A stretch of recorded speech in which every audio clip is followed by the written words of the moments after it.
District 13 of City L. It is a bright and sunny morning. Yet, the streets are devoid of any life. The ground a chaotic mess, strewn with shards of glass and small stones.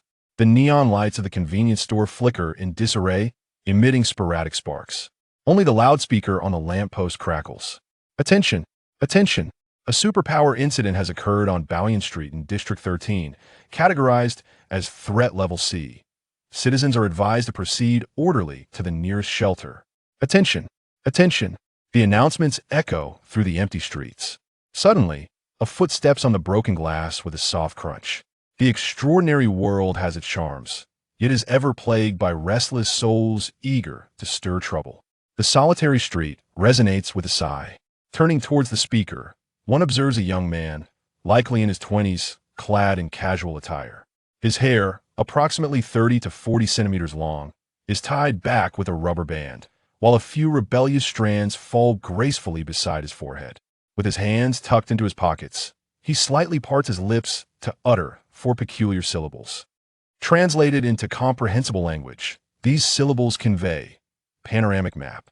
A glint of determination flashes in his eyes as he gazes southeast, his handsome face devoid of any emotional hue. Found it. Spatial transfer. With a single step forward, an extraordinary event unfolds. Before him, the very fabric of space rends open, and in the blink of an eye, he vanishes into the gray void.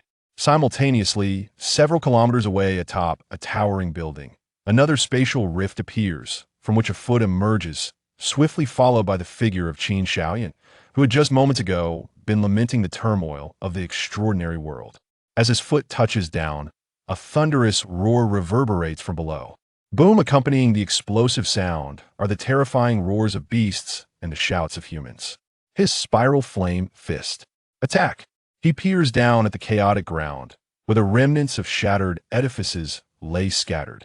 Buildings have collapsed, crushing countless vehicles that were unable to escape in time, with flames and smoke enveloping the entire street.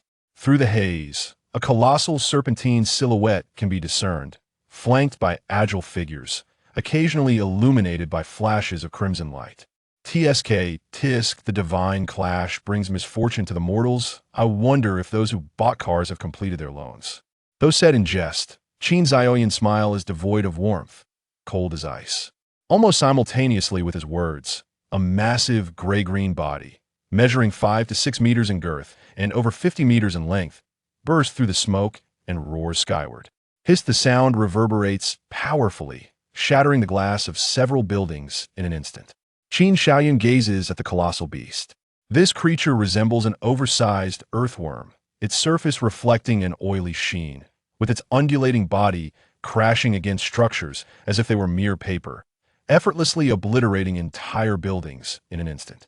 When it opens its maw to roar, it reveals a gaping mouth large enough to swallow a small car, lined with rows of sharp teeth that churn menacingly, an utterly terrifying sight. Qin Zioyan's expression grew colder, his brow furrowed in disgust. Damn it! Like a seven-jeweled lamprey, this is truly revolting. In the next moment, a dark thought crossed his mind.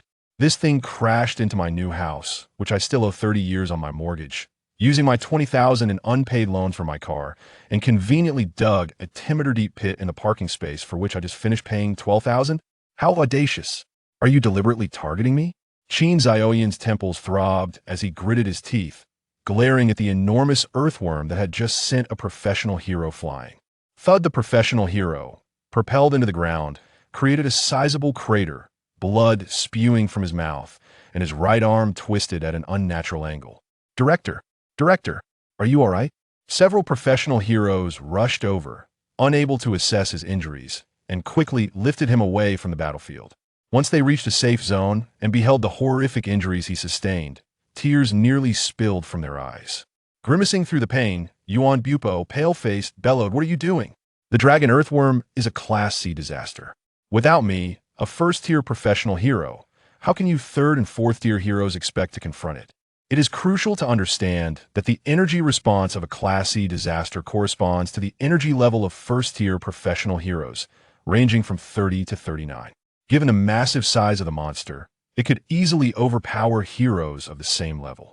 The highest for a fourth-tier hero is merely 10, and for a third tier, it is only about 20.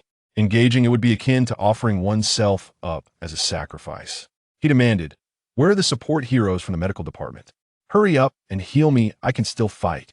Upon hearing this, a young female hero, tears streaming down her face, replied, "All the medical heroes have perished." A surge of anger welled up within Yuan Bupo, flushing his pale visage with a hint of crimson as he cursed vehemently. Which fool gave the order to send a group of healing heroes to their doom? He'll make him pay. No wonder Yuan Bupo was infuriated. Professional heroes are classified into two categories: support and combat. Support heroes typically lack significant combat prowess, merely providing assistance to those proficient in battle. Heroes endowed with healing abilities are a subset of the support category, akin to healers in a game. With all the healers annihilated, the primary damage dealer, Yuan Bupo himself, was left with barely any health, while only a handful of secondary damage dealers and super minions remained. Sending such a group to confront a max-level boss was tantamount to courting death. The female hero, who had just spoken, turned pale. "It's the dragon earthworm. This creature seems to possess intelligence Sino. It undoubtedly does. It understands the significance of the healing class. While battling you, Director, its tail suddenly emerged from the ground and devoured all the healing heroes." As she spoke, tears flowed uncontrollably, her eyes filled with despair. Boom! A thunderous realization struck Yuan Bupo's mind, and he gasped. A mutated dragon earthworm. The ordinary dragon earthworm typically possesses a disaster level no higher than C, with an energy level ranging between 30 and 32. However, this particular dragon earthworm boasts an astonishing energy level of 39, nearly reaching the class disaster threshold, rendering Yuan Bupo unable to contend with such a beast. "I should have anticipated this," he mused.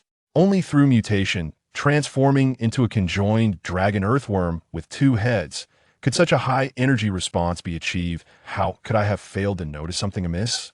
The memory of the heroes who perished due to his erroneous decisions haunted him. In that moment, Yuan Bupo seemed to have aged 20 years, murmuring to himself, "It is all my fault. It is all my fault. I am the one who caused their demise." Struggling to rise, he witnessed numerous third and fourth-tier professional heroes charging toward the dragon earthworm one after another, only to be violently hurled back, creating deep craters on the ground and high rises. Yet, with bloodshot eyes, they continued to roar and charge at the beast. Among those craters, a few remained ominously silent. Gritting his teeth, a flicker of sorrow crossed Yuan Bupo's eyes. Has the Hero Association's reinforcement not yet arrived? A female hero paused briefly, a glimmer of hope surfacing in her eyes. "We submitted a request for reinforcements to the Hero Association half an hour ago. Given the speed of the combat aircraft, they should arrive in no more than 5 minutes." 5 minutes, a resolute glint flashed in Yuan Bupo's gaze. Dragging his battered body toward the dragon earthworm, flames flickered around his left hand and right foot. "I still possess strength. I can endure for a few more minutes. In the meantime, you should seek refuge." With that, he bore the excruciating pain and charged toward the dragon earthworm. As they watched Yuan Bupo's seemingly suicidal figure, it dawned on them that it was not merely his right arm that was injured. In fact, the director's left foot had also sustained irreversible damage. Do not just as they were about to stop Yuan Bupo, a languid voice echoed above them. "It appears you require assistance."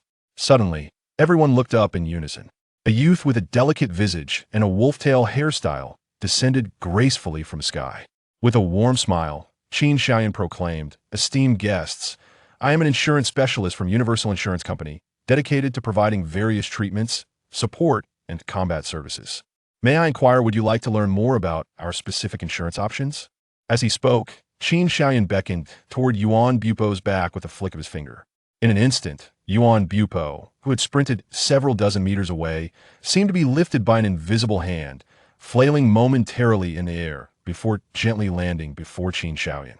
With a casual wave toward the still-shocked Yuan Bupo, Qin Xiaoyan flashed a languid smile. "Ah, greetings to you. Such powerful telekinesis." Yuan Bupo gazed at him in astonishment. As one of the directors of the Super Ability Academy, he prided himself on his extensive knowledge and experience. However, the intensity of the force that had just drawn him and could be described as a rarity throughout one's lifetime. With this thought, Yuan Bupo's face lit up with ecstatic joy as he hurriedly inquired, "Who are you? Are you reinforcements sent by the Hero Association?" "Reinforcements?" Qin Xiaoyun paused, waving his hand dismissively. "No, no, no. I am an insurance Suddenly recalling something, he offered a wry smile, as if floating down like a feather from the sky, scratching his head, and continued, "Ahem, I'm a former insurance specialist at the National Insurance Company, currently unemployed. I noticed you seem to be in trouble and would like to inquire if you require services such as DD assistance, medical aid, or off-site combat support." He added, "Discounted rates are available the more you purchase, the more you receive." DD assistance? Medical aid? Support? Yuan Bupo and several auxiliary heroes exchanged bewildered glances, their eyes filled with questions. Taking a deep breath, Yuan Bupo fixed his gaze on him, stating earnestly, "An insurance specialist? Please refrain from such jest with your formidable strength. You cannot possibly be merely an amateur hero oh, no, no." Qin Xiaoyun quickly waved his hands, echoing the words of a certain bald individual. "I am merely a hero driven by interest, not pursuing it as a profession." Before Yuan Bupo could respond, Qin Xiaoyun pointed at the dragon worm and urged, "Time is of the essence. If you do not make a decision soon, your companion will soon perish." The group turned to follow his indication, witnessing a professional hero being hurled through the air by the dragon worm, landing on the ground in a near-silent heap. Several female auxiliary heroes gasped, rushing forward with all their might, attempting to rescue the fallen hero. Yuan Bupo reached out toward the departing women, his heart aching as if it were bleeding. With a sudden turn, his eyes bloodshot and breathing heavily, he growled at Qin Xiaoyun, "Kill that beast. How much do you want? I will pay you." Upon hearing this, Qin Xiaoyun's eyes brightened as he deliberated internally. With a mortgage of over 2 million, a car loan of 200,000, and a parking space costing 120,000, considering that these heroes engaged in a dangerous profession, he surmised they might not have much money, and thus could not quote too high a price. After a moment of contemplation, Qin Xiaoyun tentatively proposed a figure. "How about 3 million? How much?" Initially resolved to go bankrupt, Yuan Bupo was momentarily stunned by the mention of 3 million, staring at him in disbelief. Panic surged within Qin Xiaoyun, prompting him to quickly amend his offer. 2,900,000 no. 2,850,000 will suffice. Yuan Bupo's expression hardened as he opened his mouth to speak, hesitating before ultimately remaining silent. With a final clenched jaw, he declared deal. Qin Xiaoyun's face immediately broke into an exuberant smile. "Excellent. It's a deal. TSK. 2,850,000 pure profit." In contrast to the meager commissions from his previous insurance endeavors, this sum was more than sufficient to clear his mortgage, car loan, and parking fees. "Esteemed client, please hold on a moment." Confronted with a benefactor, Qin Xiaoyun prided himself on his sense of propriety, bowing respectfully to Yuan Bupo. Stretching lazily and twisting his neck, the bones in his body cracked with a satisfying pop. However, as he turned to face the increasingly frenzied Long Xiao, his smile transformed into a chilling demeanor. Now, it was time for retribution and vengeance. From hundreds of meters away, Qin Xiaoyun extended his right hand toward Long Xiao, unleashing a torrent of violent energy. Centered upon his feet, a tempest of energy fluctuations surged forth, obliterating the surrounding debris into dust. What formidable telekinetic power! Level 39? Or perhaps above 40. An extraordinary tier of strength. Who exactly is he? Yuan Bupo, seated on the ground, struggled against the overwhelming pressure emanating from Qin Xiaoyun, his expression fluctuating between uncertainty and contemplation. At that moment, Qin Xiaoyun uttered a sharp command, curling his fingers. "Hisong." In the distance, Long Xiao seemed ensnared by an immense, invisible hand. Its roar abruptly ceased, morphing into a pained whimper.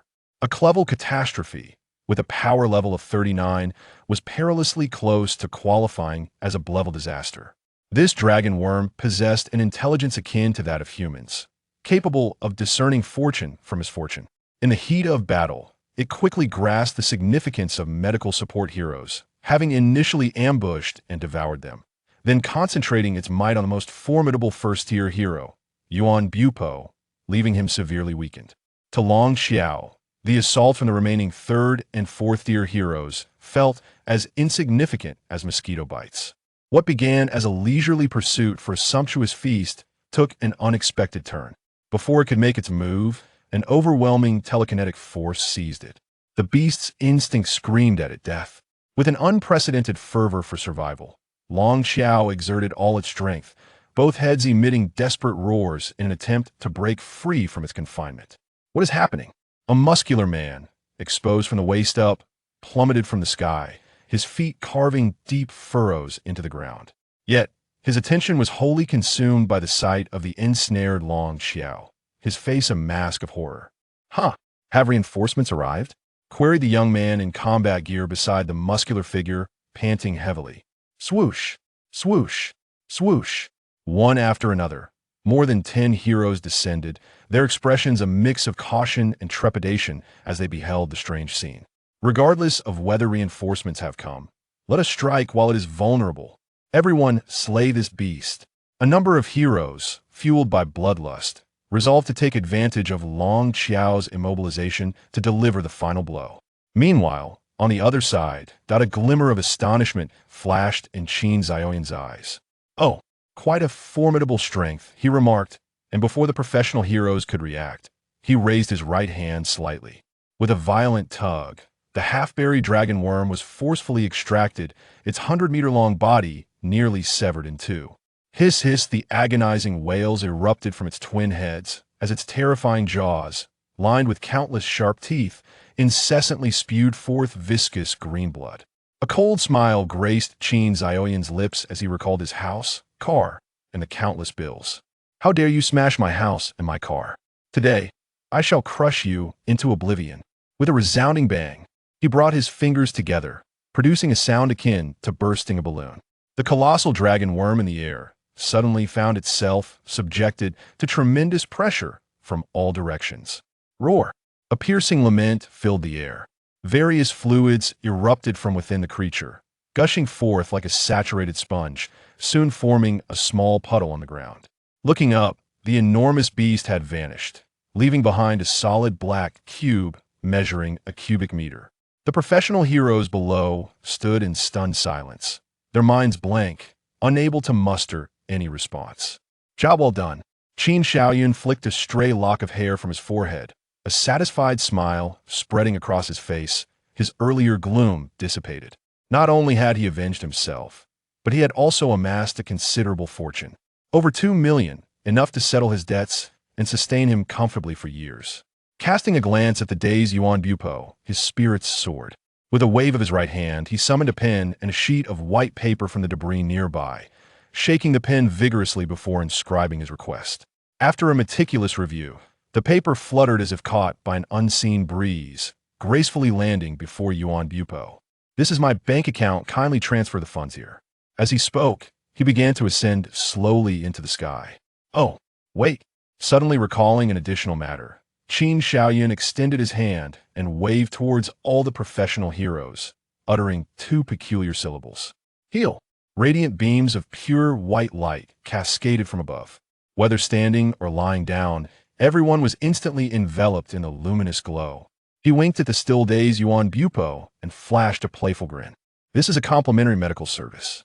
The sensation was akin to enjoying watermelon and basking in air conditioning in a sweltering desert, compelling everyone to involuntarily hum in sheer delight. By the time Yuan Bupo regained his senses, Qin Zhaoyan's figure had already vanished from sight. Chapter 3. The resettlement area. As he searched frantically for Qin Xiaoyan, a piercing scream echoed from a distance. A red-haired man was seen in a state of panic, frantically clutching his arm, as if lost in a dream, repeatedly murmuring, "My hand, my hand." The man beside him, trembling with fear, cautiously approached, grasping his hands, inspecting them from every angle, terrified it might be a mere illusion. Then, with a quavering voice, he exclaimed, "Qiyin, your arm was severed. But look, it's healed." He glanced back and forth between Qiyin and his arm, tears of joy streaming down his cheeks, revealing the depth of their bond. "Yes, brother, my hand." It's restored. Wow, wow, wow. Qian burst into tears, overwhelmed with emotion. Not far from this scene, the professional heroes, who had been hurled by Long Xiao and left lifeless in the ground, began to emerge from the craters, their faces etched with confusion.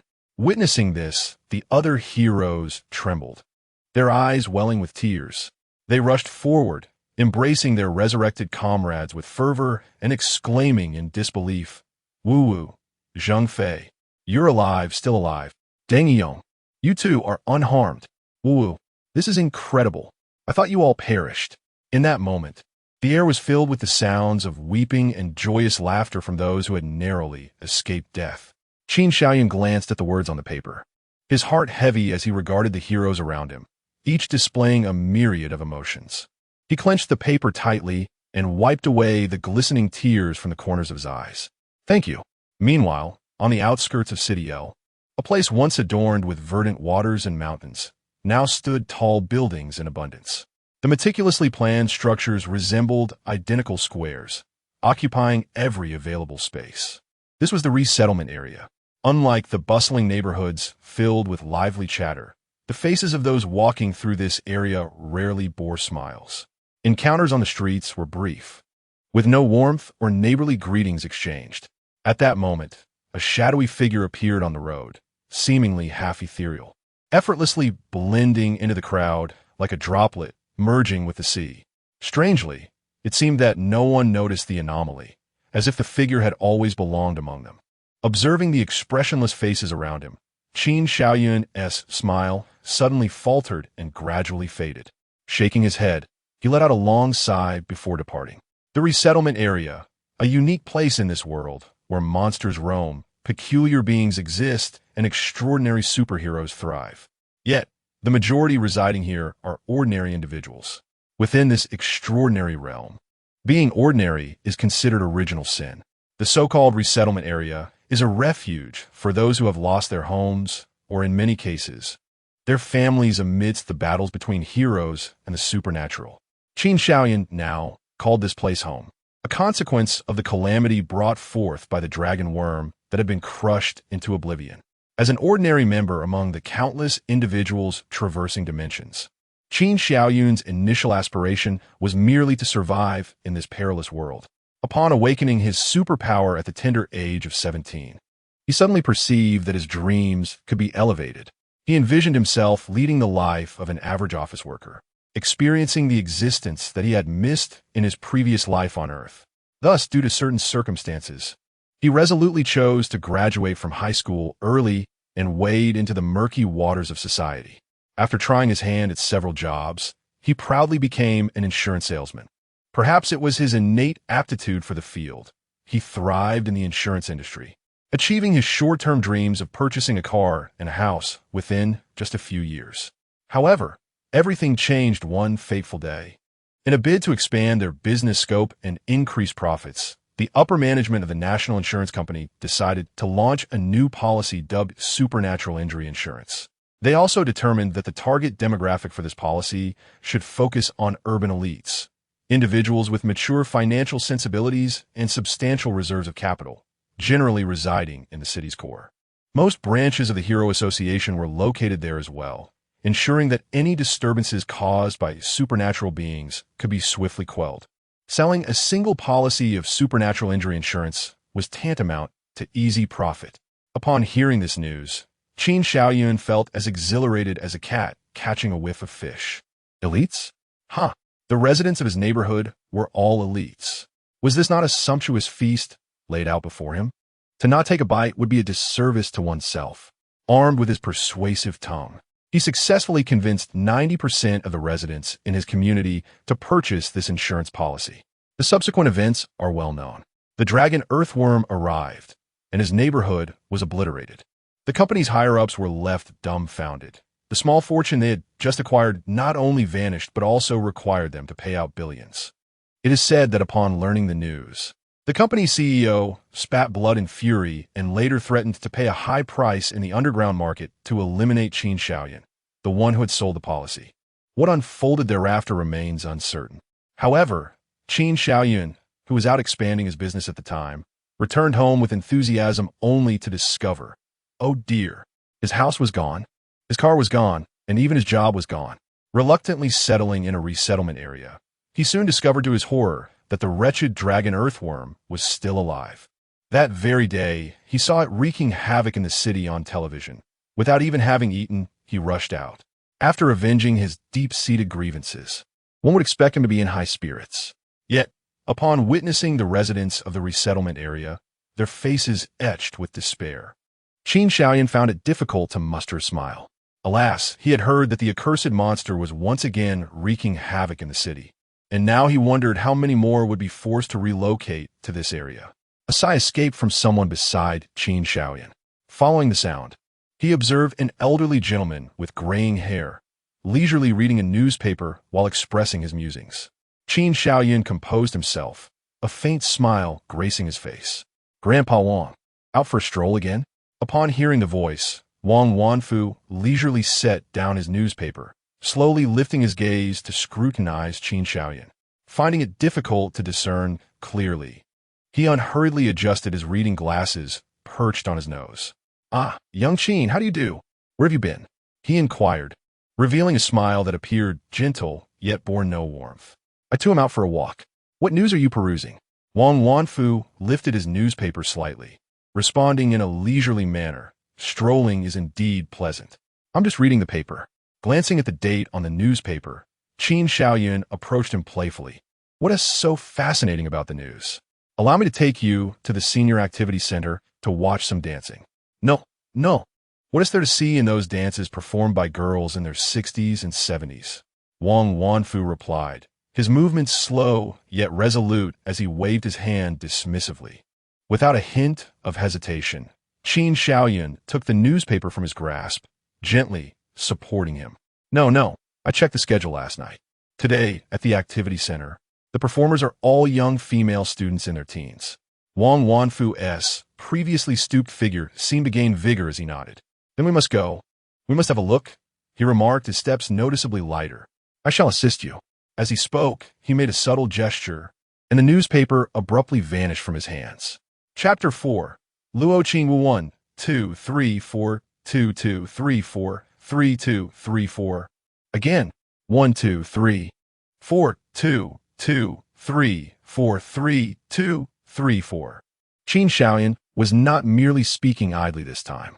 Within the activity center, a vibrant assembly of youthful maidens, their skins so radiant it seemed to glisten with moisture, were gracefully moving their bodies in dance. Regrettably, the audience consisted solely of a few elderly gentlemen. They helped Wang Wanfeng to a seat among these older men. Upon seeing Wang Wanfeng, they immediately began to converse. "Old Wang, you've come." "Indeed, I have." "You shouldn't have come, but here I am." Qin Xiaoyan interjected. "Are you all engaging in some sort of undercover game? By the way, have any of you seen Infernal Affairs? How come your lines flow so effortlessly?" Seeing them engaged in such lively chatter, Qin Xiaoyan felt a wave of relief wash over him. In a world often devoid of warmth, perhaps this place still held a flicker of comfort. Firstly, these elders had long since grown indifferent to the tumult of life and death, which no longer bore significant weight for them. Secondly, it was only in such gatherings that they found solace in shared suffering. As he pondered, Qin Xiaoyan extended his right hand forward. In an instant, it appeared as though his hand had submerged beneath the surface of water, leaving only part of it above.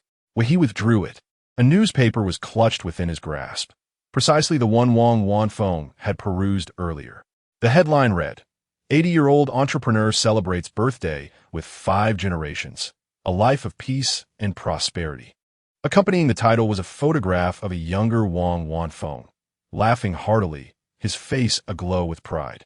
Flipping to the next page, he noticed the date had just passed a week. The image depicted Wang Wanfeng once more, yet this time he sat amidst ruins, surrounded by smoke and debris, his expression vacant.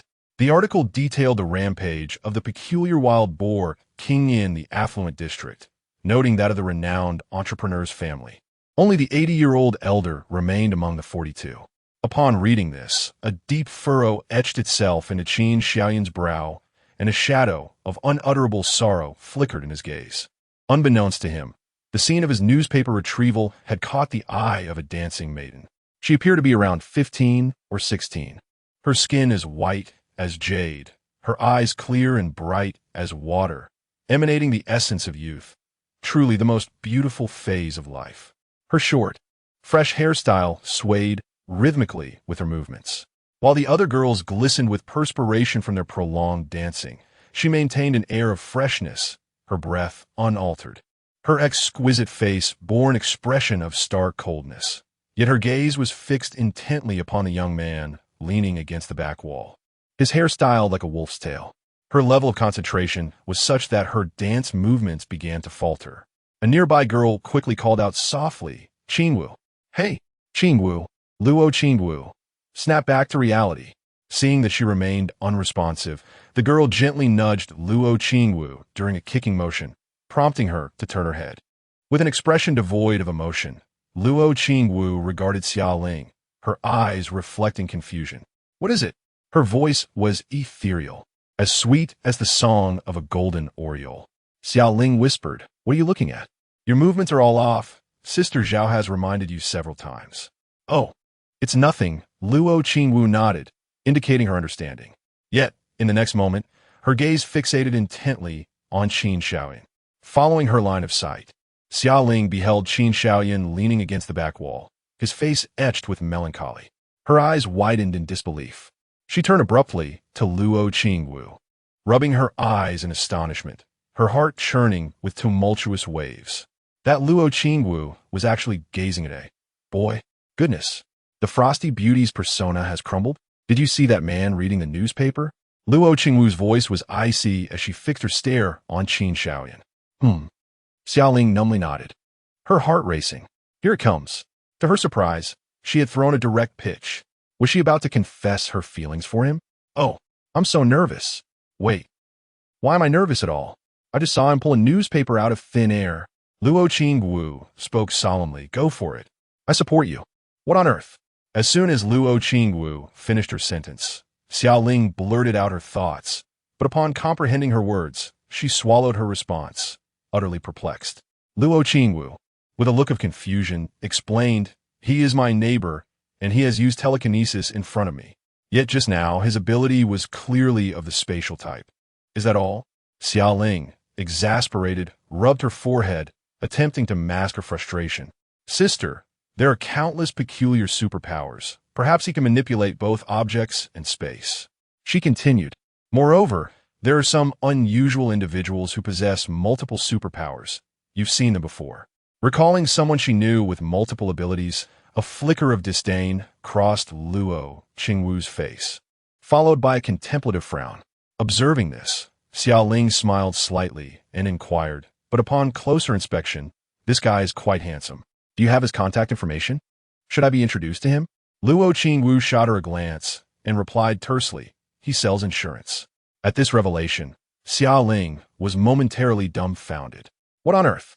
Telekinesis could at least be used for combat. Even if he didn't pursue a career as a battle hero, he could still be an auxiliary. To possess superpowers and yet become an insurance agent? Had his brain short-circuited? Remembering the tenacity of insurance agents, Xiaoling shivered, instantly dismissing her thoughts of flirting with the charming gentleman. Meanwhile, Qin Xiaoyan, the subject of their lengthy discussion, sighed deeply after finishing the newspaper. In truth, he had been in the settlement area for some time. He had encountered Wang Wanfeng several times, and on each occasion, the old man had clutched a newspaper. It seemed that the newspaper had never changed, for the date displayed was already 20 years old. Qin Xiaoyan had no inkling of what these newspapers signified for Wang Wanfeng, nor did he comprehend their implications. Why can one person repeatedly gaze upon a newspaper that serves as a constant reminder of their descent from paradise to hell? Is it hatred or perhaps hope? Qin Xiaoyan remains uncertain. Silently, he folds the newspaper and gently places it beside Wang Wanfu. Although his movements are subtle, they capture Wang's attention. Momentarily distracted by the neatly stacked newspaper, Wang Wanfu blinks in surprise, then nods at Qin Xiaoyan with a warm smile. He swiftly turns back to enjoy the dance performance of the young girls, occasionally engaging in discussions with the elderly gentleman beside him about who dances the most gracefully. embodying an air of contentment. To the unknowing observer, he might merely appear as a blissfully contented old man. With a forced, unsightly smile, Qin Xiaoyan bids farewell to the group of seniors and leaves the activity center, burdened by a heavy heart. Upon stepping outside, he gazes up at the azure sky. As the warm sunlight filters through the leaves, enveloping his being, the dappled shadows of the trees render the world a blend of light and dark. As he strides forward, basking in the sunlight, Qin Xiaoyun walks along the path of the settlement, only to be met by expressionless, cold faces. Before he realizes it, he has circled back to his starting point. Stopping in his tracks, he closes his eyes. Could it be that I have erred? Chapter 5. Special Class Heroes on May 7th, 10327 in the Common Era, a Class C disaster of level 32, the monstrous dragon earthworm, emerged in the heart of City L, resulting in thousands of fatalities, hundreds of thousands injured, and a destruction radius of 20 kilometers. The special class hero, Giant Power Man, engaged in battle but failed to vanquish the creature. The economic damage to City L reached hundreds of billions. Then, on June 5th of the same year, the dragon earthworm reappeared in District 13 of the eastern suburbs of City L, with its level soaring from 32 to 39. Yuan Bupo, the head of the combat department at the Super Ability Academy and a first-tier professional hero, led dozens of third- and fourth-tier heroes into conflict with it.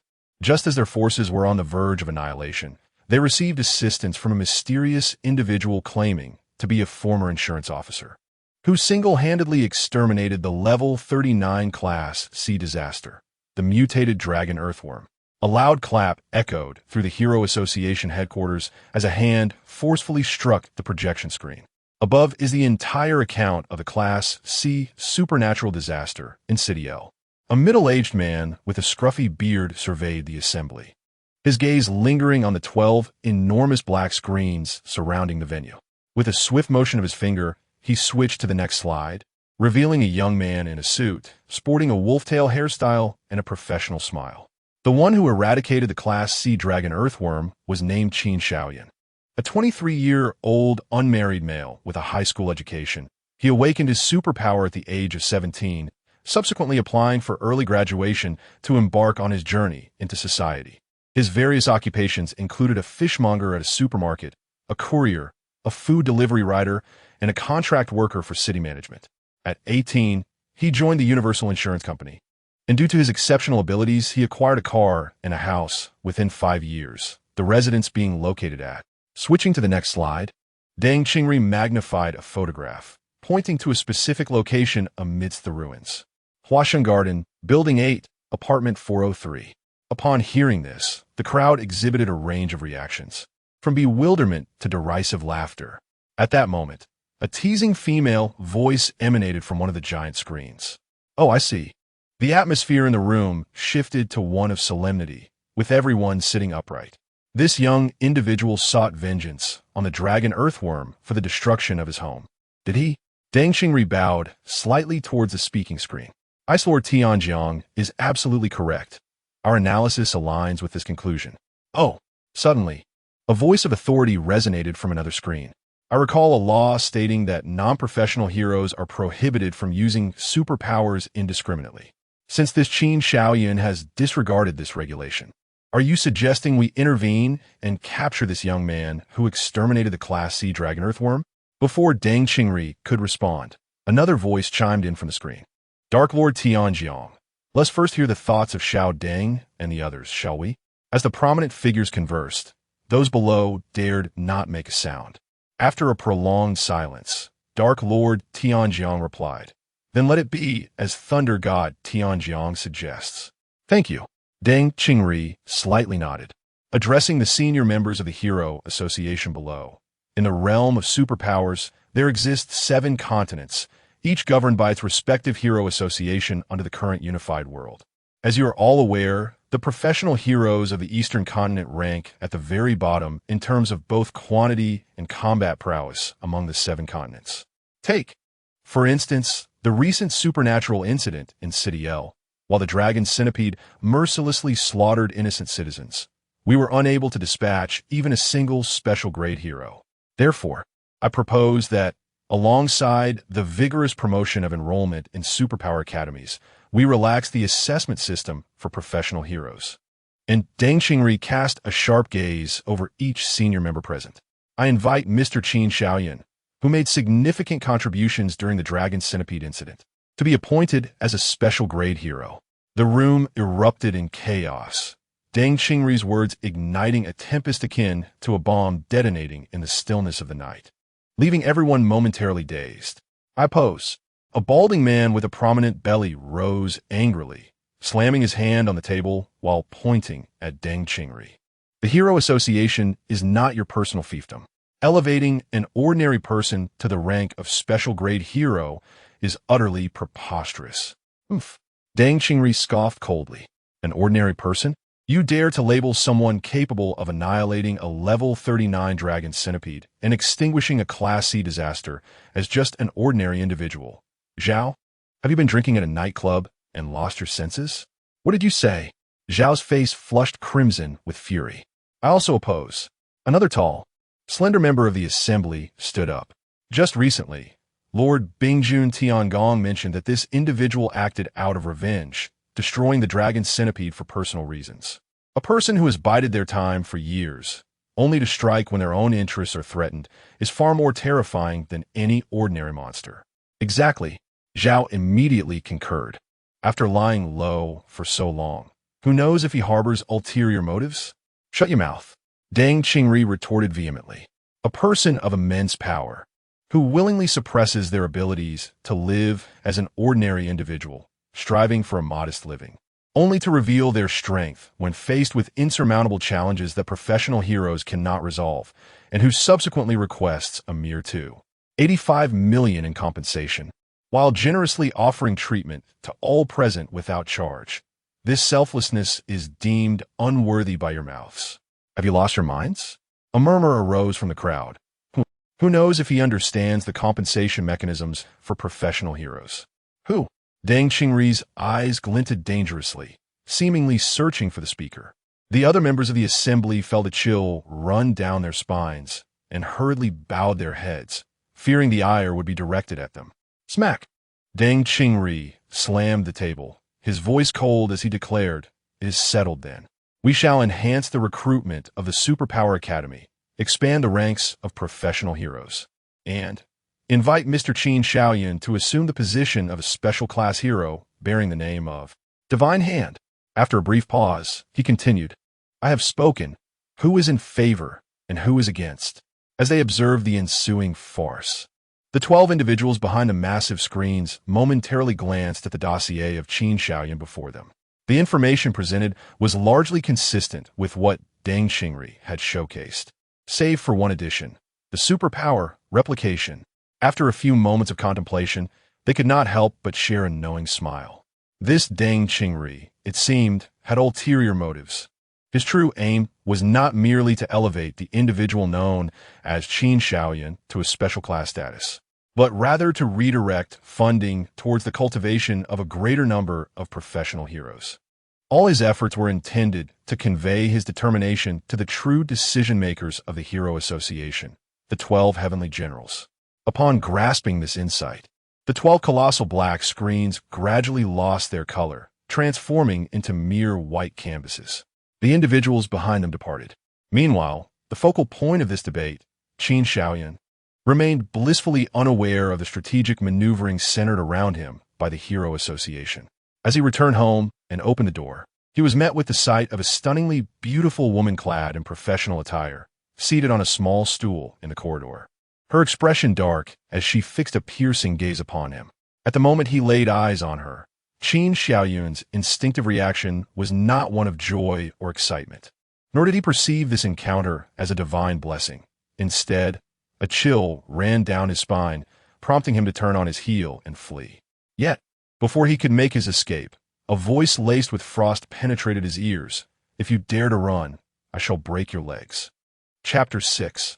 The sister with no boundaries. With a sudden stiffness, Qin Xiaoyun turned to face the elegantly dressed woman before him, a forced smile adorning his features.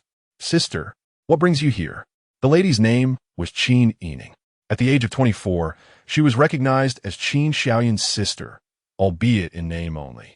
The reason for this designation was steeped in a convoluted tale filled with bizarre twists and dramatic turns. In essence, they shared no blood relation. Qin Yining raised an eyebrow, a hint of annoyance evident in her demeanor. "You are my brother. Is it so strange for me to check if you're alive?" Clearing his throat, Qin Xiaoyan replied, "We're not related by blood." "You." Qin Yining was about to retort, but suddenly recollected something, her cheeks flushing a delicate hue. With her striking beauty, the blush gave her an endearing charm that perfectly balanced maturity and innocence, compelling anyone who beheld her to exclaim, "What a gorgeous woman!" Observing her, Qin Xiaoyan merely curled his lip and brushed a strand of hair aside, appearing unfazed. After all, having grown up together, his impressions of Qin Yining were deeply ingrained. Despite her current bashful appearance, he vividly remembered the times she had physically overpowered him in their youth. Although he had become a traveler from another realm, it was only around the age of 13 or 14 that he began to awaken memories of his past life. The hardships he endured had long since become muscle memory. Even with newfound powers, the mere sound of Qin Yining's cough could send chills down his spine due to the psychological imprint she had left on him. "Mom and Dad miss you dearly. They ask when you'll return. Your mother has prepared some delicious food for you," Qin Yining said, glancing around somewhat anxiously. Rubbing his forehead, Qin Xiaoyan could only muster a wry smile. Truth be told, despite the bullying he had suffered at her hands throughout their childhood, it wasn't as though he would flee at the sight of her now. The situation was complicated by their parents. Imagine a brother, perpetually tormented by his sister, yearning for someone to whisk her away. Then one day, their parents take him aside, gravely stating, "Yin, have you ever considered your feelings for your sister?" Upon hearing this, Qin Xiaoyun's scalp prickled, and he questioned whether his parents had been possessed by some strange force. He leaped to his feet, exclaiming, "What on earth? Mom and Dad, are you serious? Me and my sister? That's illegal. Do you even know? Calm down, calm down." His mother reassured him, resting a hand on his shoulder. "In truth, you share no blood ties with your sister. For years, we have raised her as your childhood betrothed. Besides, you have always been afraid of Yining, and with her looking after you, we felt at ease." His father quickly chimed in, "Exactly. Since you're not biologically related, there's no harm in keeping things within the family. It's best for everyone, and you two should continue to get along." Faced with such shockingly liberal parents, Qin Xiaoyun was left in a daze. What could he do? Naturally, he resolved to reject the notion outright. Whoever wished to marry that domineering woman could do so, but he certainly would not. Upon his resolute refusal, his parents could only sigh in disappointment, their expressions akin to those of unsold merchandise weighing heavily in their hands. From that moment forth, they never broached the subject in front of Qin Xiaoyan again. However, thereafter, Qin Xiaoyan seemed to have discovered a newfound sense of superiority, flaunting it in front of Qin Yining, which cost him a few well-deserved beatings. Just as he contemplated a triumphant uprising, he bit his lip and decided to endure the situation, for in this household, Qin Yining was the sole outsider, deserving of a measure of tolerance. One day, when a classmate visited their home and chanced upon their family portrait, they inadvertently uttered a remark that struck a chord within him. "Hey, Xiaoyan, how come you bear no resemblance to your parents?" In that instant, a smile froze on Qin Xiaoyun's face, and a foreboding sensation washed over him. The following day, risking a severe beating, he plucked a strand of hair from Qin Yining's head and, sporting a panda-like visage, went to undergo a genetic paternity test. As fate would have it, it confirmed that he shared no biological connection with Qin Yining. Before he could find solace, a troubling thought crossed his mind. He dashed home, seized his parents' hair, and rushed to the hospital to conduct a paternity test. When the results emerged, the absurdity only escalated. He found himself devoid of any genetic ties to his father and mother as well. Unfazed, he persisted, gathering hair from both his parents and Qin Yining for yet another paternity test. To his astonishment, the results revealed a biological connection. At the age of 17, Qin Xiaoyun's world unraveled. "Father, mother, were you not seeking a daughter-in-law, but rather attempting to avoid the hassle of acquiring a son-in-law? Why the charade? I might as well adopt your surname, Qin." The realization dawned upon him that Qin Yining was not his childhood betrothed. Instead, he was her childhood husband. Qin Xiaoyun's despair was palpable. Such ludicrous events were mere anecdotes he had heard in his past life, yet they now transpired in his own existence. Yet, the melodrama did not cease there. Qin Yining eventually discovered the truth.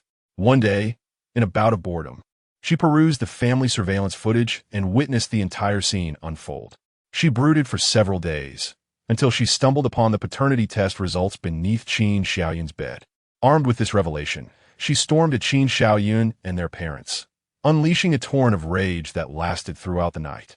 The experience brought Qin Xiaoyun a profound understanding of social humiliation and despair. At that moment, unbeknownst to him, he inadvertently activated some latent ability within himself, awakening his extraordinary powers that very night. Time reverted to the present. Speak, what brings you to seek me? I hope our parents have not yet abandoned that absurd notion, Qin Xiaoyun remarked with a resigned expression. Upon hearing this, Qin Yining's cheeks flushed crimson once more, and in a fit of anger, she seized Qin Xiaoyun's ear. Am I truly that inadequate? Do you so despise me? Ouch! That hurts, that hurts! I don't despise you. I don't despise you. You are the best sister in the world. Is that satisfactory? Qin Xiaoyun grimaced in pain, pleading for mercy. Umph. Qin Yining scoffed, casting him a glare. She retrieved a bank card from her bag and flung it at him. This is for you. What is this? With a flurry, Qin Xiaoyun caught the bank card, furrowing his brow. Are you attempting to keep me? The lingering anger within him was ignited by this remark, prompting Qin Yining to step forward and deliver a resounding slap to the back of his head. I'll keep you, you insolent brat. Are you courting death? Not content with her initial reaction, she resorted to kicking him as well. The onslaught of punches and kicks left Qin Xiaoyun howling in distress, seeking refuge by cradling his head. Once the chaos subsided, he languidly remarked, Thus, I find myself disdainful of a sister who lacks a sense of boundaries. Can't we communicate properly without resorting to violence? Qin Yining, self-proclaimed as a delicate woman, retaliated with a kick, her brow furrowed in frustration. I have always maintained clear boundaries. Haven't I? Did you not lose your house and car? Moreover, I heard you were dismissed from your company. The loan remains unpaid, does it not? Before Qin Xiaoyun could respond, she continued, This card is from Dad, meant for you. There isn't much in it, but at least it will sustain you for a while. As he gazed at the bank card in his hand, tears of gratitude welled up in Qin Xiaoyun's eyes. Despite their lack of blood relation, Qin's parents had never shown him prejudice, treating him with more kindness than they did their biological daughter, Qin Yining. If not for the unbearable punishment from his sister, he might have genuinely considered fulfilling both son and son-in-law roles as his parents wished. Rubbing his sore nose, he returned the bank card to Qin Yining, explaining amidst her puzzled gaze, No need for this. Mom and Dad work hard for their money. You should keep it. You need not worry about the loan. I just earned a tidy sum recently, more than enough to cover it. Qin Yining's frown deepened as she scrutinized the bank card in silence. After a long pause, she suddenly lifted her head, fixing a serious gaze upon Qin Xiaoyun. Have you been using your superpowers outside?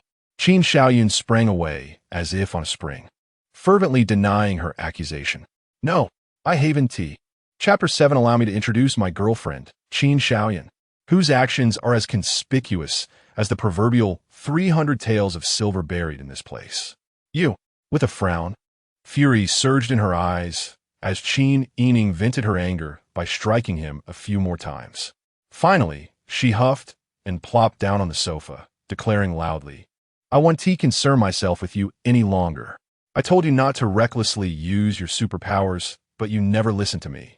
Rubbing the spot where he had been struck, Qin Xiaoyun approached with an impish grin, affectionately saying, Sister, please don't be so angry. If you consider it from another perspective, I save a life and made some money. It's a win-win situation. Plus, I avenge myself. Rolling her eyes at him, Qin Yining begrudgingly added a remark. Qin Xiaoyun chuckled, remaining silent.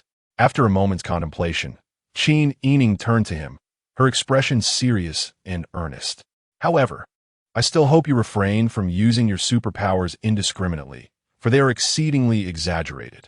The nail that sticks out gets hammered down. If others discover just how formidable you are, wouldn't you become a target? As she spoke, her gestures grew animated. Qin Xiaoyun smirked, playfully flicking the strands of hair that fell over his left brow. Rest assured, I am invincible. His tone brimmed with confidence and a hint of disdain for the world. Sure, you are invincible. Your superpower Fantasy King is unparalleled, right? Fantasy King is the true name of Qin Xiaoyun's superpower, distinct from the mundane title copy listed in the Hero Association's records. Do not forget, everything in the world exists in a state of balance and opposition. Just as there exists a superpower as overpowered as Fantasy King, it is inevitable that there is one that counters yours. I look forward to seeing how you will boast then. As she yawned and stretched, she added, by the way, I have changed jobs and will be working in L City from now on. I currently have no place to stay, so I will be living with you. Upon hearing this, Qin Xiaoyun's eyes widened, and every hair on his body stood on end. Oh my goodness, you're not joking, are you? You're moving in? What about my peaceful life? Will I have to endure your beatings every day? Am I out of my mind for letting you move in? Instinctively, Qin Xiaoyun exclaimed loudly. Qin Yining elongated her response, a glimmer of menace flickering in her gaze. What did you say? What do you mean not possible? Because. Under her piercing gaze, Qin Xiaoyun felt a chill run down his spine, beads of cold sweat forming as he struggled to articulate a coherent response. At that moment, the sound of keys jingling in the lock echoed from outside the door. Both turned their heads to look. A girl, seemingly around 15 or 16 years old, pushed the door open, revealing half of her body. A puzzled expression on her face as she twisted the key in her hand. It appeared she was contemplating why the key would not turn and why the door had opened by itself. When she raised her head and caught sight of the two occupants inside, she was momentarily stunned, just as she was about to express her anger and question their presence in her home. Suddenly realizing something, she turned her gaze to the room number 703 on the door, then turned back to look at the two individuals. Her small face flushed instantly. Before she could utter an apology, Qin Xiaoyun swiftly stepped forward, enveloping her in a tight embrace, and proclaimed loudly, "Sister, allow me to introduce you. This is my girlfriend, Luo Qingwu. She will also be moving in, and your presence here is rather inconvenient." Luo Qingwu gradually widened her eyes in astonishment, her mind swirling with questions. Who am I? What am I doing? Should I slap him? 10 minutes later, Qin Xiaoyun, sporting a delicate handprint on his face, sat obediently on the floor. Beside him stood the elegantly composed Luo Qingwu, while Qin Yining crossed her arms, casting a disdainful glance at him. Qin Xiaoyun, after all this time, I never realized you were such a pervert. You don't even spare such a young girl. Have you made any progress? Is she of age? Or do you wish to engage in some sort of nurturing play? Luo Qingwu was taken aback, astonished that this beautiful older sister would utter such words. Qin Xiaoyun, with a mournful expression, thought to himself, nurturing play?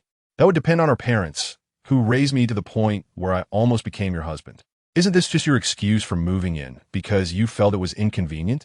Frowning, Qin Yining retorted, what is wrong with me moving in? Do you have a problem with it? With a clenched jaw, Qin Xiaoyun decided to unleash his ultimate tactic. I have no objections, but you are so stunning.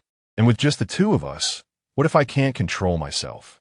Luo Qingwu's eyes widened slowly, goosebumps rising on her skin as she looked at the two, feeling as though her worldview had been profoundly shaken. What are they saying? Aren't they siblings?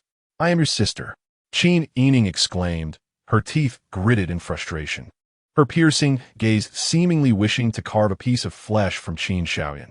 Qin Xiaoyun recoiled slightly, weakly explaining, we're not related by blood. There's no familial connection. Oh, no blood relation. That explains the audacious words. Before Qin Yining could respond, Luo Qingwu let out a sigh of relief, though she was also feeling somewhat conflicted. At this moment, had they forgotten there was an outsider present? She longed to leave, but couldn't bear to miss such a captivating spectacle. Even without blood ties, I'm still your sister. Qin Yining was on the verge of losing her composure. Seeing her in such a state, Qin Xiaoyun felt a surge of delight. He thought, a little more provocation, and I might just drive her away. So, he pressed on, saying nonchalantly, our parents have said that you are my child bride, and I am your child husband. With her big, shimmering eyes, Luo Qingwu appeared cold and expressionless on the surface. Yet inside, she wished for a bowl of sunflower seeds to enjoy the show. This drama was far more entertaining than anything on television. As the conversation unfolded, Qin Yining's cheeks flushed, and she gritted her teeth, declaring, "What of being a child bride or husband? You still look down on it, don't you? I don't care, no matter what you say today. I'm moving in here." Qin Xiaoyun was taken aback, unable to fathom that despite his earnest entreaties, Qin Yining remained resolute in her desire to move in. Swallowing hard, he stammered, "But look, this place is so small. How could it possibly accommodate 2 people?" This assertion was indeed valid. After all, this was a resettlement area, intended to provide refuge for those who had lost their homes in the wake of supernatural calamities. While the facilities were adequately equipped, the space was naturally limited. The dwelling assigned to Qin Xiaoyun consisted of merely a living room and a bedroom, along with a compact kitchen and bathroom, totaling around 30 square meters. It sufficed for 1 person, yet felt rather cramped for 2. Qin Yining rolled her eyes. "Didn't you mention that you made some extra money? Why not find a larger place later? Do you intend to live in the resettlement area for the rest of your life?" Her argument held merit, yet an inexplicable sense of disquiet lingered in Qin Xiaoyun's mind. Furrowing his brow, he pondered for a considerable duration. Suddenly, he fixed a fierce gaze upon Qin Yining, leaping toward her and exclaiming, "You're lying. Where's the bank card my parents gave me? Give it back." Clutching the bank card tightly, Qin Yining resembled a startled rabbit, retreating behind the bewildered Luo Qinwu. "I want to give it back, it's mine now." Chapter 8. Scam calls. After a brief tussle, Qin Xiaoyun ultimately succumbed to Qin Yining's insistence, permitting her to reside here. Following the departure of Luo Qinwu, Qin Xiaoyun, under the weight of authority, relinquished his room to Qin Yining and relocated to the living room. Observing the diminutive and narrow sofa in the living area, he sighed and extended his right hand towards it, uttering a series of peculiar syllables. Material reorganization. A soft, white light emanated from his palm, enveloping the sofa. In an instant, the sofa melted into a liquid form, which was then elongated and shaped by an enigmatic force, ultimately transforming into a foldable wooden couch. Utilizing telekinesis, he lowered the backrest, converting it into a makeshift hardboard bed. "Regardless of how many times I witness it, your supernatural abilities remain utterly astonishing," Qin Yining remarked, having emerged from her room, leaning against the doorframe with a tone of admiration. Seated on the sofa, which would later serve as his grand bed, Qin Xiaoyun assessed its comfort without lifting his gaze, proclaiming, as the king of fantasy, transforming imagination into reality is indeed formidable, invincible even. Qin Yining pouted. "Then why not create a softer foldable sofa? Why settle for such a rigid wooden bed?" Chuckling internally, Qin Xiaoyun offered an explanation. "Dear lady, a soft sofa, once unfolded, leaves a gap in the middle, making it prone to sagging while one sleeps, resulting in poor rest and subsequent back pain the following day." Dingling. Just as Qin Yining was about to respond, a sudden ringtone echoed within the room, prompting her to silence her thoughts.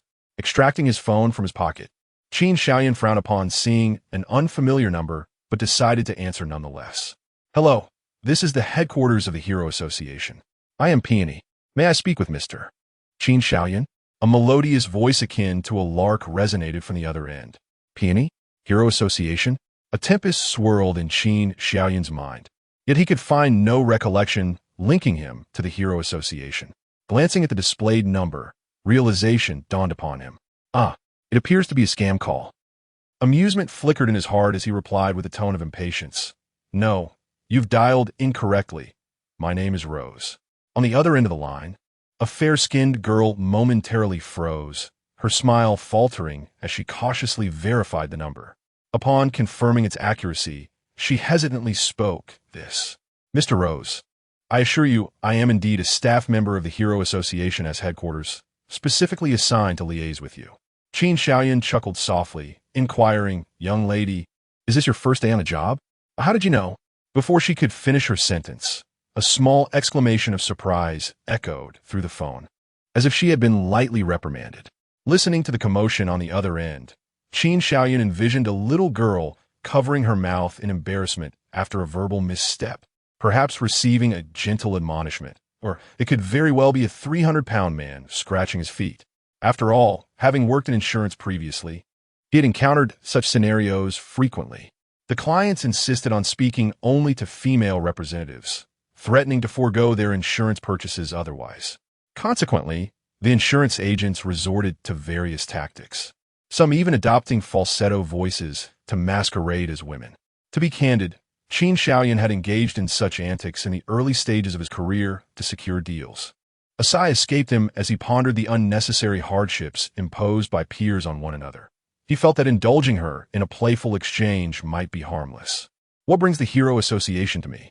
he inquired. As the conversation turned serious, Muden seemed to adopt a more professional demeanor, albeit with a hint of exuberance in her tone. In Qin Xiaoyan's perspective, this was the most significant flaw. Whether in insurance or fraudulent calls, one must never reveal genuine emotions during client interactions. A single misstep could easily allow the other party to discern one's vulnerabilities, ultimately jeopardizing the profitability of a deal. In light of Mr. Rose's outstanding performance, our Hero Association has decided to bestow upon you the title of a professional hero, designated as Divine Hand, at the special grade level. At this juncture, the tone from the other end had become exceedingly exaggerated, as if confirming the information with a superior. Qin Xiaoyan shook his head repeatedly. This was utterly unprofessional. Special grade hero?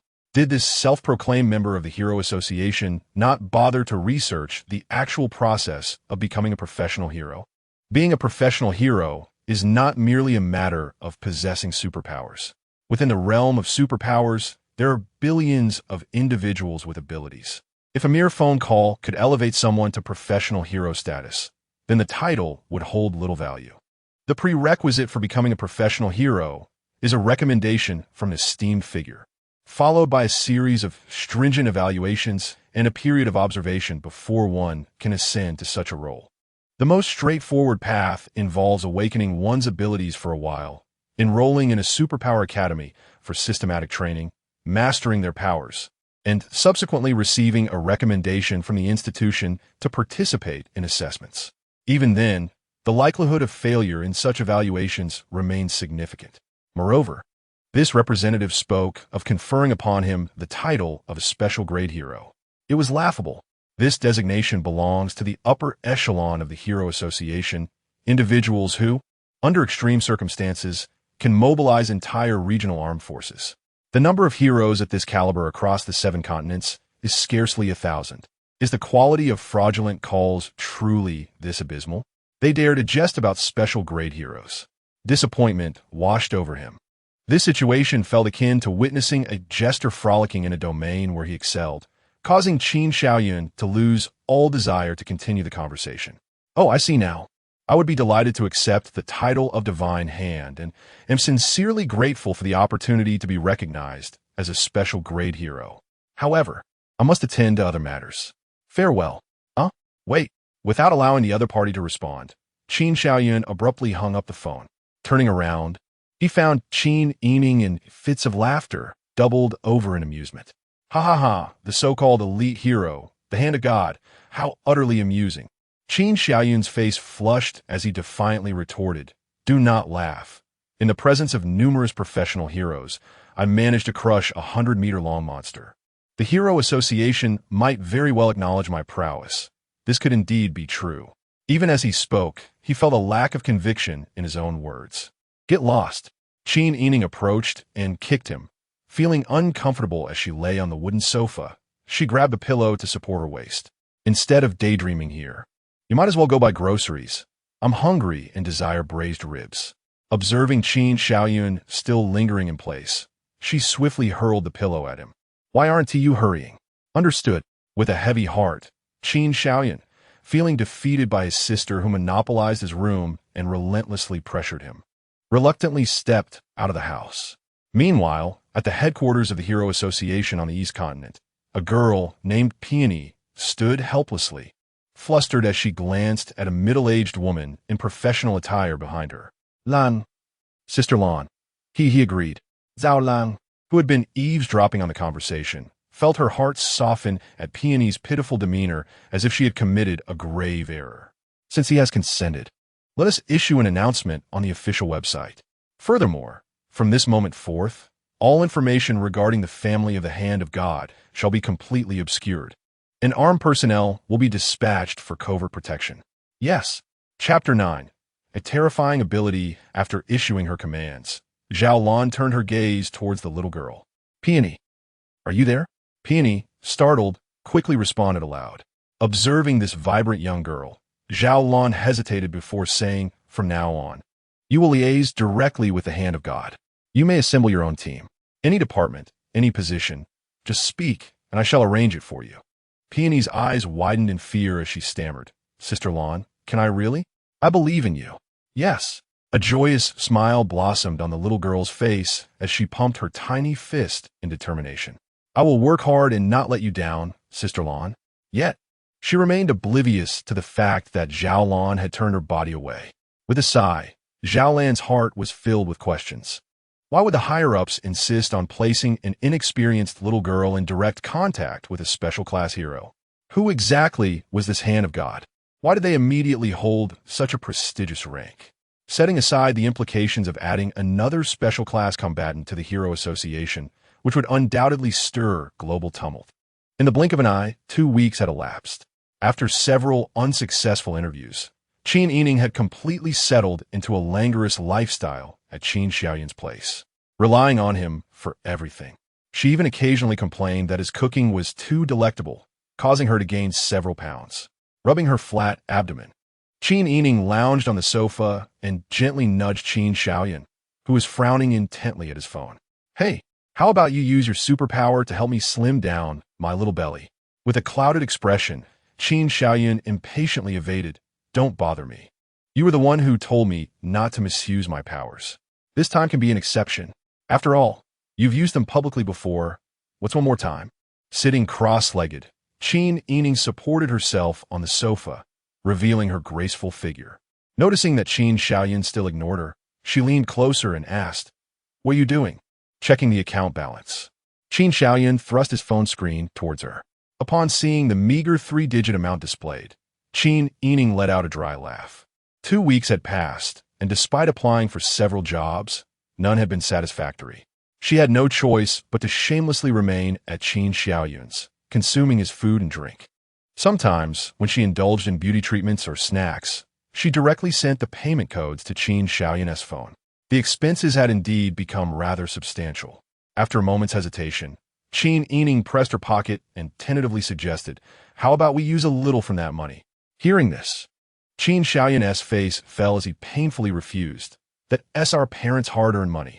Aren't you old enough to be using your own funds? Aren't you embarrassed? Internally, he cursed the professional hero for not transferring the money sooner. Noticing Qin Yining pouting in annoyance, Qin Xiaoyun casually inquired, by the way, I Haven T asked why you suddenly quit your last job when you were doing just fine? Recalling this incident ignited a fire within her. Qin Yining furrowed her brows, expressing her discontent. Isn't it all because of that repugnant leader of mine? At over 50 years of age, he still desires me to be his mistress. For heaven's sake, his son is nearly my age. Her fingers paused momentarily on her phone, and Qin Xiaoyun's expression darkened abruptly, a flicker of murderous intent flashing in his eyes. Although they were not biological siblings, Qin Yining often bullied him. Yet, in Qin Xiaoyun's perspective, this was merely the ordinary dynamic between them. They frequently professed their disdain for each other, but in truth, their bond was strong. How could he, who was reluctant to harm his sister, tolerate an outsider daring to covet her? In that instant, Qin Xiaoyun's animosity towards Qin Yining's superior far surpassed that of the dragon worm responsible for his bankruptcy. A chill ran down his spine as Qin Yining seemed to sense something amiss. She clutched his sleeve, hastily imploring, don't do anything reckless. Before I resigned, I dealt him a painful kick and ended up compensating him a hefty sum, which is why I came to you. Her eyes sparkled with intensity as Qin Xiaoyun tilted his head, replying calmly, just a kick? Aren't you being too lenient? How about I take care of him? Beneath his tranquil tone lay a tempestuous storm. Qin Yining was momentarily taken aback by the indifference towards life reflected in Qin Xiaoyun's gaze.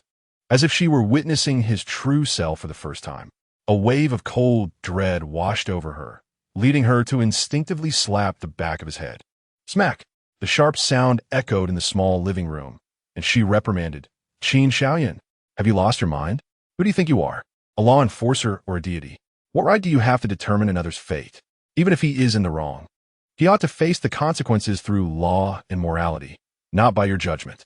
The slap jolted Qin Xiaoyan back to reality, leaving him momentarily dazed. "Elder sister, coming from someone like you, who exposes others' troubles, this seems rather incongruous." Seeing his silence, Qin Yining assumed he was angry, and feeling a pang of discomfort herself, she instinctively embraced him. Qin Xiaoyun's eyes widened in surprise. In his bewildered state, she gently stroked his head and softly said, "Xiaoyun, I apologize. I didn't mean to hit you. I'm genuinely concerned. Your extraordinary abilities are frightening. I'm afraid that if you become immersed in the superiority of your power, you might someday lose your human emotions. I have always hoped you would not rely on your abilities, but strive to be an ordinary person, to toil, to fail, to feel the bittersweet struggles of everyday life. This is so that even if you one day lose your way, you can find your way back." As warmth enveloped him, Qin Xiaoyan found himself in a daze. At that moment, Qin Yining released him, patting his head. "Think it over carefully. I will return to my room now." With that, she slowly stood up, disregarding her shoes and padding barefoot back to her chamber. The instant she closed the door, her small face flushed a deep crimson as embarrassment overwhelmed her, causing her to crouch down and cover her face with her hands, stifling any sound. As Qin Xiaoyan regained his senses, he scratched his still warm head, feeling as though he were ensnared in a dream. What on earth? Was Qin Yining truly so gentle? Nevertheless, her words had indeed dispelled the murderous intent that lingered within him. Observing his own hands, he let out a resigned sigh. Just as Qin Yining had articulated, the power of the fantasy king was utterly terrifying, so much so that Qin Xiaoyan believed it to be a force not meant for humanity to wield, but rather a dominion reserved for the divine. With this thought, he extended his right hand. A pinprick of light began to coalesce in his palm, and with a mere thought, the surrounding energy swiftly converged towards the luminescence. The brilliance intensified, emanating an aura of formidable energy, yet it remained confined within the modest confines of his hand.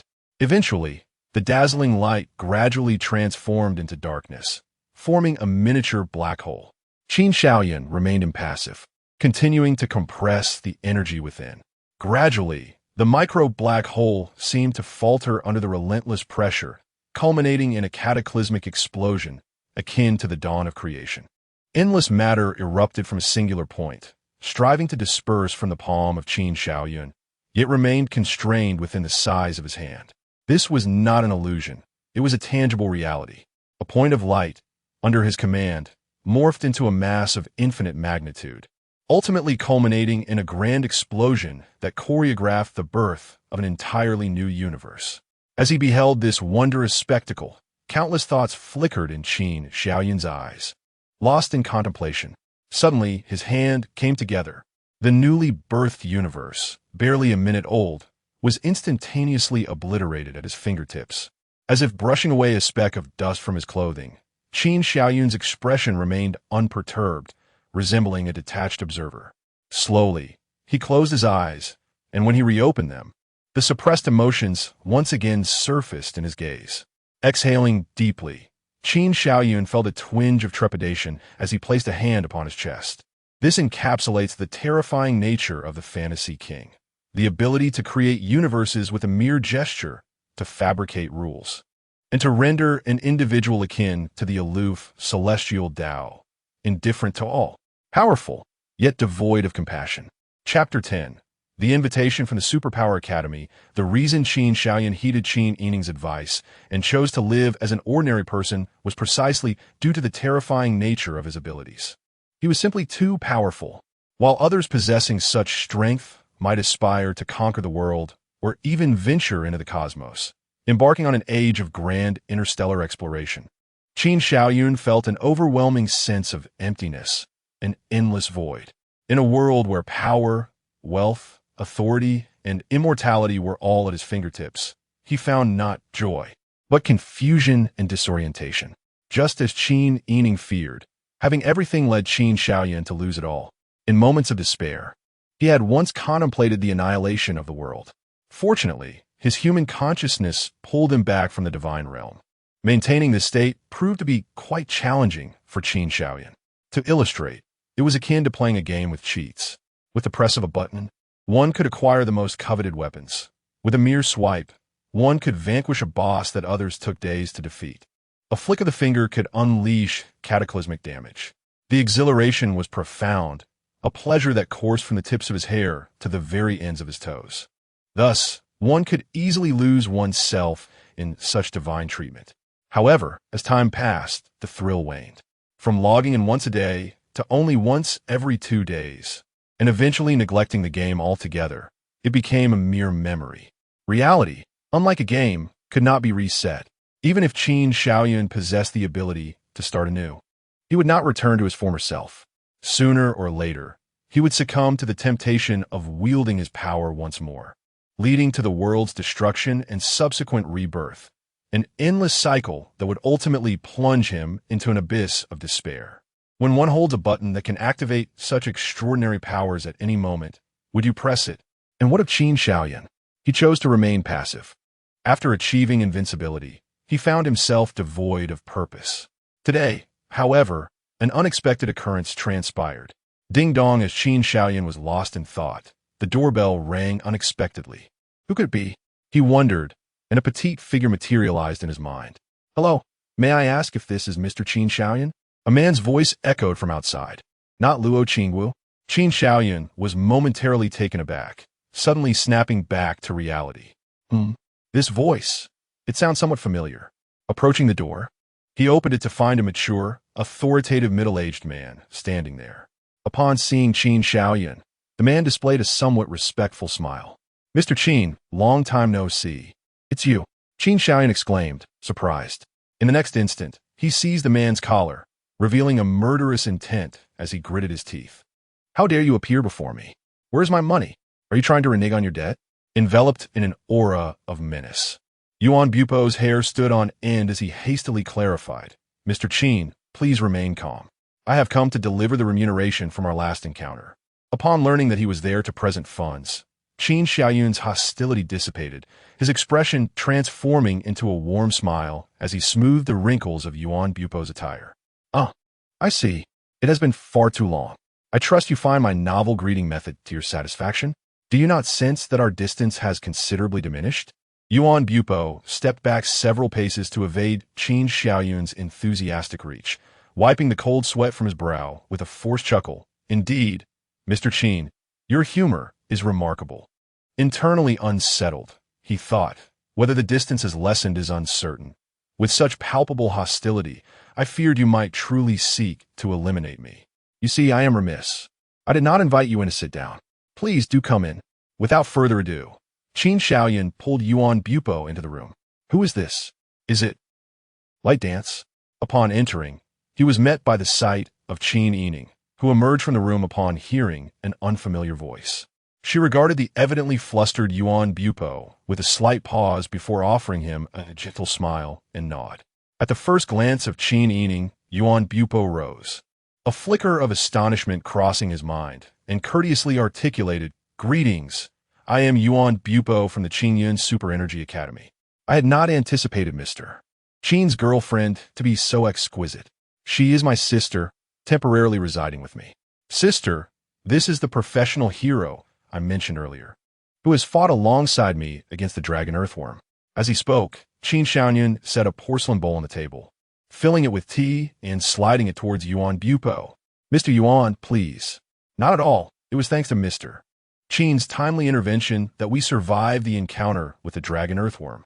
Observing the bowl of tea before him, Yuan Bupo offered an awkward smile, internally noting, "This is the first time I have seen tea served in a bowl meant for meals." The moment he lifted the bowl, he was taken aback. The tea was not even warm.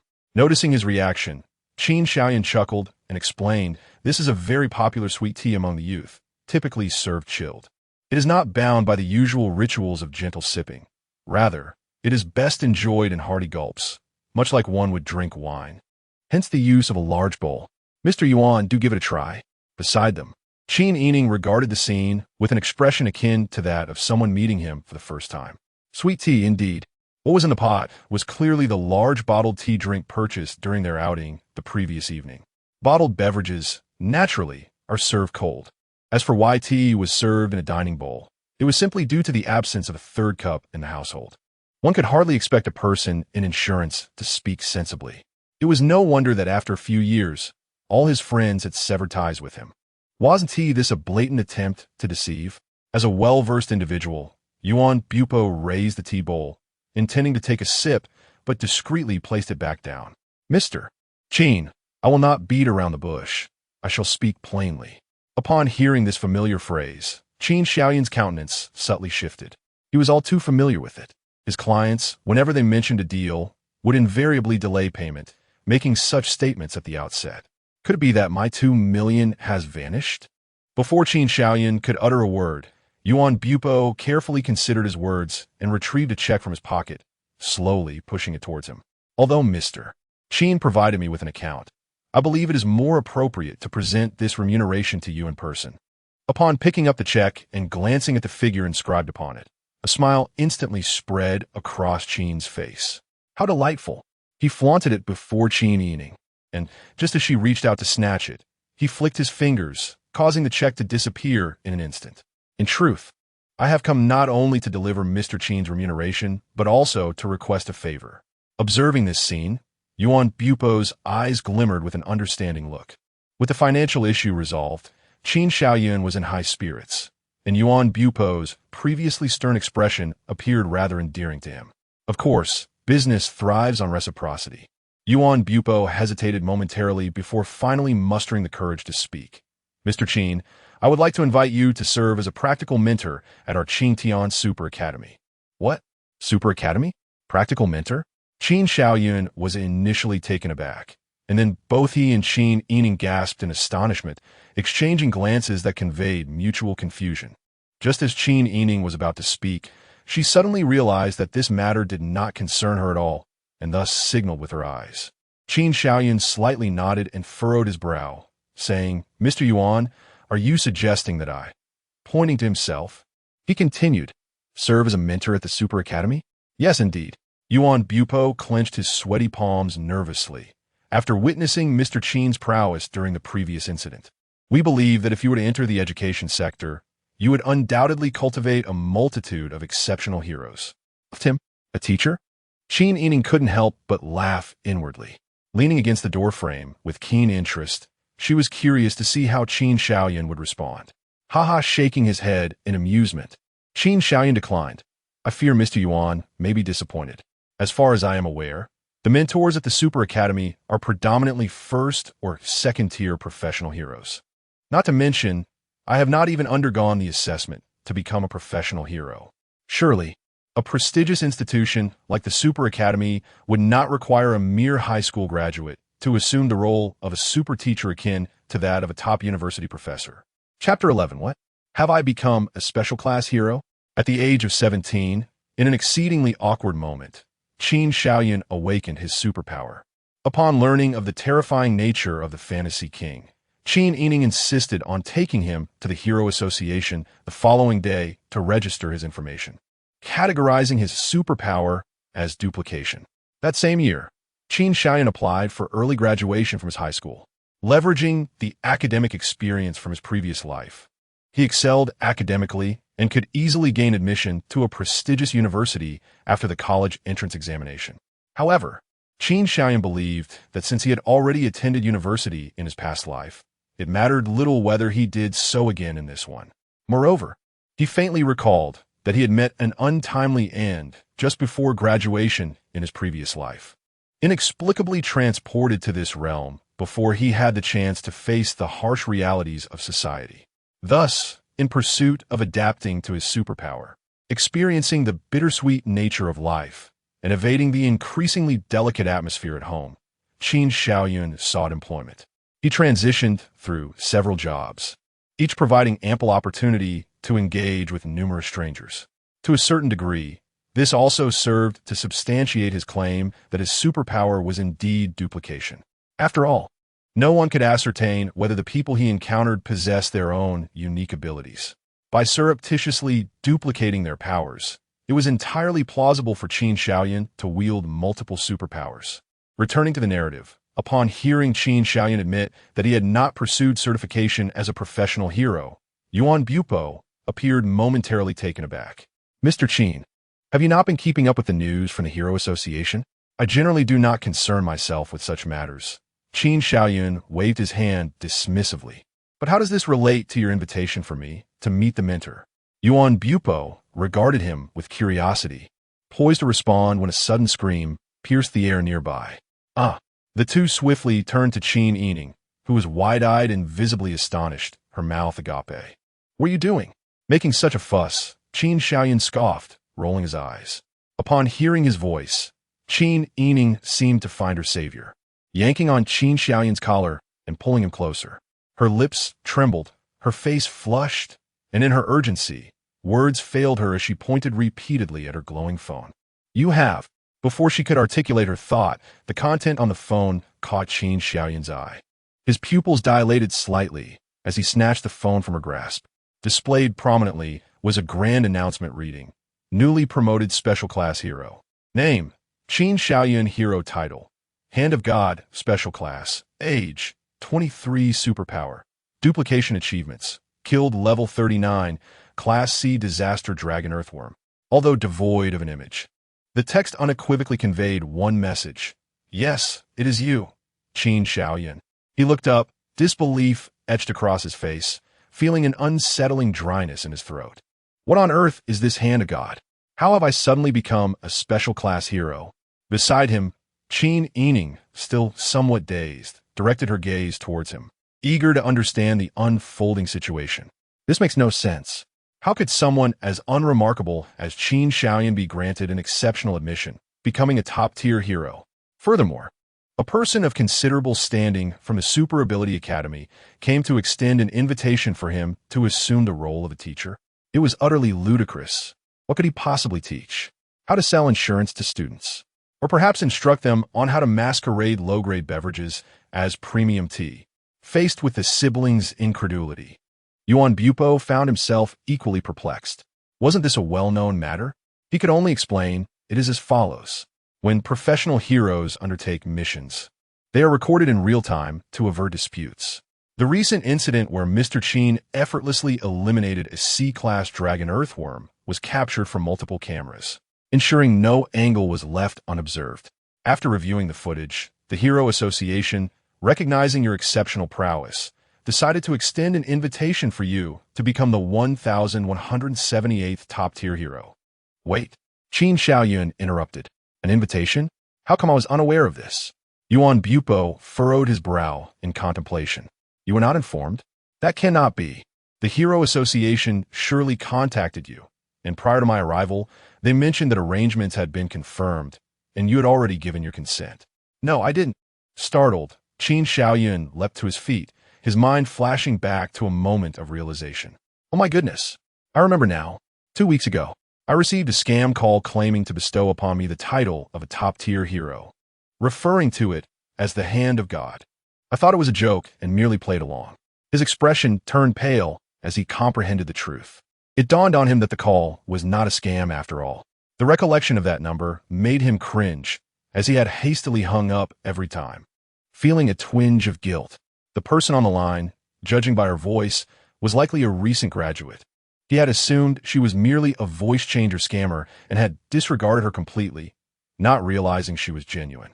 Was this not reminiscent of his own experiences when he first entered society, often being subjected to challenges by others? To his astonishment, the villain in this scenario turned out to be none other than himself. Observing the fluctuations in his expression, Yuan Bupo chuckled. It seems Mr. Qin has recalled the circumstances. Rest assured, as a top-tier hero, ascending to the position of principal at the Super Ability Academy poses no issue, let alone merely being a humble instructor. Truth be told, Yuan Bupo felt a twinge of apprehension within. A top-tier hero, by virtue of sheer strength, could easily transcend any disparities in education or status. With a population exceeding hundreds of billions across the 7 continents, the visible top-tier combatants numbered merely in the thousand. They were a truly exceptional rarity among millions. Each continent boasted no more than 100 top-tier heroes. Moreover, in terms of overall strength, the Eastern continent consistently ranked at the bottom of the 7 continents. Should Qin Shaoyan choose to join the Hero Association, his status would skyrocket. Thus, Yuan Bupo regarded his audacious suggestion to have Qin Shaoyan teach at the Qingyun Super Ability Academy as a fanciful notion. Yet, he recalled the remarks made by Deng Qingri during the council meeting. Yuan Bupo suddenly felt that it was worth a try. Upon hearing that there was no need to worry about educational qualifications, Qin Shaoyun became momentarily lost in thought. For reasons unknown, scenes from his mind resurfaced. The once joyful and fulfilled Wang Wanfeng, Luo Qingwu, who had lost all her family yet remained resilient, and the countless figures wandering the community like mere shells of their former selves. In truth, there were matters he could address with greater efficacy. Harnessing the power of the fantasy king, Qin Shaoyan could, in theory, eradicate all the bizarre individuals and monsters from the world. However, such an act would be devoid of meaning. The absence of monsters and peculiar beings would merely give rise to countless individuals with extraordinary abilities who might tread down the path of malevolence. Given this, why not eliminate such exceptional powers entirely from this realm? Yet, that too would be futile. Humanity is inherently a species that relishes conflict. In the absence of external threats, they would only turn against one another. War would inevitably extend into an unending future. Ultimately, it was Qin Shaoyan's fear that, should he pursue this course of action, he would lose control over this forbidden power. At that juncture, he would no longer be human, but rather elevated to the status of a deity. Chapter 12. There is a tigress in my home. Moments later, Qin Shaoyan rubbed his fingers, hesitating for a moment. Mr. Yuan, I would like to consider this. Once I have made my decision, I shall inform you. The absence of a definitive refusal brought joy to Yuan Bupo's heart. He promptly retrieved a business card from his pocket and handed it to Qin Shaoyan. Excellent, no problem. Mr. Qin, here's my card. Please feel free to call me once you have made your decision. We at Qingyun Super Ability Academy would be delighted to welcome you. Qingyun Academy's director. Yuan Bupo phone, 131. Glancing at the unadorned black card, which bore only his title, name, and phone number, Qin Shaoyan tucked it into his pocket. Noticing him pocket the card, Yuan Bupo's face lit up as he raised a large bowl before him and heartily drained its contents. Savoring the coolness of the tea accompanied by a hint of sweetness, he smacked his lips in delight. Mr. Qin's tea, indeed delightful. Goodness, he actually drank it. Qin Shaoyan and Qin Yining exchanged glances, then turned their heads in silent understanding. I presume Mr. Qin has many matters to attend to, so I shall not impose any longer. Aware of the wisdom in knowing when to withdraw, Yuan Bupo suggested his departure. Before Qin Shaoyan could respond, Qin Yining, taken aback, exclaimed, "You're leaving already? Want you stay a bit longer?" Yuan Bupo waved his hands repeatedly. No, the academy is about to commence its admission examinations, and I have pressing matters to attend to. Perhaps on another occasion, I may trouble you again. In June already, preparations for admissions? A flicker of surprise crossed Qin Shaoyan's mind. However, considering that the Super Ability Academy differed from the ordinary institution he had previously attended, he surmised that their admission protocols must vary as well, and he dismissed the thought. After exchanging a few pleasantries with Yuan Bupo, he escorted him to the door. As they stepped outside, the door of apartment 704 swung open almost simultaneously. Upon seeing a stranger emerge from Qin Shaoyan's residence, Luo Qingwu paused for a moment. After scrutinizing Yuan Bupo, she suddenly felt he looked somewhat familiar. Yuan Bupo politely smiled at her. It was Qin Shaoyan who greeted her with a smile. "Qingwu, are you off to practice dancing again?" After a moment's hesitation, Luo Qingwu nodded and replied in a cool tone, with graduation approaching. "Our class only has one dance performance at the evening gala, so I must make the most of my practice time." "Oh, I see," Qin Shaoyan said, realization dawning upon him. "Will my sister Yining and I be able to attend?" "Of course, it's entirely up to you," Luo Qingwu replied, a glimmer of excitement flashing in her eyes. After uttering this, she turned and departed. As he watched her figure fade around the corner, Yuan Bupo suddenly spoke. "Qingwu, Qin Wu still residing in the resettlement area. Mr. Qin, could this young lady be Luo Qin Wu? Ah, Qin Xiaoyan inquired, puzzled. Do you know her? Nodding, Yuan Bupo replied with a smile. Indeed, this young lady is one of the key students our academy is keenly observing. Key student, Qin Xiaoyan murmured, lost in thought. In fact, he had long sensed that Luo Qin Wu possessed extraordinary abilities. Moreover, judging by her aura, she surpassed most of her peers in power. However, at that moment, he let out a sigh. Indeed, she was a prodigy. Alas, at such a tender age, she found herself residing in a settlement, surrounded by those who suffered greatly. If given the chance, he truly wished to assist them. Yuan Bupo cast a surprised glance at Qin Xiaoyan, inwardly affirming his initial judgment of the person. After pondering for a moment, he gravely addressed Qin Xiaoyan. Rest assured, I comprehend your intentions. No sooner had he spoken than his phone rang. He quickly waved goodbye to Qin Xiaoyan while answering the call, striding towards the elevator. After bidding farewell to Yuan Bupo, Qin Xiaoyan gazed at his retreating figure, perplexed. Understand my intentions? What did he mean? Confounded, he shook his head and returned to the room. Upon raising his gaze, he saw Qin Yining sitting on the sofa, legs crossed, her eyes glimmering as she appeared lost in thought. Noticing his entrance, she directly inquired, Have you made a decision? Qin Xiaoyan was momentarily taken aback, retorting, Decision about what? Naturally about becoming a mentor at the Super Ability Academy. Qin Yining replied, her brow furrowing, her cheeks flushing as she slapped the sofa. Today has been nothing but troublesome. First, I unknowingly confided my thoughts to this insufferable younger brother of mine. Before I could gather my wits, I learned that Qin Xiaoyan had been invited to become a mentor, which startled me. And then, the most shocking of all, my odious brother, that Qin Xiaoyan, was conferred the title of special class hero? Goodness, even a drama wouldn't dare portray such a twist. I know you well enough. Qin Yining rolled her eyes. If you were reluctant to go, you would have declined outright, rather than feigning contemplation. You're not contemplating whether to accept. You're pondering how to persuade me. Qin Xiaoyan's lips twitched, his expression slightly uneasy. How did you deduce that I was considering how to convince you, rather than contemplating how to address Mom and Dad's concerns? Please, Qin Yining scoffed. When you went off to be a fishmonger, they had no objections. Let alone now, when you're preparing to serve the nation. If they knew this news, they would be so elated they wouldn't be able to sleep. Upon hearing this, Qin Xiaoyan silently scrutinized Qin Yining. She held her ground, returning his gaze defiantly. Ultimately, Qin Xiaoyan conceded, exhaling deeply. All right, you're right. I genuinely wish to seek your opinion. Seeing Qin Xiaoyan's nonchalant demeanor, Qin Yining found herself at a loss for words and could only pout, simmering in her frustration. After a prolonged silence, the atmosphere lingered thick with unspoken thoughts. Qin Yining sighed, expressing her resignation. Well, if you wish to go, then go. Although I truly do not want you to overly depend on your extraordinary abilities, you are no longer that reckless little brat from before. I believe you possess the discernment. After uttering these heartfelt words, Qin Yining felt a profound stir within her. Indeed, one must grow up. To constantly bind oneself with familial concern has compelled Qin Xiaoyan over the years to undertake actions he did not wish to pursue. Is that not a form of harm? I care for him so deeply. Perhaps this mischievous yet obedient brother of mine is now moved to tears. As she turned, Qin Yining was taken aback.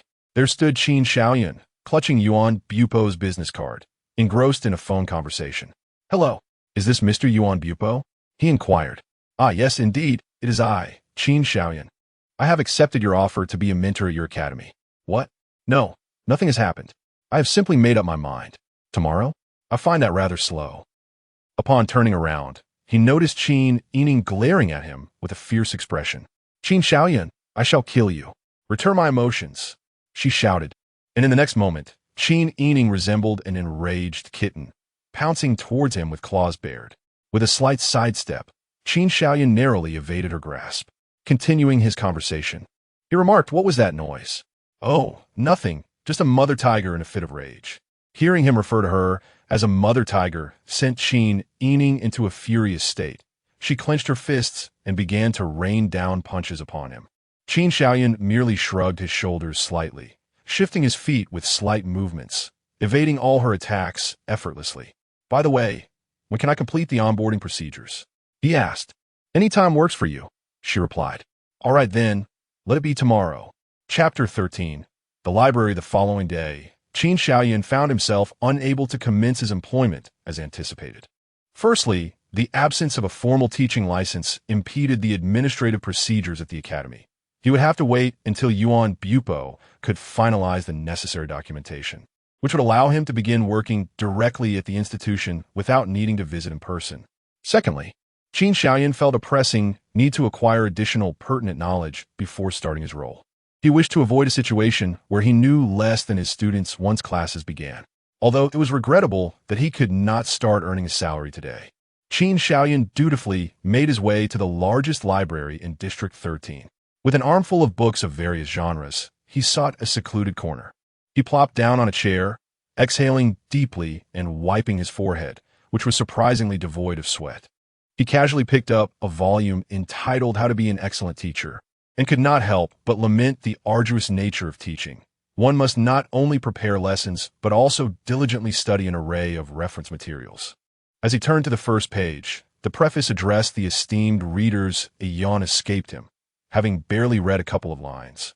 An overwhelming wave of drowsiness washed over him, nearly bringing tears to his eyes.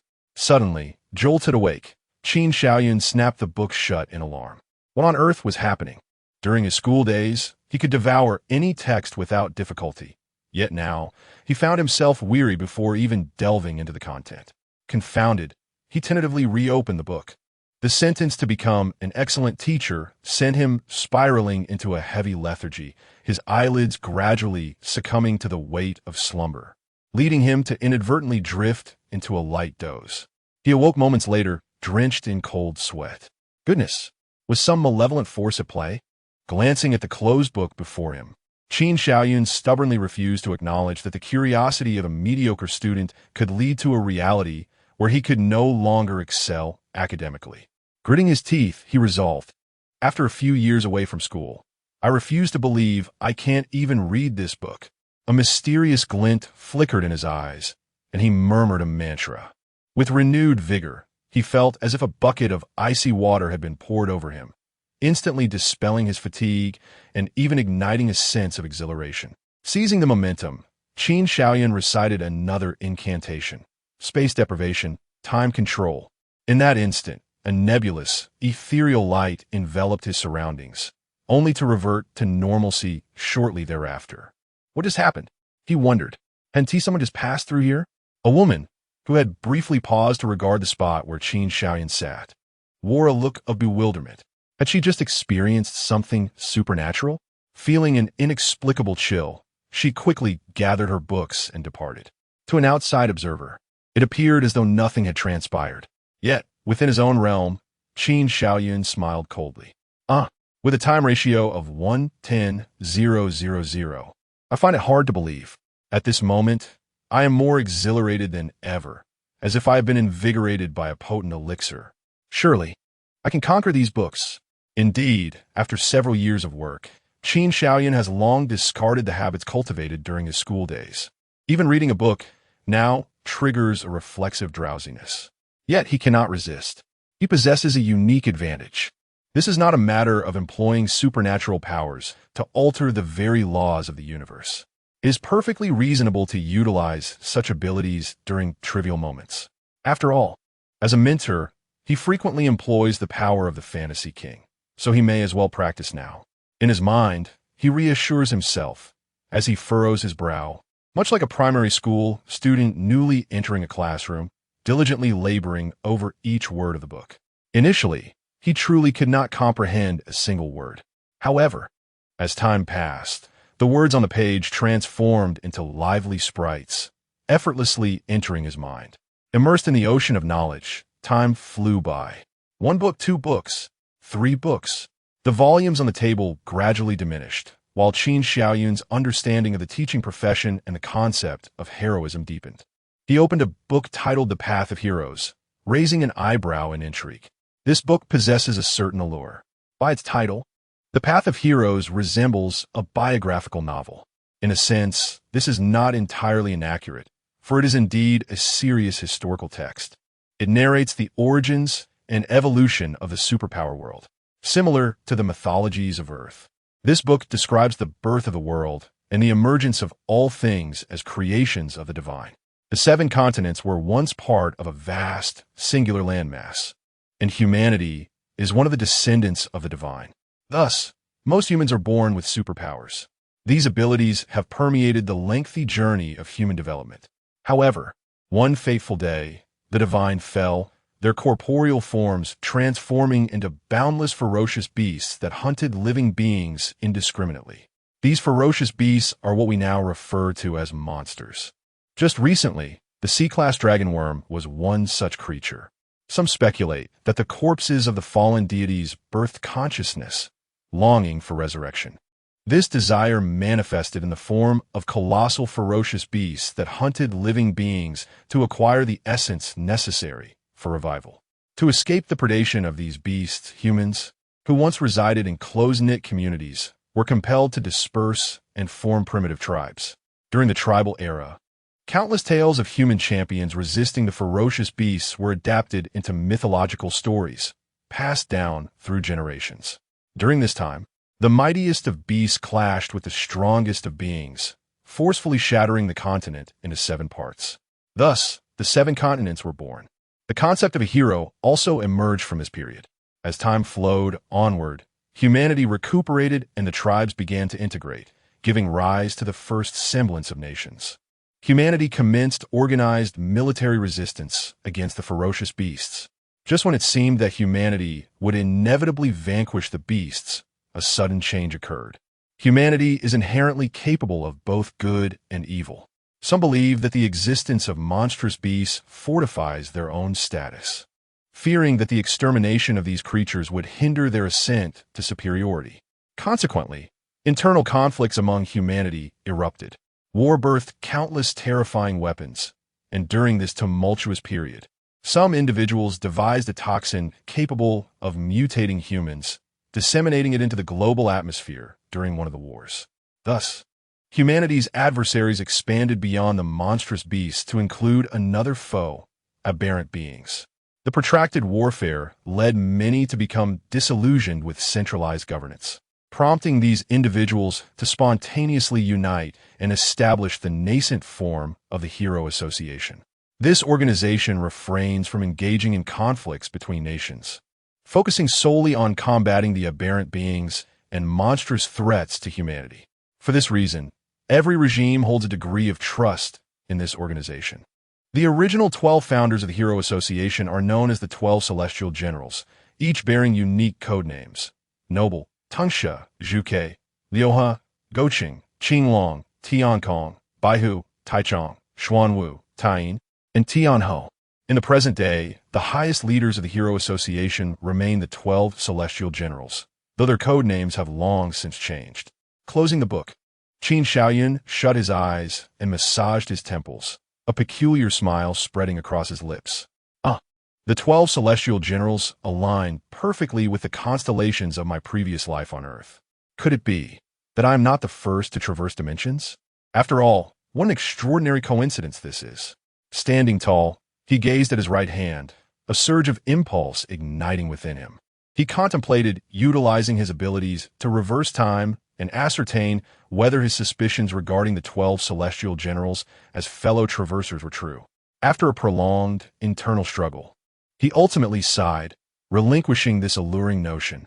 Though it is referred to as a past life, the memories of Earth feel more like a fleeting illusion to Qin Shaoyun. After all, having only begun to awaken in his teenage years, he now resembles an indigenous inhabitant of a world imbued with superhuman abilities, rather than a denizen of Earth. Chapter 14.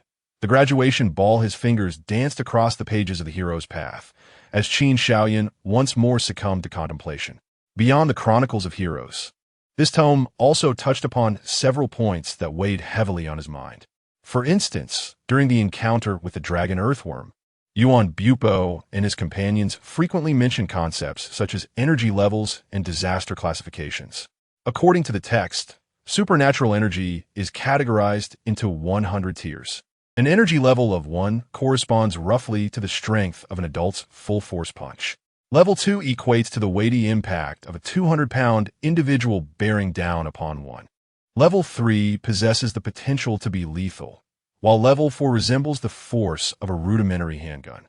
Upon reaching Level 5, one attains the might of a submachine gun, which also constitutes the minimum requirement for professional heroes. However, this does not imply that individuals at levels 1 and 2 lack the capacity for fatality. The nature of their abilities remains crucial. For instance, a telekinetic at level 1 could manipulate a sewing needle to effortlessly pierce a heart. Energy levels serve as a standard for gauging the magnitude of a superhuman's internal power. Going further, levels 10 and 20 represent the prerequisites for various tiers of professional heroes. Disaster classifications are generally correlated with energy levels, ranging from S to E in 6 distinct categories. A standard sea-level disaster signifies an energy level of 30 to 39, indicating significant economic repercussions for a region. The previous dragon earthworm incident was classified as a top-tier sea-level disaster with an energy level of 39. Such disasters typically necessitate the collaboration of multiple first-tier professional heroes or the intervention of a special hero for resolution. The Hero Association's misjudgment, failing to anticipate the dragon earthworm's mutation, led them to dispatch Yuan Bupo, a first-tier hero, alongside a cadre of third- and fourth-tier heroes for the expedition. This ultimately paved the way for Qin Xiaoyun's intervention. Intriguingly, he mused, "What energy level could I achieve if I were to unleash my full potential?" With a wry smile, Qin Xiaoyun playfully clenched his fist toward the air. Would it reach level 100? Or perhaps even beyond? As for disaster levels, would it be an A level capable of annihilating a continent, or an S level sufficient to obliterate the world? Stretching languidly, he gathered the several books he had perused and prepared to return home. Perhaps it could be the 10th power of an S level leading to a cosmic reboot. With a snap of his fingers, he dispelled the effects of spatial deprivation and temporal acceleration, reappearing in the library. The time ratio was 1:10,000. 1 minute in the outside world equated to 10,000 minutes under the influence of his ability, roughly 6 days. While to others in the library, Qin Xiaoyun had merely vanished for a few minutes. In reality, he had been engrossed in reading for over 10 consecutive days. Rubbing his flat stomach, a frown crossed his face. Alas, while my abilities are advantageous, they do leave me rather famished. Tonight, I shall indulge in some braised pork. After returning the borrowed books, Qin Xiaoyun hastened to the market, specifically selecting a piece of pork belly with a delightful balance of fat and lean meat before rushing home. Upon arriving at room 703, he was taken aback by the sight of the door ajar. "Is there another guest?" Stepping inside with a hint of confusion, I raised my gaze to find a young girl clad in a white dress, her subtle makeup enhancing her delicate features, standing shyly before me. In front of her, the notorious Qin Yining was leering with gleaming eyes, unabashedly touching the girl. "Ling Wu, this outfit is simply perfect for you.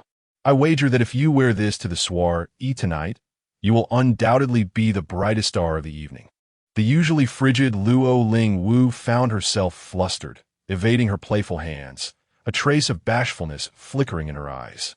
"Sister Yining, this dress? It feels too mature." Just then, a surprised male voice echoed from behind. "A soiree? Your school's graduation party? Ling Wu, are you really planning to wear this?" Qin Xiaoyun scrutinized her with a thoughtful expression, stroking his chin. It does indeed suit you." Typically, Luo Ling Wu exuded a chilling aura that deterred strangers. But in this moment, adorned in a breezy white dress, her still somewhat haughty visage was paired with a hint of shyness in her gaze, creating an impression of an awkward, yet endearing young girl attempting to act more mature. In this setting, amidst a sea of naive adolescence, she was undoubtedly a bombshell. One cannot deny that Qin Yining possessed a commendable talent for fashion. The two in the room had already noticed Qin Xiaoyun's entrance. Upon hearing his compliment, Luo Ling Wu murmured a soft thank you, quickly lowering her head, unable to meet the gaze of the brother-sister duo. Qin Xiaoyun smiled, lifting the dish of braised pork in his hand. "I'll be making red braised pork. Please stay and enjoy it with us." Without waiting for Luo Lingwu's response, he retreated into the kitchen. It is quite peculiar. Though Qin Shaoyan had settled here for some time, he had only exchanged a few words with Luo Lingwu, not even reaching the status of friends. However, ever since she had mistakenly entered his room and he had used it as an excuse to reject Qin Yining, their relationship had progressed rapidly, especially Qin Yining, who often sought out Luo Lingwu for amusement during her idle moments, sometimes even choosing to stay overnight rather than return home. As time passed, they unexpectedly became close friends. Consequently, Qin Yining frequently invited her to sit in room 703. Qin Shaoyan hoped that this girl, who had sealed her emotions behind a wall of indifference, would become more open. Thus, each time Luo Lingwu visited, he would prepare an extra portion of food. Before long, the sounds of sizzling and cooking wafted from the kitchen. Stealing a glance, Luo Lingwu discreetly swallowed her saliva. To be fair, while Qin Shaoyan's culinary skills may not rival those of a five-star chef, among ordinary individuals, he was undoubtedly quite adept. Luo Lingwu's own cooking skills were limited to turning rice into porridge. Ever since her parents had passed away and she moved into the settlement area, her meals had been solely resolved in the school cafeteria. During holidays, her options were reduced to takeout or instant noodles. Consequently, it had been a long while since she had savored a proper home-cooked meal. In addition, within the confines of room 703, the silent care exhibited by Sister Qin Yining and Qin Shaoyan enveloped Luo Qingwu, evoking a long-lost sense of home. Qin Yining, with a gentle smile, remarked, "Very well. Let us finish our meal before heading to Qingwu's school. And trust me, wear this outfit. It will undoubtedly captivate a multitude of young admirers." From a kitchen, Qin Shaoyan poked his head out, exclaiming, "Qin Yining, could you refrain from causing a ruckus? She has a dance to attend tonight, and she will need to change outfits." Qin Yining shot him a glare, retorting, "What business is it of yours?" Instinctively, Qin Shaoyan shivered and withdrew his head, silenced by her gaze. As he tossed the blanched pork into the rich, dark caramel sauce, he muttered under his breath, "I provide for you, and yet you dare to be so fierce. If you were my sister, I would have dealt with you long ago." Just as Qin Shaoyan continued his murmurs, a voice echoed from outside. "Qin Shaoyan, my nose itches. Are you insulting me?" "No." After dinner, the trio set off directly from the settlement area. They waited for the bus and squeezed onto one, taking half an hour in transit. Upon disembarking from the crowded vehicle, Qin Shaoyan, visibly frustrated, declared to Qin Yining and Luo Qingwu, "This is it. I must buy a car. I shall never ride a bus again. You haven't even gotten over your last car, and you're already thinking of another." Wiping the sweat from her brow, Qin Yining, though supportive of his sentiment, couldn't resist a playful exchange. Afterward, she turned to take Luo Qingwu's small hand, pouting, "Oh, Qingwu, why won't you listen to me? That dress would suit you perfectly." Indeed, with a slight bite of her lip, Luo Qingwu clutched the hem of her blue and white school uniform, a hint of shyness flickering in her eyes. The uniform, which typically concealed her beauty, surprisingly accentuated her youthful charm. Not suitable. She composed her expression, her demeanor growing cold once more. Stepping outside, she reverted to her former self, even speaking to Qin Yining in succinct phrases. With a mix of disappointment and affection, Qin Yining pinched her soft cheek, exclaiming, "You truly baffle me. Come, let's see your school." Despite the playful pinch, Luo Qingwu maintained her cool demeanor. The striking duo, one tall and one petite, miraculously appeared at the bus stop, captivating the attention of passers-by. "Oh, Qingwu." A voice of surprise emerged from the crowd. Chapter 15. Qingyun affiliated middle school. Following the sound, I turned to look. I saw several teenagers emerging from the crowd, a group of 2 boys and 2 girls. Upon catching sight of Qin Xiaoyun's distinctive hairstyle, Xiaoling was momentarily taken aback. She thought to herself, "Isn't that the handsome guy I encountered in the resettlement area? No, wait." Suddenly recalling something, Xiaoling's eyes narrowed as she curiously scanned between Luo Qingwu and Qin Shaoyan. This insurance gentleman. Why does he seem to have a good rapport with Qingwu? Oh, right. Qingwu mentioned they were neighbors. But who is this sister? Wow, she is stunning. Seeing Qin Yining, who was linked arm in arm with Luo Qingwu, Xiaoling was once again astonished. Luo Qingwu Yu hello. A shy boy following Xia Ling stepped forward to greet them. Qin Yining scrutinized the boy, then burst into laughter. Leaning closer to whisper in Luo Qingwu's ear, Qingwu, this young boy seems to have a crush on you. The boy, clearly overhearing her, blushed furiously and lowered his head in embarrassment. However, Luo Qingwu's expression remained unchanged. Her demeanor as cool as ever as she turned her gaze towards Xia Ling and the others. This is Xia Ling, my friend, Zhao Xiang, Chun Feng, and Guo Kui, all my classmates. As she mentioned each name, her gaze lingered on the respective individual, as if introducing them to one another.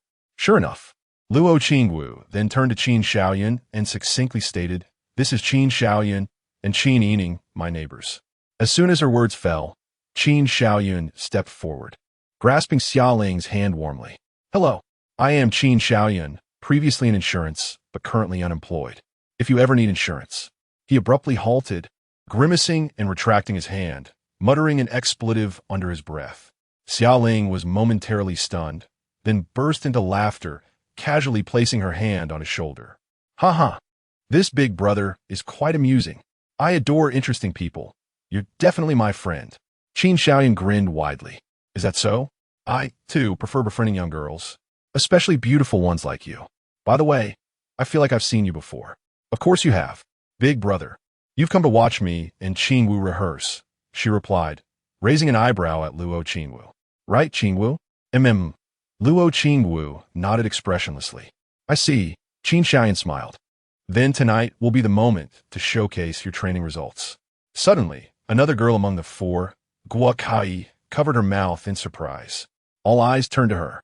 Guo Kui grasped Xia Ling's hand and then pulled Luo Qingwu closer, speaking rapidly. There's not much time left.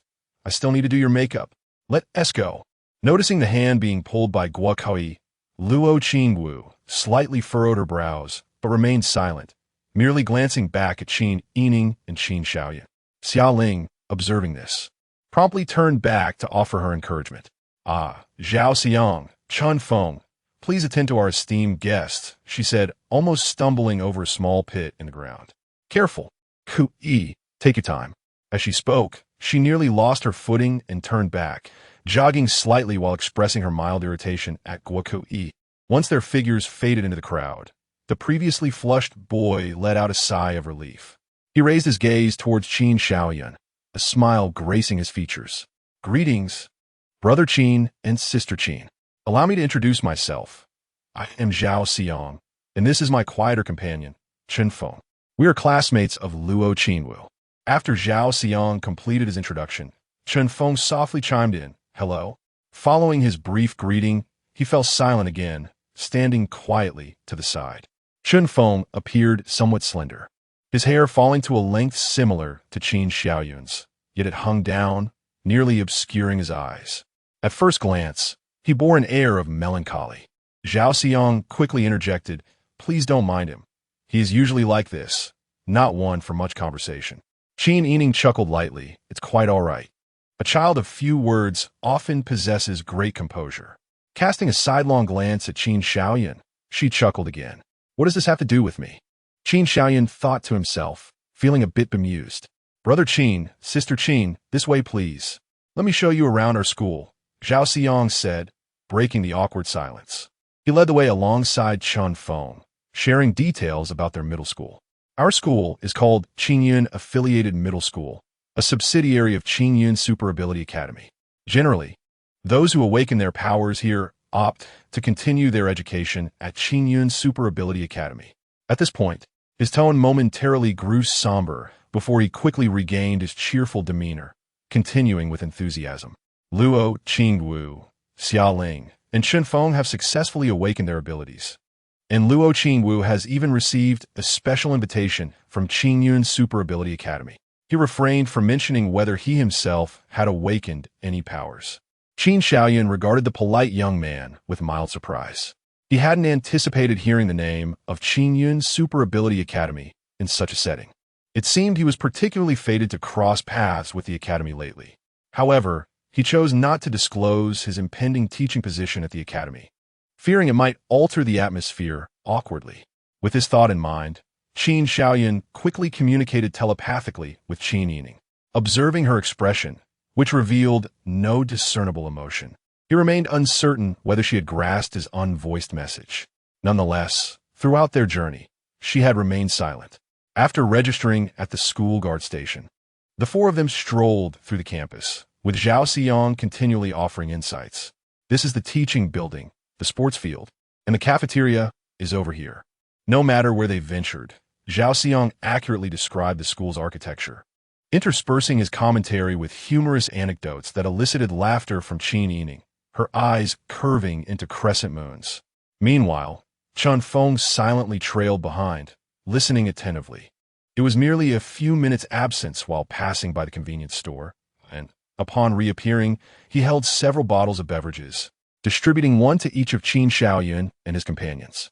Qin Shaoyun could not help but admire the meticulous and composed nature of this young man. As they strolled and conversed, they arrived at a vast expanse adorned with numerous iron targets and wooden stakes. This was the training ground, where the superhumans of their school honed their extraordinary abilities. The training ground is a distinctive feature of the superhuman world's educational institutions, setting them apart from ordinary schools on Earth. In the realm of superhumans, the optimal age for awakening one's powers is typically around 12 years old, coinciding with the first year of middle school. Thus, every middle school here boasts a training ground. Those who reach the age of 15 without awakening their powers face a negligible chance of ever doing so. The case of Qin Shaoyun, awakening at 17, is indeed a miraculous exception. By the time they reach the third year of middle school, most students would already be 15. Zhao Xiang had yet to awaken any superpowers, and it was likely that he would follow the same path as Qin Shaoyun, attending an ordinary high school after graduation. With diligent effort, he might secure a place in a respectable university, leading a life akin to that of most ordinary individuals, busy and unremarkable. It could be said that after the conclusion of the high school entrance examination, Luo Qingwu and her companions would no longer inhabit the same world as Zhao Xiang. The aspirations he harbored would remain forever buried in the depths of his heart, while Luo Qingwu would become the unattainable moonlight of his youth. Chapter 16. The Descent of the Divine. After observing the martial arts arena, the group continued to meander through the campus. Unbeknownst to them, time had slipped away.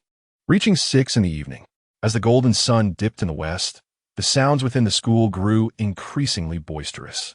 Individuals like Qin Shaoyun, who had come specifically for the performance, began to multiply. Most of them were parents, alongside a few alumni returning to reminisce about their time at the school.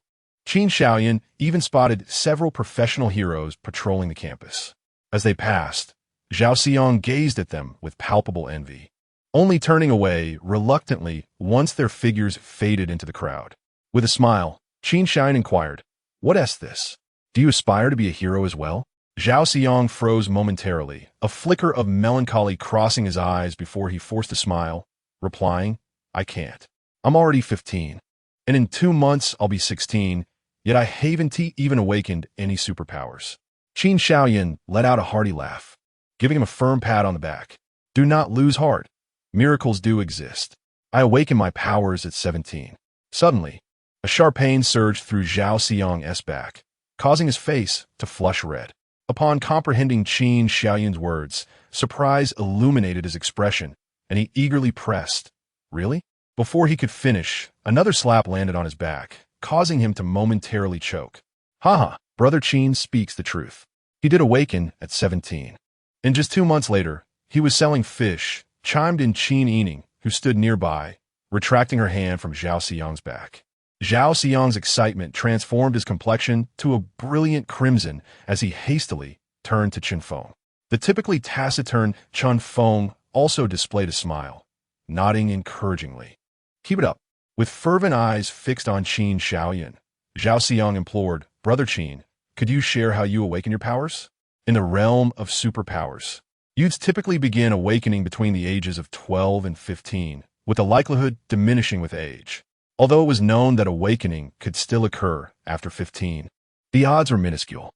Zhao Xiang had begun to resign himself to this fate, but unexpectedly encountering the rare specimen of Qin Shaoyun, who awakened at 17, ignited a spark of hope within him. Such is the nature of humanity. Even when faced with a 1 in a million chance, one still wonders why they are not that fortunate individual. Feeling Zhao Xiang's fervent gaze, Qin Shaoyun exchanged an awkward glance with Qin Yining, sharing a sheepish smile. I believe it was during a moment of intense emotional upheaval that I awakened. Zhao Xiang murmured excitedly. Intense emotional upheaval. So that is how it is, it can happen like that. He then began to mutter softly to himself, lost in thought. At that moment, the school's loudspeaker crackled to life. Dear guests and fellow students, the graduation gala is about to commence. Please make your way orderly to the playground and find a suitable spot to enjoy the festivities. After repeating the announcement a few times, cheerful melodies began to play. Qin Yining tugged at Qin Shaoyun and laughed. It's about to begin. Let us go find Qing Wu in the backstage. Backstage? Qin Shaoyun's eyes lit up with excitement. Does that mean we could see so many? Hee. You're right. Let us head to the back. Let us find Qing Wu. With that, she took the lead, striding purposefully towards the playground. Qin Shaoyun, with a mischievous pout, made his intentions clear. Raising an eyebrow, Qin Yining chased after him, scolding, "Stop right there. We're not looking for Qin Wu. We need to secure our spots first." Chen Feng hurried a few steps behind and noticed Zhao Xiang had halted. He turned back and called out, "Let us go." Lost in thought, Zhao Xiang snapped back to reality, displaying a burdensome smile. "Chen Feng, you go on ahead and meet up with Ku Yi and the others. I need to use the restroom. I'll be right back." With a wave, he turned and walked away. Chen Feng was momentarily taken aback, a flicker of doubt crossing his eyes. The nearest restroom wasn't in that direction. Just as he contemplated following him to investigate, a hand suddenly grasped him, nearly causing him to stumble. He turned to glare, only to find a middle-aged couple, a man and a woman, gazing at him in astonishment. "Xiaofeng, is that really you?" Chen Feng responded with a hint of surprise. "Dad, Mom, what are you doing here?" Beaming at their son, with 8 gleaming teeth on display, Chenle gave a thumbs up, proudly declaring, "Your mother and I skipped work tonight." "Of course. It's your graduation party. How could we possibly miss it?" Zhang Qiumei chimed in, patting her chest with pride. "Hey, this isn't something to be proud of," Chen Feng remarked, a few beads of sweat forming on his forehead. It was hard to fathom how such optimistic parents had raised a son as taciturn as he. By the way, Zhao Xiang, with no time to deal with his eccentric parents, Chen Feng turned to look around. In the throng of people, Zhao Xiang's figure had already vanished. At that moment, Chen Lu and Zhang Qiumei each wrapped an arm around one of Chen Feng's shoulders. "Come on, dear son. Tell us where your class is. Let us go meet your classmates." "I don't want to." Chen Feng gazed despairingly at the sky. "Listen to us." Despite his protests, Chen Feng was forcibly pulled towards the playground by his parents. Meanwhile, at the martial arts field, Zhao Xiang glanced at the few figures still training, breathing heavily as he hurried towards the restroom in the southeast corner. Upon reaching the innermost stall, he took a deep breath. Skillfully tapping a specific tile in a 3-long-2-short rhythm twice, he heard a soft click. To his astonishment, the tile split in two, revealing a small black screen. When the screen illuminated, an infinity symbol began to rotate, gradually magnifying like the last glimmer of light emerging from the shadows. Zhao Xiang clenched his fingers anxiously, awaiting further developments. Soon, a deep, murky voice resonated from the screen. "What is it?" As the voice spoke, the screen lit up with chaotic patterns. A hint of struggle appeared on Zhao Xiang's face as he clenched his teeth. "Master Priest, I have given it considerable thought, and I shall seek alternative methods to awaken my superpowers." Before receiving a response, he hastily added, "Rest assured, I am deeply grateful for all that you have done for me. I swear I will never reveal your secrets." The Master Priest fell silent. Meanwhile, Zhao Xiang was consumed by anxiety, beads of cold sweat trickling down his forehead, falling from his chin and splattering on the ground with a soft thud. Seconds stretched into what felt like hours for him. The Master Priest's murky voice broke the silence once more. "God loves all mortals. No choice is wrong. We shall respect your decision." Zhao Xiang exhaled in relief, a glimmer of gratitude illuminating his face. "Thank you, Master Priest." At that moment, the Master Priest inquired unexpectedly, "Have you consumed the sacred medicine today?" Zhao Xiang paused, responding, "Not yet." "Take it out." Upon hearing the instruction, he retrieved a snow-white pill, the size of a chopstick's tip, from his pocket. "Crush it, destroy it." Just as he was about to instinctively comply, he inexplicably asked, "Why must I crush it?" A silence enveloped the room. The master priest was evidently taken aback by his question. "The intact sacred medicine can easily be tracked. I instruct you to destroy it to prevent anyone from discovering your association with the Divine Descent organization." "Ah, I see." Zhao Xiang cradled the pill in his palm. In that instant, before he could exert any force, the pill transformed into a liquid, akin to snow melting in the warmth. His pupils dilated as he violently shook his right hand, attempting to cast off the liquid medicine, but it seeped instantly into his skin. "What is this?" he asked in terror, rubbing his palm incessantly. Before he could finish his question, his body suddenly stiffened, his eyes rolled back, and with a thud, he collapsed to the ground. The transformation of the sacred medicine into liquid and his subsequent fainting occurred within mere seconds. A small screen on the wall crackled to life, and the master priest's voice dripped with mockery. "Foolish creature."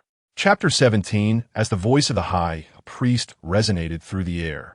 Zhao Xiang's skin appeared to be traversed by countless eels, gradually swelling. His tightly shut eyes contorted in visible agony. Before long, the ground beneath him became soaked with the sweat that poured forth. A terrifying laughter echoed hauntingly in the empty restroom. Suddenly, Zhao Xiang's closed eyes flew open. His irises had vanished, replaced by a web of crimson veins.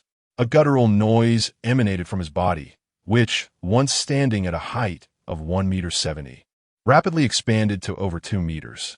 His muscles bulged grotesquely, and his clothing disintegrated into tatters, exuding a ferocious aura. Upon closer inspection, his face was marred by protruding veins, rendering his original appearance utterly unrecognizable.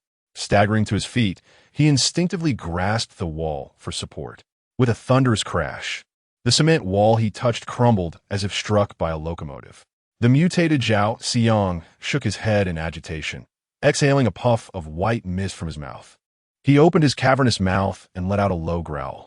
The surrounding air quivered, and the glass doors and windows of the restroom vibrated with a resounding clatter. What was that rumbling sound? What was happening? At that moment, the chaotic sound of footsteps approached from outside. It was the students who had been training in the martial arts arena, drawn by the commotion. The transformed Zhao Xiang whipped around. He growled lowly and like a beast, shattered the partitions in his path, charging toward the source of the noise. "What is that?" Within seconds, terrified screams echoed in succession, punctuated by several cries of horror that reached the restroom. Following this, the sounds of gnashing teeth and the crackling of bones reverberated through the deserted martial arts arena. On the playground, a melodious symphony of strings filled the air. On stage, amidst swirling smoke, a petite figure clad in traditional Han attire flickered in and out of visibility within the mist. Through the light, it seemed as if a celestial maiden delicately plucked the strings, enchanting melodies dancing like sprites at her fingertips. The students below listened intently, captivated and silent, their faces aglow with rapture. Time passed, and as the thick fog dissipated, the music gradually faded. Qin Shaoyan opened his eyes, savoring the lingering notes. This melody must belong to the heavens. How rare it is to hear such a thing on earth. Qin Yining, I feel as though I am falling in love once more. Oh, but she is merely a young girl. Can you not maintain some decorum? Qin Yining's face was filled with disdain. Upon overhearing their exchange, a middle-aged man nearby chuckled. "Ha, this gentleman is not only eloquent, but also quite humorous." Qin Shaoyan furrowed his brow. "I am quite serious." Seeing his solemn expression, the middle-aged man was momentarily taken aback, unable to discern whether he was jesting or sincere. "Be a bit more serious." Qin Yining nudged him, addressing the older man. "I apologize. This lad is merely speaking nonsense." Qin Shaoyan chuckled mischievously. "Indeed, I am jesting. Wait. Hold on, something is amiss." As he spoke those last words, his expression shifted dramatically. Before Qin Yining could react, he swiftly turned and vanished into the crowd, leaving her and the middle-aged man beside her in stunned silence.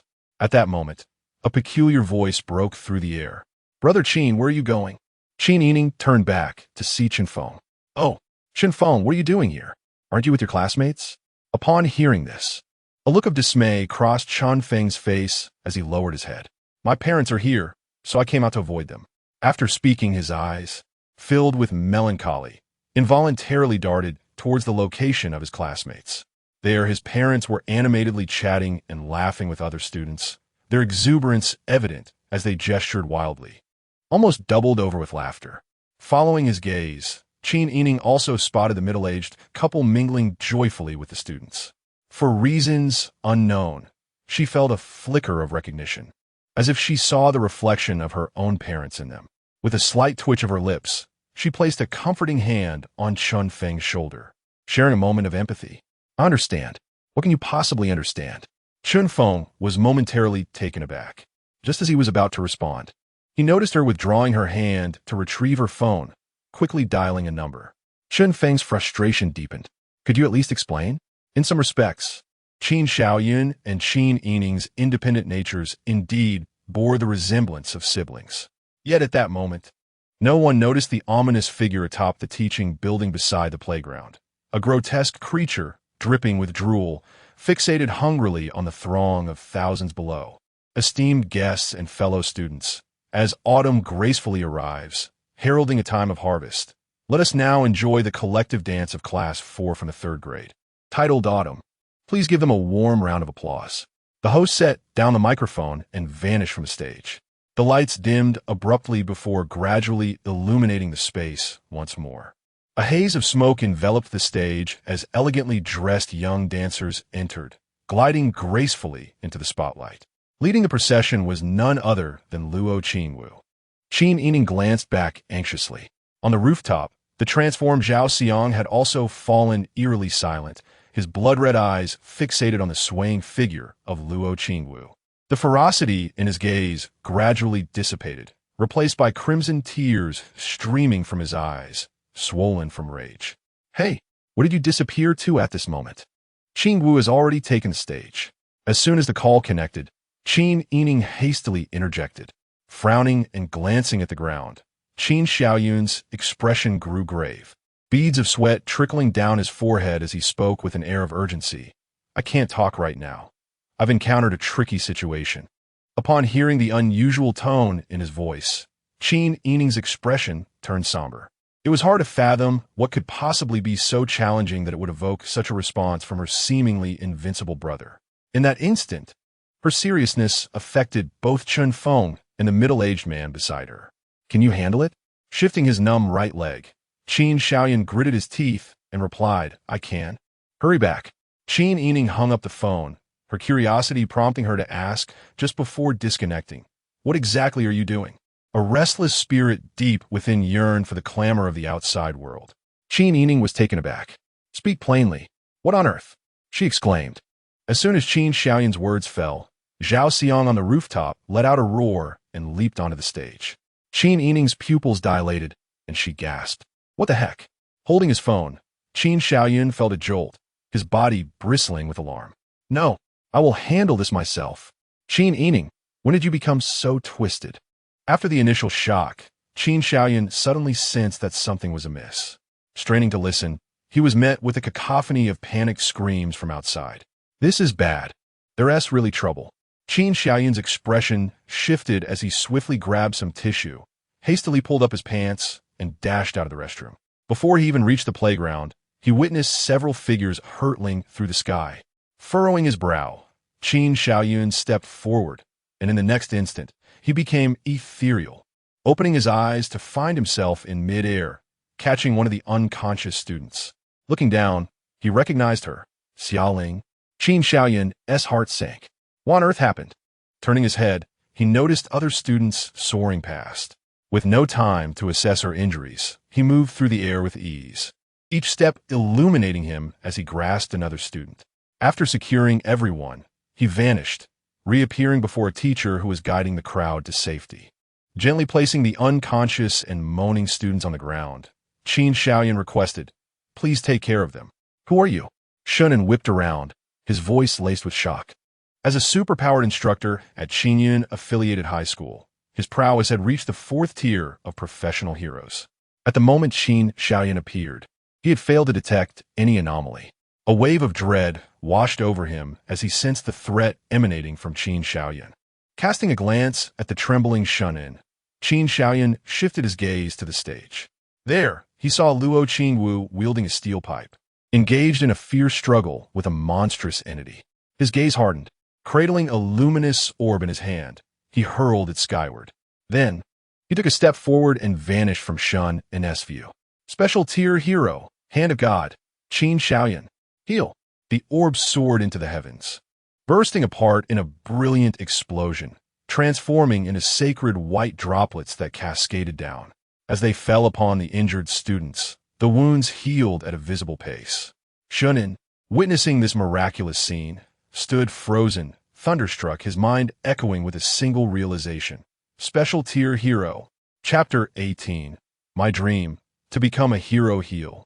A remarkable healing skill developed by Qin Xiaoyan utilizing the Fantasy King is capable of both single target and area healing, restoring health in an instant with exceptional efficacy.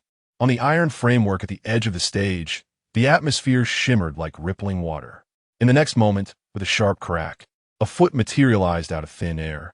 Qin Xiaoyun's figure transitioned from the ethereal to the tangible. He cast his gaze upon the two combatants on stage.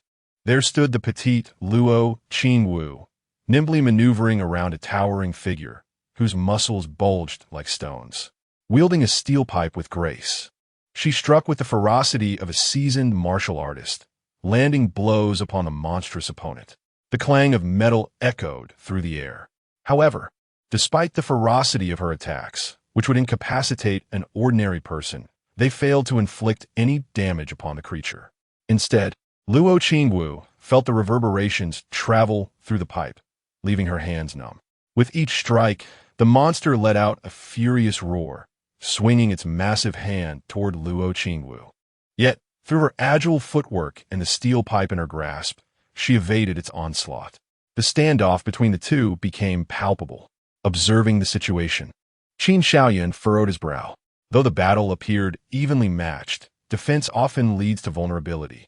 The diminutive Luo Qingwu, wielding a heavy iron rod, would soon exhaust her stamina, while her adversary, with its terrifying physique, was evidently a formidable opponent built for endurance.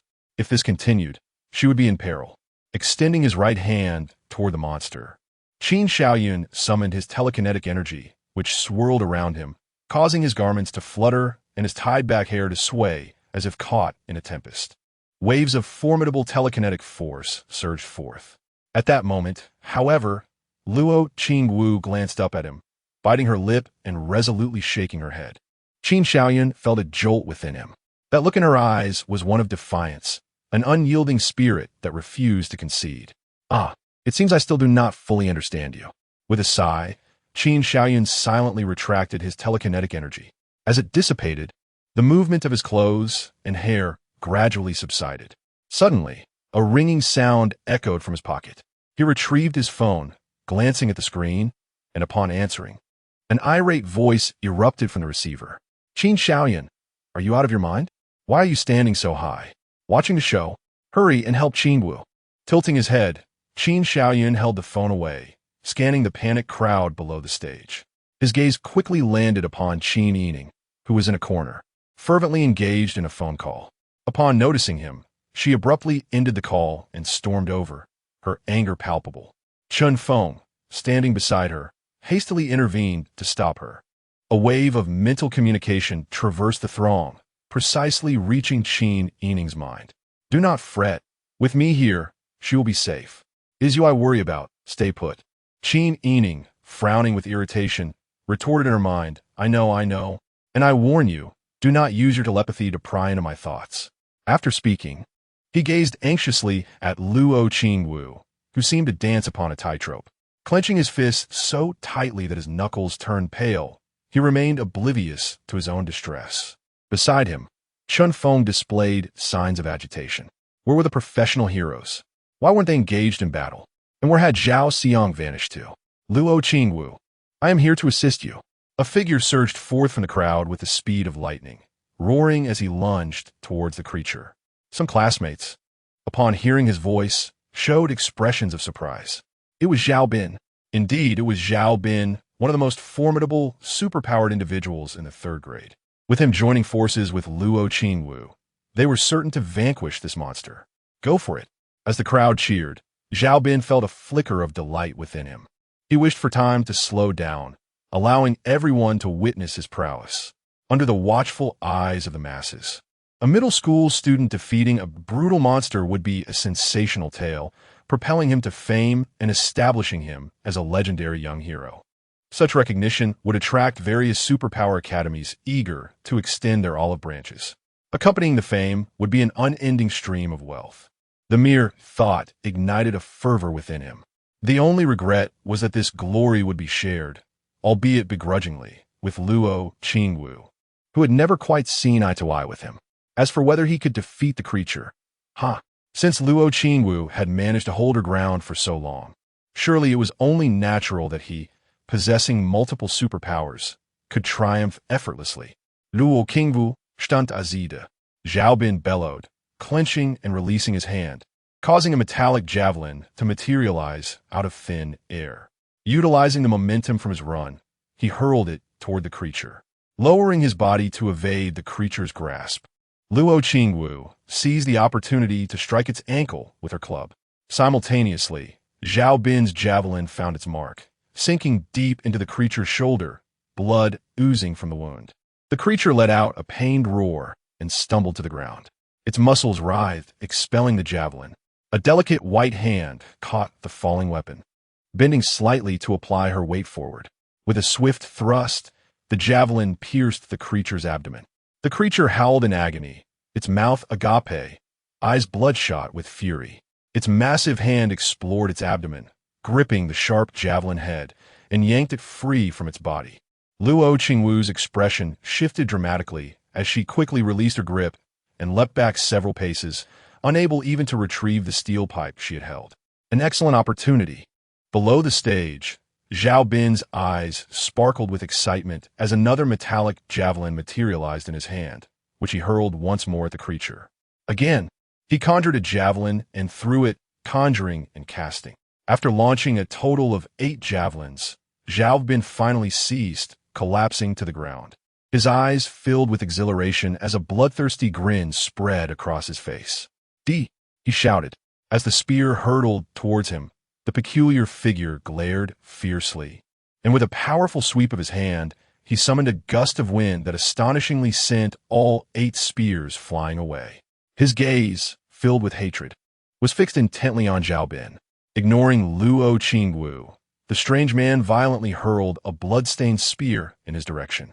Simultaneously, his calf muscles exploded with energy, and with a thunderous roar, he launched himself towards Zhao Bin at the speed of a cannonball. Zhao Bin's complexion turned pale as he stumbled backward, rolling away in desperation. Clang! The spear, spinning wildly, struck the ground near his thigh, continuing its relentless rotation. The blood, influenced by inertia, splattered across Zhao Bin's face. Don't come near me. Faced with the descending figure, Zhao Bin's earlier confidence evaporated in an instant, giving way to a cry of despair. What aspirations of fame? What tales of youthful heroism? At that moment, nothing seemed more vital than his own life. Time appeared to freeze. Zhao Bin collapsed to the ground, terrified like a lamb awaiting slaughter, as the towering, nearly 3-meter-tall figure approached him with its gaping maw. Suddenly, a sound of footsteps echoed in Zhao Bin's ears. In an instant, a slender silhouette collided forcefully with the creature, altering its trajectory mid-fall. Both the man and the monster tumbled to the ground. The creature let out a low, guttural growl as it rose, shaking its disoriented head. Gazing forward, it found a slight figure standing protectively in front of Zhao Bin, arms outstretched to shield him from the ferocious beast. "My dream is to become a hero. How could I allow you to harm others in my presence?" Though his body trembled and his voice quivered, he stood resolutely in place. On the stage, panting heavily, Luo Qingwu looked incredulously at the figure, yet his pace did not falter. He soon reached Zhao Bin's side, keeping a vigilant watch on the creature, whose chest heaved with labored breaths. Qin Xiaoyan smiled at the young duo. Chen Feng, Luo Qingwu, well done. Chapter 19. The Voice of Nature, indeed. It was Chen Feng who had knocked the monster away and saved Zhao Bin. His slender frame felt paralyzed on one side after the impact. Cold sweat beaded on his forehead as he whispered to Luo Qingwu, "Do not engage directly. I have already notified the Hero Association." With that, he cast a fleeting glance at Qin Xiaoyan perched atop the iron frame. Yet, why did Brother Qin not intervene? Luo Qingwu pressed her lips together in silence. It was only at this moment that Zhao Bin noticed another figure standing atop the iron structure. Boom! Zhao Bin's mind went blank. He instantly recalled that many superpower academies often observe their students' character and their responses to crises. From Chun Feng's words, it was evident that he and Luo Qingwu were already acquainted with the professional hero above. Thus, Chun Feng's act of saving him was akin to taking an open-book exam. He was utterly unperturbed. Reminded of his earlier disgraceful performance, a wave of humiliation surged within Zhao Bin, accompanied by a flicker of resentment towards Chun Feng and Luo Qingwu. Unbeknownst to them, Chun Feng and Luo Qingwu remained oblivious to Zhao Bin's peculiar demeanor. With a swift motion, the two departed their initial positions almost simultaneously. Luo Qingwu moved quickly, retrieving the spear that had been knocked away by the monster and hurling it with considerable force. Although her strength was minimal, even less than Zhao Bin's, each spear she launched flew with astonishing accuracy, targeting the monster's eyes, throat, chest, and the abdomen that had previously been pierced. The monster roared, irritatedly swatting at the incoming spears. Meanwhile, Chun Feng distanced himself from the battlefield, pursing his lips to emit a sharp whistle. In an instant, numerous birds flocked from all directions, relentlessly attacking the creature. Yet they could not even scratch its skin. Instead, the cacophony of chirping incessantly invaded its ears, further aggravating the beast, which flailed its arms in an attempt to swat away the bothersome pests. Chen Feng's gaze remained fixed on the scene, skillfully guiding the birds to evade retaliatory strikes through his whistle. His superpower, known as the Voice of Nature, allowed him to communicate with and control creatures in the natural world for combat purposes. However, his innate talent was limited. At present, he could only converse with avian species. As he remained intensely focused on maneuvering the birds, a faint voice suddenly pierced his consciousness. "Chun Feng, kill me! Kill me!" Startled, he shouted, "Who?" Scanning his surroundings for the source of the voice, his gaze abruptly locked with that of the monster. Fear, regret, sorrow. Chun Feng froze in place, his pupils constricting as his eyes widened in horror. Zhao Xiang. The moment he uttered Zhao Xiang's name, the monster's bloodshot eyes began to shed a solitary tear of crimson. Zhao Xiang? Luo Qingwu, poised to launch her spear, trembled in disbelief as she beheld the creature before her, a grotesque form that bore no semblance to a normal human. Noticing the sorrow and regret reflected in Zhao Xiang's eyes, as well as an indelible shame lurking deeper within, Chun Feng's utterance of Zhao Xiang not only left Luo Qingwu in a state of shock, but also caused Qin Xiaoyan to furrow his brow. What a monstrosity Zhao Xiang is! A furious roar erupted from behind them. Monster! D! Zhao Bin bellowed, blue arcs of electricity crackling around him, coalescing in his right hand as he manifested a spear. Intense waves of energy radiated outward, causing the hair of those nearby to stand on end in fear as they instinctively pushed away, terrified of being caught in the crossfire. The spear in Zhao Bin's hand began to emit a blinding white light, accompanied by the sharp crackle of electricity. In that instant, he resembled a thunder god wielding a staff of lightning, poised to punish the world. The lightning spear was hurled forth, and an acrid scent wafted from Zhao Bin's hand. No, he is Zhao Xiang. Chun Feng cried out from a distance, dashing towards the lightning spear. Luo Qingwu's expression turned cold as she redirected her spear, aiming it at the lightning projectile. However, the spear, now empowered by electricity, proved more formidable than usual, swiftly bypassing Chun Feng and deflecting Luo Qingwu's weapon, hurtling directly toward Zhao Xiang. At that moment, the transformed Zhao Xiang surprisingly lowered his hands, quietly observing the lightning spear as blood-red tears flowed down his cheeks. Witnessing this scene, Zhao Bin pressed down on his charred right hand, beads of cold sweat forming on his forehead, while maniacal laughter echoed in his mind. Despair flickered in Chun Feng's eyes, and Luo Qingwu, unable to bear the sight, closed her eyes. Suddenly, a crisp sound akin to shattering glass pierced the air before Zhao Xiang. In an instant, a finger materialized out of thin air. The incoming lightning spear, like a projectile stalling in mud, rapidly decelerated and ultimately came to a halt before the finger.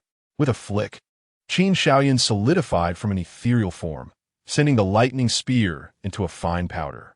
The sudden appearance of a being before him jolted Zhao Xiang back to a semblance of normalcy, triggering a renewed frenzy as he roared and struck towards Qin Shaoyan.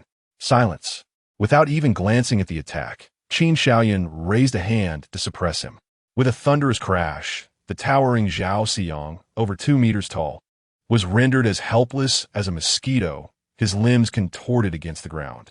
Zhao Bin, in a fit of rage, shouted at Qin Shaoyan, "Who are you? Why do you obstruct my lightning spear?" After expending nearly an entire arm's strength to conjure a lightning spear of such caliber, he had hoped to eliminate this monstrosity in one fell swoop, only to have an unexpected opponent intervene. In that moment, Zhao Bin was too enraged to consider the true extent of Qin Shaoyan's power, directly confronting him with furious questions. Qin Shaoyan turned, glaring at him, and with a wave of psychokinetic force, sent Zhao Bin flying several meters away. The onlookers fell silent, their fear palpable. Even Chun Feng, who was familiar with Qin Shaoyan, trembled in terror. Luo Qingwu, however, gazed at him with the same astonished expression she had on the day they first met. She was not unaware of Qin Shaoyan's possession of multiple superpowers, yet she had never fathomed the extent of his formidable strength. With a mere flick of his wrist, he could effortlessly subdue the mutated Zhao Xiang. It is worth noting that during her confrontation with Zhao Xiang, her only recourse was to evade his attacks, as she dared not face him directly. Such a powerful adversary did not last even a single move against Qin Shaoyan. Observing Zhao Xiang, who lay on the ground, growling in anguish, a flicker of compassion appeared in Luo Qingwu's eyes. The only one concern for Zhao Bin was Shun and the superpower mentor. Although Zhao Bin was not particularly likable, he was a rare individual endowed with multiple super abilities. If all went as expected, he would undoubtedly be one of the most distinguished students in this year's Superpower Academy enrollment. However, at this moment, stealing a glance at Qin Shaoyan, she pondered the fate of this unfortunate boy who had offended a special grade hero. Was there any future left for him? Meanwhile, as the crisis finally subsided, the once chaotic campus began to regain its order. Curiously, despite the prolonged disturbance, the professional heroes who patrolled the campus had yet to make an appearance. Over by the playground, an increasing number of curious parents and students gathered, whispering amongst themselves about the fallen Zhao Xiang. Qin Yining squeezed through the crowd, approaching Qin Shaoyan with concern etched on her face as she gazed at Zhao Xiang, who was still lowly groaning and writhing. Her lips moved slightly as she inquired, "Is there any way to save him?" Qin Shaoyan furrowed his brow and replied, "I will give it a try." At this proclamation, Chun Feng suddenly knelt before Qin Shaoyan, beseeching, "Brother Qin, I implore you, please save him." The onlookers, standing at a distance, could not discern their conversation and exchanged puzzled glances, bewildered by the sudden act of the slender boy kneeling. Make way, step aside." An impatient voice rang out from within the crowd. 2 figures emerged, approaching Qin Shaoyan and promptly kneeling before him as well. Chun Feng, out of the corner of his eye, noticed a man and a woman beside him and exclaimed in surprise, "Dad, Mom, why are you both kneeling too?" Chun Lu chuckled warmly as parents. How could we allow our son to kneel alone? Chapter 20, My Apologies to Speak Frankly. In the past, he would have eagerly knelt before others, pleading for them to purchase his insurance. Now, witnessing the 3 individuals before him prostrated on the ground, Qin Shaoyan was filled with questions, a blend of bewilderment and amusement washing over him. With a gentle lift of his palm, he exerted a soft force to raise them up. Rest assured, I shall do my utmost. As his words fell, a luminous orb materialized in his hand. Upon seeing this, Shunin was instantly exhilarated. Yes, this is it. In an instant, dozens of students' injuries were healed, an event that seemed nothing short of miraculous. Heal, Qin Shaoyan proclaimed, elevating the glowing sphere into the air. As it ascended to a certain height, the orb shattered with a resounding burst, transforming into a cascade of radiant droplets. This splendid scene ignited a fervor among the students and parents who had previously experienced similar wonders, their hands outstretched in a desperate attempt to catch these glimmering specks. Upon contact, an expression of rapture illuminated their faces, as if years of accumulated fatigue were swept away, their once heavy bodies now imbued with lightness. Ding! A single droplet alighted upon Luo Qingwu's head, seeping into her skin. A refreshing sensation enveloped her entire being, and the weariness from previous battles, along with the pain in her hand, ebbed away like a receding tide. Luo Qingwu's body trembled involuntarily as she turned her gaze toward Qin Shaoyan. Telekinesis, spatial transfer, spatial bags. She had initially believed these constituted the entirety of Qin Xiaoyun's extraordinary abilities. To her astonishment, he possessed healing powers as well. Moreover, this healing ability not only mended wounds, but could restore individuals to their pre-battle states. Such a level of healing prowess was rare. Not only in the Eastern continent, but across the 7 continents. Few could achieve such feats. It was simply unfathomable. At that moment, Luo Qingwu's heart brimmed with shock, and an unparalleled curiosity took hold of her. She pondered why one with such capabilities would willingly choose to become an insurance salesman. Unfazed by the girl's musings, Qin Shaoyan made a slight motion with his finger, directing some of the glowing specks to alter their descent, cascading down upon Zhao Xiang. Crack! Crack! The sound of bones realigning echoed from Zhao Xiang's massive frame. Expectation began to rise on Chun Feng's face, while Qin Yining, standing beside Qin Shaoyan, nervously tugged at his sleeve. As the light particles integrated, the wounds inflicted on Zhao Xiang, his shoulder pierced by Zhao Bin and his abdomen penetrated by Luo Qingwu, began to exhibit signs of movement as fresh tissue formed, healing rapidly. Yet, even after the rain of light had subsided, his enormous form remained unchanged, eliciting a sense of lingering anticipation from the onlookers, who yearned for another display of the spectacle. At that moment, a look of astonishment crossed Qin Xiaoyan's face. This makes no sense. The healing effects should not only mend wounds, but also eliminate negative states. In many respects, this ability could be likened to a miraculous power that could revive the dead. How could it possibly yield no effect on Zhao Xiang? No, it would be inaccurate to claim that it had no effect whatsoever. At the very least, the injuries he sustained after his mutation have completely healed. However, witnessing the frenzied transformation of Zhao Xiang, Qin Shaoyan firmly pressed him down once more. Encountering such an event for the first time left Qin Shaoyan perplexed. Is it impossible?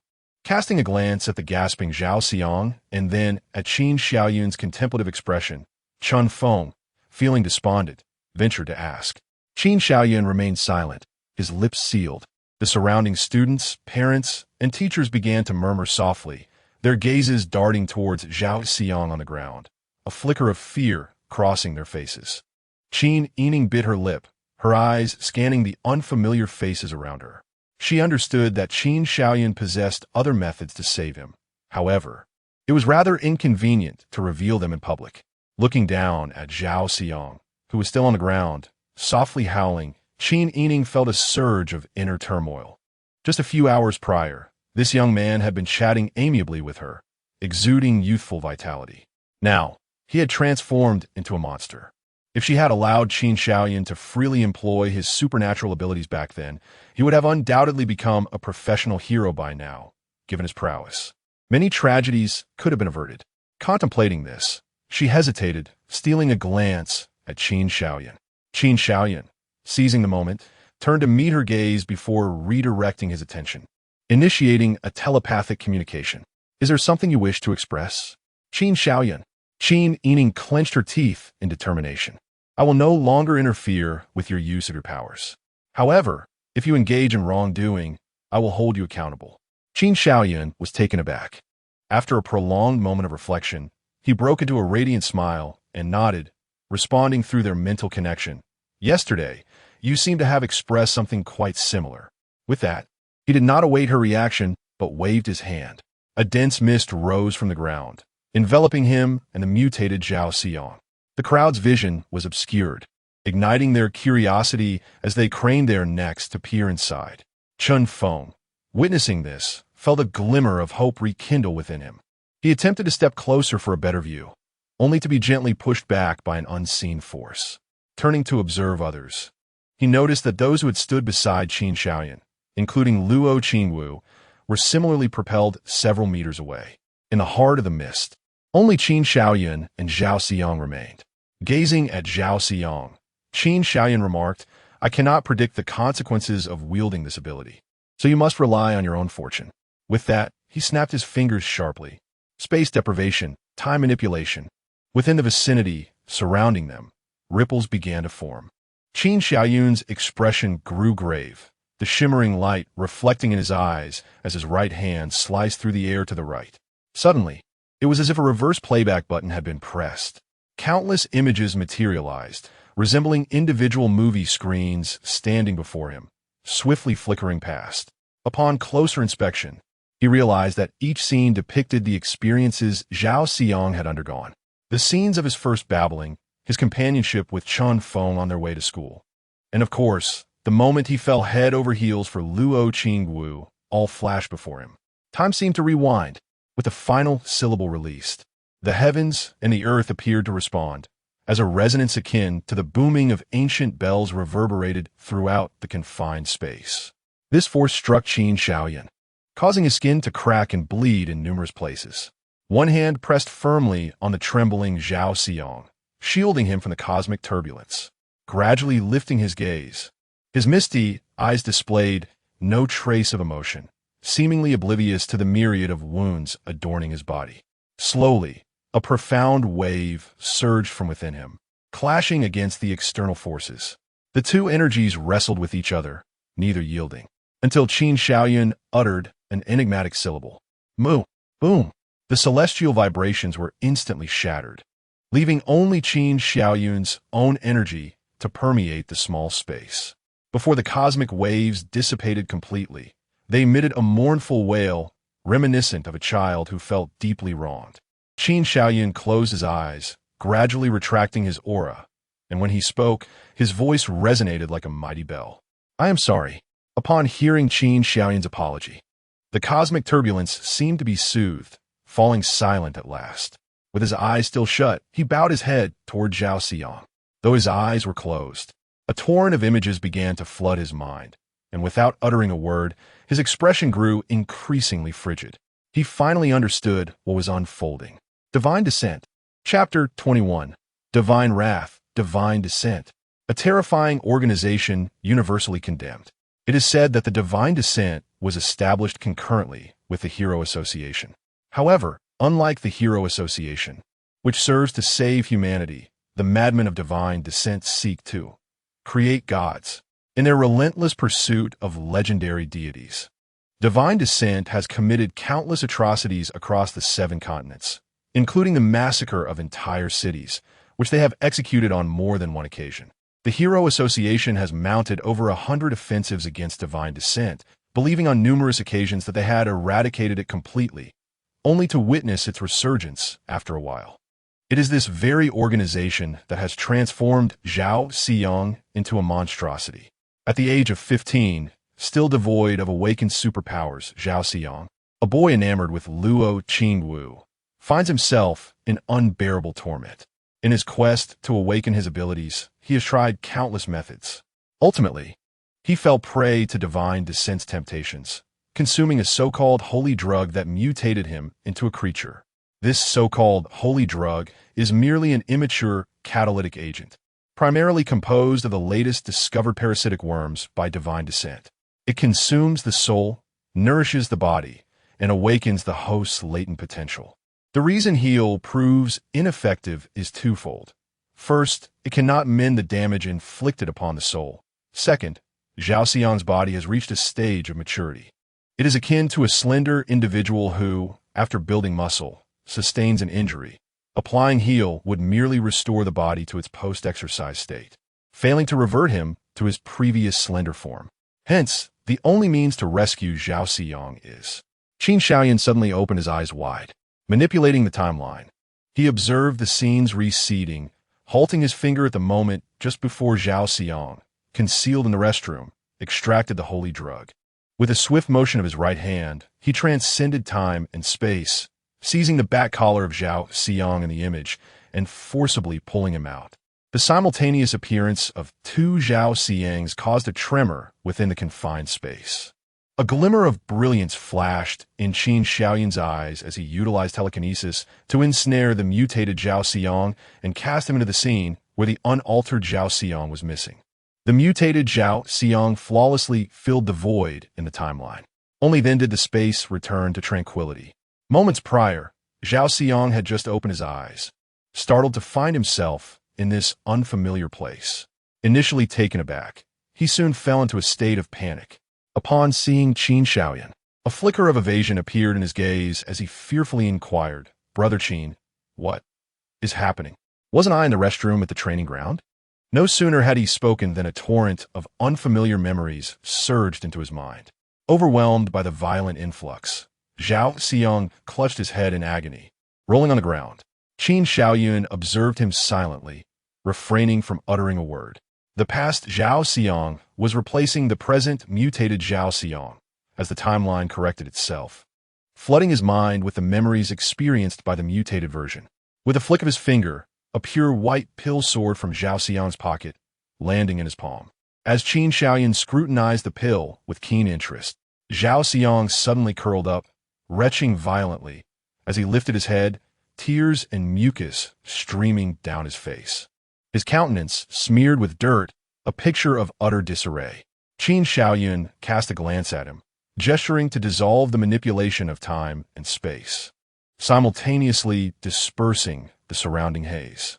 As the smoke began to clear, Chun Feng, who had been anxiously waiting outside, rushed over, immediately spotting Zhao Xiyang on the ground, vomiting. He looked at Qin Shaoyan with fervent gratitude, repeatedly nodding, "Thank you, thank you." After which, he embraced Zhao Xiyang tightly, tears cascading from his eyes.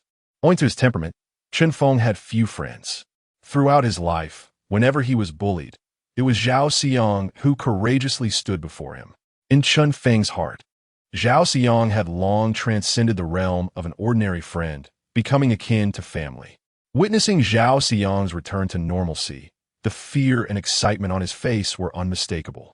At that moment, Zhao Xiyang clutched Chun Feng's shoulders fiercely, his fingers digging almost painfully into his flesh. Chun Feng winced in pain, raising his gaze to meet Zhao Xiyang's bloodshot eyes, streaming with tears, and was instantly struck with terror. Zhao Xiyang, in utter despair, exclaimed, Chun Feng, I killed Li Yueqi, killed Fang Qingwen, killed Huadong, Su Yi, and even a professional hero. Woe is me. I even ate them. Woe is me." Chun Feng's body jolted, staring in shock at the distraught Zhao Xiyang. The onlookers, upon hearing these words, felt a chill run down their spines, instinctively retreating a few steps while casting fearful glances at Zhao Xiyang. Qin Shaoyan closed his eyes, standing silently to the side, not uttering a word. No wonder the two professional heroes had yet to appear. It turned out they were already dead. In truth, Qin Shaoyan had anticipated such an outcome. Although the Zhao Xiyang who had come from the past had not committed any of the deeds he described, at this moment, these were objective truths. The mutated version of him had indeed taken lives, had even consumed them. The exchange of individuals across two timelines had rendered the events that transpired as authentic. The closed loop of the timeline bore no loopholes. Suddenly, a faint humming sound emanated from Zhao Xiyang, prompting Qin Shaoyan to glance down, a flicker of astonishment crossing his face. His superpower had truly awakened. Yet, Qin Shaoyan furrowed his brow slightly, letting out a sigh. Was such a significant sacrifice truly worthwhile? Zhao Xiyang appeared oblivious to the changes occurring within him, weeping uncontrollably while clutching the frozen Chun Feng. Time seemed to stretch, and eventually, The sobs began to subside.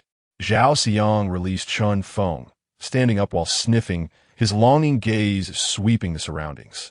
His eyes traversed the playground stage, the academic building, and every tree and flower within the campus. He then turned to the crowd of students, parents, and teachers who regarded him as if he were a monster. He noticed the hesitant expression on teacher Shun An's face and Zhao Bin, supported by others. His eyes filled with resentment. Upon witnessing the anxious expression of Xia Ling, who hesitated to approach, as well as the apologetic face of Qin Yining, my gaze ultimately rested upon the most ethereal figure in the room, exuding an air of cool detachment. With a radiant smile, Zhao Xiang gently spoke. Chun Feng, please take care of my parents. Chun Feng abruptly lifted his head, a sudden realization dawning upon him, as he exclaimed in terror, No. What are you planning to do? No sooner had the words escaped his lips than a surge of searing flames erupted from Zhao Xiang, the heat wave propelling Chun Feng away. As he tumbled to the ground, he scrambled to his feet, racing back towards Zhao Xiang. However, with a slight shake of his head, Qin Shaoyun extended his hand to restrain him and softly said, Like you, his dream is to be a hero. A hero would never harm the innocent. Let him go. Ignoring the admonition, Chun Feng struggled in silence, but despite the passage of several minutes, he found himself ensnared by Qin Xiaoyun's grasp. Ultimately, he collapsed to the ground, gazing blankly at Zhao Xiang, who was being consumed by flames, reduced to ashes. After a long while, as the fire subsided, a soft glow emerged from the remnants, swirling gracefully in the air, accompanied by a wistful rush of wind. What is this? The onlookers below gazed at the luminous orb, momentarily entranced. After completing its aerial dance, the orb collided with Chun Feng's body. Qin Shaoyun looked down at him, exhaling a heavy sigh. This is Zhao Xiang's final gift to you. I hope you do not squander it. With that, he firmly patted Chun Feng's shoulder and stepped forward. Feeling an unprecedented surge of power, Chun Feng, dazed, inquired, Brother Qin, where are you going? Crushing the pristine, holy medicine in his hand, Qin Shaoyun replied nonchalantly, I'm going to let that group of gods witness what true divine wrath entails. As his words faded, an uncontrollable surge of telekinetic energy erupted violently.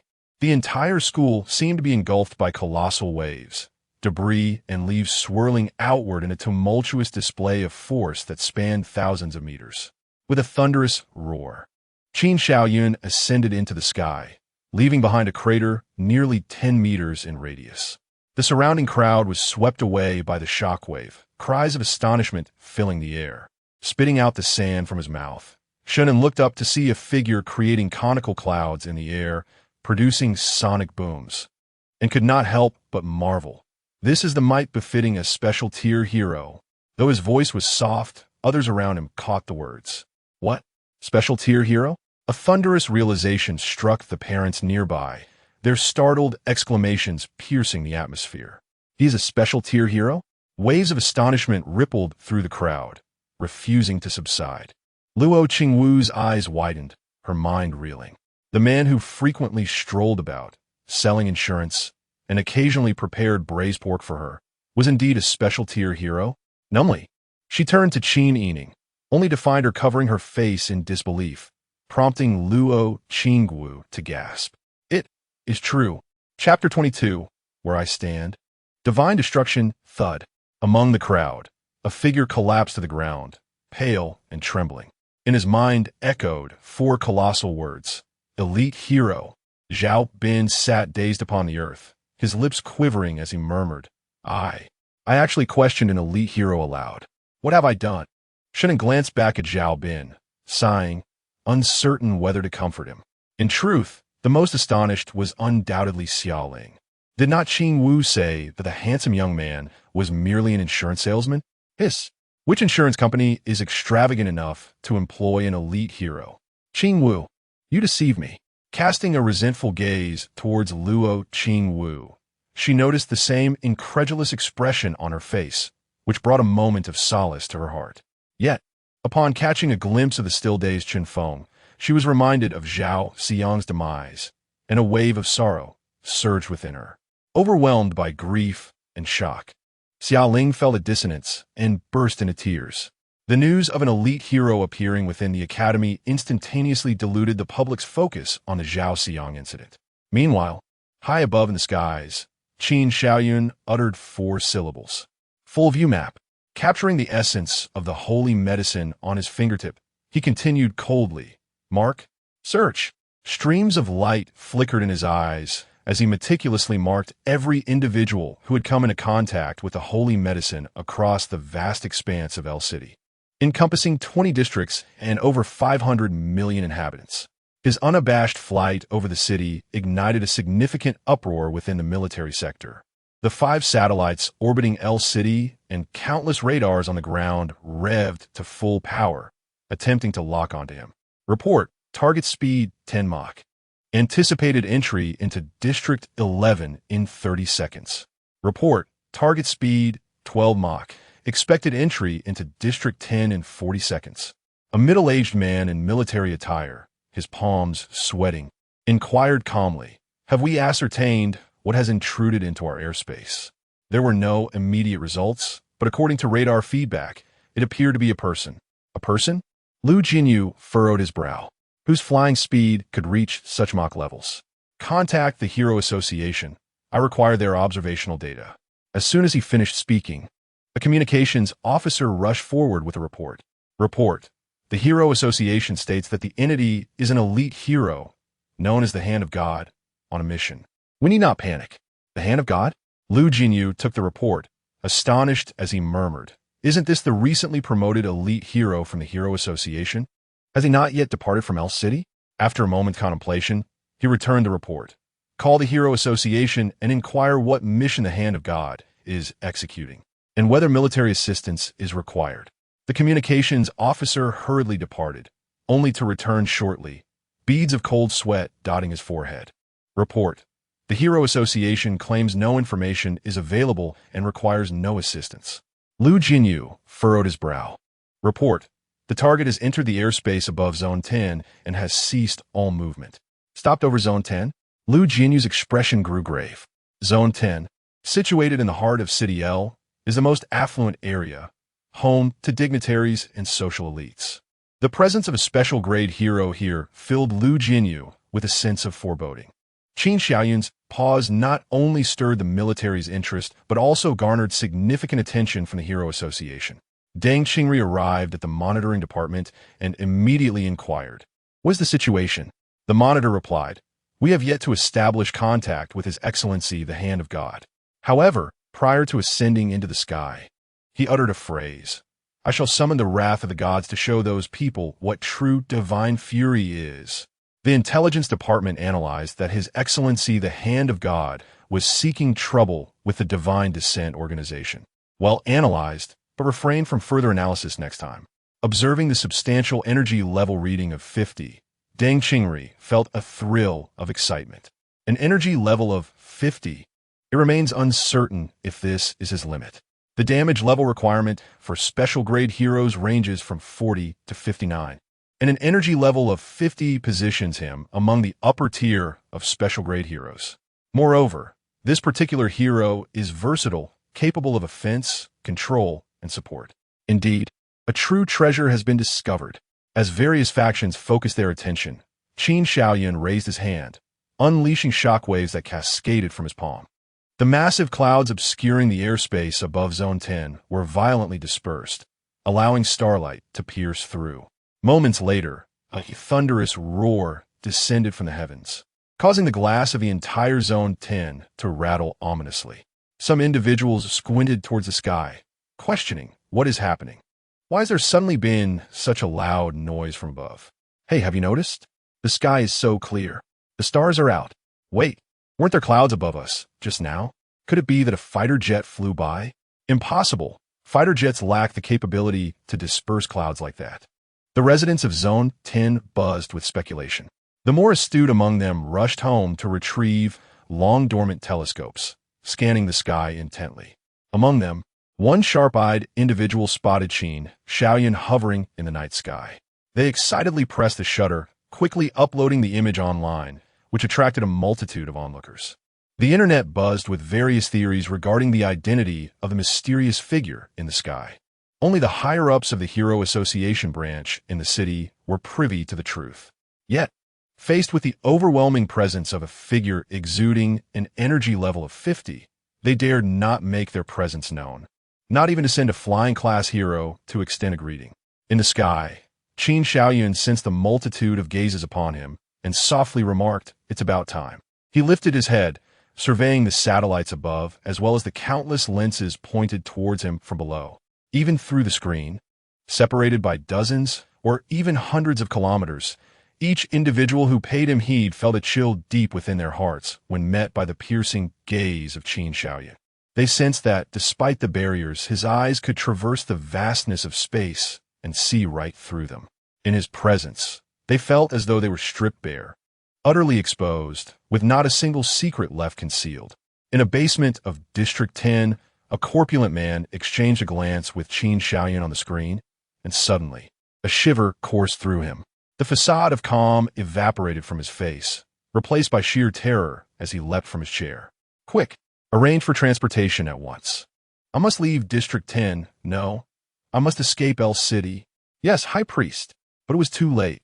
A chilling voice surged from the depths of the High Priest's heart, draining the color from his face. In the next moment, he felt an oppressive force enveloping every inch of his being, and his hefty frame began to rise slowly, compelled by an enigmatic power. Any obstacles in his path, steel, concrete, earth, vanished into nothingness upon contact, carving a straight passage upward. Time slipped away unmeasured. Piercing screams echoed from all directions, and the gusts of wind stirred by fleeing onlookers brushed against him. It dawned upon the High Priest that he had breached several hundred meters of earth, emerging above ground. Moreover, he was not alone in this unprecedented experience. Out of the corner of his eye, he beheld the familiar faces of fellow members from District 10, all ensnared by the same mysterious force, rendered immobile. An indescribable dread burgeoned within him, and he suddenly perceived that if a deity truly existed, then this uncanny entity, which could single out members of the divine organization from a populace of millions in District 10, must indeed be the true God. Amidst his frantic thoughts, their ascent accelerated.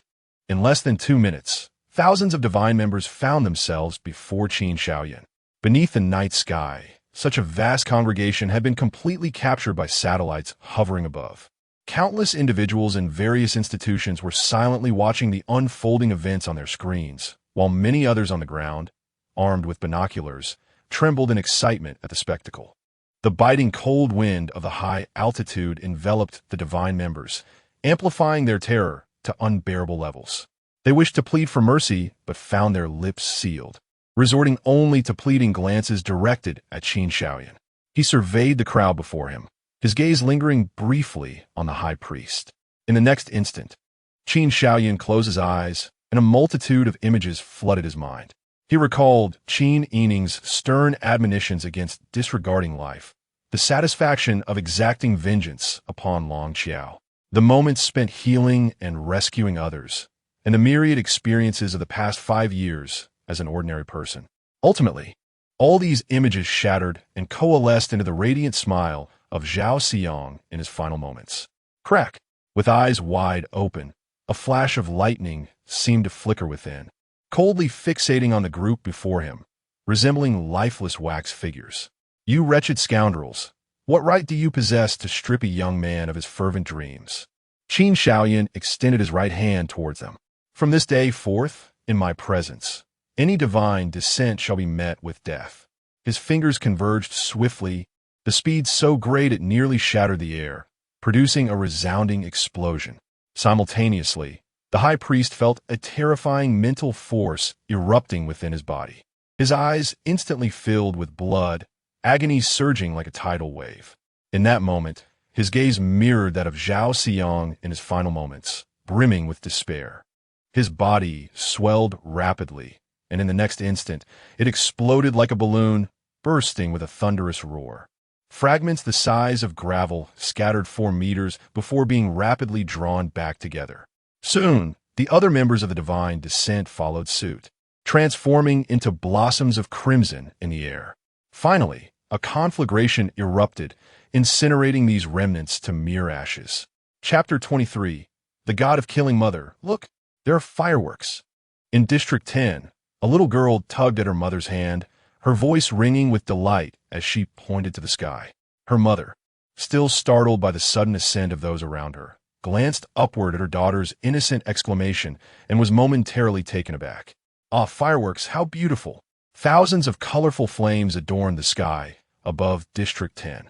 The cloudless night shimmered with radiant lights, illuminating the area in a breathtaking display. Some gazed in rapture, yet many who understood the deeper implications felt a chill creeping into their hearts. These fireworks, after all, were born from the sacrifice of countless lives. Though they recognized that the members of the Divine Descent organization deserved their fates, the sheer number of lives extinguished with such ease was unsettling. It had been years since they had witnessed such unrestrained slaughter. In that instant, a common thought surged through the minds of the majority. This newly ascended special tier figure should not be known as the Hand of God, but rather, the God of Killing. Well done. Ha ha ha. At the headquarters of the Hero Association, Deng Qingri slammed his hand on the table, his face flushed with excitement. The Divine Descent organization had long been the arch-nemesis of the Hero Association. Only Deng Qingri, as the overall leader of the Eastern continent, was privy to the myriad heinous acts committed by that group. Now, witnessing the annihilation of their elite forces, he felt nothing but exhilaration. As for whether Qin Xiaoyan's actions were excessively violent, who cared? Which professional hero's hands remained untainted by blood? It was merely that Qin Xiaoyan had stained his hands a tad more than the average. From this day forth, wherever I am, any member of the Divine Descent shall be slain. This proclamation by Qin Xiaoyan reverberated across the Eastern continent, coinciding with his effortless obliteration of thousands of Divine Descent members. Some began to reevaluate this new special tier figure, while others scoffed, deeming Qin Xiaoyan arrogant and presumptuous, lacking a true understanding of the depths of the Divine Descent. Yet, not a single soul dared to question his qualifications for the special tier. In the Western continent, within the dim confines of a shadowy chamber in the nightshade courtyard, a man clad in a tailcoat, his face obscured by a swirling black mist, sat rigidly, his gaze fixed intently on the screen before him. The display repeatedly showcased Qin Xiaoyan employing psychokinesis to envelop District 10, extracting all members of the Divine Descent and igniting them in flames. The man's composed demeanor betrayed no movement, yet the wisps of dark mist escaping his visage hinted at a tumultuous inner turmoil. Shadow Crow. As the name escaped his lips, a droplet of black liquid splashed forth from the shadows behind him, rapidly expanding into a kneeling silhouette. I require all available information on the Hand of God from its inception to the present. The Shadow Crow nodded, its form dissipating like smoke before slowly vanishing from sight. Time passed in silence. The man rose from his chair and approached the window, suddenly extending his right hand. A swirling black mist erupted from his arm, transforming into a shield resembling dark cotton. Whoosh! A beam of ethereal blue light sliced through the air, traversing thousands of miles in an instant, and collided fiercely with the shield. The seemingly soft barrier held steadfast against the azure beam. In the next moment, the beam exploded, morphing into countless icicles that pierced the entire house, leaving it riddled with damage. The only intact part remained the floor beneath the man's feet. In an instant, the entire courtyard was suffused with an icy chill. Immersed in the frigid air, the man remained composed and spoke lightly. "Lord Ice, you have inexplicably destroyed my courtyard. I wonder what your intentions are." Suddenly, the icicles in the courtyard vibrated, the clinking sounds converging to form a young girl's clear voice. I merely noticed that the Dark Lord's dwelling was rather dim. Out of kindness, I helped you demolish it so that you might rebuild a brighter abode. The Ice Lord, the Dark Lord, the second of the 12 celestial generals of the Hero Association.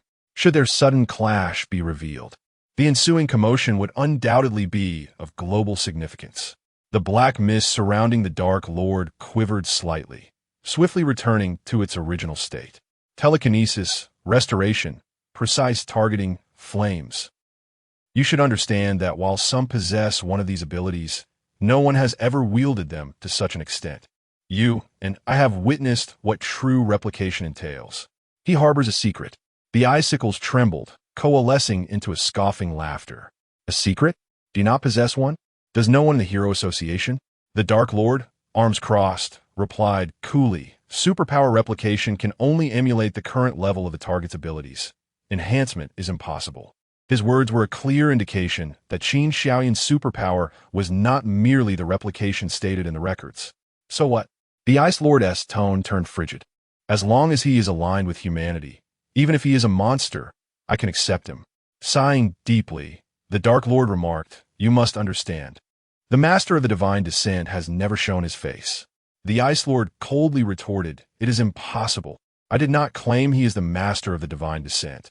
I am aware the possibility is exceedingly slim," the Dark Lord interjected, continuing his conjecture. For millennia, the Hero Association has waged comprehensive wars against the Divine Descent, having eradicated them dozens of times. Yet after a period, they re-emerge from some hidden corner to vex humanity once more. Everyone speculates that behind the Divine Descent organization lies a true puppet master, one who has likely lived for over 1,000 years. Their objective is to create a deity. In this present day, the capabilities exhibited by the hand of God bear little distinction from those of the divine. The atmosphere suddenly grew grave. Although the Ice Monarch remained silent, the Dark Monarch understood that she had begun to waver. For certain tyrants, the lives of mere thousands of subordinates hold little significance. Qin Xiaoyan's strength is indeed formidable. His actions in slaying over 10,000 members of the Divine Descent organization are veritable. Even his deep-seated disdain for the Divine Descent is genuine. However, the Dark Monarch's speculation is not without merit. He is not the master of the Divine Descent. Rather, he is but an experimental subject, a pawn of the Divine Descent organization, strategically positioned within the Hero Association. After all, Qin Xiaoyan's emergence is exceedingly abrupt. No prior account spoke of such an individual, who mysteriously appeared a fortnight ago, vanquishing a level 39 beast as his grand entrance. As for what Deng Qingri asserted, that he is merely an unassuming master of the common folk, the Dark Monarch and the Ice Monarch are well aware that such words are to be taken with caution. Rest assured, regardless of whether he is a pawn of the Divine Descent or indeed its true master, I shall not act rashly. For now, it is merely an inquiry. The Dark Monarch, with hands clasped behind him, spoke casually. As for your character, I believe I have a profound understanding. Ultimately, the Ice Monarch retorted with a hint of sarcasm. I advise you not to overstep. I suspect that level 50 is far from the limits of the hand of God. The esteemed Dark Monarch should be wary of stumbling against a newcomer, lest it reflect poorly upon the 12 monarchs. A chilling laugh echoed. In the shadowy courtyard, ice spires began to manifest countless fine cracks, and with a sharp crack, all the spires shattered into tiny ice crystals, dispersing into the air. With the support of the ice spires gone, the structure housing the Dark Monarch emitted strange sounds, followed by a thunderous collapse. In an instant, dust billowed forth. The debris encircled the Dark Monarch, yet was halted by an invisible barrier a meter away. The dark mist upon the Dark Monarch's countenance quivered violently. Ultimately, he could not restrain himself and murmured, "Was it merely a past suspicion of you? Must you cling to it so tenaciously?" Chapter 24. Deification. Initiation above Zone 10. The last flicker of flame extinguished, signaling the demise of nearly 10,000 lives at his own hands. Qin Xiaoyan, belatedly aware of the gravity of the situation, turned pale and cast a final glance at the still restless Zone 10. He stepped forward as if treading on solid ground in midair, his figure seemingly devoured by the very fabric of space, vanishing from all sight. The numerous organizations observing Qin Xiaoyan gasped in shock at his sudden disappearance. Spatial abilities. Not only did he possess unfathomable telekinesis, mysterious reconnaissance techniques, and formidable healing capabilities, but he also wielded the rarest of spatial powers. What other extraordinary abilities did this elite class possess yet to be revealed? Shortly after Qin Xiaoyan departed Zone 10, deep within the earth, in the original lair of the Divine Descent organization, the fabric of space distorted abruptly. From within emerged a young man, donned with headphones and chewing gum. surveying the battered base. The incessant crackling of electrical sparks filled the air, mingling with the acrid stench of burnt wires that pervaded the atmosphere. The young man regarded these disturbances with indifference, striding toward a cavernous opening that extended hundreds of meters downward. Glancing upward, he couldn't help but exclaim, "Truly, a special-class hero with power akin to a B-class disaster, capable of obliterating multiple urban districts." The Hero Association certainly does not exaggerate. Furrowing his brow and scratching his head in exasperation, the young man lamented, with over 1,000 such monsters still at the Hero Association's disposal. Not to mention the even more terrifying 12 celestial generals above them. Opposing them would be folly. I believe it would be wise for the Divine Descent organization to dissolve sooner rather than later. Despite his musings, he continued to saunter leisurely, hands in his pockets, unfazed even by a solid stone wall or a 50-centimeter thick specialized steel-coated door. With a flicker of movement, he reappeared on the other side of the wall or door, venturing deeper into the heart of the base.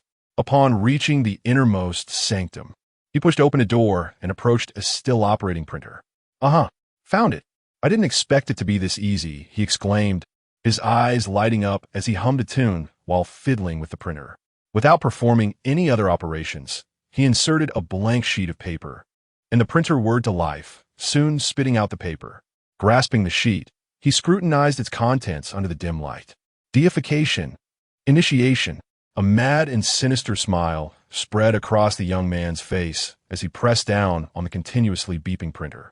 The space behind him warped, engulfing him and the printer, causing them to vanish without a trace. Boom! The next moment, a resounding explosion echoed from the entrance.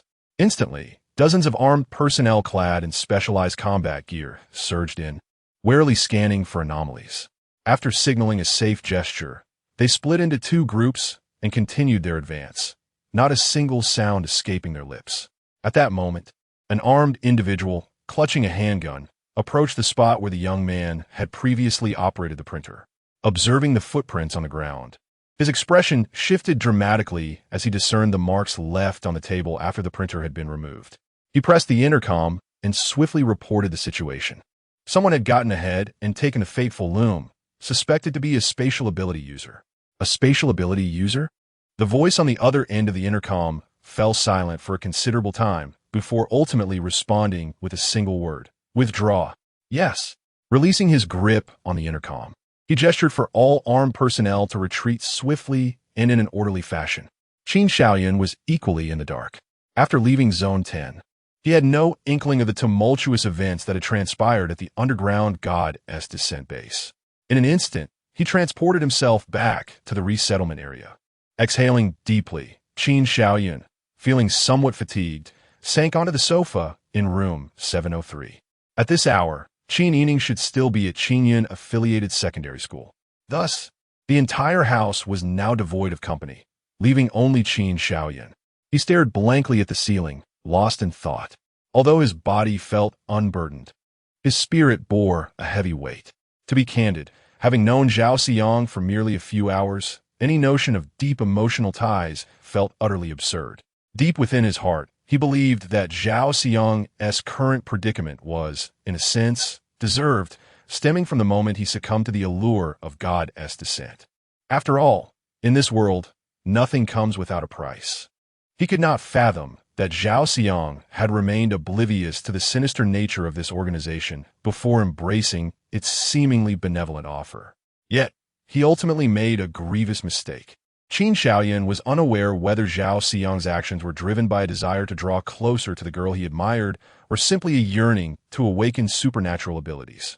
What enraged him was the realization that God's Descent had exploited a young man's thirst for power, compelling a person of goodwill to commit acts he abhorred.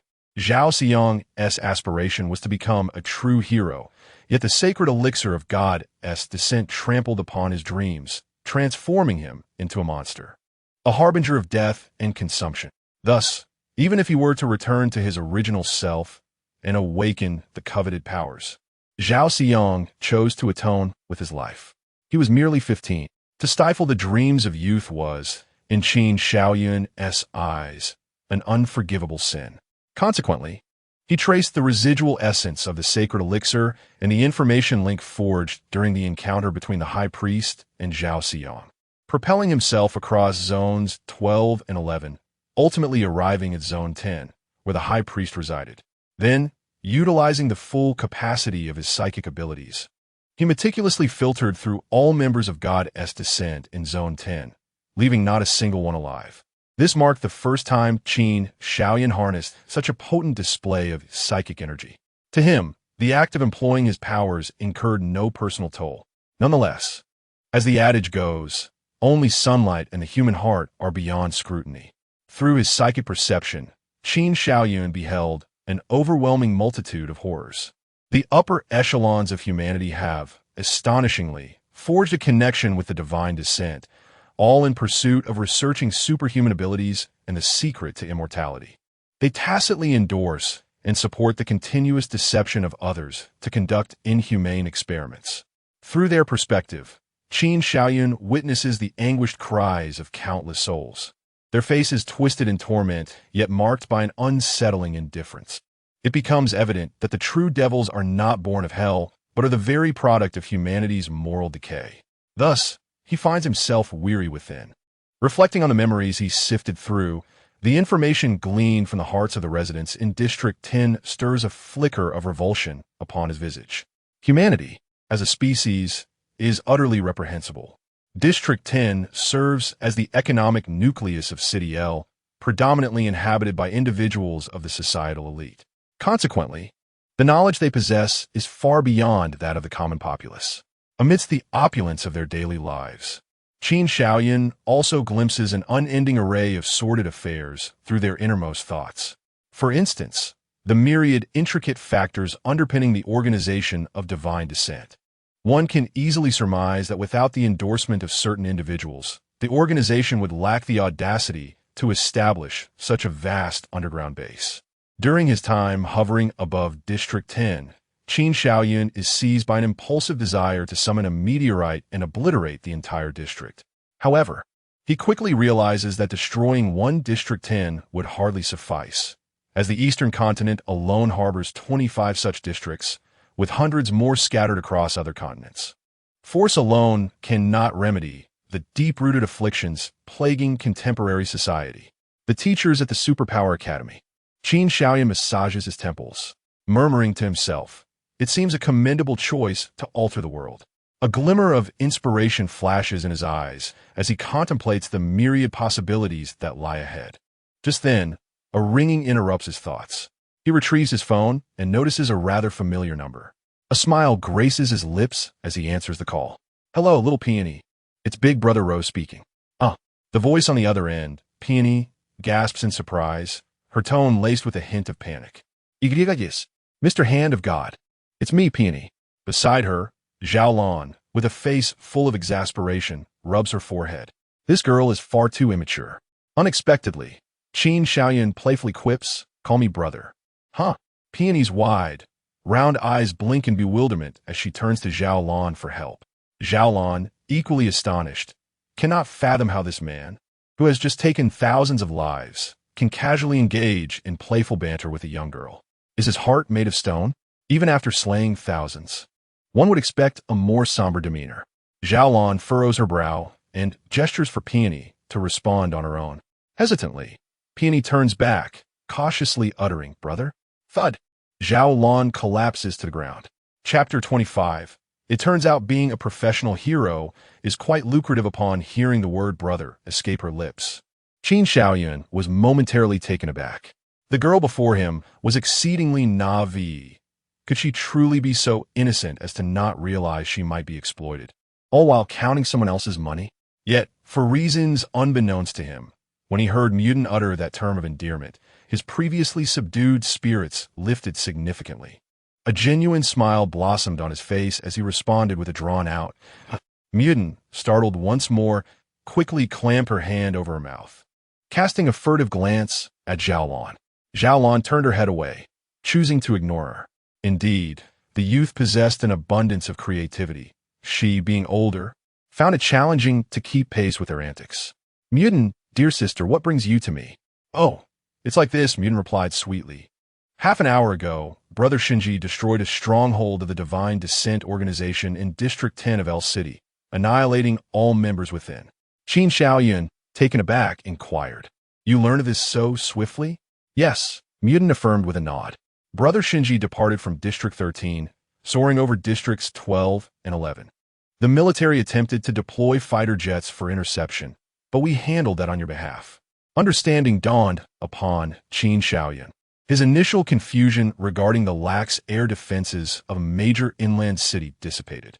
It was, after all, the work of the Hero Association. Indeed, she continued, among those slain by Brother Shinji tonight, several held significant positions in the city's defense and municipal departments. Their families are currently rallying to exert pressure upon us. A slight frown creased Qin Xiaoyun's brow as he discerned the deeper implications of Mutin's words. Without absolute certainty, he would not single out these scoundrels from a multitude of millions. A mere fraction of that population belonged to the Divine Descent organization. It was no wonder he felt that District 10 was thoroughly corrupt. When did the affairs of special-tier heroes ever warrant scrutiny from ordinary citizens? They dared to unite in condemnation of the Hero Association. Yet if they had no backing, they wouldn't possess the audacity to act so brazenly. After a moment's contemplation, he declared, "I have some items to entrust to you. In half an hour, please arrange for someone to collect them." He added with emphasis, "You are aware of my residence." Understood. Although curiosity piqued her interest regarding what Qin Xiaoyun intended to hand over, Mutin recognized that some inquiries were best left unasked. Zhao Lan took the microphone from Mutin's grasp, stating, "Rest assured, Your Excellency Shinji, someone will come to seek you in half an hour." Recognizing the mature, yet unfamiliar voice emanating from the phone, Qin Xiaoyun surmised that this individual was undoubtedly a high-ranking member of the Hero Association. After responding with a simple acknowledgement, he ended the call. How intriguing. A smirk crept upon his lips, his eyes glinting with an icy resolve. From the depths of the cabinet, he unearthed a long-dormant laptop, retrieving a USB drive from a drawer. Pressing the power button, he waited a full 3 minutes for the antiquated machine to finally awaken. Glancing at the time, Qin Xiaoyun let out a sigh. The ethereal illusion enveloped the entire room 703. From this moment forth, the flow of time within this space would diverge from that of the outside world. Inserting the USB drive, Qin Xiaoyun opened the document and began typing in the center of the page the words High Priest of District 10, City L. Drawing upon the scant knowledge acquired from his past life, he meticulously constructed a tree diagram. With each branch that extended, he filled in a name within the corresponding box. Continuing the process, after listing the names of those who had colluded with the high priest, he took a moment to create another document, detailing his position, his subordinates, and the unscrupulous deeds he had committed. As time elapsed, the word count grew increasingly voluminous. The total number of names almost rivaled that of a short novel. While writing, Qin Xiaoyun occasionally paused to utilize his abilities to aid his recollection. Gazing at the overflowing document, he inhaled sharply. This task was far more extensive than he had anticipated. Having boasted of his capabilities, he was determined to see it through to completion. Increasing the flow of time slightly, he continued typing without lifting his head. When fatigue set in, he muttered, invigorated. The effect was far superior to any branded energy drink. After tirelessly laboring in room 703 for 8 days, he finally unraveled and meticulously documented all interpersonal relationships. Once this monumental task was complete, his eyelids grew heavy, and he collapsed onto the sofa, falling into a deep slumber. The last time he had felt such exhaustion was during his previous endeavors. Previously, he had managed a few naps while utilizing his abilities in the library. Now, however, he had gone 8 days without rest. A day and night passed. After a rejuvenating sleep, Qin Xiaoyun rose from the sofa and stretched lazily. With a wave, he dismissed the control over time and space, glancing at the clock to find that less than a minute had elapsed outside. With a snap of his fingers, it felt as though time had been fast-forwarded. When he checked again, 30 minutes had passed. Ding-dong.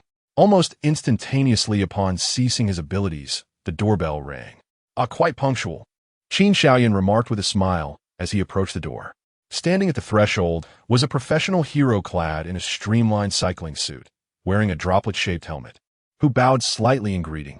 "Mr. Hand of God, I'm the second-tier professional hero, Quick Leg Man, here on a mission to retrieve the target. Although his head was bowed, Quick Leg Man's eyes darted about curiously. In just 1 hour, the reputation of this individual had spread far and wide. Anyone with any semblance of ability was aware of this formidable figure, the god of death. With a mere gesture, he accurately singled out a member of the divine descent from millions, and in a blaze of glory, he incinerated all criminals amidst countless live-streamed videos through telescopes. A declaration was made.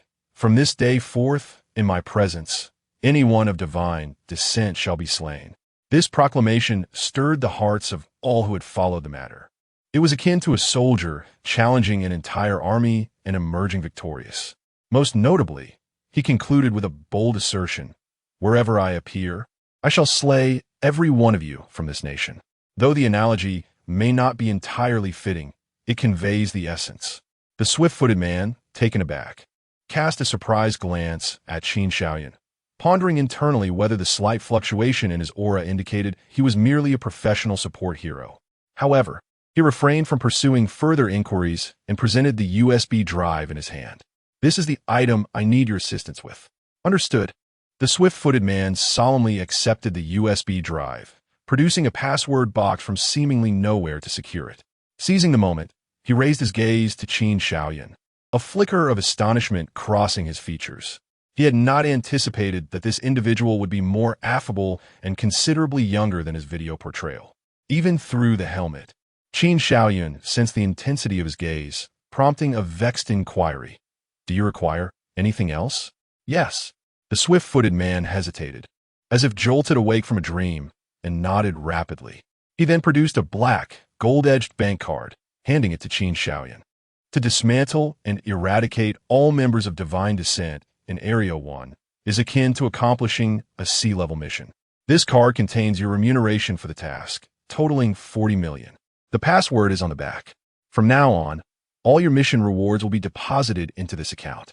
Casting a glance at the swift-footed man, Qin Shaoyan accepted the bank card with a nonchalant demeanor, stating, "Noted." Observing Qin Shaoyan's indifference, the swift-footed man regarded him with admiration. Recognizing the essence of a significant figure of the elite class, seemingly indifferent to wealth. 40 million, a sum that many toil for a lifetime to attain. Yet here it was, and he barely lifted an eyelid at the sight of it. Rumors had circulated that this individual had performed even more astonishing deeds, with whispers among the Hero Association suggesting that His Excellency, the Hand of God, was an exceptionally benevolent person. At this moment, Qin Shaoyan's image loomed large in his mind.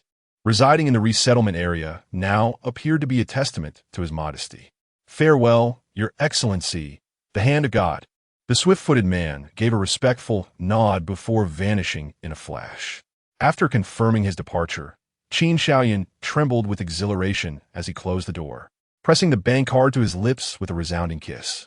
The next instant he erupted into boisterous laughter, reminiscent of a duck, exclaiming joyfully, 40 million! Who knew being a professional hero could be so lucrative? Chapter 26. Of noble character had I known that pursuing a career as a hero would yield such lucrative rewards, I would have secured a hammer insurance policy. After diligent toil for 5 or 6 years, rising early and retiring late, I finally managed to gather enough for the down payment on a house and a car. Yet, a sudden calamity swiftly reverted me to my original state. Now, having eliminated a horde of scoundrels who truly deserved 1,000 cuts, I inexplicably found myself in possession of a substantial sum. Clutching the bank card, I chuckled foolishly, and upon casting another glance at 703, I began to disdain the cramped confines of this dwelling. With only a bedroom and a living area, Qin Ening had claimed a room, leaving me to sleep on the sofa at night. This simply would not do. I must find time to purchase a house. An impulsive surge welled within me. Suddenly, a spark of realization struck. My smile faltered. Goodness, this cannot be right. According to the swift-footed man's words, the reward for averting a Class C disaster is calculated in millions. Previously, when I vanquished Long Chao, I only requested over 200,000 from Yuan Bupo. How utterly foolish. As this thought crossed my mind, I trembled with rage, my face contorting in disbelief. That scoundrel Yuan Bupo dare to pocket my earnings? I pulled out my phone and swiftly dialed Yuan Bupo. As I listened to the ringing tone, I paced irritably, contemplating the venomous words I would unleash upon him. After a prolonged silence of over 50 seconds, a weary voice finally answered from the other end. "Hello, is this Mr. Chin? How may I assist you?" My anger surged, and just as I prepared to unleash a tirade, I detected the weariness in his voice. Taking a deep breath, I suppressed my fury and replied in a curt tone. "I wish to inquire about the situation." "Inquire about the situation?" Yuan Bupo paused, assuming I was aware of the developments at Qinyun affiliated secondary school. A faint smile crept onto his face as he explained, "Oh, I see. I haven't had the chance to thank you yet." A large question mark appeared on my forehead. "Thank me for what? For helping you resolve a Class C disaster while charging you only 2 million? Or for enabling you to amass a fortune? Thanks to your valiant intervention, Mr. Chin, tonight's incident did not result in greater casualties. Here, I must express my gratitude on behalf of the 4 students who perished, as well as the 2 professional heroes, for avenging their deaths." Furthermore, Yuan Bupo flashed a hearty smile. "Congratulations, Mr. Chin, on dismantling the divine stronghold in District 10 and eradicating a malignant tumor. As the saying goes, one does not strike a smiling face." With Yuan Bupo showering me with gratitude and congratulations, the fire within me could not find an outlet. "Where are you now?" Since I could not unleash my wrath over the phone, I could confront him in person, should his response fail to satisfy me. I would take the opportunity to give him a good thrashing.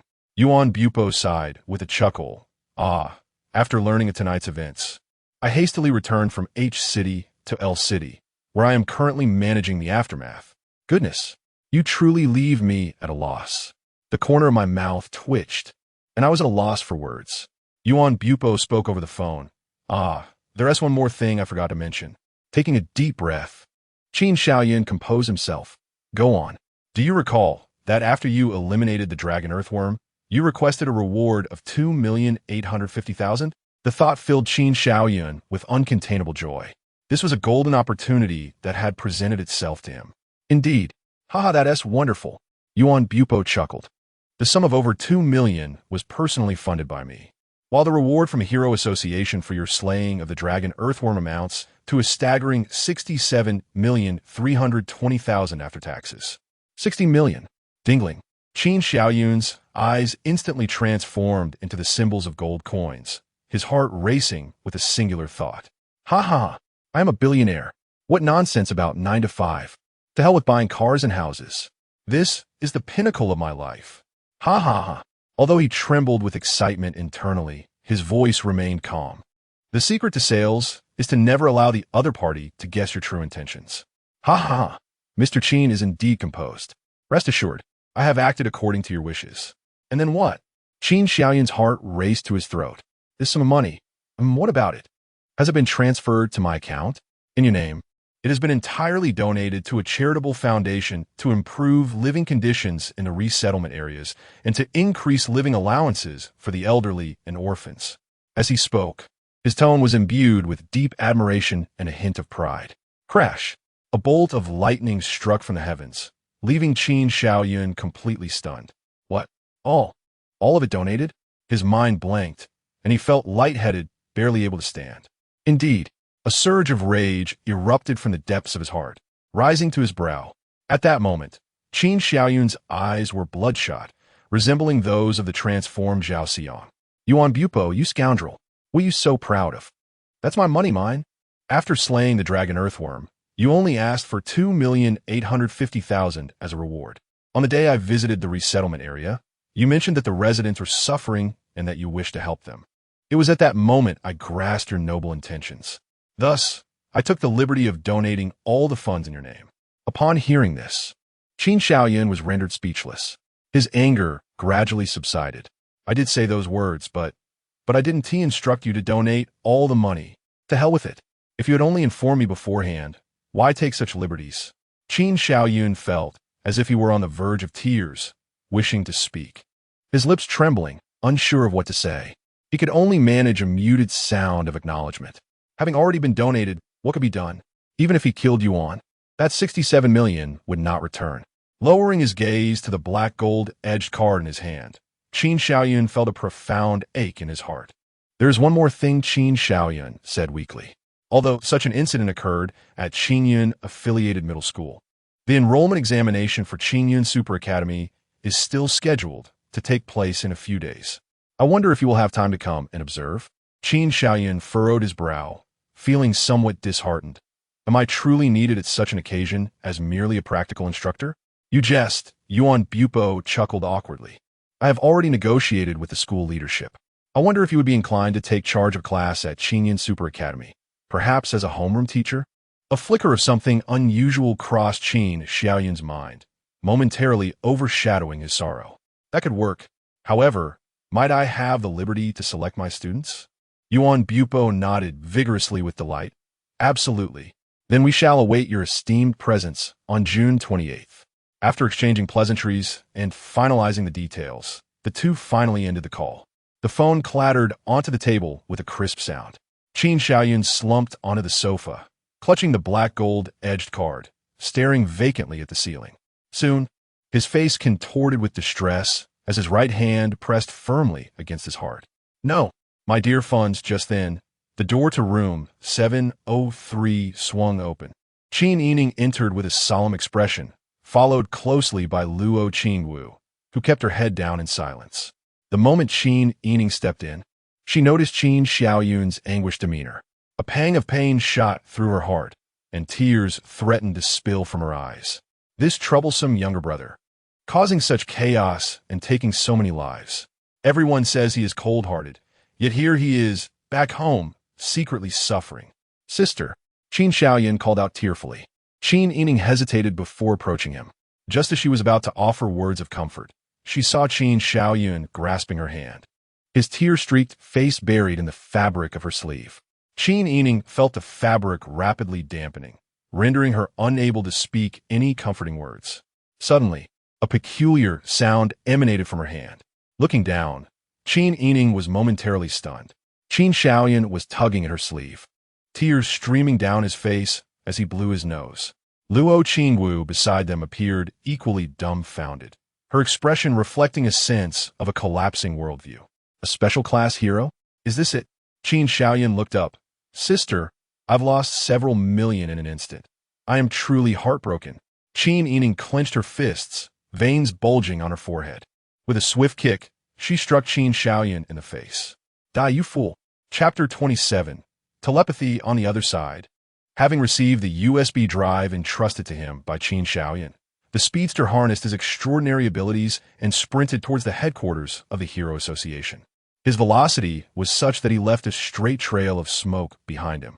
In many respects, his powers were akin to those of Quicksilver or the Flash from Qin Xiaoyun's previous life, both epitomes of rapid movement. Moreover, upon reaching a certain threshold of speed, the speedster could even trigger spatial displacement. If given the choice, Zhao Lan would have preferred to deploy a fighter jet to locate Qin Xiaoyun. However, as fighter jets were predominantly under military control, the bureaucratic process for requisition was excessively tedious. Otherwise, when Yuan Bupo had requested support, there would have been no need to wait for an interminable half-hour. 2 hours later, panting heavily, the speedster arrived at the Hero Association's headquarters in City B. With a serious demeanor, Zhao Lan approached, flanked by a group of protectors, and took the USB drive from him. Upon returning to her office and inserting the USB into her computer, her expression transformed in an instant. She quickly ejected the USB and hastened towards Deng Qingri's office. Shortly thereafter, the blinds in Deng Qingri's office were drawn. When the two emerged, the atmosphere was thick with gravity as they mobilized their forces.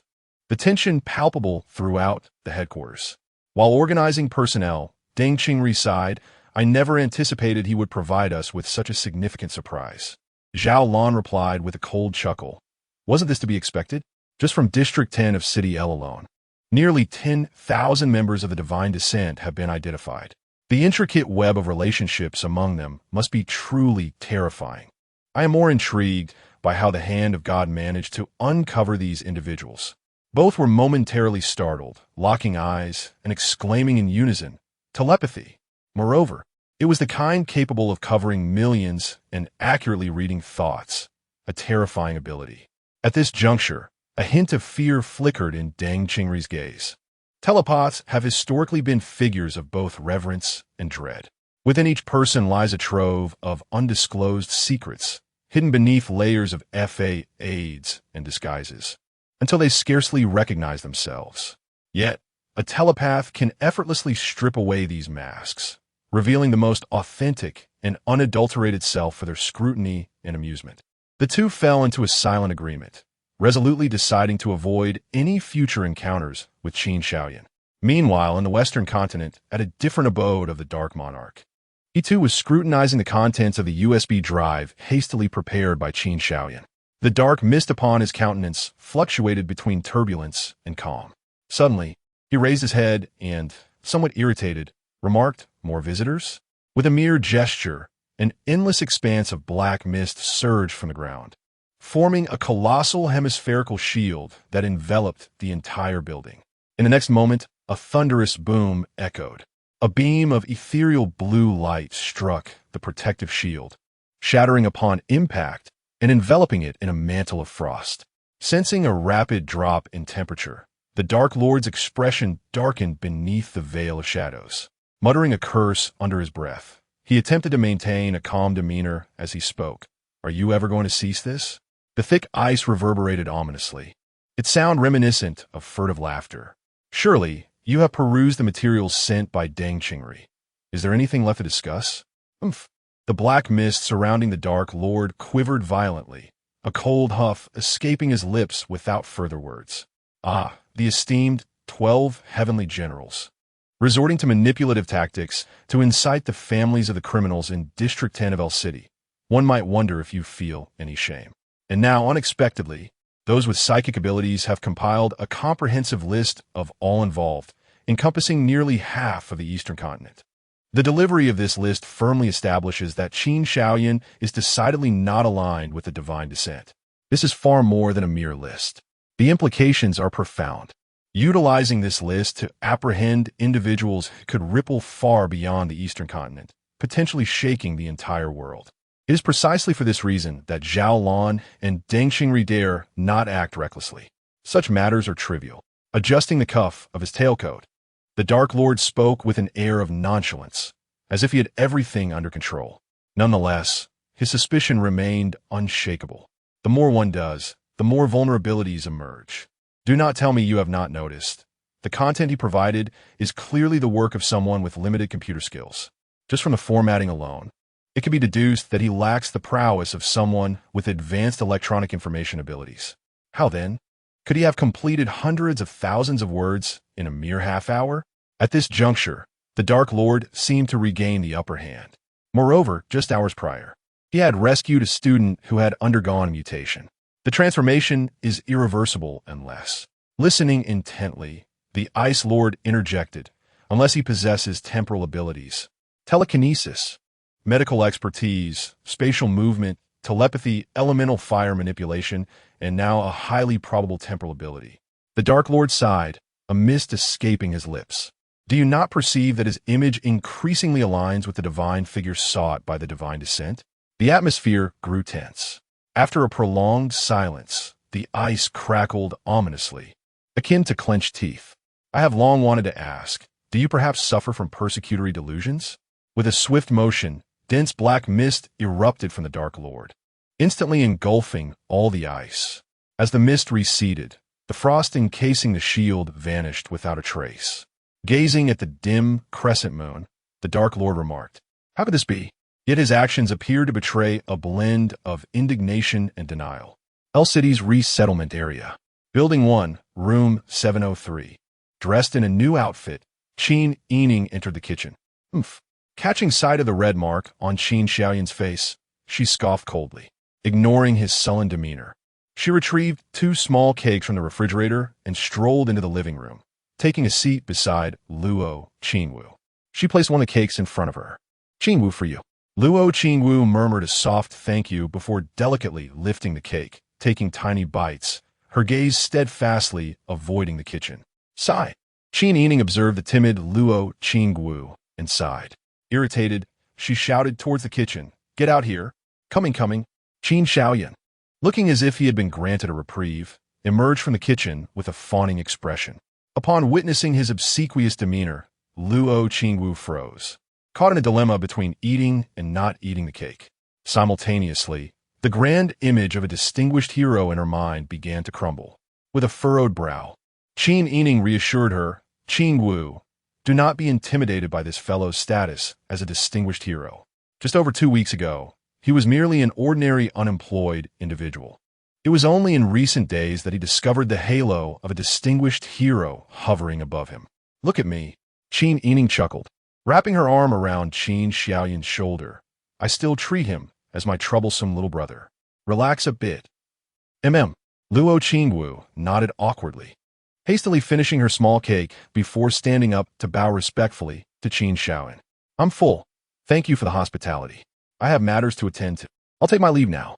With that, she lowered her head and turned to exit room 703, returning to room 704 across the hall. Upon hearing the sound of the door closing, Qin Yining helplessly pushed Qin Xiaoyan's head. Seeing him still grinning foolishly, she suddenly felt deflated. Look at this. What on earth is happening? Recalling Yuan Bupuo's promise to her, Qin Xiaoyan smiled and said, "It's nothing. She just needs some time to adjust. She'll be fine in a while. I'm not going to eat her." Qin Yining, sulking as she dug into the cake, pouted, "Let us hope so." Dingling. "Huh? Who could be calling me at this hour?" Qin Xiaoyan queried, pulling out his phone. Upon seeing the caller ID, he froze and turned to Qin Yining. "It's Mom." Chapter 28. To hold a grandson? Or granddaughter? Qin Yining swiftly snatched the phone, pressing the answer button. Within a mere second, tears streamed down her cheeks. "Mom, Qin Xiaoyan is bullying me." "Wah." Qin Xiaoyan maintained his posture of holding the phone, his eyes gradually widening in disbelief. He had witnessed the villain presenting their grievances before, yet he had never encountered such a seamlessly smooth complaint. "Hey, little Ning is there too." Upon hearing Qin Yining's voice, their mother instinctively disregarded the content of her words, covering the mouthpiece and calling out to old Qin in the kitchen. "Old Qin, your daughter is on the line." "Ah." Qin father leaned out from the kitchen. "Little Ning is with Xiaoyan?" Mother nodded. Consequently, Qin father grabbed a towel from his side, drying his hands as he hurried over. Wasn't she supposed to be in El City, looking for a job? Why is she with Xiaoyan? Mother shot him a glance. Xiaoyan has encountered such a huge issue. Of course, she would come to see what was happening. That makes sense. Over on the other end, Qin Yining's face flushed slightly. She hadn't come to check on Qin Xiaoyan. Rather, she had taken refuge here, indulging in food and drink. At that moment, a hand stealthily reached over, tapping the video call button. Qin Yining exclaimed, her annoyance prompting her to swat Qin Xiaoyan a few times. "Qin Yining, are you bullying your brother again?" As soon as the video opened, their mother caught sight of the scene, instantly furrowing her brows. "Not just that. Mom, look." Qin Xiaoyan leaned in, showcasing the large red mark on his face. It was kicked by Qin Yining. Seeing the mark on Qin Xiaoyan's face, Mother winced in sympathy. She turned to Qin Yining, scolding her loudly. "Qin Yining, how could you resort to kicking? What if you ruin my son's pretty face?" Mom Qin Yining shot a glare at Qin Xiaoyan, defensively stating, "He wiped his nose on my sleeve first. That doesn't he justify hitting his face?" Mother retorted angrily. As Qin Yining continued to explain to her parents, she simultaneously extended her foot to kick at Qin Xiaoyan. He chuckled, evading her with a sly grin. At that moment, the observant Qin Yuan suddenly noticed something, fixating intently on the window behind Qin Yining in the video. Meanwhile, Mother Chun Shuahua persisted in reprimanding her daughter. After a prolonged silence without hearing her husband's voice, Chun Shuahua turned to him. "Old Qin, what are you thinking? You seem lost in thought. Speak about your daughter." Qin Yuan glanced at his oblivious wife with a bewildered expression. Taking the phone from her, he regarded his aggrieved daughter, opening his mouth. His gaze shifted oddly before he suddenly remarked, "Little Ning, be careful with Xiaoyan. If anything happens, just bring the child back. We will take care of it." His words were startlingly bold. As soon as Qin Yuan spoke, both his wife and daughter froze in shock. Simultaneously, a muffled thud resonated from the other end, as if something had fallen to the ground. Sigh. The youth of today. Qin Yuan shook his head, ending the call. Without waiting for him to put down his phone, Chan Shuahua stormed forward and firmly grasped his ear. You old fool, what nonsense are you spouting? I haven't even inquired about that special-ranked hero, Xiaoyan, yet you hang up? At the sight of this familiar gesture, it was evident from whom Qin Yining had acquired her ear-grabbing technique. Ouch, that hurts. Let go. Qin Yuan grimaced in pain, swatting Chun Shuahua's hand away, exasperatedly saying, You're so consumed with scolding that you haven't even noticed the clothes of our daughter hanging in Xiaoyan's window. Upon hearing this, Chun Yuhua was momentarily taken aback, then filled with ecstatic delight. Are you saying they're living together now? Oh my, now that you mention it, I seem to recall something like that. She mused. Ugh, old Qin, how long do you think it will be before we hold our grandchild? No, wait, I mean our granddaughter. No. Grandchildren and granddaughters are essentially the same. Qin Yuan rolled his eyes. Chun Yuhua chuckled foolishly, nodding in agreement. Yes, they're indeed the same. Compared to holding a grandchild, what special ranked hero matters? Meanwhile, after hanging up, Qin Yining initially did not grasp the situation. However, as the screen of her phone darkened, the black display resembled a dim mirror reflecting the image of her clothing. Mechanically, she turned her head. Through the window, her clothes swayed gently in the breeze, causing her face to flush crimson. Qin Xiaoyun, rising from the ground, followed her gaze and quickly understood. Alarmed, he hurriedly stepped aside, cautiously watching Qin Yining. It's not my fault. You hung them out yourself. I'll kill you, Qin Yining shouted, resembling a fierce tigress as she lunged forward. Amidst their playful tussle, neither sibling dared to mention the incident where Qin Xiaoyan had recklessly wielded his powers, claiming countless lives. It seemed as though the restrictions they had once agreed upon regarding the use of their abilities had vanished entirely. Time unwittingly advanced to June 28th. Today marked the day of the entrance examination for the Qingyun Superpower Academy, as previously mentioned by Yuan Bupo. As the newest and most enthusiastic instructor at Qingyun Superpower Academy, Qin Xiaoyun rose early, tying up his hair and donning a simple outfit before preparing to leave. Just before stepping out of room 703, he called out, Qin Yining, I'm not sure if I'll be back today. I've prepared breakfast, lunch, and dinner for you. They're in the fridge. Heat them up yourself. Qin Yining, groggy and barely awake, groped for her phone, squinting at the time. 6:30. Get lost. Qin Xiaoyan slammed the door shut, muttering to himself, What a terrible wake-up mood. Stepping outside, he inhaled deeply, savoring the fresh morning air, which seemed sweeter than usual. After a moment of reflection, he strolled to the bus stop below, where his eyes immediately fell upon the most striking figure amidst the crowd. The cold, exquisite visage emanated an aura of chill, prompting those nearby to instinctively distance themselves from her. With a slight curve of his lips, he sauntered over, hands tucked in his pockets, and casually whispered in Luo Qingwu's ear, Good morning. The sudden sound startled Luo Qingwu, causing goosebumps to rise on her arms. Instinctively, she swung a punch, only for the man behind her to effortlessly evade it. Their brief skirmish caught the attention of other passengers awaiting transport, who merely glanced over, shifted a few steps away. Yet not a single soul uttered a word. Observing this scene, Qin Xiaoyan sighed. Most of these individuals were residents of the resettlement area, their hearts long since closed off. Witnessing him, a rogue, teasing others, they could not muster the energy to speak up. Alternatively, they might have felt themselves no match for Luo Qingwu, thus choosing silence. After all, they had witnessed the prowess of this young lady. Lost in thought, he suddenly noticed Luo Qingwu pivot sharply, launching a spinning kick aimed at his waist. A flicker of surprise crossed his face. Her target was indeed his vital area. How fierce this girl was. Extending his finger, a spark of electricity danced briefly before gently striking her incoming foot. The force was neither too light nor too heavy, just enough to render her body momentarily numb. Qin Xiaoyan chuckled, It's me. A jolt of electricity coursed through Luo Qingwu, sending a shiver down her spine, leaving her momentarily unsteady. Regaining her balance, she caught sight of Qin Xiaoyun's enigmatic smile, her cheeks flushing crimson. After a moment, she inclined her head slightly. Good morning. Qin Xiaoyan nodded and inquired, Where are you headed? To school, Luo Qingwu replied, adjusting her clothing, her expression quickly becoming neutral. Today marked the entrance examination for the Qingyun Super Ability Academy, and the school had arranged a special vehicle to take her to Zone 1 for the assessment.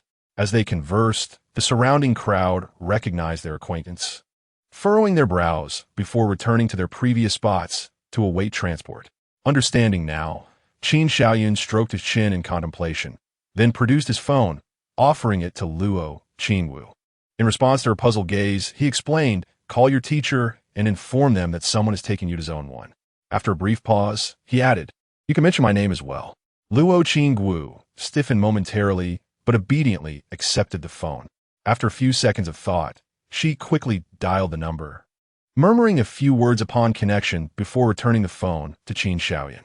Once the phone was safely stowed, Qin Xiaoyun grinned and remarked, "I know your aspirations. You're not aiming to be an ordinary professional hero. How about experiencing the strength of a special class hero firsthand?" His voice was not particularly quiet. The moment the term special class hero escaped his lips, the atmosphere shifted dramatically. Every individual present froze, their bodies rigid, a wave of apprehension washing over them. No wonder they found this young man somewhat familiar. The extraordinary hero. Is he not the one who, not long ago, claimed the lives of over 10,000 in District 10, known as the Hand of God? Chapter 29. The Connections of Luo Qingwu with a Smile. Luo Qingwu surveyed her surroundings. Qin Xiaoyun glanced at her, noticing her intrigue, and with a wave of his hand, a surge of telekinetic energy lifted her up. "Let us go," he declared. As soon as the words left his lips, a ripple appeared in the space before them. Curiously, Luo Qingwu reached out to touch it, her finger unexpectedly vanishing into the air. "Keep up." Qin Xiaoyun gently tapped her on the head, stepped forward, and vanished from her sight. Luo Qingwu hesitated for a moment. Gritting her teeth, she followed suit, stepping forward and disappearing before the astonished onlookers. The pedestrians were left momentarily stunned, and after their departure, one individual hurried over, reaching out to feel the air where the duo had just been, but nothing happened. As she stepped into the ripple, Luo Qingwu felt as though she had plunged into a murky underwater realm, an oppressive sensation enveloping her. Suddenly, a sharp shattering sound, reminiscent of breaking glass, pierced her ears. A tingling sensation coursed through her skin, immediately followed by a gust of frigid wind that rushed toward her. Startled, she looked down and gasped. She was suspended in midair. Below her, the people on the ground appeared smaller than ants. Her legs weakened, threatening to give way beneath her. Just then, a hand reached out to steady her, accompanied by a gentle voice. No screams, much more resilient than I imagined. Luo Qingwu looked up to find admiration in Qin Xiaoyun's eyes. Biting her lip defiantly, she shook off his hand. "I can do this." Qin Xiaoyun chuckled, releasing her. Noticing her struggle to maintain her balance, she braced herself against her knees, determined to persevere. Once she acclimated slightly, Qin Xiaoyun grinned mischievously. "Are you still all right? If you can endure, let us experience what it feels like to fly with the world's strongest telekinetic power." Closing her eyes and taking a deep breath, Luo Qingwu suddenly opened them wide, her resolve unwavering. "I can do it." "Excellent." Qin Xiaoyun laughed heartily, making a call to the Hero Association to inform them before turning to Luo Qingwu. "Prepare liftoff." As a command was uttered, a thunderous explosion erupted behind them, the air compressing violently, even igniting in flames. The cacophony drew the attention of those below, who looked up only to see a peculiar cloud and a streak of light vanishing rapidly, oblivious to everything else. In the air, Luo Qingwu's complexion turned pale, her eyes reflecting a mix of fear and disbelief. She had expected that such sudden acceleration would compress her innards and bones, yet surprisingly, even as they soared to supersonic speeds, her body remained entirely unaffected. Looking ahead, she perceived an invisible protective barrier enveloping her, shielding her from the elements. She felt neither cold nor heat. The air surrounding her flowed gently, indistinguishable from the breathing she experienced on the ground. "Ha ha! This is the power of a hero with an indomitable spirit, a biological force field." Qin Xiaoyun reveled in her wide-eyed astonishment. The so-called biological force field and the steel-like physique are merely echoes of the superhuman abilities portrayed in the films of Earth's bygone era, such as supersonic flight. If it were solely Qin Shaoyan, it would be manageable to simply envelop his body with telekinesis and soar effortlessly into the sky. However, with Luo Qingwu in tow, the situation becomes more complicated. Her body would not withstand the pressure of such a rapid ascent. After much contemplation, Qin Shaoyan concluded that the biological force field employed by Superman would be far more advantageous. Enveloped within this field, Superman could safely land even a malfunctioning passenger aircraft on solid ground. Here, Qin Shaoyan was merely taking a young girl for a brief flight, akin to using a cannon to swat a fly. Overkill indeed. His sudden flight sent the military station in City L into a flurry of activity. Lu Jinyu had just been inspecting various military camps when he was hastily summoned to the command center. Upon entering, he was met with a cacophony of alarm signals. Report the situation. Unidentifiable object, speed 15 Mach, expected to reach Zone 12 in 20 seconds. Such familiar terminology sent a shiver down Lu Jinyu's spine. Could it be him again? Just then, his communicator emitted a sound. Upon checking the message, he cursed under his breath. Indeed, it was him. It was the hand of God, and this time, he was merely en route. Stand down all alerts. After a brief pause, he inquired, "Is there anything significant occurring in City L today?" Report. The Qinyan Superpower Academy is conducting enrollment tests today. Enrollment tests? Lu Jinyu furrowed his brow, observing the direction in which the hand of God was flying, and he recalled whispers of a rumor that had surfaced recently. A sudden thought crossed his mind. Leaving the command center, he pondered for a long while before hesitatingly making a phone call. The Qinyan Superpower Academy is located in Zone 1 of City L. The area where Qin Shaoyan and the others reside is situated on the outskirts, adjacent to Zone 13. The urban layout is not linear, and traveling from Zone 13 to Zone 1 does not progress incrementally from one zone to the next. Therefore, the journey to Zone 1 did not take significantly longer than the previous trip to Zone 10. As they neared the Superpower Academy, Qin Shaoyan slowed his pace. Due to the enrollment tests, numerous individuals with flight capabilities had converged from all directions. By reducing his speed, Qin Shaoyan blended in with the crowd alongside Luo Qingwu, avoiding any conspicuousness. Upon landing, a faint look of discomfort appeared on Luo Qingwu's pale face. She felt as if her feet were floating, as though she were treading on clouds. "How are you? Can you walk?" Qin Shaoyan asked, glancing down at her without offering his assistance. Gritting her teeth, Luo Qingwu nodded vigorously, asserting those three words. "I can." "Excellent." Qin Shaoyan praised her with a radiant smile, checking the time. It was only 7:20. In that case, let's grab some breakfast. Had they not been delayed momentarily to admire the sunrise, they would have reached this spot from the resettlement area in merely a few minutes. As Luo Qingwu was about to decline, Qin Shaoyan spoke first. "No refusals. The people from your school will take at least 6 hours to arrive. During this time, you must replenish your energy." With that, he proceeded ahead. With her legs still feeling weak, Luo Qingwu was lost in thought, biting her lip as she followed him.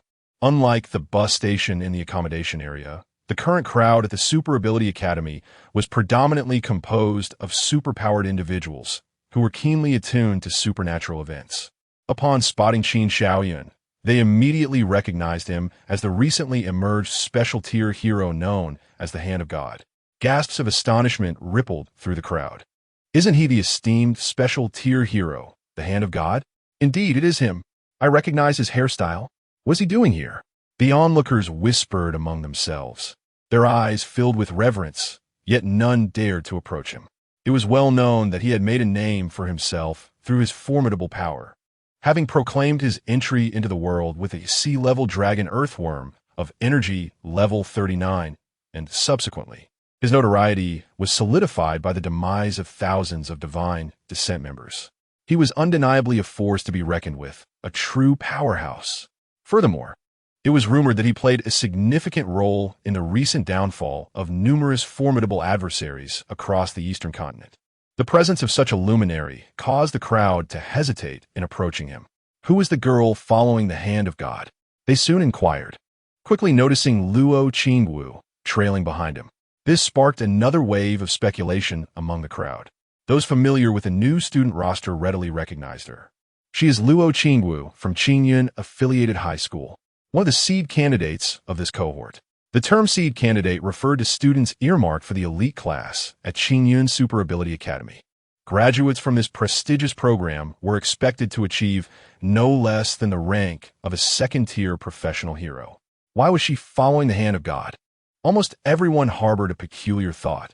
Did she take the back door? A frown creased their brows, and a wave of discomfort washed over them. Chapter 30, Since Time Immemorial. Individuals have harbored both resentment and envy towards those with connections. The resentment arises from the possibility that those who leverage relationships may usurp resources rightfully belonging to others. The envy, of course, is self-explanatory. Why is it that those with connections are not oneself? At this moment, Luo Qingwu, following closely behind Qin Shaoyan, is perceived by onlookers as someone with formidable connections. Some silently scoff, even believing the rumors of Luo Qingwu being a top seed are solely due to her association with Qin Shaoyan. After all, with her striking beauty, one can only wonder what her relationship is with the hand of God. As they enter the academy gates, their figures gradually fade into the throng. At the entrance, a boy of around 15 or 16 leans against a tree by the roadside, his eyes half closed as he gazes at the two figures that have vanished. His face is devoid of emotion, lost in thought. After a moment, he resumes his posture, arms crossed, and closes his eyes, seemingly awaiting someone. Suddenly, he speaks, "If you continue to hover above me, I shall render your legs useless." No sooner has he spoken than a laugh echoes from the trees behind him. Hee hee. As expected of the prodigy from Zone 7, you notice me immediately. Sima Xiu replies nonchalantly, "Your malevolence is so palpable that even the dogs by the roadside disdain you." With a playful laugh, a figure descends from the tree, landing unsteadily and swaying slightly. Having heard tales of Sima Xiu's sharp tongue, it is evident that the reputation is well-deserved. Feng Wei from Zone 19, Sima Xiu opens his eyes, his tone betraying no hint of emotion. "Since you're aware of my reputation, daring to approach me for conversation is rather foolish, don't you think? Are you seeking ridicule?" Feng Wei's teasing expression falters, yet he manages to suppress his irritation with strong mental fortitude. "I actually have serious matters to discuss with student Sima. You've seen it, behind the hand of God is Luo Qingwu from Zone 13. Sima Xiu interjects with a cold laugh, "Speak plainly, and spare me your circumlocution. If you have something to say, let it out." With a twitch of his lips, Feng Wei begins to doubt how this foul-mouthed individual has survived thus far. A chill begins to creep onto his face as he speaks directly. Zone 13 has produced 2 top seeds this year, disrupting the balance. I wish to propose a collaboration. After a moment's contemplation, and noticing Sima Xiu's displeased expression, he hastily adds, "Let us join forces to eliminate one of them." Zhao Bin possesses multiple superpowers and the ability to move at high speed. He is quite formidable. Sima Xiu interrupts, mocking him, "So your focus is on Luo Qingwu. Given her recent sour demeanor, you presume she would be easier to dispose of. Furthermore, even if Luo Qingwu were to be eliminated during the tests, her status as a special class hero under the hand of God would still grant her admission, albeit not into the elite class." At this juncture, Sima Xiu slowly stands upright, his head slightly bowed, as a glimmer of icy light flickers in the palm of his hand. A chilling and terrifying aura emanated from him. "A group of petty opportunists dares to collaborate with me? Begone." Feng Wei intended to speak further, but was abruptly struck by a wave of coldness. Raising his gaze, he met Sima Xiu's frenzied eyes, sending a shiver down his spine. Good heavens! This madman is serious. He hastily sealed his lips, casting a fearful glance at him before turning to flee, not daring to look back. "Umph," Sima Xiu scoffed, as if swatting away a bothersome fly. He closed his eyes once more, leaning against a tree with his arms folded. On the other side, after distancing himself from Sima Xiu, Feng Wei arrived at a clearing where several individuals appeared utterly bored. He composed his expression, donning a friendly smile as he approached them. "Greetings, everyone. Regrettably, Sima Xiu has declined to collaborate with us. Noticing their disappointed expressions, he added with a smile, but fear not. Each of you is among the elite of your respective schools. If we work together, we can surely achieve commendable results in this test. One girl furrowed her brow and spoke up. Sima Xiu knows our plan. He wouldn't interfere with us, would he? Wu Huanin, a student from District 16, 4th Secondary School, lacked the power and reputation of figures like Luo Qingwu or Sima Xiu, yet she was undoubtedly a top contender among this group of examinees. Not at all. Feng Wei responded with confidence. I understand individuals like Sima Xiu. Their arrogance leads them to act independently, and he poses no threat to our plans. With a sigh, he continued, it is unfortunate. I had hoped that using Luo Qingwu from the affiliated school of District 13 as a pretext would entice him to join us. Luo Qingwu? A collective gasp ensued. One boy could not restrain himself. You didn't team mention targeting Luo Qingwu. She was seen closely following the hand of God this morning. Who knows what their relationship might be? Exactly. If the target is Luo Qingwu, I withdraw. I too shall withdraw. Feng Wei, having anticipated this reaction, raised his hand to calm them. There is no need for concern. I've investigated thoroughly. Luo Qingwu is an orphan with no relatives. She may only be casually acquainted with the hand of God, who has taken an interest in her. Think about it. If one of you were to defeat Luo Qingwu, wouldn't that? Feng Wei surveyed the crowd, his tone laced with incitement. Wouldn't you then capture the attention of the hand of God and be favored for cultivation? Upon hearing this, a flicker of intrigue ignited in everyone's eyes. Indeed, we are all around 15 or 16 years old. Apart from her beauty, what other remarkable qualities does Luo Qingwu possess to warrant the special favor of a tiered hero? If one were to triumph over her, could they not directly usurp her position in the eyes of the hand of God? As this realization settled in, a profound silence enveloped the group. The students who had previously considered leaving reconsidered their decision. Witnessing this transformation, a radiant smile graced Feng Wei's face. They are merely a group of innocent youths. How could they possibly comprehend his intricate scheme? Should he triumph over Luo Qingwu, then uniting with others and showcasing his unparalleled strength would render him the most resplendent of all. At that moment, the renown acquired from vanquishing a formidable hero would undoubtedly attract more than just the attention of the hand of God. It is quite satisfactory that Sima Xiu does not arrive. However, to his astonishment, it remains unknown who leaked the information that defeating Luo Qingwu would earn the favor of the hand of God. This rumor gradually circulated among the student body, evolving into a proclamation that His Excellency, the hand of God, declared that whoever could conquer Luo Qingwu would receive his focused cultivation. Within the academy, in the dining hall, Qin Xiaoyun cradled a disposable bowl, relishing every sip of his millet porridge. Opposite him, Luo Qingwu held a piece of bread, nibbling delicately. On the table before them, each had a cup of soy milk. Their surroundings were filled with fellow students, who, while also partaking in breakfast, could not help but steal glances in their direction, swiftly averting their gazes when caught. Meanwhile, an increasing number of students, drawn by the unfolding spectacle of Qin Xiaoyun and Luo Qingwu enjoying their breakfast leisurely, began to fill the dining hall. Even those who had already eaten pretended otherwise, ordering soy milk and sitting nearby, their fervent eyes occasionally darting toward the duo. After finishing her bread, Luo Qingwu took a sip of soy milk and suddenly looked up at Qin Xiaoyun, exclaiming, "You did this on purpose." Qin Xiaoyun smiled and nodded. "Indeed, to add a touch of challenge for you." With that, he retracted the subtle waves of energy he had been emitting. Telepathy not only allows one to perceive the thoughts of others, but also to stir their emotions. At present, he merely aimed to ignite a spark of fervor within these candidates. Luo Qingwu furrowed her brow slightly, a flicker of confusion crossing her gaze, yet she remained silent, quietly finishing her soy milk before closing her eyes to recalibrate her state. As most schools typically arrive in the afternoon, the entrance examinations at Qinyun Super Ability Academy are generally scheduled to commence around 3 or 4 o'clock. Some schools even arrive a day in advance.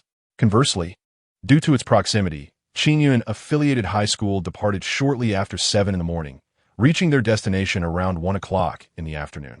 Chapter 31. A grave matter seizing the fleeting moment. Luo Qingwu resolved to recalibrate her state of mind. Were it not for Qin Xiaoyun's reckless actions, which had inexplicably multiplied her adversaries, she would have confidently entered the test, poised to secure a position within the top 10. However, with adversaries lurking in the shadows, caution became imperative. At that moment, a middle-aged man traversed the crowd, a wry smile gracing his features as he settled beside the two. "Why did you not inform me of your arrival? I had arranged for a driver to fetch you well in advance. Considering the time, you must be nearing your residence by now." Upon encountering Yuan Bupo, Qin Xiaoyun was instantly reminded of the staggering sum of over 60 million. A surge of anger igniting within him.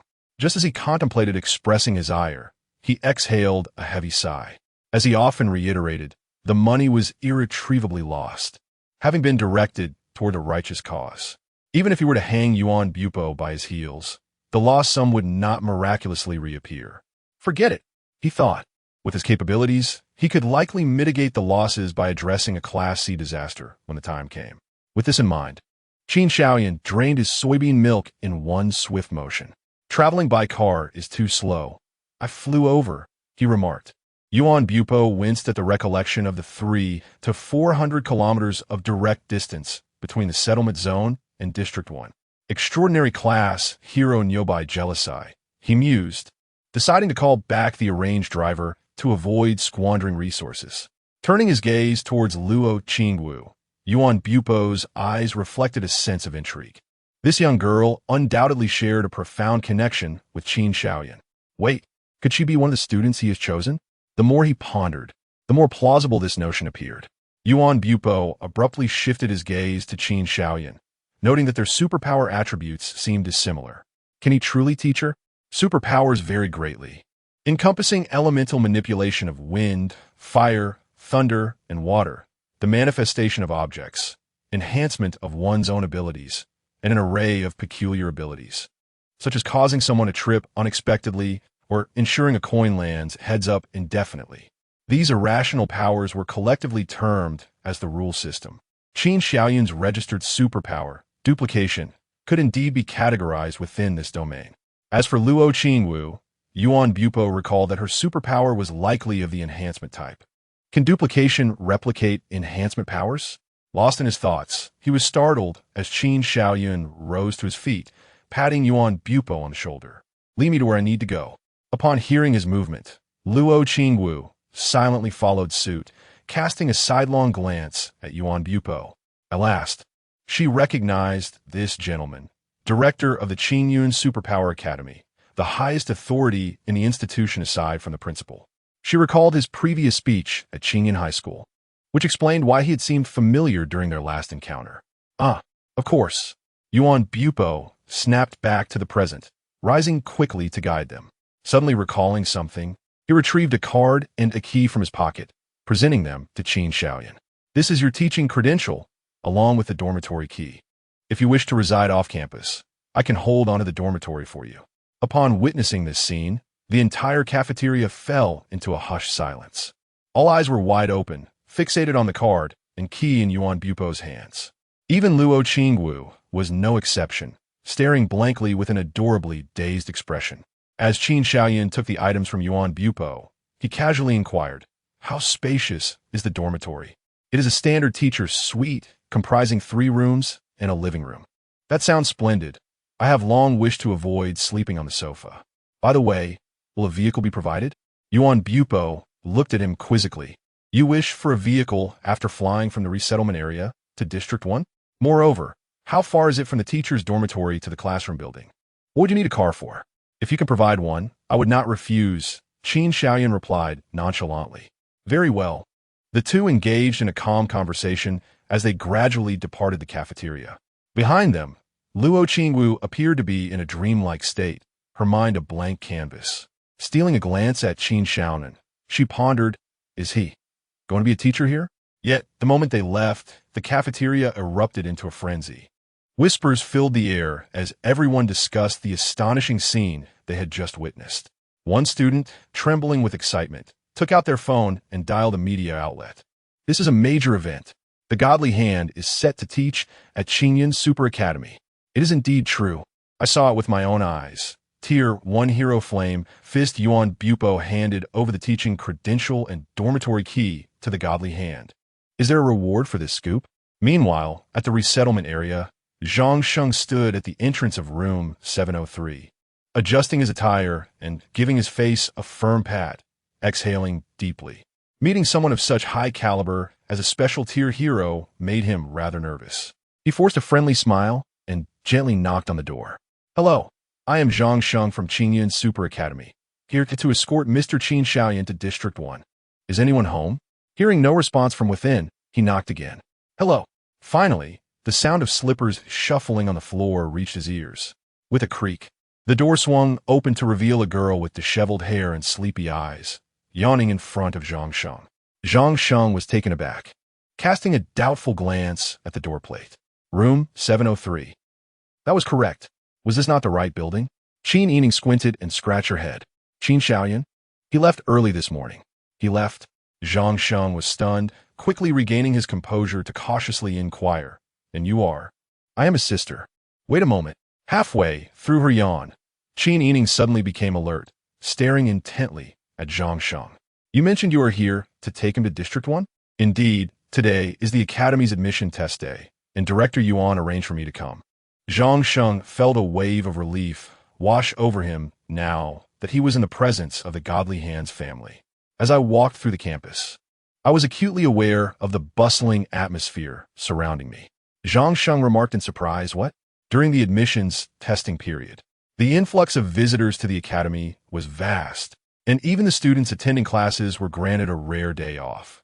Consequently, the entire institution was alive with chatter, far more vibrant than during the graduation gala of Qingyun Affiliated High School.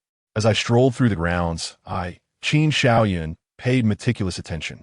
After all, I would soon be a member of this faculty. The academy was expansive, and failing to memorize the layout could lead to embarrassing misadventures during class. Throughout my walk, I noticed that many were casting furtive glances at our trio, and some bolder students would seize the chance to greet Yuan Bupo, directing their gazes toward me. We finally halted in front of a monumental structure. Yuan Bupo gestured toward the grand semicircular building, stating, "This is one of our academy's training facilities, equipped to simulate various extreme weather conditions and harsh environments. The afternoon admissions test will take place here." Observing students entering through the grand entrance, I inquired with some confusion, are they allowed in now? Won't that give them an unfair advantage by familiarizing themselves with the environment before the others arrive? Yuan Bupo chuckled in response, not at all. The facilities have yet to be activated. When they operate at full capacity, what they will endure will be far removed from the current circumstances. With a sigh, I smiled and suggested, why don't we take a stroll around there as well? Please. Chapter 32. The portly old man following the flow of people. He stepped into the training ground. Upon entering, he was greeted by a chorus of astonished exclamations. Encased in a spherical structure of reinforced concrete, the vast interior seemed boundless, showcasing magnificent landscapes. Mountains, lakes, rainforests, meadows, deserts, and hills, all meticulously crafted, presenting a breathtaking microcosm of the world. Qin Xiaoyun felt his heart profoundly shaken, yet he maintained an air of calmness, his gaze unwavering, as if to convey, "This is trivial. I have witnessed far more impressive sights. After all, as long as I can feign resemblance, my true nature shall remain obscured." As Yuan Bupo entered, he felt a surge of pride, keenly observing Qin Xiaoyun's demeanor. Noticing his nonchalant expression, disappointment washed over him, prompting a resigned sigh. Meanwhile, Luo Qingwu initially twitched at the spectacle, but quickly reverted to her customary indifference. The testing had yet to commence officially, leaving the parents from other districts of L City to merely spectate from the sidelines. In a corner, however, a throng of people gathered. Intrigued, Qin Xiaoyun turned his gaze in that direction, his pupils narrowing suddenly. A smile crept across his lips as he approached, finding the situation amusing. Upon hearing Qin Xiaoyun's intriguing remark, Yuan Bupo paused momentarily, glancing towards the crowd before following suit. Before they could draw near, cheers erupted from the gathering. This student has achieved an attack power of 20 degrees. Well done. Next, a large machine, towering at the height of 2 men, stood at the center of the circle, drawing attention with its 50-centimeter diameter punching target and the luminous digital display above it. A man clad in blue work attire stood beside the machine, adjusting it to ensure it was undamaged before calling out. Next, a teenage boy stepped forward from the throng, inhaling deeply. His face flushed as he exhaled forcefully. Huh! A dull thud resonated against the punching target, and the digital display flickered rapidly, ultimately settling on the number 9. The man in the work uniform announced loudly, "This student has achieved an attack power of 9 degrees. Next, in stark contrast to the previous student's score of 20 degrees, this number was rather unimpressive, eliciting a chorus of boos from the crowd. One by one, individuals stepped up to strike the target, yet none could surpass the threshold of 15 degrees. Qin Xiaoyun observed this spectacle with curiosity.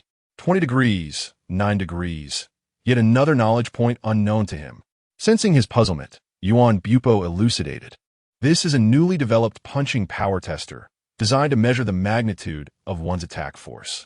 An attack power of 1 degree roughly equates to an energy level of 0.1, though the specific values remain somewhat imprecise. At this juncture, Luo Qingwu raised her head, gazing intently at the machine before her. Moments ago, had someone not unleashed an attack at a 20-degree angle? Such an angle signifies a level 2 power. An attack power of level 5 represents the bare minimum threshold for a 5th-tier professional hero. The only ones interested in testing their mettle now are likely the newcomers yet to enroll. If a newcomer possesses an attack power reaching level 2, they might very well be a promising candidate. Listening to Yuan Bupo's words, Qin Xiaoyan nodded but did not dwell on them. Instead, he proceeded toward another area, approaching a jovial, portly old man whose face radiated affluence. With a subtle smile directed at this sprightly elder, Qin Xiaoyan maneuvered past the youth who glared at him with disdain and stood silently beside the old man. Yuan Bupo followed closely.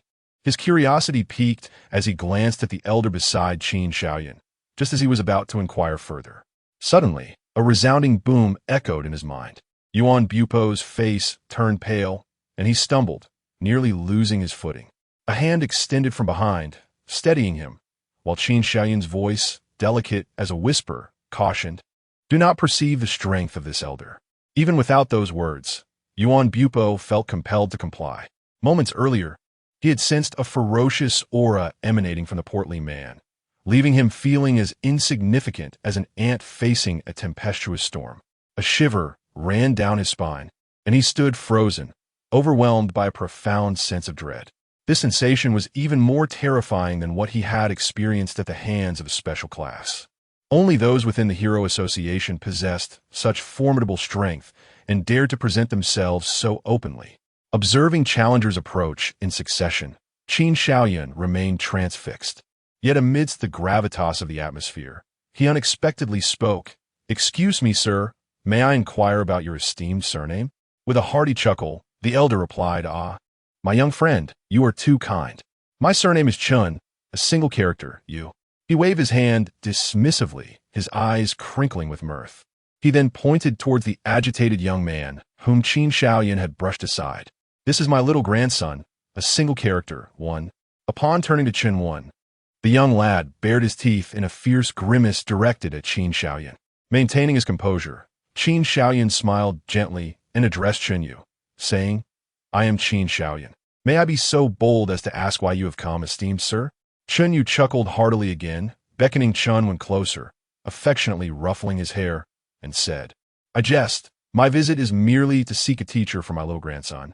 Feeling the warmth of his grandfather's hand, Chun Wen whimpered, "Grandpa." Hearing this, Yuan Bupo's eyes widened in shock, while Qin Xiaoyan shook his head in amusement. "Esteemed sir, you jest. With you around, does your grandson truly require a teacher?" "Indeed." Chun Wen immediately bared his teeth menacingly at Qin Xiaoyan, wishing he could lunge forward and take a bite out of him. "I do not need a teacher. Having my grandpa is sufficient." In response, Qin Xiaoyan smiled and gently flicked Chun Wen's forehead. "Oh no, one must not be so disrespectful to their elders." With a sudden crack, Chun Wen instinctively cried out in pain, clutching his forehead and crouching down, tears welling in his eyes. Observing the still, cheerful Chunyu, Qin Shaoyun paused momentarily, feeling somewhat awkward as he lowered his hand. "My apologies, dear sir. It appears I overstepped my bounds." Not at all." Chinyu maintained his kind demeanor. "This boy has indeed been spoiled since childhood. He certainly needs some discipline." Hearing his grandfather's words, Chunwen felt even more despondent. It was then that a pair of delicate white shoes came to a halt before him, releasing a captivating fragrance. He looked up to see a stunningly beautiful girl, exuding an icy demeanor, gazing down at him momentarily before standing expressionlessly behind that insufferable man. In that fleeting instant, Chun Wen's gaze became entranced. His entire heart was consumed by the image of the girl, and he stood up in a daze, foolishly grinning as he approached Chunyu, his eyes frequently darting towards Luo Qingwu. Luo Qingwu had long grown accustomed to such stares, paying them no heed. Witnessing his grandson's embarrassing display, Chunyu's smile finally stiffened. The squint of his eyes gradually widened as he shot a disapproving glare at Chunwen. At that moment, Chunwen was oblivious to his grandfather's presence.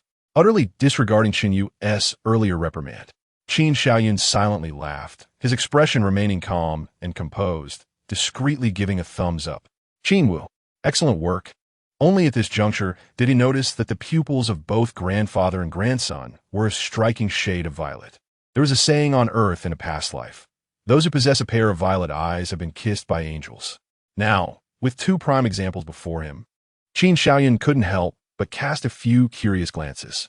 Indeed, Chunyu was a kind-hearted, plump old man, whose youthful appearance failed to conceal the marks left by time. Meanwhile, Chunwen, a delicate young boy, was remarkably handsome. At first glance, one might mistake him for a girl with a short haircut and stunted growth. Yet currently, his foolish gaze fixated on Luo Qingwu was rather embarrassing. Chapter 33. The gathering of participants. Qin Shaoyun turned to Luo Qingwu and inquired, "Would you like to give it a try?" He gestured toward the machine in the arena. A flicker of intrigue crossed Luo Qingwu's face as she nodded in agreement. Observing the attendant in work attire calling for the next participant, she maneuvered through the crowd to stand before the apparatus. "Ah, it's a girl, and quite beautiful." The spectators buzzed with excitement at the sight of the stunning young woman stepping forward. Among them, some recognized her, their expressions darkening with concern. Luo Qingwu was accompanied by the renowned God's Hand, and if she were present, it was likely that he was nearby as well. The thought of showcasing her abilities before such a formidable hero caused some to hesitate, while others displayed glimmers of excitement. At that moment, a robust young man surveyed the onlookers, his gaze briefly passing over Qin Shaoyun and his companions. Frowning in confusion, he pondered, could it be that God's Hand is absent? Shaking his head, he redirected his attention to Luo Qingwu. Although he could not witness the prowess of the special grade hero himself, observing the strength of someone he esteemed was still worthwhile. Under the scrutiny of the crowd, Luo Qingwu maintained her composure, her expression cold as she focused on the punching target before her. Taking a deep breath, she let out a low growl and struck the target with her delicate fist, producing a muted thud. Ding, ding, ding. The digital screen flickered rapidly before revealing a number that astonished everyone. The sturdy young man cast a glance, scoffing derisively. The attendant in work attire announced loudly, "This participant's attack power has reached 8 degrees. Next." Indeed, 8 degrees, equivalent to an energy level of 0. 8 was a figure that paled in comparison even to the blow of an ordinary man exerting full strength. A murmur of discontent rippled through the crowd, accompanied by sighs of disappointment. So beautiful, yet her attack power is only 8 degrees. What a shame, they lamented. Alas, truly enchanting and powerful female heroes exist solely in anime. Listening to these comments, Luo Qingwu turned away expressionlessly and departed. Strangely enough, while she had initially captivated many gazes, the moment she approached Qin Shaoyun, the crowd instinctively overlooked her presence. Indeed, Qin Shaoyun smiled slightly, offering a subtle compliment. Luo Qingwu remained silent, choosing to close her eyes once more, standing serenely. Meanwhile, Chunwen, unable to contain his frustration, assumed that Qin Shaoyun was mocking and dismissing Luo Qingwu. He shot him a glare, only to flinch as Qin Shaoyun raised his hand, hastily covering his forehead and retreating behind Chunyu. Oomph. Peeking out, he scoffed quietly before turning to offer solace to Luo Qingwu, opening his mouth but unsure of what to say. Hearing the surrounding individuals still discussing the number Luo Qingwu had just produced, a flicker of indignation crossed his face. As the attendant announced the next participant, a surge of blue arcs of electricity erupted from Luo Qingwu, and in an instant, she vanished from sight. A resounding thud echoed, and the crowd soon discovered that someone had struck the target anew. Ding, ding, ding. The sound of bells rang out from the digital screen, which ultimately settled on the number 19. Wow, an attack power of 19 degrees. Impressive. This marks the second individual today who has surpassed a score of 15. What's more, observe the remarkable speed just displayed. It far exceeds that of the previous contender who achieved a score of 20. Oh, how splendid. Could she be the fabled heroine, both skilled and beautiful? Upon hearing this, Chun Wen's face turned a shade of green as he shouted into the crowd, "I am a man." Unexpectedly, this proclamation caused some eyes to light up. A man? Isn't that even better? Startled, Chun Wen stumbled, casting a fierce glare at them, arcs of electricity crackling around him, before returning to Chun Yu's side. With a flourish, he raised his chin towards Qin Shaoyun. However, upon noticing Luo Qingwu still with her eyes closed, a tinge of disappointment washed over him. Meanwhile, the robust young man's expression shifted, fixated intently on the spot where Chun Wen had vanished. His gaze momentarily lost in confusion. It quickly regained clarity as he continued to stare at the same location. Young friend, it is time to depart. Otherwise, your cognitive dissonance may bewilder another young lad, Chinyu remarked, playfully tapping Chun Wen's head and chuckling. Upon hearing this, Qin Shaoyun offered a slight smile, glancing at the sturdy young man, who, despite being drenched in sweat, remained steadfastly focused on this direction. Indeed, shall we go for a stroll? Chinyu waved his hand and cheerfully stated, No, my old bones lack the vigor of youth. You youngsters go ahead. Shaowen, let us take our leave. With that, he jovially clasped his hands behind his back, leading the reluctant Chun Wen away, until they were but a distant silhouette. Yuan Bupo wiped the cold sweat from his brow and approached with a question. Who is this elderly gentleman? He gestured mysteriously upwards. Qin Shaoyun nodded, then hesitated before shaking his head. I am uncertain, but I have never witnessed such a formidable aura in anyone else. Let us depart as well. It is regrettable that many questions remain unanswered. For instance, how many individuals in this world possess strength akin to that of the portly elder? If there are merely 12, then, how dreadfully dull that would be. As time passed, afternoon arrived. Candidates from various schools began to flock to the already bustling Qingyun Academy, amplifying the cacophony. At that moment, a blue bus came to a gradual halt, from which a throng of students, just awakened, disembarked.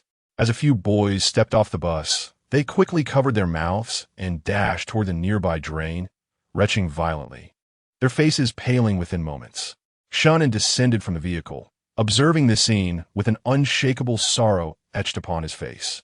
If it were possible, he would have preferred to set out a day earlier, allowing the students to approach the test in better spirits. However, this year was marred by the unforeseen incident involving Zhao Xiong, which left the school scrambling to secure accommodations and unable to allow the students to sleep on the streets, resulting in their hasty arrival on the day of the test. With this thought, he let out a heavy sigh, recognizing that the ramifications of this situation extended far beyond what was immediately evident. Alas, due to the influence of Zhao Xiong, Chun Feng's superpower has evolved. Initially, we believed that with 3 ace talents at Qingyun affiliated high school this year, we would surely secure 3 positions in the top 10. Unexpectedly, the Superpower Academy in B City has directly recruited Chun Feng. Upon hearing that the Hand of God is currently at Qingyun Superpower Academy, Zhao been astonishingly declined to take the exam. Sigh. At this juncture, he let out a long sigh. With a wave of his hand, he called out to his classmates, Everyone, let's lift our spirits. We must first meet with our classmate Luo Qingwu and then prepare for the test. After speaking, he led the way into the academy. Among the group, Xiao Ling cast a curious glance, her face devoid of any worry. Her superpower lacks combat capabilities, so it was no surprise that she chose a major in the support department. The evaluations for the support department do not require one to engage in fierce battles, which is why she felt no concern. However, the thought of suddenly losing two friends after the graduation gala, and now Luo Qingwu having left her to arrive here first, left Xia Ling feeling a tinge of sadness and melancholy. Yet, what troubled her even more was that, as the admissions test officially commenced, Luo Qingwu still had not appeared before them. Anxious, Shunan paced back and forth, beads of cold sweat forming on his forehead. With one of the trio already gone, now the remaining member was also missing. Shunan was on the verge of tears. He dialed the number that Luo Qingwu had called from in the morning, but for some inexplicable reason, he could not get through. Attention all candidates, please proceed in an orderly manner to training ground number 2. All accompanying teachers and parents are prohibited from entering. Please watch the live broadcast from outside. Thank you for your cooperation. The admissions test for Qingyun Superpower Academy is about to begin. Shenan's face turned pale as he gazed despairingly at the sky. It was over. Qingwu's weapon was still in my possession. Chapter 34. The battle commences. Are you not going to join them? In a room atop training ground number 2, Qin Xiaoyun gazed down through the window, observing Shunan pacing anxiously on the ground, and curiously inquired of Luo Qingwu. This chamber had been specifically arranged for him by Yuan Bupo. Once the test formally commenced, the screens on the walls would display the combat scenarios of all the students. Luo Qingwu glanced at him, stating, "At this moment, my presence among them would only bring them harm." Her expression nearly conveyed the thought, "Do you not have the slightest understanding of why I do not join them?" Qin Xiaoyun touched his nose, smiled quietly, and turned his gaze back to the screen before him. Through the surveillance, he observed Yuan Bupo standing at the podium, elucidating the requirements of the test. This recruitment examination was set in survival mode. Among the 2,712 candidates present, all but those from the auxiliary department would enter training ground No. 2. Within the training ground, we had deployed robots of varying intensities, encompassing land, sea, and air types, along with a myriad of traps. The examination stipulations were as follows. First, each robot eliminated would yield corresponding points. Second, should a candidate be ensnared by traps and fail to escape within 2 hours, it would be deemed a failure of the assessment. Third, candidates may engage in non-lethal combat. Defeating an opponent would grant a point and allow the victor to claim all of the vanquished points. After 24 hours, the 500 candidates with the highest scores would pass the test. Lastly, Yuan Bupo cast a frigid gaze over all present. Those lacking resolve should leave immediately. Even in this assessment, we do not possess adequate personnel to ensure the safety of every individual. A professional hero is not merely playing house. Lives are at stake. Upon hearing these words, the youthful crowd below felt a wave of trepidation wash over them. The timid girls began to emit faint sobs. Though they had long anticipated danger, the proximity of the moment instilled genuine fear within them. It was akin to the first experience of bungee jumping. One may resolve to leap after preparing. Yet standing at that height, one's legs may still tremble. Of course, amidst the anxious, many others exhibited resolute determination in their eyes. Among the throng, a boy with his arms crossed disdainfully glanced at his fellow students who displayed signs of retreat. None other than Sima Xiao. Chunwen scanned the area, searching for that striking figure. After a fruitless search, he lowered his head in disappointment. A robust boy exuded fervor, casting challenging glances at anyone he encountered, as if eager for a confrontation. Feng Wei was surrounded by a throng of admirers, his expression icy. Yuan Bupo, resembling a block of ice, ignored the weeping and frightened individuals around him and waved his hand. The test begins. At that moment, Qin Xiaoyun snapped his fingers. Instantly, a vast white circle emerged from the ground, enveloping all present within its confines. The students gazed in astonishment at the radiance emanating from their bodies. Before they could comprehend the situation, beams of light ascended from them. Suddenly, with a swift whoosh, a blinding flash occurred, and all the candidates vanished from their positions. A gasp of disbelief swept through the onlookers. How could so many people disappear in an instant? Does the Super Ability Academy possess such remarkable individuals? How extraordinary! Teachers and parents watching the live broadcast were taken aback, bewildered as to the methods employed by Yuan Bupo and his peers that could cause such a mass disappearance. Amidst the crowd, only the rotund elder Chun Yu chuckled softly, exclaiming, "A large-scale spatial transferability. Who would have thought that Qingyun's Super Ability Academy would stumble upon such a treasure?" He shook his head with a hint of wistfulness. Meanwhile, Qin Xiaoyun turned to Luo Qingwu, extending a finger to gently tap her forehead. "It has begun. You should go as well." In her moment of daze, a crisp sound resonated from behind her. Her entire body lost control and fell backward, her vision obscured as if a black veil had been abruptly lifted. When she regained her senses, she found herself lying on a lush green meadow. Her eyes widened in shock as she swiftly turned, crouching to survey her surroundings. A tingling sensation coursed through her skin. Suddenly, as if sensing something amiss, Luo Qingwu propelled herself off the ground with a leap. Bang! In an instant, a pebble the size of a marble struck the exact spot she had just vacated. The impact was so powerful that it shattered the grass and sent dirt flying. Should such force strike a person, it could easily incapacitate them, if not break their bones. "Ha, what incredible luck!" A voice filled with exhilaration rang out from a short distance away. Following the sound, Luo Qingwu looked up to see a boy tossing several pebbles in the air, his eyes gleaming with excitement as he regarded her.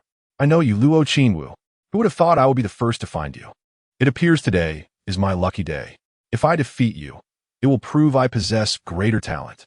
With that, a fierce glint flashed in the boy's eyes. A sphere of compressed air coalesced in his hand, enveloping the stones as he directed them towards Luo Qingwu. Bang! Bang! Bang! A series of explosive sounds erupted from his palm as the stones were rapidly propelled forward. Yet, in the split second before he launched them, Luo Qingwu bent low, her feet propelling her swiftly across the grass. Whoosh! Whoosh! The stones, emitting a sharp whistling sound as they flew, landed harmlessly behind her, kicking up clouds of dirt. Seeing Luo Qingwu deftly evade the stones, the boy remained unfazed, reaching into his pocket for more pebbles, aiming to unleash a volley upon her once more. However, not only did she evade them effortlessly, but she also closed the distance to within 10 meters of him. Only then did the boy's expression waver. "Let's see whether you can dodge faster than I can throw." With a cold smirk, he withdrew 2 large fragments of stone from his pockets, tossing them skyward without aiming. "Huh!" With a low shout, the boy clapped his hands forward. Bang! A tremendous explosion resonated, and the stones plummeting from the sky shot out like ignited rockets, scattering swiftly in all directions. The magnitude of the blast encompassed the entire space ahead, spanning several dozen meters. Faced with such an onslaught that was virtually impossible to evade entirely, Luo Qingwu's expression remained unchanged. Her figure danced gracefully amidst the hail of stones, darting back and forth, evading the barrage with the agility of a sprite in the wind. However, this widespread attack was not as predictable as before, despite her best efforts to dodge. Several stones struck her. A sharp pain coursed through her body, causing her complexion to pale momentarily. Gritting her teeth against the agony, she surged forward another 2 meters. Fortunately, the boy's attack was too dispersed, resulting in diminished power from the stones. Had the initial strikes been focused, she might have lost her ability to move altogether. Oof! Come again. Just as the boy intended to press on, preparing to retrieve more stones, Luo Qingwu propelled herself forward with a sudden kick, her petite form shooting towards him like an arrow. In midair, she executed a spinning kick, sending the stones he held flying. The boy's expression shifted to one of alarm as he stumbled back several steps. In a flash upon landing, Luo Qingwu launched a backward spinning kick aimed at his terrified face, just as she believed victory was near. Her peripheral vision caught a glimpse of a smug smile creeping across the boy's lips. Alarmed, she retracted her extended leg just in time. It was too late. The boy, shedding his fear, revealed a mocking grin. "Huh!" A burst of compressed air erupted explosively between them, the immense shock wave instantly propelling both away. Luo Qingwu spun several times mid-air before landing and forcefully dissipating the impact, leaving deep gouges on the ground as waves of pain surged through her chest. Meanwhile, the boy triumphantly lowered his air shield. My superpower is air compression. If you think I am merely adept at throwing stones, you underestimate me gravely. At that moment, Luo Qingwu was momentarily deafened by the roaring explosion, her ears ringing, rendering her unable to comprehend his words.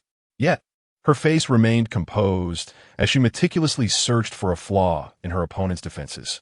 On another front, Yuan Bupo returned to the monitoring room, where he found Qin Xiaoyan leisurely sipping on bubble tea, reclining comfortably on the sofa. A flicker of admiration crossed his eyes. The stunning commencement of this recruitment test was the brainchild of none other than the individual before him. With a swift motion, he had managed to relocate thousands of people, leaving students, teachers, parents, and media drawn by Qin Xiaoyan in awe. Truly, he lived up to the title of a special-grade hero. With a sigh of inward admiration, Yuan Bupo stepped closer. On the massive split screen before him, various scenes played out, and, amidst them, Luo Qingwu's current battle was prominently featured. Yuan Bupo glanced up, quickly locating the content he sought.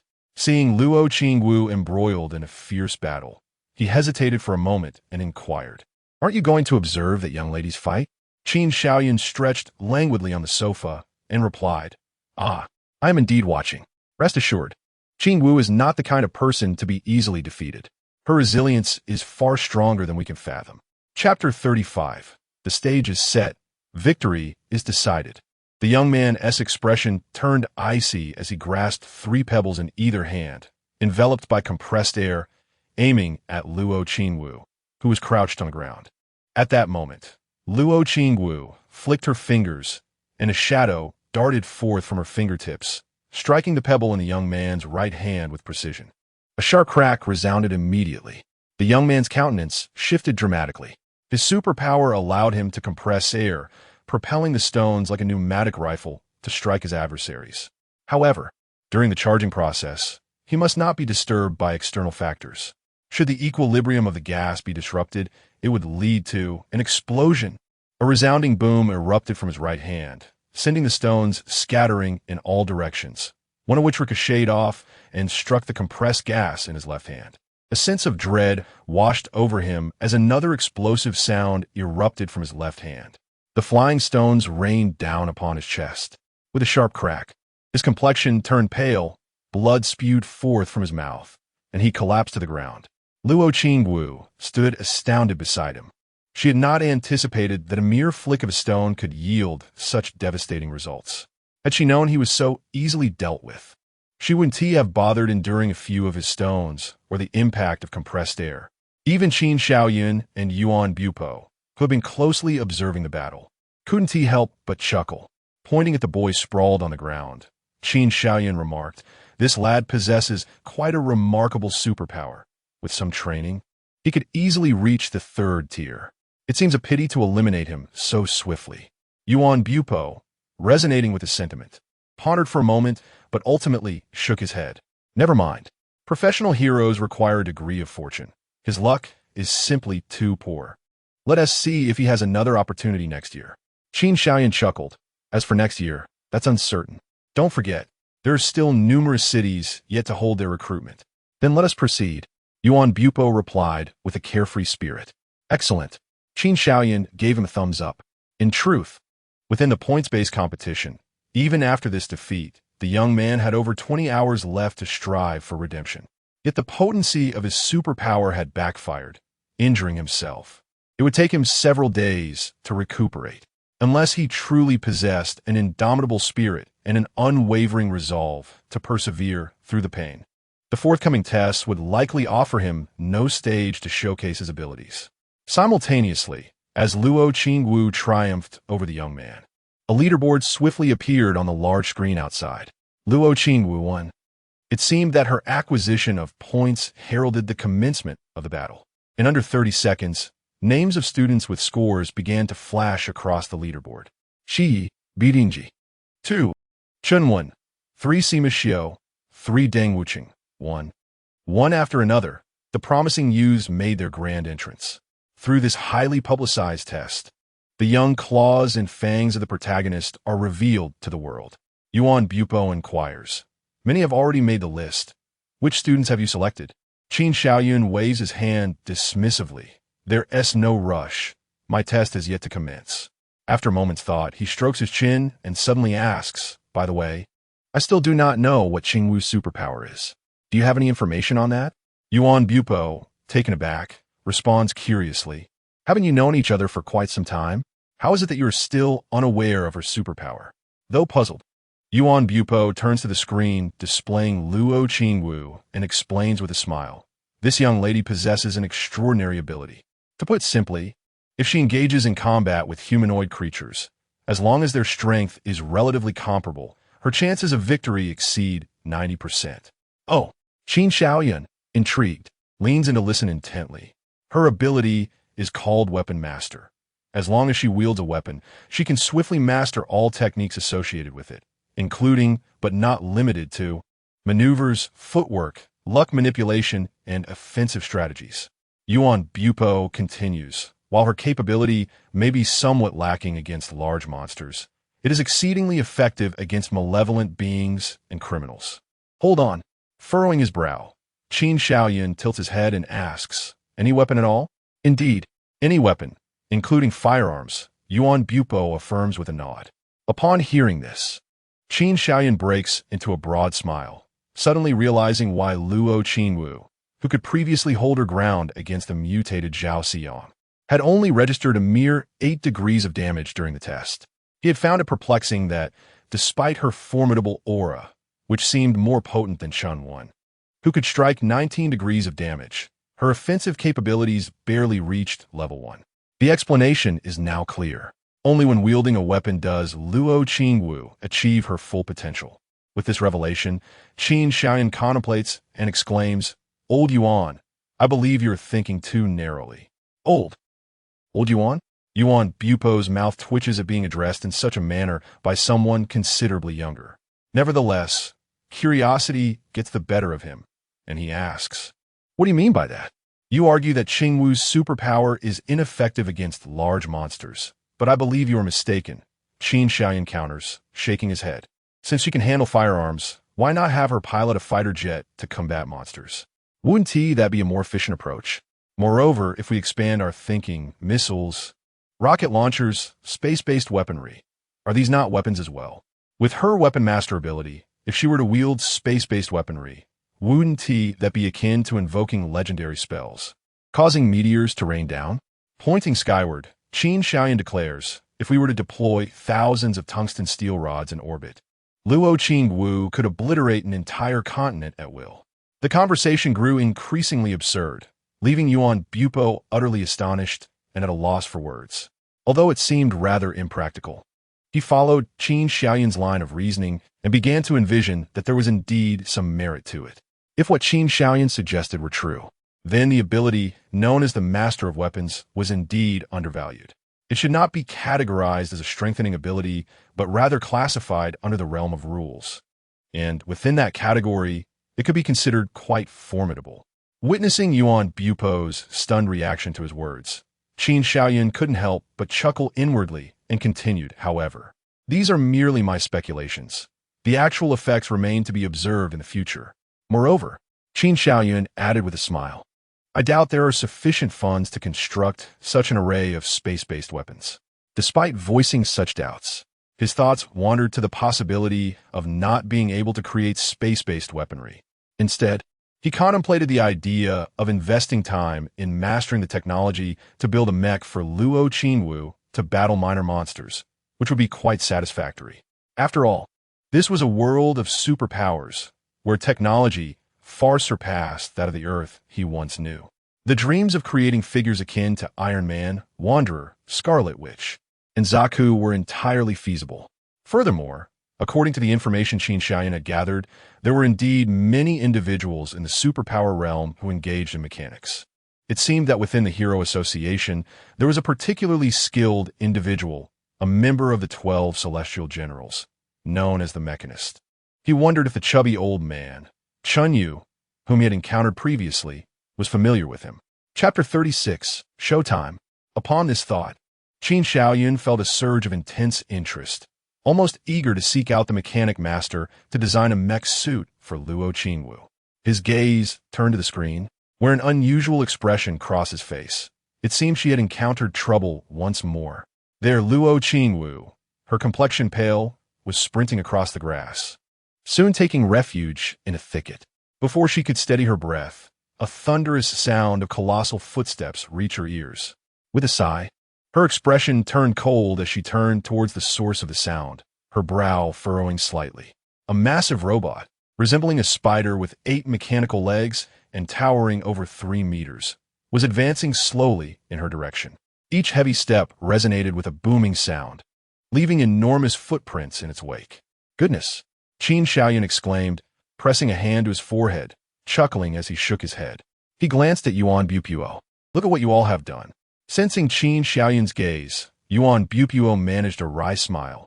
Her luck is exceptionally poor. This is the Type 1 walking robot, and there are only 3 in the entire training grounds. Its offensive capability rivals that of a 5th-tier professional hero. But fear not, we have adjusted its data. Its strongest attack should now be around 30 degrees. That still constitutes a level 3 lethality, capable of causing fatalities.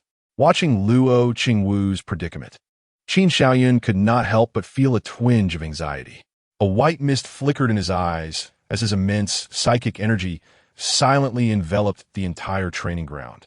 At that moment, in a snow-covered area, a youth concealed beneath the snow seemed to sense something. Cautiously peeking around, he found nothing amiss and quickly buried his head back into the snow. Suddenly, a commotion erupted nearby. "Where did that brat run off to? I'll kill him.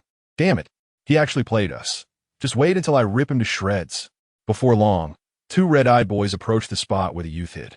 They scanned the area and suddenly locked eyes with a pair peering up from the ground. "Found him!" One of the boys shouted angrily, just as he charged forward, only to roll his eyes back and collapse with a thud, unconscious. The second boy's expression changed dramatically as he shouted, "Zhang Hao," and, upon catching sight of the black-eyed figure, his heart sank. Oh no! Before he could react, he too collapsed like Zhang Hao, confirming that both were unconscious. The boy hiding beneath the snow quivered as he stood up, casting not a glance at them, and fled without looking back. On the periphery of the training ground, a youth clutched his chest, cold sweat dripping from his forehead into his anguished eyes. As Qin Xiaoyun's psychic energy washed over him, every hair on his body stood on end. He suddenly looked up at the sky, his pale face etched with terror. This sensation, it surpasses anything I have ever experienced. Duan Jiejun, 0. In a certain forest, atop a towering tree measuring dozens of meters high, a petite girl clutches a massive branch, soundly asleep. Suddenly, sensing something amiss, the leaves of the tree rustle, producing a soft whisper. The girl stirs awake. Yawning and scratching her head, she retrieves a small fruit from her pocket, taking a bite while sleepily mumbling. What? A powerful psychic force swept through here? Oh, it's nothing. It must be one of the instructors from the academy. The leaves rustle once more. After consuming the fruit in a few bites, she carefully conceals the pit in her pocket, grinning foolishly as she waves her hand, seemingly conversing with the great tree. I know you will protect me, so I shall sleep a little longer. I stayed up late gaming last night and hurried here today. I am utterly exhausted, yawn. As her words fade, she once again lays her head upon the branch. At the moment she reclines, the branch subtly adjusts its angle, forming a more comfortable arc, Chun Hongjia, 0. Within the confines of a derelict building. Boom! Whoosh! A cacophony of thunderous roars echoes throughout, accompanied by the sharp, piercing sounds of countless blades slicing through the air. A young boy, gripping 2 swords devoid of hilts, dances forward with agile steps, ferociously striking at a humanoid robot. Each strike aimed at the neck produces a resounding clash. Brutally effective, the heavy robot is forced to retreat, its neck adorned with varying degrees of gashes. Time loses meaning. Crack! The robot's head is severed cleanly by his relentless assault. The heavy metallic head rolls a few times before finally coming to rest, the crimson glow in its eyes gradually extinguishing. The boy, panting heavily, does not even glance at the sparking robot as the swords in his hands dissolve into nothingness. Sima Xiao 10. Standing on the balcony of the abandoned building, Sima Xiao's face is alight with fervor, his lips glistening with a bloodthirsty smile. Hee. I didn't expect these robots to withstand such blows. I'm hooked. Is there more? Peering downwards, his gaze is suddenly drawn to a plume of thick smoke rising in the distance. Is that it? With a wild grin, he leaps from the height of the several-story building. Oh, how intriguing. This boy is quite the madman. Under the veil of psychic energy, Qin Xiaoyun observes the entirety of the training ground. He happens to notice Sima Xiao recklessly jumping from the building without any protective measures. Among the thousands of candidates, he certainly stands out as one of the more remarkable individuals. However, Qin Xiaoyun merely glances at him without much concern. There are many others even more reckless than Sima Xiao. The burly boy encountered earlier during the attack power test is now grinning savagely. Bald-chested, you exchange blows with a robot, each punch resonating with raw power. Not far off, another boy leans upon a Model 1 walking robot, his mouth agape as he voraciously gnaws at its metallic surface.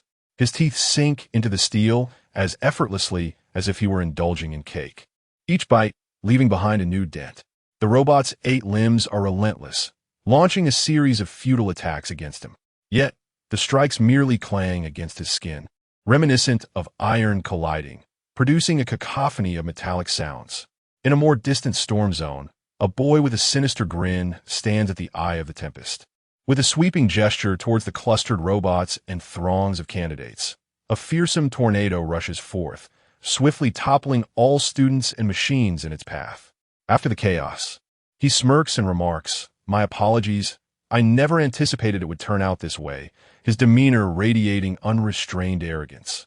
The toppled students, infuriated, point accusing fingers at him, their heads tilting as they succumb to unconsciousness. Ha ha ha, this lad possesses the makings of a true villain. Qin Xiaoyun chuckles, slapping his thigh in amusement. Turning his gaze further afield, he observes a hilly terrain where a tall girl sits cross-legged atop a summit. She extends a finger towards the robot at the foot of the hill. A small point of light coalesces at her fingertip, swiftly shooting forth in a straight line, piercing through the robot's cranium. Meanwhile, in another direction, the ground trembles with a resounding roar. Qin Xiaoyun focuses his attention to see a chubby boy, beads of sweat glistening on his forehead, pressing his hands against the earth. The ground before him undulates like a quivering blanket, rising and falling rhythmically. In no time, it buries the robots in front of him beneath the soil. Coincidentally, a figure appears nearby, observing the panting boy with a disinterested expression. He shrugs, as the cold light in his palm gradually dissipates, and then, with a turn, vanishes from sight. It is none other than Sima Xiao, who had arrived in response to the commotion. The chubby boy remains oblivious to the presence of another, unaware that someone had just been there. Chapter 37. 2 watermelon knives aside from these few students, among the 1,000 participants, many others performed exceptionally well. However, Qin Xiaoyun found himself with little time to scrutinize their actions. With his psychic power, he lifted a student who had been knocked unconscious by a robot and transported him away from the arena. Shortly thereafter, he rescued another male student who lay in a stupor beneath a landslide. One after another, figures soared into the sky, swiftly vanishing into the distance. The students Qin Xiaoyun carried away had already lost their combat capabilities and were destined for elimination. Their next steps would either involve recuperating from their injuries to participate in tests at other cities' academies or waiting until the following year to try again. In past tests, they were usually rescued by the instructors from the Superpower Academy. Even so, there was always a chance that aid would arrive too late, resulting in a few unfortunate souls suffering severe injuries or even losing their lives each year. Fortunately, this year, with Qin Xiaoyun present and his psychic abilities overseeing the entire event, there had yet to be any significant casualties. The instructors from a Superpower Academy breathed a sigh of relief. Now, aside from managing the injured students at the entrance of the arena, they could only engage in idle chatter.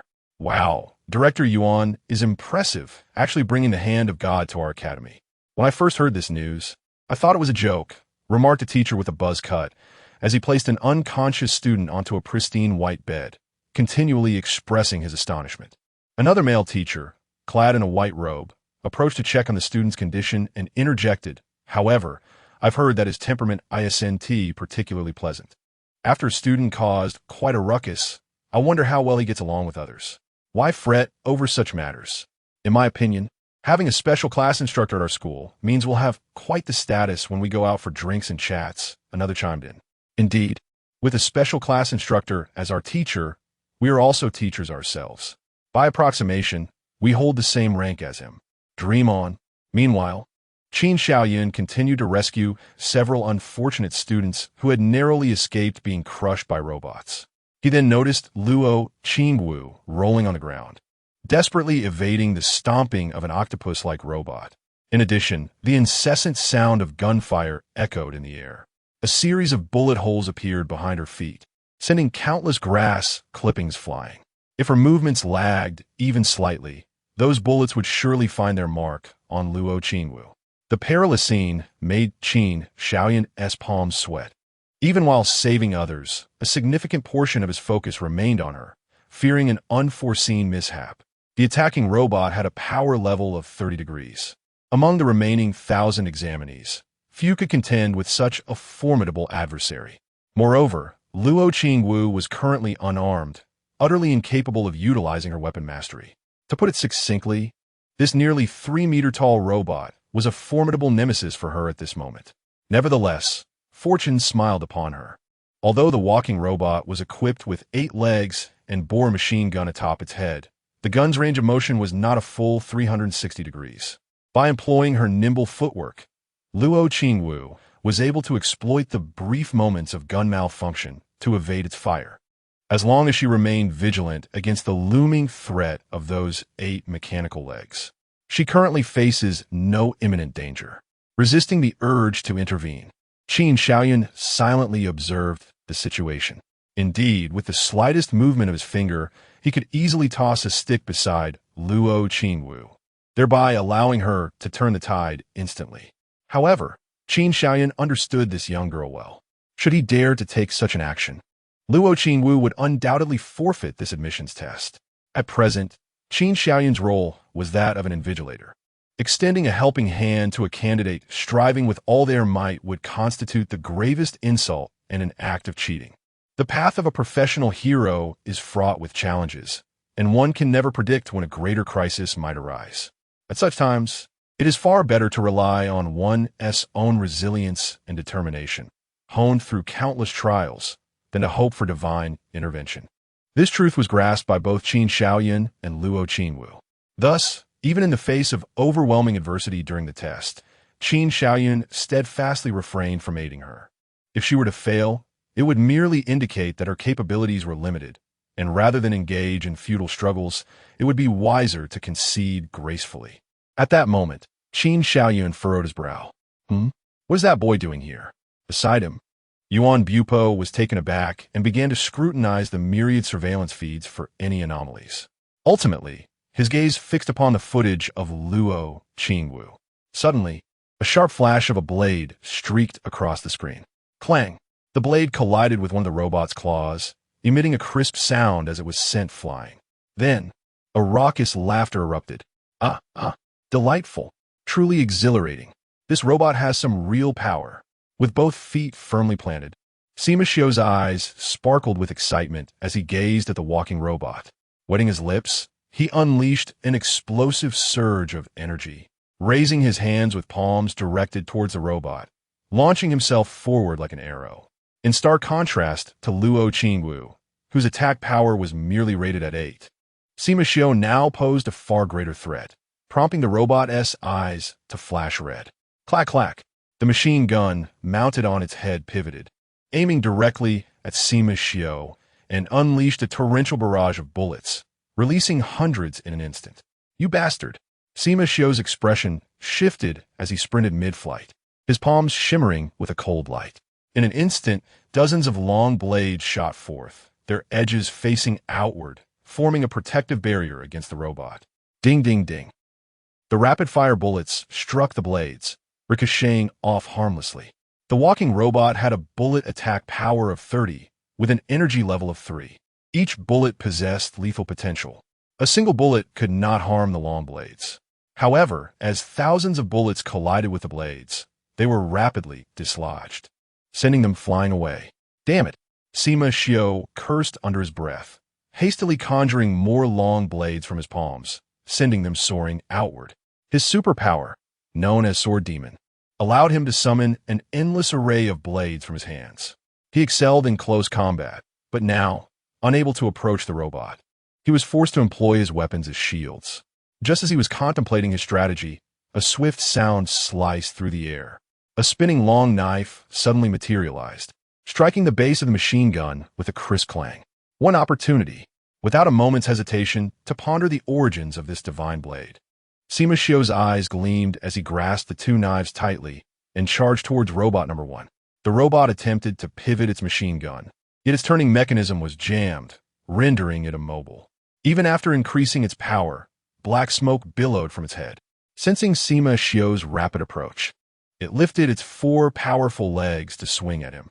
Goodness! Sima Xiao's expression shifted dramatically as he wildly slashed at the 4 mechanical limbs with his dual blades. The saying that 2 fists cannot contend with 4 hands was an apt description of his predicament at that moment. The sounds of clashing metal rang out. Each strike failed to leave even a mark on the mechanical legs. Damn it, this is excessively tough. Cursing under his breath, he continued his assault. Just then, 2 mechanical legs appeared at an odd angle, kicking him away like a soccer ball. Sima Xiao was sent flying, narrowly brushing past Luo Qingwu. Their eyes met, and in an instant, he discerned a peculiar expression on her face, as if to say, "Are you a fool for attacking a robot with 2 kitchen knives?" Chapter 38. The siege Luo Qingwu fell to the ground in a disheveled state, while Sima Xiao clutched his chest in agony, his eyes widening in shock at the sight of her. To be frank, he had rushed over upon hearing commotion from this direction, from quite a distance. He had observed the octopod robot unleashing a frenzy of fire upon something. At that moment, he had not paid attention to whom it was attacking, and he was taken aback to discover it was indeed Luo Qingwu. Gazing at the familiar long knife in her hand, Sima Xiao blurted out, "That is my knife."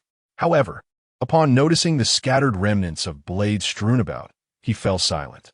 Sitting cross-legged on the ground, he fixed his gaze intently on the advancing Luo Qingwu, inhaling deeply.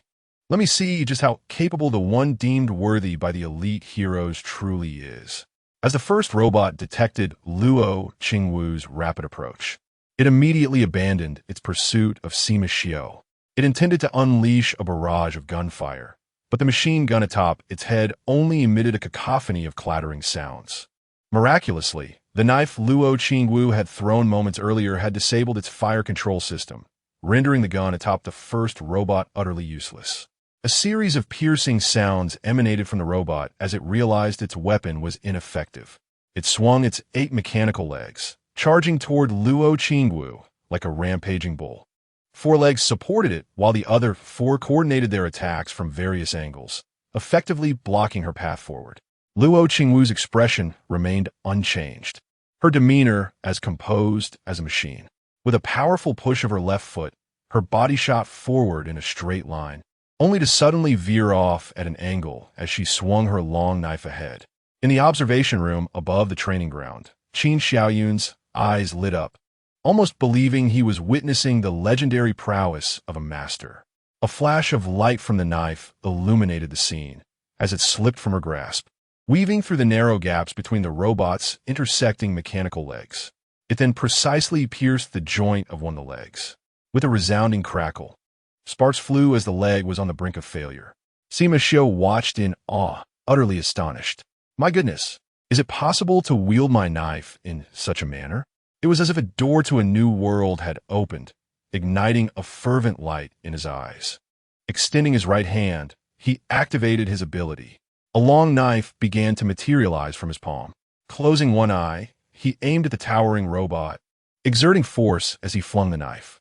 It traced a graceful arc through the air. With a sharp sound, it landed at Luo Qingwu's feet.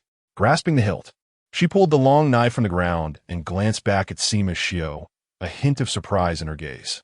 Witnessing the outcome, Sima Xiu's eyes widened in disbelief. As Luo Qingwu turned her gaze towards him, the corners of his mouth curled into a cryptic smile, and he inclined his head in a gesture of invitation. To an observer, it might have seemed as if this was no mere error, but rather a deliberate act of presenting Luo Qingwu with a weapon. In the observation room, Qin Xiaoyun, monitoring the unfolding events, inhaled sharply. Wow, the young man possesses an audacity that mirrors my own, prompting me to ponder whether I should invite him into my ranks. Stroking my chin, I furrowed my brows, lost in contemplation of whether to grant him an unorthodox opportunity. Meanwhile, Luo Qingwu, displaying a hint of disdain, turned her head slightly.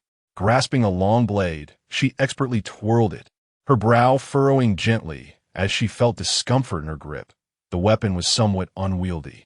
The long blade manifested by Sima Xiu bore a distinctive characteristic. It lacked a guard, and the handle was devoid of any wrapping. This meant that wielding such a blade in combat would likely result in injuring one's own hand if used for slashing, and a slip while thrusting could lead to a far grimmer fate. Farewell to four fingers, perhaps. The mere thought of Sima Xiu engaging in a brawl with a robotic adversary using such a weapon did not inspire admiration in Luo Qingwu. Rather, she wondered if he might be a fool. Stepping back to evade the robot's assault, she deftly flicked the blade on the ground, retrieving a long knife that had been knocked away by the bullets of the first robot. With a swift turn, she executed a spinning kick that struck the knife's handle. The blade soared through the air, piercing the joint of the robot's other leg. Sparks erupted as she rendered another limb useless.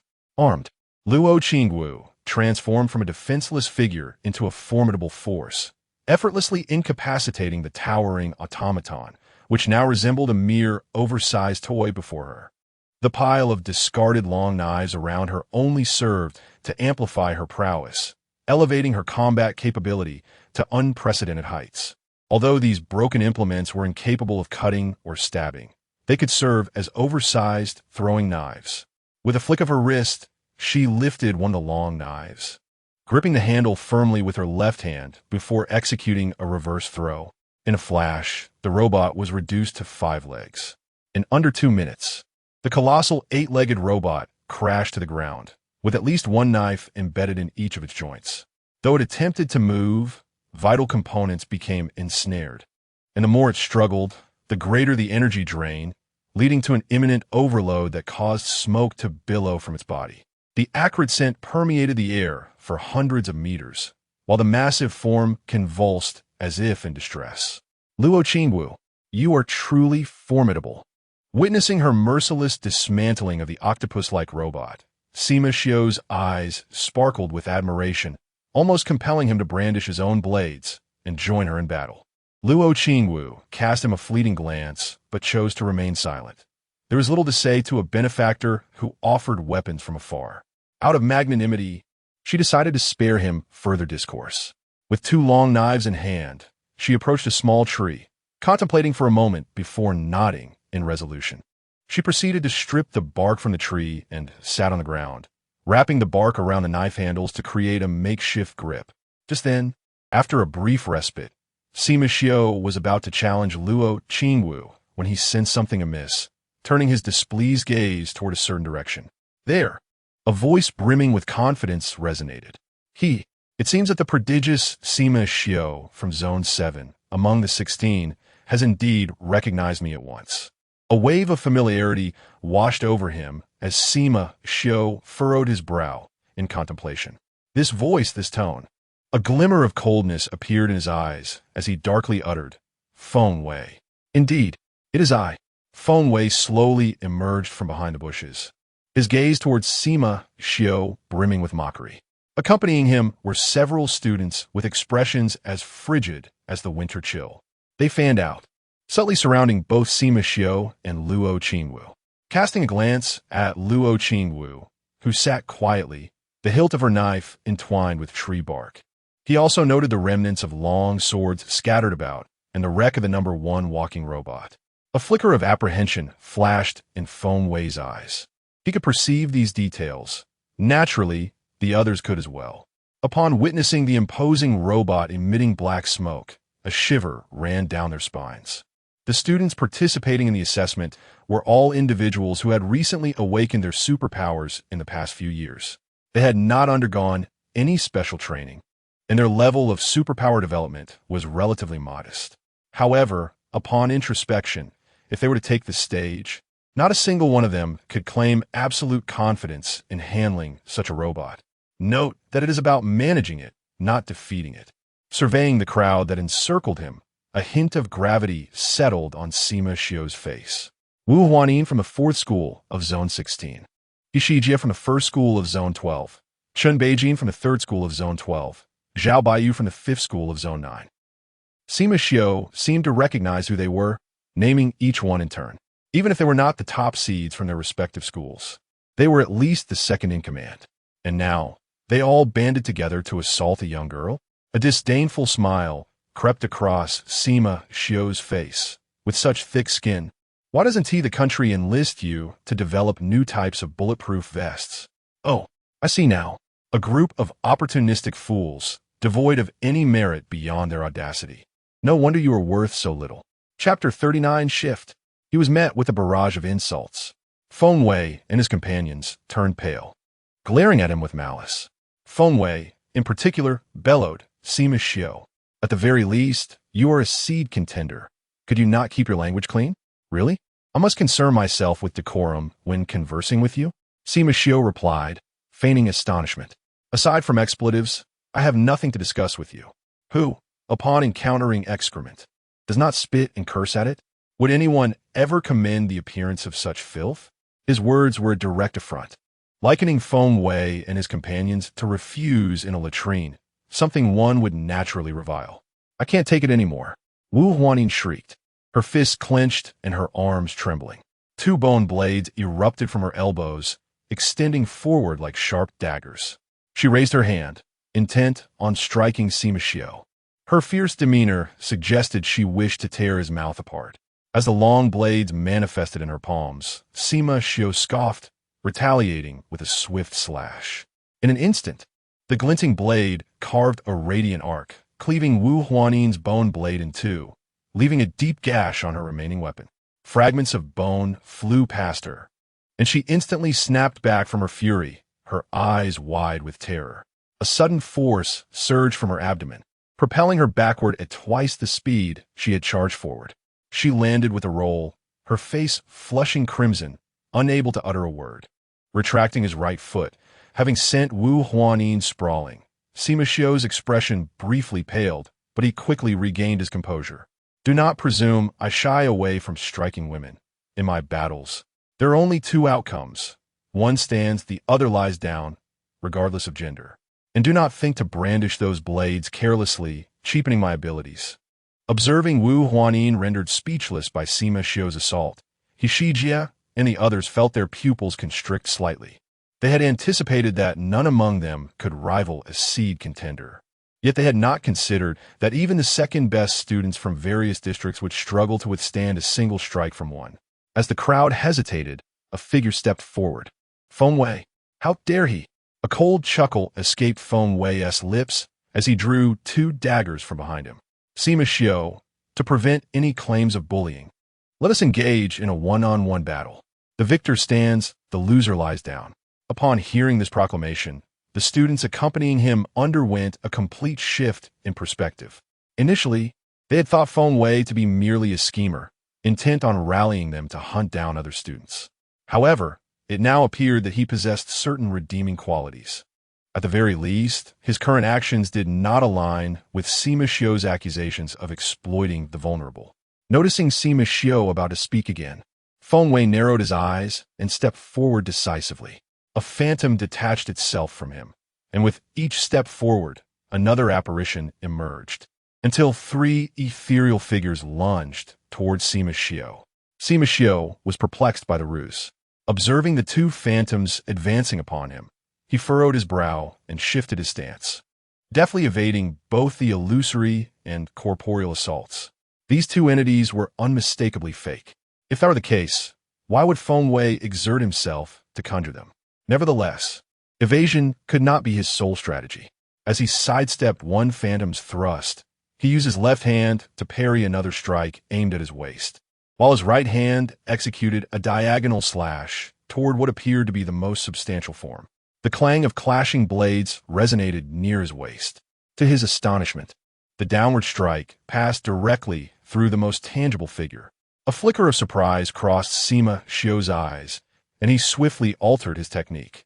With a twist of his body, he crouched slightly, employing a dual-blade maneuver to slash at the phantom that had aimed for his waist. Even more bizarrely, his blades glided through the phantom's form as though slicing through mere air, achieving nothing. Simultaneously, a sound of air being split echoed from ahead. It was a most solid silhouette. At that moment, Sima Xiu was executing 2 strikes, leaving his torso unguarded. Sima Xiu, you have been defeated. Feng Wei's triumphant voice rang out. Sima Xiu responded with a peculiar smile. Is that so? With a powerful thrust of his legs, he leaped forward from the left. As he did so, he flung his dual blades, sending them flying toward Feng Wei's 2 figures, one illusionary and one real. He then lowered his body and charged at the last remaining phantom. His right hand extended, and a long knife swiftly emerged from his palm, executing a powerful strike aimed at the final apparition. Yet, once again, the blade seemed to cut through nothingness, passing through the last phantom without contact. Sima Xiu's expression hardened as he sidestepped, casting a wary glance behind him. Feng Wei's mocking voice followed. You throw 2 blades, and then attempt to deal with the 3rd phantom, attacking from 3 directions. How could you possibly know that my real form is among those 3? Feng Wei, with his supernatural ability, known as ghostly steps, could create 2 phantoms and shift between them seamlessly. Seed contestant from District 19. I must also correct your misunderstanding. The word shift is not used that way. Perhaps you should return to junior high in District 7 and study for another year. Feng Wei's voice brimmed with delight. Internally, he mused that his suspicions had been confirmed. Sima Xiu had indeed sustained an injury. Normally, as one of the top contenders among the seed players, Sima Xiu would handle himself with ease. However, Feng Wei doubted he could emerge unscathed from a confrontation with such a massive robotic opponent. Feng Wei had noticed a fleeting pallor on Sima Xiu's face when he had previously hurled Wu Huanin aside, which had prompted him to propose a one-on-one challenge. This is also to prevent. Glancing back at Luo Qingwu, who remained entangled with the hilt of her weapon, seemingly indifferent to the battle at hand, Feng Wei heightened his vigilance to the utmost. This group of individuals could effortlessly defeat a single seed contestant. However, to engage in combat with 2 seed contestants would result in a Pyrrhic victory, if victorious at all. The worst-case scenario would be that the 2 of them would pursue him relentlessly. How infuriating! Why did that bunch of incompetents, including Wu Huanin, not seize the opportunity to besiege Luo Qingwu while I was preoccupied with Sima Xiu? He cursed inwardly. Yet, Feng Wei remained silent, fixated intently on Sima Xiu. Even injured, this formidable talent from District 7 would undoubtedly possess some hidden trump card. Unbeknownst to him, another individual was observing this fierce confrontation. Indeed, during the trials, encountering consecutive crises, the airman, the walking robot number 1, acquiring treasures, 2 long blades, and ultimately vanquishing a minor boss, walking robot number 1. After much hardship, only to be besieged by other contestants post-crisis, with his companion embroiled in a fierce battle. This narrative felt oddly familiar. Qin Xiaoyun stroked his chin, deep in contemplation. Suddenly, he clapped his hands. By golly, isn't this just the storyline of a dominant female protagonist's tale? Next, the female lead should be reclaiming her magical artifact, properly securing the hilt of her weapon, turning the tide, and sweeping the battlefield. This is bound to be spectacular. The thought ignited a spark in Qin Xiaoyun's eyes.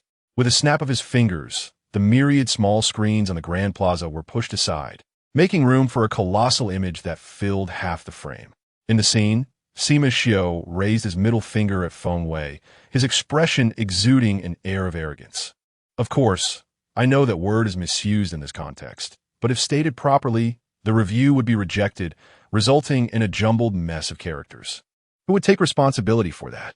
You don't even have a thread to your name. Qin Xiaoyun's eyes widened in astonishment. Wow, this kid is truly remarkable. Chapter 40. The dominance of the protagonist, the live broadcast on the vast square, abruptly shifted. A young boy took to the screen, unleashing a torrent of expletives, his mouth spewing obscenities.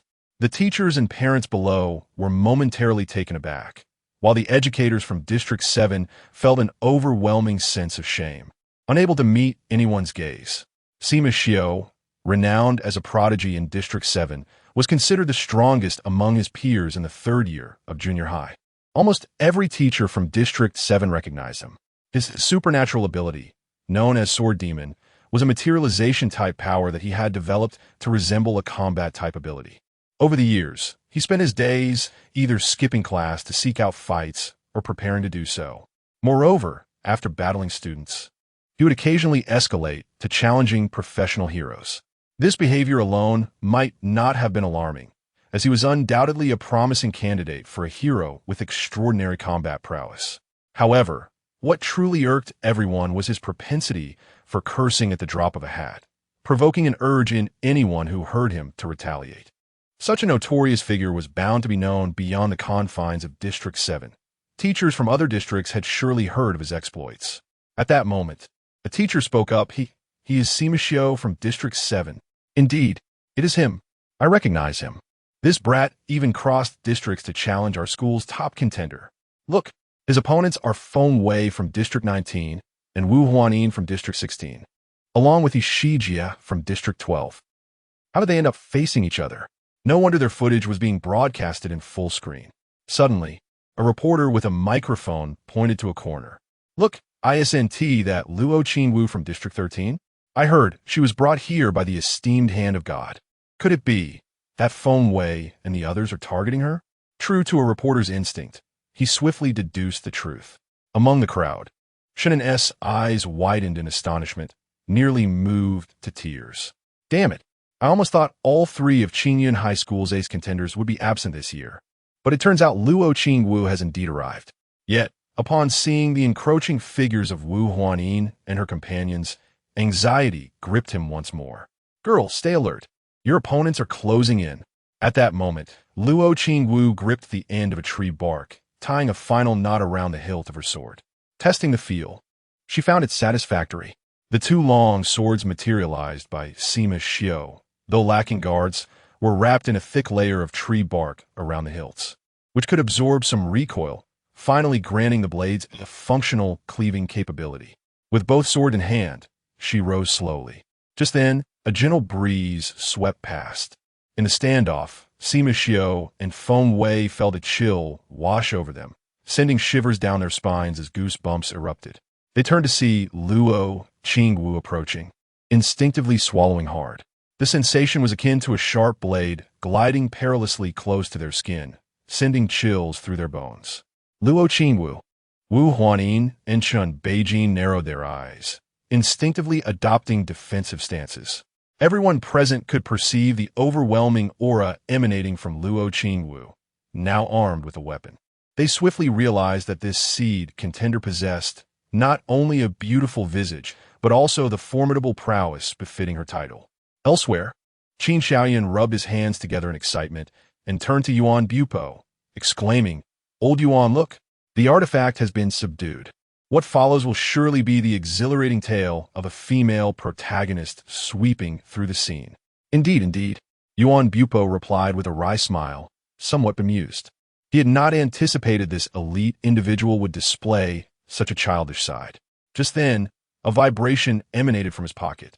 Upon retrieving his phone, Yuan Bupo smacked his forehead in realization. He had forgotten to call back old Zhang Sheng, the driver he had dispatched earlier to the settlement area to fetch Qin Xiaoyan, had been rendered unnecessary as Qin had flown in himself. Casting a glance at Qin Xiaoyan, Yuan Bupo stepped outside and answered the call, speaking softly, "Old Zhang, thank you for your efforts. I apologize for forgetting to inform you that His Excellency, the Hand of God, has arrived at the school, making your trip in vain." What? Miss Qin Yining, the sister of the Hand of God, has also arrived? Yuan Bupo continued, "Very well. Please greet her and escort her to training ground number 2, room 101 on the top floor." Meanwhile, in the vast square atop the training facility, Thousands of eyes were fixed on Luo Qingwu as she approached Feng Wei. Having bypassed Sima Xiao, a cold voice echoed in everyone's ears. You certainly have a way with words. Sima Xiao, retracting the two long blades he held, chuckled. Don't get the wrong idea. I'm not defending you. Merely engaging in idle banter. Merely engaging in idle banter. Laughter erupted from the crowd, a divine retort. It was unclear whether he was being proud or simply speaking the truth, but upon hearing this, Luo Qingwu's icy expression twitched slightly. Even Qin Xiaoyan couldn't help but laugh heartily. This kid is amusing, truly amusing. I must recruit him. Taking a deep breath, Luo Qingwu continued. A blade is not wielded in such a manner. Sima Xiao was taken aback, about to inquire what she meant when suddenly, a blur caught his eye. Luo Qingwu lowered her body and swiftly dashed forward, accompanied by the long knife that flew from her left hand. Feng Wei and his two companions' expressions shifted simultaneously. However, upon seeing that she merely hurled one knife towards one of the phantoms, they collectively exhaled in relief. The phantom she targeted advanced rather than retreating, boldly facing the incoming blade while simultaneously lunging with a short dagger toward Luo Qingwu. Unsurprisingly, the long knife passed harmlessly through the phantom. In that instant, Luo Qingwu deftly shifted her stance, evading the uncertain dagger, and executed a spinning kick that struck the hilt of the flying knife. The long knife, previously on a straight trajectory, began to rotate mid-air, curving dramatically as it hurtled back towards the two approaching phantoms. The sharp blade whirled, emitting a piercing sound as it cut through the air, swiftly slicing past the waists of two illusory figures. Yet they were merely phantoms. At that moment, however, the three manifestations of Feng Wei experienced a moment of realization. He had lied. Among those three figures, his true self was indeed present. It was simply that during his battle with Sima Xiao had sustained injuries, causing his speed to diminish. While Feng Wei's rapid body transitions misled everyone into believing there was no genuine presence among them. But Luo Qingwu was different. At this juncture, she stood at her zenith. As a fellow seed contestant, she was among the elite. Just as Yuan Bupo had stated against humanoid beings, Luo Qingwu possessed a victory rate exceeding 90%. Feng Wei's body transitioned with only a brief pause. Yet that was ample. I have found you. Luo Qingwu's gaze was icy as she struck down at the phantom beside her. You. A look of horror blossomed across Feng Wei's face as he crossed his twin daggers to block the attack. Clang. Sparks flew. But it was not over. A downward slash proved ineffective. Luo Qingwu lowered her body, her legs surging with immense power, propelling her upwards with ferocity. The long blade, which she had been gripping, had somehow transformed into a reverse grip, channeling strength from her legs to her waist, then amplifying it through the lever of her arms. With a powerful upward thrust, a tremendous force surged through her hands, causing Feng Wei's palms to split open, eliciting a cry of pain as both daggers were sent flying. Gritting his teeth, he attempted to endure the pain and initiate a displacement, but a sudden chill enveloped his waist. Instantly, it felt as though someone had pressed a stick against his back, forcefully launching him into the air. The trajectory led him directly to Sima Xiao's position. A sinister smile crept across Sima Xiao's face as he executed a downward kick, striking Feng Wei squarely in the face.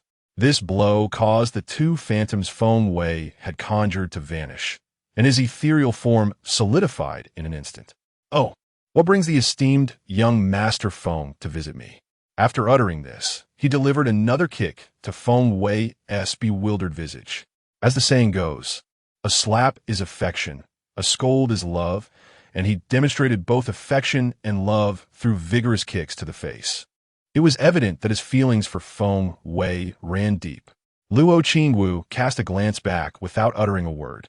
With renewed vigor in her legs, she surged toward Wu Huanin and the others, seizing the opportunity to retrieve the other long blade that had been sent flying. Observing her fierce advance, Wu Huanin's face was filled with dread, and she shouted, Luo Qingwu. Before she could finish her sentence, the back of Luo Qingwu's blade had already struck her abdomen, interrupting her words with a physical rebuttal. There is no answer here. Coldly dismissing her, Luo Qingwu turned her gaze away from Wu Huanin, who was now blushing furiously, and set her sights on her next target, Qin Beijing from District 12, Group 3. Hiss. Instant kill. Ishijie inhaled sharply, stunned to the point of numbness in his limbs. With dual blades in hand, Luo Qingwu unleashed the full extent of her weapon mastery. A sweeping onslaught. Chapter 41. The Demon King's Palace. Luo Qingwu effortlessly dealt with Wu Huanin. With a graceful leap, she charged towards Qin Beijing, who had yet to unleash his superpower.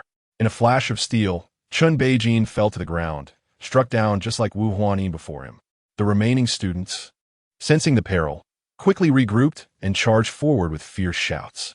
However, the confines of the space allowed for only 2 or 3 to attack simultaneously. Despite being besieged, Luo Qingwu's expression remained unchanged.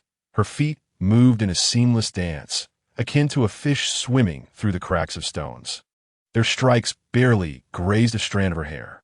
In contrast, the long knife in her hand moved with an unstoppable flow. Each part of the blade, its back body, and handle, executed intricate maneuvers. With every strike, a muffled groan echoed, and another adversary fell. Before long, only Ishijie and Luo Qingwu remained standing. Meanwhile, on the other side, Sima Xiao relentlessly pummeled Feng Wei. Casting a glance towards the action, Ishijie turned to face Luo Qingwu, who approached him wielding 2 blades, his heart quaking with trepidation. With a fierce shout, he invoked stone armor. As his voice resonated, the ground trembled, and stones buried deep beneath the surface flew upward, adhering tightly to Ishijie's form. With a resounding crack, the last stone latched onto him, transforming Ishijie into a towering stone giant over 2 meters tall, his features concealed behind a rocky facade. Luo Qingwu, prepare yourself, Ishijie bellowed, charging towards her. His heavy footsteps reverberated with a thundering sound, exuding a pressure comparable to that of a walking combat machine. Observing this, Sima Xiao scoffed derisively. What a spectacle! Yet curiosity piqued within him. How would Luo Qingwu respond to such a resilient opponent? Empathizing with her, Sima Xiao mused that the best strategy would be to evade his attacks, letting exhaustion wear him down. However, he grinned malevolently. That's the approach of a coward. If it were me, I would engage directly, hacking away at his armor with each strike until I vanquished him. Luo Qingwu, show me your true prowess. Sima Xiao's heart roared as his gaze fixated on her. As Ishijie barreled towards her, Luo Qingwu advanced slowly, her expression unwavering, as though the towering giant before her was merely an illusion made of paper. A gentle breeze tousled her short hair, and a hint of boredom flickered across her flawless visage. Thud, thud, thud. Prepare to meet your end. Ishijie's eyes gleamed with a flicker of triumph as he closed in, raising his fist as large as a cauldron, ready to strike down upon her. No matter how intricate your technique, sheer force will prevail. At that moment, Luo Qingwu moved. With a hum, her long knife met Ishijie's descending fist. As if responding with an eager cry, the blade slicing against the stony surface of his hand. The visual spectacle was, it is akin to someone attempting to withstand the force of a descending iron hammer with merely a toothpick. Astonishingly, it succeeded, as a long sword struck against the stone fist. The formidable hand inexplicably halted mid-air. Sima Xiao's pupils constricted in disbelief as he exclaimed, impossible. Yet, what shocked him further lay beyond that moment. A crack echoed. Boom! Ishijie's arm, enveloped in stone, emitted a series of shattering sounds, swiftly fracturing and revealing a limb riddled with wounds. The sword is not wielded in the manner you employ. Luo Qingwu did not glance back, but reiterated this statement, her hand trembling slightly as she held the blade. A faint hum resonated in Sima Xiao's ears. Hiss! He inhaled sharply, his eyes widening as he fixated on the long sword in Luo Qingwu's grasp. Initially, he thought it a mere illusion. To his astonishment, he had not misheard. It was no figment of his imagination. The blade in Luo Qingwu's hand was alive. It vibrated with an energy all its own. Sima Xiao, parched and bewildered, uttered 2 words. Luo Qingwu offered no reply. The 2 singing blades crossed, and struck Hishijia's chest. Boom! The heavy stone armor shattered upon impact, disintegrating into countless fragments akin to tempered glass. Hishijia, ensconced in stone, fell to the ground, confusion etched across his face. In the next moment, his complexion turned ashen as he spat blood, collapsing onto the earth. This. Sima Xiu stared blankly at the debris scattered about, struggling to articulate, unscientific. All were adept with blades, yet how could the disparity be so vast? He had nearly perished while battling a robot. Yet here was Luo Qingwu effortlessly cleaving through a behemoth encased in stone armor as if quenching her thirst. Upon hearing this, Qin Xiaoyan's lips curled in disdain. Are you discussing science in a world of superpowers? Are you out of your mind? I still wish to comprehend the nature of your materialization abilities. Where do those swords, daggers, and spears originate? The law of conservation of energy seems rather unscientific in this realm. However, gazing at the petite figure of Luo Qingwu, Qin Xiaoyan sighed. He had not misjudged. She was indeed formidable, capable of effortlessly vanquishing the majority of her peers. To date, among the over 1,000 students enrolled in the Hero Academy, only a handful possessed the aura to contend with Luo Qingwu. Yet, an aura does not reveal the entirety of one's prowess. There were those within this cohort whose abilities were potent enough to bridge the gap of any aura disparity. Contemplating this, Qin Xiaoyan turned to Yuan Bupo, saying, "Old Yuan, how about I commence my testing now?" Yuan Bupo looked taken aback, but then nodded, "No problem, feel free." However, Miss Qin Yining has also arrived. We need to bring her here for your test. A visible look of distaste surfaced on Qin Xiaoyan's face. Why is she here as well? Never mind. Let her wander about on her own. Also, please provide her with a spare key to my dormitory. With that, he snapped his fingers. He took a step forward, and it seemed as though he sank into the air, vanishing before Yuan Bupo's eyes. Casting a glance around the empty room, Yuan Bupo shook his head and stepped outside. Just as he emerged, a teacher who seemed to have been waiting for some time approached him briskly. "Director Yuan, the esteemed Mr. Chin you asked us to locate has been found. He is currently at the Grand Square watching the test live broadcast." The Grand Square? Yuan Bupo grimaced, feeling a headache coming on. Are all these prominent figures so eccentric? If he simply spoke up, the entire Qinyan Super Academy would gladly attend to him. Yet he chooses to mingle with a crowd of teachers, parents, and a plethora of media instead. Should we arrange a room for him, akin to the hand of God? After a moment's contemplation, he decided against it. Forget it. The temperature is rather high. Please make arrangements for the cafeteria to prepare some chilled sour plum soup or herbal tea for the audience at the Grand Square. The teacher paused, peering skeptically out the window. A gentle breeze wafted through. Where was this high temperature? Also, reach out to the principal and various leaders to ensure they return as soon as possible. Our school is hosting more than just the esteemed hand of God today. Meanwhile, on the other side, Qin Xiaoyan instantaneously transported himself to the center of the training ground. As his telekinetic energy surged forth, all candidates and robots within a 2-kilometer radius were relocated. This will do. After a moment of quiet reflection, he stood suspended in the air, extending his right hand toward the ground. Material reorganization. With a sound akin to a droplet hitting the water's surface, a soft chime resonated. Suddenly, boom! A deep rumble erupted in the heart of the training ground, the sound waves rippling outward, swiftly reaching every corner of the arena. In that instant, all candidates felt as though they were struck by an invisible force, their hair bristling with the intensity. What is happening? What is this? I think I heard something. Me too. Gasps of astonishment filled the air, and a flurry of discussions ensued throughout the training ground. Just then, the ground began to tremble, accompanied by a thunderous roar emanating from the central area. In the blink of an eye, a towering black palace rose from the very center of training ground number 2. Atop the palace hung a plaque. Instantly, every eye was drawn upward, even from thousands of meters away. Anyone gazing toward the Black Palace could discern the inscription on the plaque. The Palace of the Demon King. Chapter 42. The Gathering of Seeds at the Demon King's Palace? How intriguing. In a secluded corner of the training ground, a robust young man stood triumphantly atop a robot, gazing at the suddenly manifested Black Palace. The palace was shrouded in ominous smoke, and its bricks emitted an unusual luminescence, evoking an unsettling sensation at first glance. He seemed to sense an aura of danger. A flicker of fervor ignited in his eyes. There, surely more formidable opponents await. As soon as he uttered these words, he delivered a fierce kick to the robot beneath him, unleashing a terrifying force that shattered it into pieces. Ha ha! Laughing maniacally, he dashed towards the central area of the training ground. Sure, E-Gang. Superpower, body of the war god. Points, 50. He in the storm zone of the training ground. A sinister-looking boy grinned wickedly as he surveyed the Demon King's palace.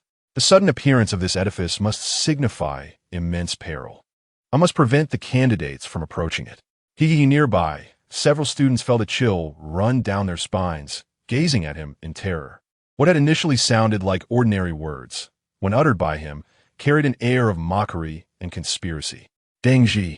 Superpower, storm. Points, 39. Meanwhile, a chubby boy squinted towards the source of the noise in the central area.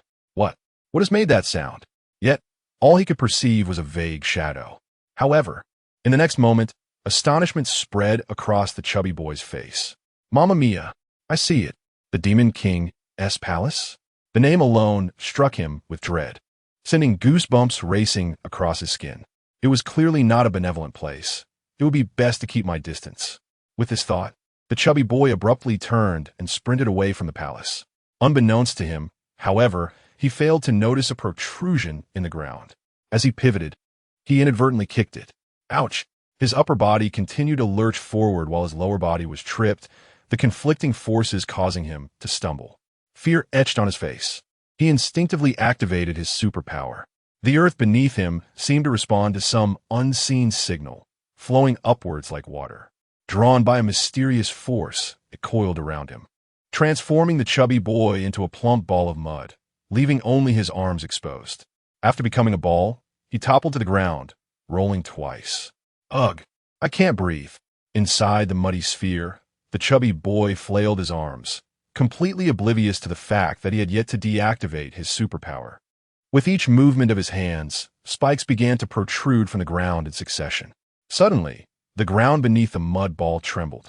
In the next instant, a massive spike erupted with a thunderous boom, thrusting the mud ball into the air. Ugh! Mamma mia! Feeling as though he had taken flight, the portly boy panicked further. Enveloping his entire body in the earth, he commanded. The direction in which he was hurled unmistakably pointed towards the Demon King's palace. Longhua. Superpower, child of the earth. Points, 20. Crack, crack. In a dilapidated building's first and second floors, a horrifying crunch reverberated through the vacant space. Following the sound, one could see a youth gripping a steel plate, munching on something with abandon. The steel plate bore several bite marks. With a satisfying gulp, the boy bit into the steel plate, his serrated teeth easily tearing through the metal. He savored it like a gourmet delicacy, chewing happily while mumbling indistinctly. The Demon King's palace? I wonder if there are metals I've never encountered, and what they might taste like. Could they be as delectable as this 8-legged robot? Let me finish this robot first, then I'll check it out. With that, he swiftly devoured the remaining piece of steel. Reaching down, he pulled out a dart gun barrel with a slight exertion. Placing it in his mouth, he bit down. Eureka! A jackpot, chocolate flavor. Crunchy, Meng Fanrin. Superpower, Gold Eater. Points, 100. In a certain hilly area of the training ground, a tall girl gazed troubledly at the central palace. She had a premonition. If she were to heed her uncle's advice and seek a way to learn from that individual, it undoubtedly required traversing to the palace. However, peering down from the hill, a frown creased her brow. The hill was not particularly high, and the journey from base to summit was not arduous. Anyone with climbing prowess could easily ascend multiple times. Yet, the tall girl was furrowing her brow in distress. She had not climbed up here herself. Instead, she had initially been enveloped in a radiant light at the training ground's entrance, only to find herself atop the hill in the blink of an eye. Once here, she had not moved from her spot. Seeing a robot, she had used her superpower to obliterate it. She had thought herself invincible, only to be met with such unforeseen circumstances. The Demon King's palace. Oh heavens, How am I to get over there? Just as she hesitated, a fuzzy voice drifted up from the base of the hill. Hey, big sister up there, do you need help? Who? The tall girl was taken aback, glancing down to spot a petite girl perched on a branch of a large tree, grinning at her. The girl waved and pulled a fruit from her pocket, taking a delightful bite before mumbling, I heard from the little grass that you can't come down, so I wanted to ask if you need help. Little grass? What did you say? The tall girl stood frozen, gazing down at the dense thicket of weeds beneath her feet. Could this thing actually speak? Yet, she sensed no malice emanating from the petite girl. Furrowing her brow, the tall girl cautiously ventured if possible. I truly require assistance. Oh, the small girl replied cheerfully, taking a few bites of the fruit before discarding the pit onto the ground. Just a moment. Please, upon hearing the sweet lilt of her voice, the tall girl felt a sudden surge of affection for the little one. Little Vine, could you kindly bring down the sister above? I will be most grateful. The small girl leaned out from the branch, calling down to the ground. So adorable. The tall girl, as heart skipped a beat at the tender sound of her voice, her eyes sparkling with delight. At that moment, she felt a faint tremor beneath her feet. Frowning, she took a few steps back to inspect the ground.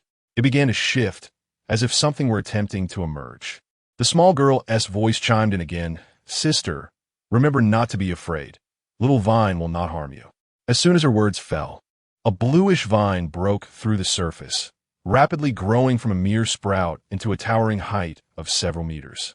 Countless branches unfurled from the main vine, swaying gently in the breeze, and then, as if animated by life, they slowly reached out towards the tall girl. A chill ran down her spine. The tall girl tensed, her fingertips coalescing a small orb of white light. Yet, recalling the petite girl's assurance, she fought against the urge to act. Surprisingly, the vine behaved just as the small girl had described, showing no intention of aggression and instead continuing its self-directed growth. As the vines proliferated, they eventually wove themselves into a chair, with leaves fluttering like hands in invitation, seemingly urging the tall girl to take a seat. After a moment of hesitation, she steeled herself and sat down. Once settled, a vine encircled her waist, transforming into a natural safety belt.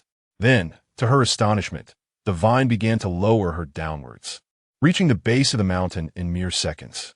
The small girl waved her hand, and the vine, as if responding to an unspoken request, gently placed her atop the branch where the petite girl lay. The branch beneath the small girl gracefully arched into a comfortable curve. The tall girl sat upon it, feeling an unexpected sense of stability. Turning to express her gratitude to the small girl, she opened her mouth to speak, but before she could utter a word, the petite girl sleepily retrieved a fruit from her pocket and held it out to her. Sister, would you like to eat some fruit? Seeing the hopeful glimmer in her eyes, the tall girl accepted the fruit with a dazed expression. Oh, thank you. The small girl beamed with delight, as though her own joy surpassed that of tasting the most delectable fruit, and she waved at the vine, saying, Thank you, little vine. The vine, extending from the mountain's peak to its base, swayed in the wind, as if to convey a message of your welcome. After bidding farewell to the vine, the small girl blinked her watery eyes and turned back to the tall girl. Sister, what is your name? My name is Lu Xinran, and you? Ah, I am Chinhongjia. Sister, where are you headed? I wish to go to the Demon King's palace. Oh, I wish to go there too. The great tree told me that a formidable teacher has arrived there. Lu Xinran. Superpower, Wave Guide. Points, 60. Chinhongjia. Superpower, Guardian of the Forest. Points, 0. Chapter 43. Illusionary Demon, the Demon King's Palace. In a flat area of the training grounds, a young boy gazed in terror at the suddenly materialized black palace, his body trembling like a leaf in the wind, and he staggered back several steps before collapsing to the ground. It actually has appeared. His voice was laced with disbelief and dread. At that moment, a furious roar erupted from behind him. Yishi, you wretched scoundrel! How dare you lay a hand on my people? Prepare to meet your end. Possessed by a demon.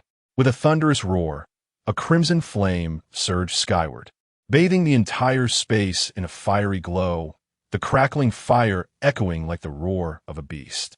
Yishi turned to look, and there he beheld a bull-headed demon, entirely cloaked in darkness, its skin adorned with magma-like patterns, flames erupting from its limbs as it charged toward him with a deafening bellow. Upon witnessing the demon, Yishi's heart raced, his face paling in fear. Gu Qingtian, as a prominent C player in the school, Gu Qingtian's tyranny and ruthlessness were well known to Yishi. Now, under his intense gaze, the once ordinary Yishi felt his legs weaken. No, it's not as you think. They were trying to bully me. I was forced to fight back. Trembling, Yishi defended himself. Silence. Gu Qingtian barked angrily, hurling a ball of fire at him from a distance. Yishi hurriedly dodged. Still daring to evade, the flames engulfing his limbs flared up violently, as if doused in gasoline, and the magma patterns on Gu Qingtian's body glowed ominously, his bloodshot eyes fixated on Yishi, berating him loudly. You worthless fool. When they come for you, you should submit quietly. If you know what is good for you, be eliminated and contributor points. Why resist? Do you wish to defy me? With a roar akin to that of a wild beast, he stomped his feet, creating a streak of fire across the ground. And in the blink of an eye, he was upon Yishi. The acrid stench of charred flesh mingled with sulfur assaulted Yishi's nostrils, making him feel nauseous and on the verge of fainting. Yet, the searing pain from the flames grazing his skin kept him acutely aware. A grotesque smile spread across Gu Qingtian's demonic visage as he clenched his fist, ready to deliver a crushing blow. Meanwhile, Qin Shaoyun, who had just arranged the testing environment, furrowed his brow, glancing toward the skirmish between Gu Qingtian and Yishi. His eyes seemed to pierce through the distance of several kilometers, absorbing the entire scene. These two boys appear to be igniting flames. Should I intervene? Before he could decide, he sensed something unusual, a flicker of astonishment crossing his gaze. Why does it feel so dissonant? Within less than a second of contemplation, Qin Shaoyun teleported above them, his figure concealed in the air, invisible to all. With a white, ethereal glow emanating from his eyes, he began to observe the aura of the two combatants.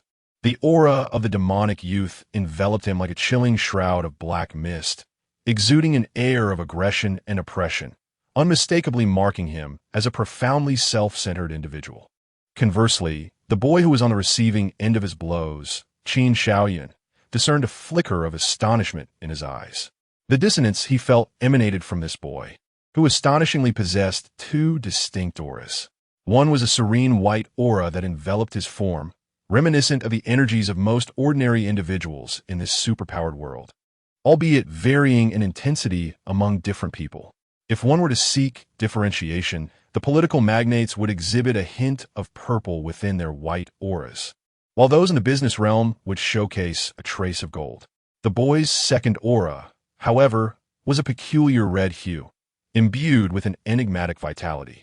Though it appeared feeble at present, it vibrated with a burgeoning essence, brimming with life, as if destined for further growth. Up until now, Qin Shaoyun had only encountered such a vigorous energy in one other individual, Luo Qingwu. He pondered what it meant for one to possess such an aura. His curiosity piqued. After all, having achieved invincibility, he found himself somewhat bored, yearning for the thrill of the unknown. Yet, attempting to unravel this mystery with the aid of the fantasy king seemed a trifle tedious. It was far more intriguing to observe how these young individuals might unfold their futures. In the Grand Plaza at that moment, the largest segment of the screen was dominated by the Demon King's palace. Just a moment prior, the crowd had been in awe of Luo Qingwu, who had single-handedly toppled a seed contender alongside a throng of secondary participants, only to shift their focus to a new topic, the Demon King's palace. No one knew from whence it had come or why it had appeared. However, as no one from the Qingyun Superpowered Academy stepped forward to clarify, speculation arose that this was undoubtedly part of the assessment. The crowd buzzed with excitement, their eyes alight with curiosity. Even the journalists displaying palpable enthusiasm for what they deemed a major scoop, fervently relaying their conjectures into microphones for the cameras. Amidst the throng, a young man clad in headphones, chewing gum, was not preoccupied with the spectacle of the Demon King's palace. Instead, he was captivated by a live feed displayed in the corner of a large screen. He watched as Gu Qingtian, possessed by a demon, relentlessly pummeled Yi, whose cries for mercy echoed in the air. Surely, the loom of fate has made a mistake. How could the target be this pitiful creature? He mused inwardly, aware that uttering the term loom of fate aloud was ill-advised. Shaking his head, he suppressed the urge to turn away, instead stealing glances at a jovial, rotund elder within the crowd. He sighed inwardly, acknowledging his good fortune in encountering one of the 12 celestial generals, Thunder God, the heavenly general. He realized he had to find an opportunity to escape, lest he find himself unable to flee later on. With an impassive expression on his face, the young man felt an urgent turmoil within. He chided himself for his curiosity, for the desire to witness the chosen ones of the fateful loom. One was a hand of the divine, the other, a thunderous celestial warrior. As a mere member of the divine descent, should his identity be revealed, the combined wrath of these two formidable beings would be devastating. He could scarcely fathom who in this world might come to his aid. Meanwhile, Gu Changtian relentlessly pummeled Yi, his fists enveloped in flames that seared Yi's skin with each strike. In mere moments, Yi became charred and exuded a foul, burn odor. Though he contemplated resistance, Gu Changtian seemed to anticipate the perfect moment to strike. Each time Yi attempted to retaliate, Gu Changtian would grimace and deliver a brutal blow to his head. The infernal heat of the flames, coupled with the enhanced strength from the demonic possession, rendered Yi's face a grotesque sight, his vision swirling in disarray, unable to focus. In the depths of his anguish, Yi lamented, "Why must this be my fate? Is there no one to rescue me? The pain is unbearable. Am I to perish? It is so unjust. After awakening my superpowers, I am destined to die. My superpower, why must it be this?" Illusionary demon. In midair, Qin Xiaoyun's brow furrowed, his hand extended towards the two below. Should Gu Qingtian unleash his full fury, he would immediately intervene to separate them. Yet, Qin Xiaoyun hesitated, eager to observe the transformations of this unique individual with an extraordinary aura. If this was merely the extent of it, then such a rare power would be of little worth. Furthermore, with the healing ability at his disposal, as long as Yi drew breath, he could restore him. Gu Changtian, consumed by madness, had lost all sense of being in an examination. The flames in his grasp erupted as he summoned every ounce of strength for a devastating punch. Time appeared to slow to an agonizing crawl. Death. This word expanded in Yi's mind, ultimately consuming his thoughts. At this moment, he was not haunted by fleeting memories of cherished people or moments, but was instead overwhelmed by an intense unwillingness to succumb. "No, I cannot die. I refuse to die. I wish to live." A fierce determination surged within him. Suddenly, a sound reminiscent of a taut string snapping echoed in his ears. Yi's eyes flew open, his once black pupils now replaced by a brilliant crimson hue, an immense mental force erupting from his mind. Qin Xiaoyun stared, astonished. What the hell? Is that the Sharingan? At that very instant, the white aura that symbolized Yi's ordinary humanity shattered explosively, consumed entirely by the ravenous red aura. The crimson aura surged violently, rapidly expanding several-fold. It enveloped Yi's form, hissing defiantly at Gu Qingtian's dark energy. Though still feeble, it emanated an indomitable and combative spirit. Chapter 44. Refining the heart, the transformation of one's aura is undoubtedly astonishing. Whether it is the Sharingan or not remains a mystery. Witnessing Yi unleash a formidable mental power that sent Gu Qingtian, who was several times stronger than himself, flying, Qin Xiaoyun felt an unexpected surprise. Gu Qingtian seemed as though he had been struck by an immense force, his punch missing its target, leaving only a scorched mark across Yi's chest from the fierce, demonic flames. He stood momentarily stunned. An ant dares to defy one who stands at the pinnacle of the food chain. Roaring with indignation, Gu Changtian felt a surge of humiliation, fueling his rage as he lunged once more at Yi. Struggling to remain upright, Yi gasped for breath, acutely aware of the excruciating pain coursing through every inch of his skin. Yet his mind remained eerily calm, and his vision sharpened to an unprecedented clarity. As Gu Qingtian charged towards him, what once seemed lightning-fast now appeared as slow as a snail. What is happening to me? Despite the confusion, Yi Shi understood that this was not the time for distraction. His blood-red pupils narrowed as a tide of mental energy surged towards Gu Qingtian, swiftly infiltrating his mind. Had Gu Qingtian been free of demonic possession, Yi Shi was confident he could have evaded this. However, now he was a creature driven by raw power, akin to a wild beast. "It is my turn." Glaring through swollen eyes, Yi Shi suppressed the agonizing pain and stepped forward. Boom! With that single step, Gu Qingtian felt as if a bomb had detonated in his mind, echoing with a tremendous roar as his blood-red eyes began to fade to white. Two streams of warmth flowed from his nostrils. Inexplicably faltering, he staggered back, trembling as he pointed at Yi Shi. "You!" In the next moment, his eyes turned completely white, the flames enveloping his limbs dissipated, and the black skin, along with the bull-like features, gradually vanished. Thud! As his body collapsed midway, Yi Shi too could no longer sustain himself. His blood-red pupils reverted to black, and he swayed backward, gritting his teeth and muttering, "I am not useless." His voice was weak, yet filled with unwavering resolve. Just as he teetered on the brink of unconsciousness, a gentle voice reached his ears. "Well done, now rest." "Who is it?" A look of bewilderment crossed Yi Shi's face in the final moment before he lost consciousness. As he glimpsed a ponytail swaying in the wind and a hand glowing with warm white light reaching out to him. "Heal." With telekinesis, Qin Shaoyun supported Yi Shi, preventing him from falling to the ground as the white light slowly seeped into him. Miraculously, the horrific wounds on Yi Shi's body appeared to be erased, fading away without a trace in no time. Only the singed half of his hair remained irrecoverable. As he peacefully drifted into slumber, Qin Shaoyun marveled. To live in the face of death is to surpass one's limits. "My dear boy, you have yet to set foot in my Demon King's palace. Yet you have already completed my trial. I wonder, upon awakening, would you be inclined to join my ranks?" Indeed, the palace erected by Qin Shaoyun in the central region serves but one purpose: the refining of the heart. Within its confines lies an intricate illusion array.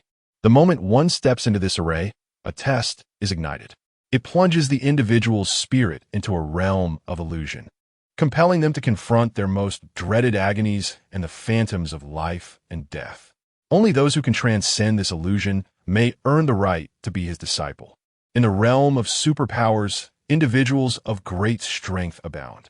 Yet, to ascend from the depths to the pinnacle, one must possess an indomitable spirit and an insatiable will to survive if they are to have a chance at becoming formidable. Qin Shaoyun firmly believes that the extraordinary power of super abilities pales in comparison to the might of a robust mind. It is the true pathway to strength. What merit is there in nurturing a cadre of ordinary professional heroes? If one is to engage, let it be on a grand scale. He remains unconvinced that, endowed with the ability to manipulate time and space and endowed with infinite recovery, he cannot cultivate a group of fearless souls into professional heroes akin to the 12 heavenly generals. However, truth be told, this is his inaugural endeavor of such nature, and he remains uncertain of how many shall pass this trial. Yet, he is assured that the numbers shall not be plentiful. Even among 1,000 students, if 10 succeed, he would deem it a satisfactory outcome. Unexpectedly, before the other students had even commenced their trials, he has already stumbled upon a promising candidate. Initially, he was dissatisfied with Yi Shi's performance. However, witnessing the latter's fervent will to survive and his resolute breaking of internal barriers, Qin Shaoyun perceives him as a worthy prospect. Gazing down at the unconscious Gu Qingtian, Qin Shaoyun flicked his fingers, employing telekinesis to transport him to the temporary medical facility at the training grounds. With another flick, he lifted Yi Shi, soaring into the sky, vanishing in an instant. As all attention was drawn to the Demon King's palace, it was remarkable that, aside from a youth wearing headphones, no one detected Qin Shaoyun's presence.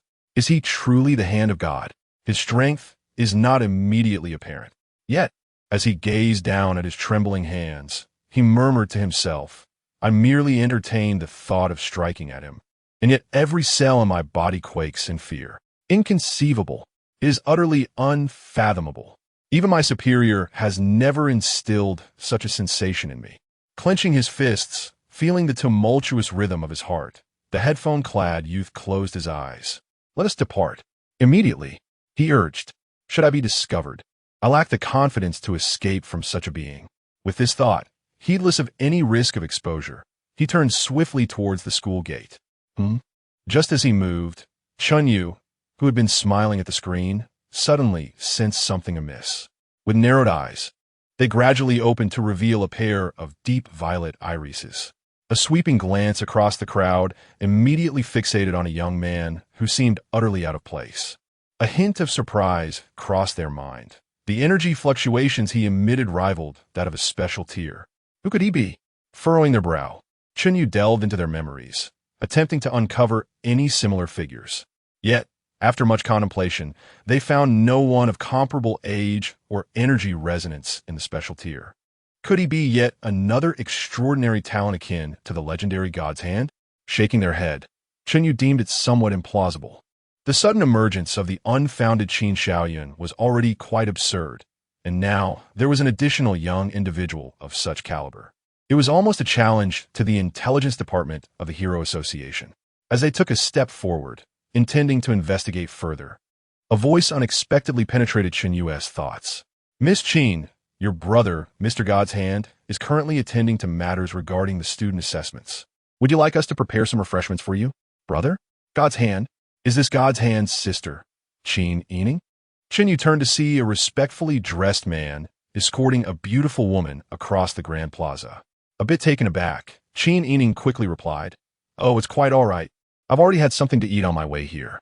Besides, there's refreshing tea and sour plum juice available. ISN tea there?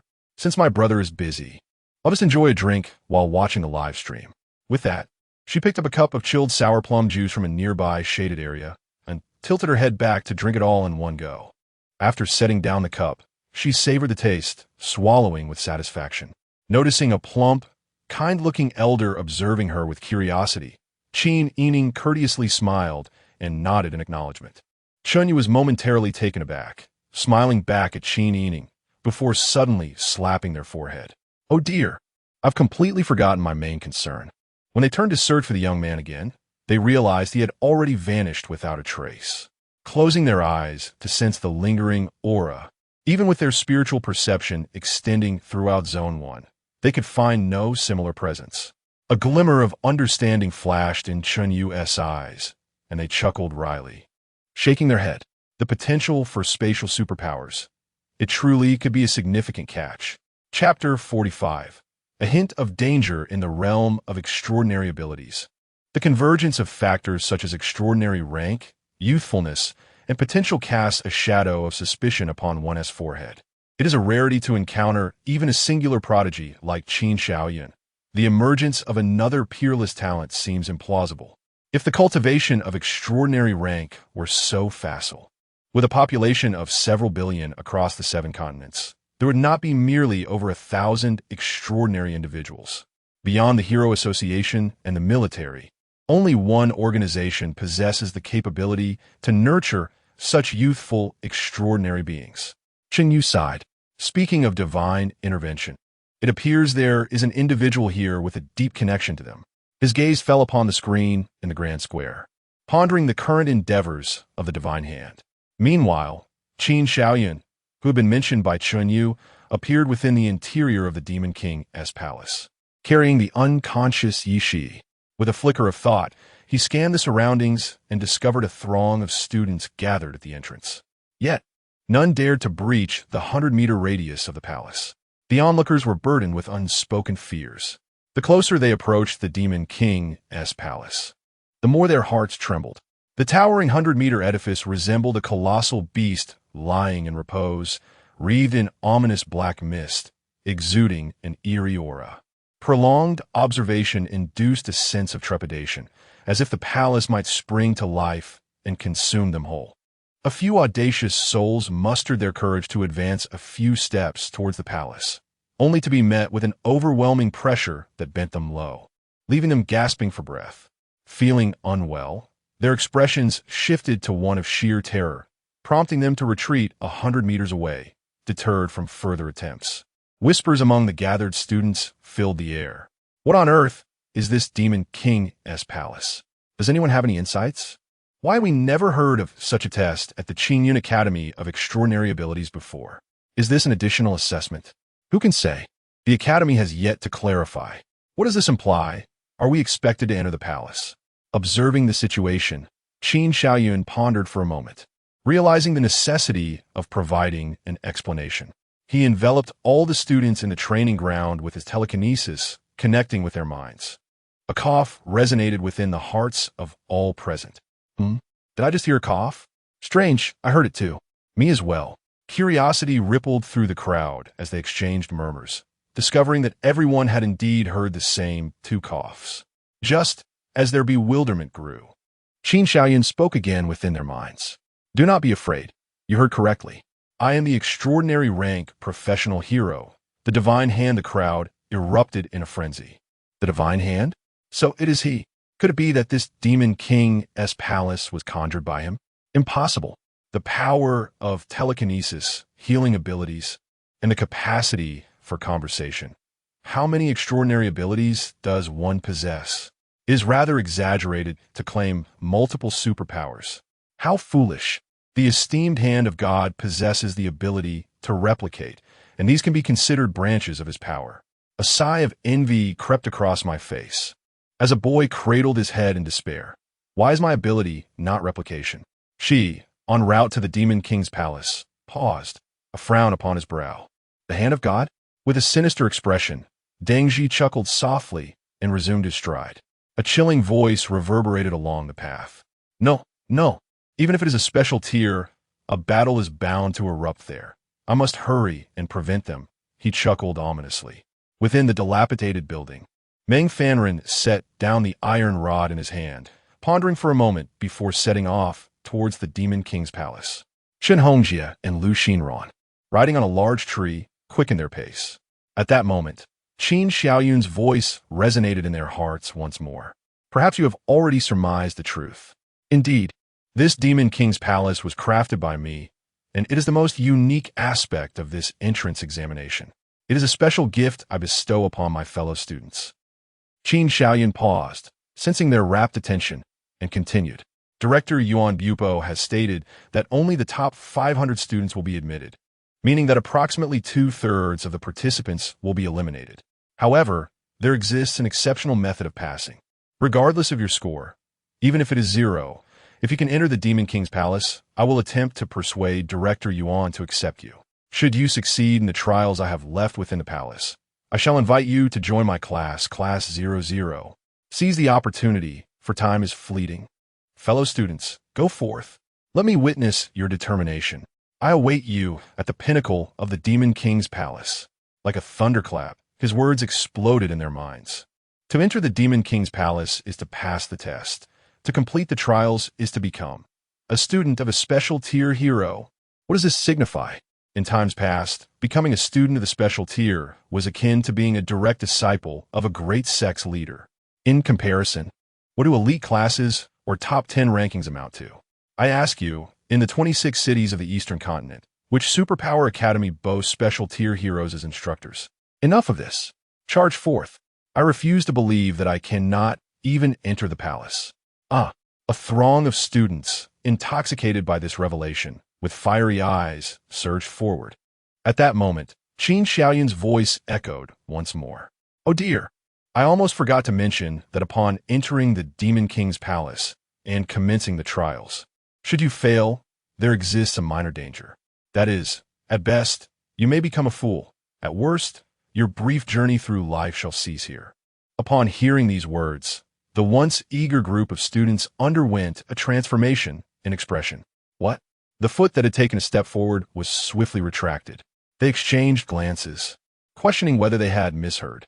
This test, could it truly result in death? Surely, this must be a jest.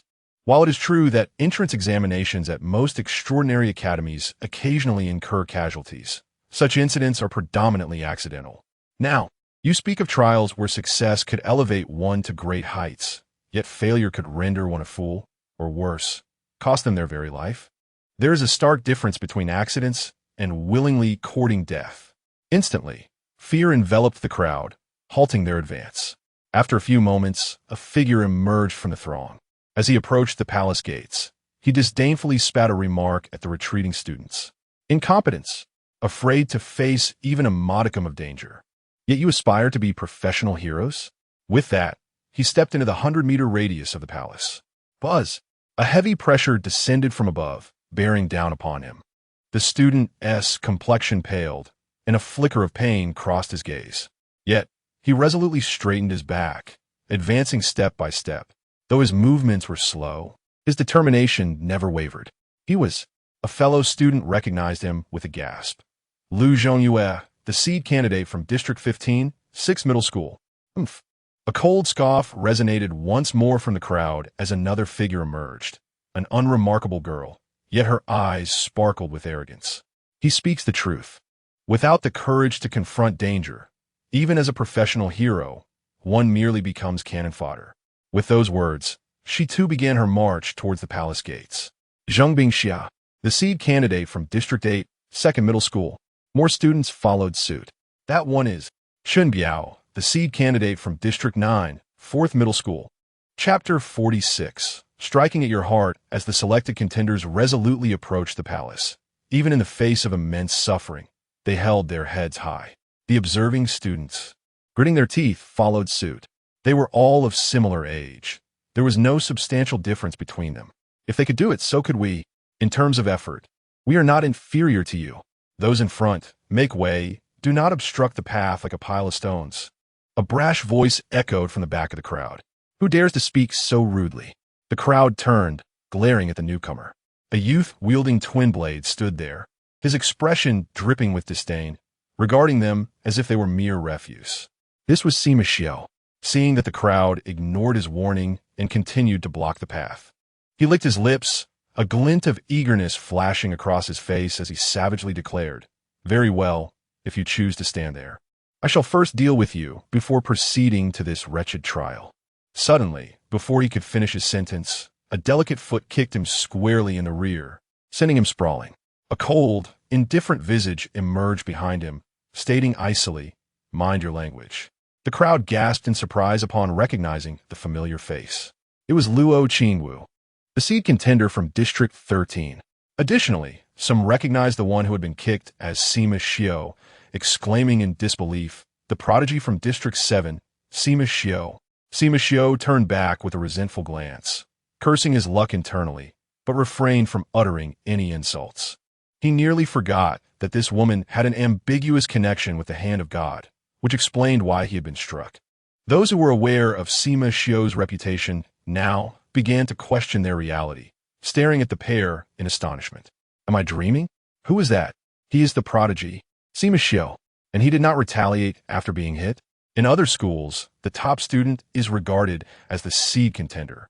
But what distinguished Sima Xiao as a prodigy was his ability to subdue all the seed contenders and the second-ranked students in District 7 single-handedly.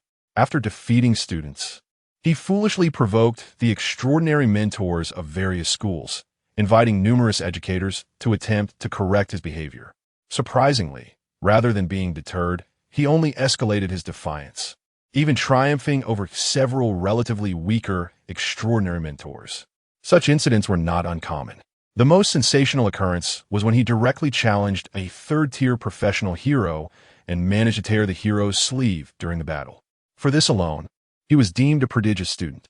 One could say that his individual combat prowess was unparalleled among this year's candidates. Now, after being kicked by Luo Qingwu, he appeared like a chastised spouse, suppressing his anger instead of seeking to retaliate. If Sima Xiao were aware of their thoughts, he would undoubtedly chuckle. A prodigy? The true prodigy stands before you.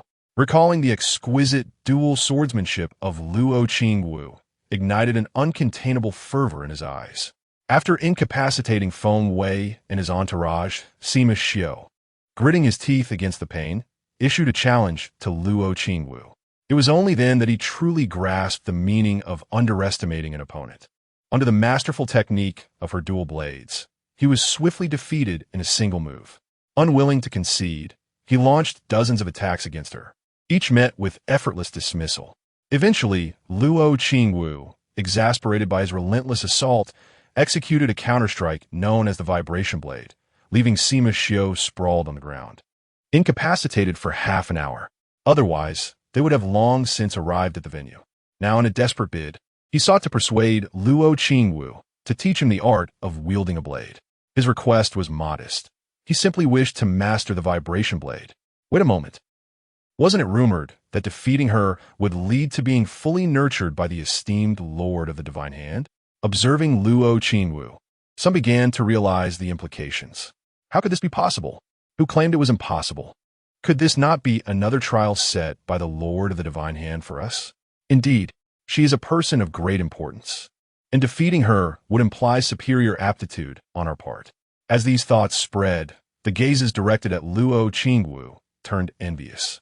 Whether true or false, the prospect of defeating her, thereby eliminating a formidable contender, was undeniably advantageous for them.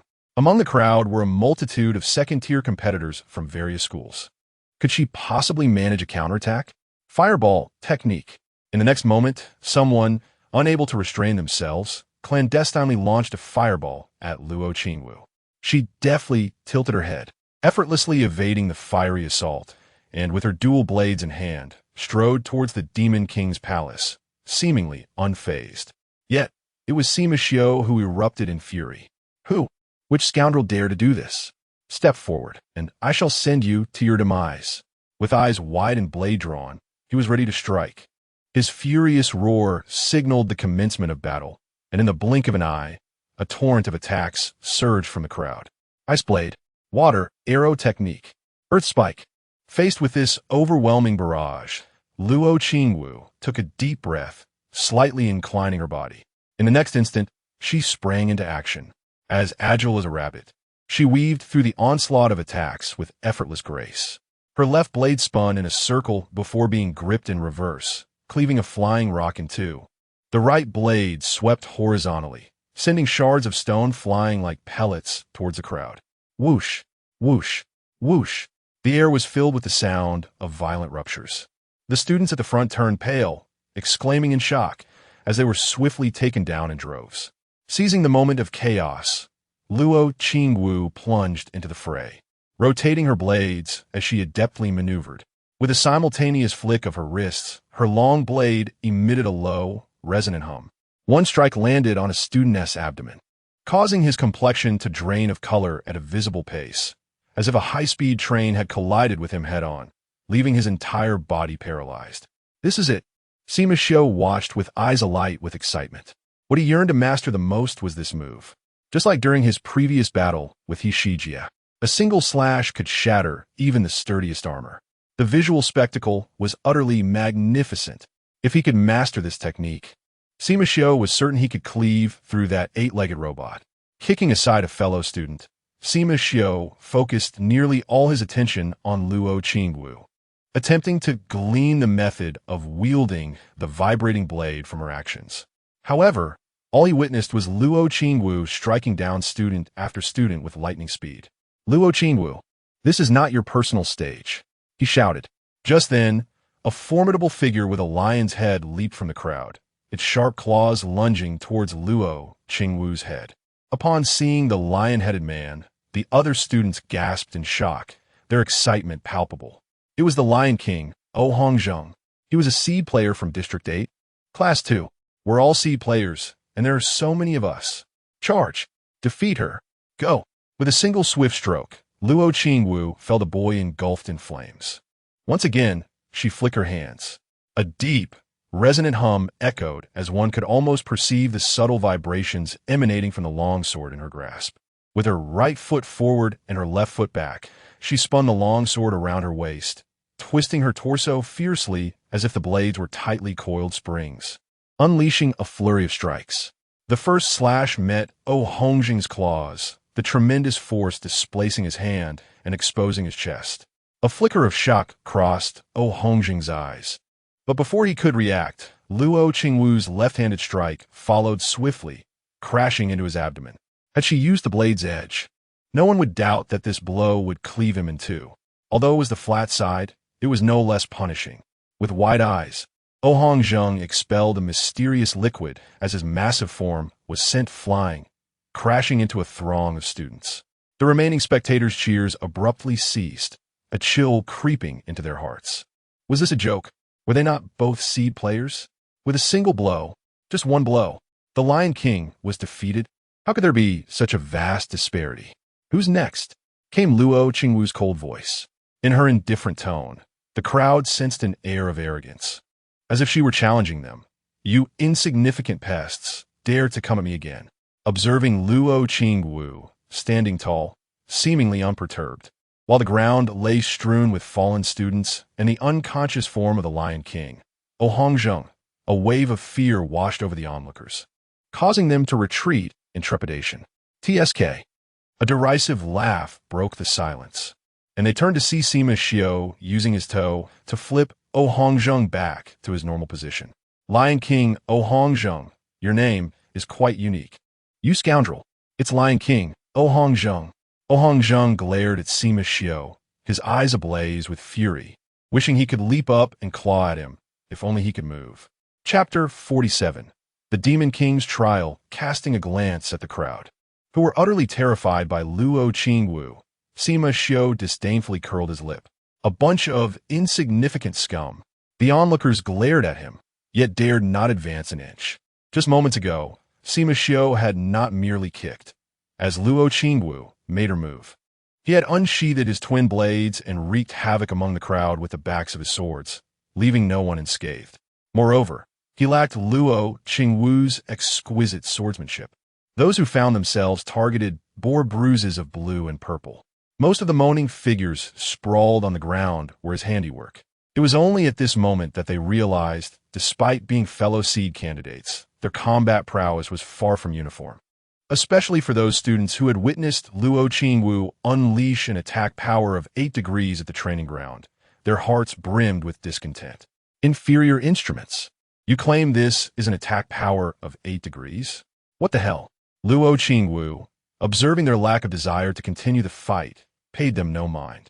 She sheathed her blades and steadily approached the Demon King's palace. Those blocking her path hastily stepped aside, gazing at her with trepidation. Strangely, no one turned to flee. In their fear, they were also compelled to witness the performance of this girl whose formidable strength left them in despair. Boom! The moment Luo Qingwu stepped within 100 meters of the palace, a heavy pressure surged forth, causing the seed candidates to change color. Yet, this oppressive aura failed to alter Luo Qingwu's demeanor even slightly. Not even her pace shifted, remaining as casual as ever. Her light steps swiftly surpassed the first student, then the second, the third, ultimately overtaking Lu Zhongyue, who had set off first and was now drenched in sweat. Sensing a figure swiftly glide past him, Lu Zhongyue's expression shifted. He stared, dumbstruck, at the unflinching Luo Qingwu, utterly bewildered. What is happening? I've trudged several dozen meters and feel as exhausted as a dog. Why does she appear so at ease? Does she think she is out for a stroll? However, what truly shattered his composure came next. Suddenly, a hand clapped down on his shoulder, startling him. Brother, why do you all look as if you're constipated? Are you feeling unwell? Lu Zhongyue turned to find Sima Xiao casually standing behind him, with Zheng Bingxia and Chun Biao further back, staring at him with incredulous expressions. Lu Zhongyue stammered, You all don't feel unwell? Unwell. Sima Xiao furrowed his brow, then experimentally leaped a bit before shaking his head with certainty. No. With that, he withdrew his hand from Lu Zhongyue's shoulder, wiping it on his garment with a look of disdain. I'm not saying it to be rude, but you all seem rather feeble, to be drenched in sweat after such a short distance. I think I'll keep my distance. I would want to catch whatever you have. With that, he jogged off to catch up with Luo Qingwu. Watching his retreating figure, Lu Zhongyue could only silently exclaim in disbelief. At that moment, a flash of lightning surged from a distance. The newcomer landed amidst the crowd, and his gaze immediately fell upon Luo Qingwu, who was about to reach the palace entrance. Her youthful beauty radiated a delightful smile, prompting Chun Wen to exclaim, Indeed, she is here. Without pausing to acknowledge the astonished expressions of those around him, he felt a surge of electricity enveloping him. In an instant, he dashed within 100 meters of the palace, eager to unleash his powers, only to find them inexplicably suppressed within him. Chun Wen's expression darkened as the teasing visage of Qin Shaoyun appeared in his mind. Cursing inwardly, he noticed Luo Qingwu was nearly at the door and, disregarding the mystery of his incapacitated abilities, he began to jog after her. Just as he departed, two girls, one tall and one petite, arrived hand in hand. Chun Hongji yawned and sleepily remarked, "Sister Shinran, it seems like she is just ahead." They had not yet approached the 100-meter threshold when Lu Shinran began to pant slightly from fatigue. Taking a deep breath upon hearing Chun Hongji's words, she declared, "Then let us proceed." With that, she stepped into the 100-meter zone, her expression remaining unchanged. Initially intending to warn the students ahead of the impending danger, her countenance froze in surprise. Did they not feel any pressure? How strange. Why did I say also? Could it be that the power of the divine hand has faltered? With this thought, they tentatively advanced a step, only to turn pale as they nearly succumbed to an overwhelming force. Frantically retreating, they cursed the malfunctioning abilities, realizing that these individuals were indeed monstrous, bearing the weight of the atmosphere effortlessly. Yet, observing Lu Shinran gasping for breath after just a few steps, doubt crept in. Was she one of the monsters too? At that moment, a gasp drew their attention elsewhere. Look, Luo Qingwu has already entered. With a collective gaze, they beheld Luo Qingwu effortlessly pushing open the grand palace doors and strolling inside, followed closely by the sycophantic Sima Xiao. As they entered the palace, the strikingly beautiful Chun Wen hastily followed suit, trailed by the dazed Chen Hongjia and the perspiring Lu Shinran.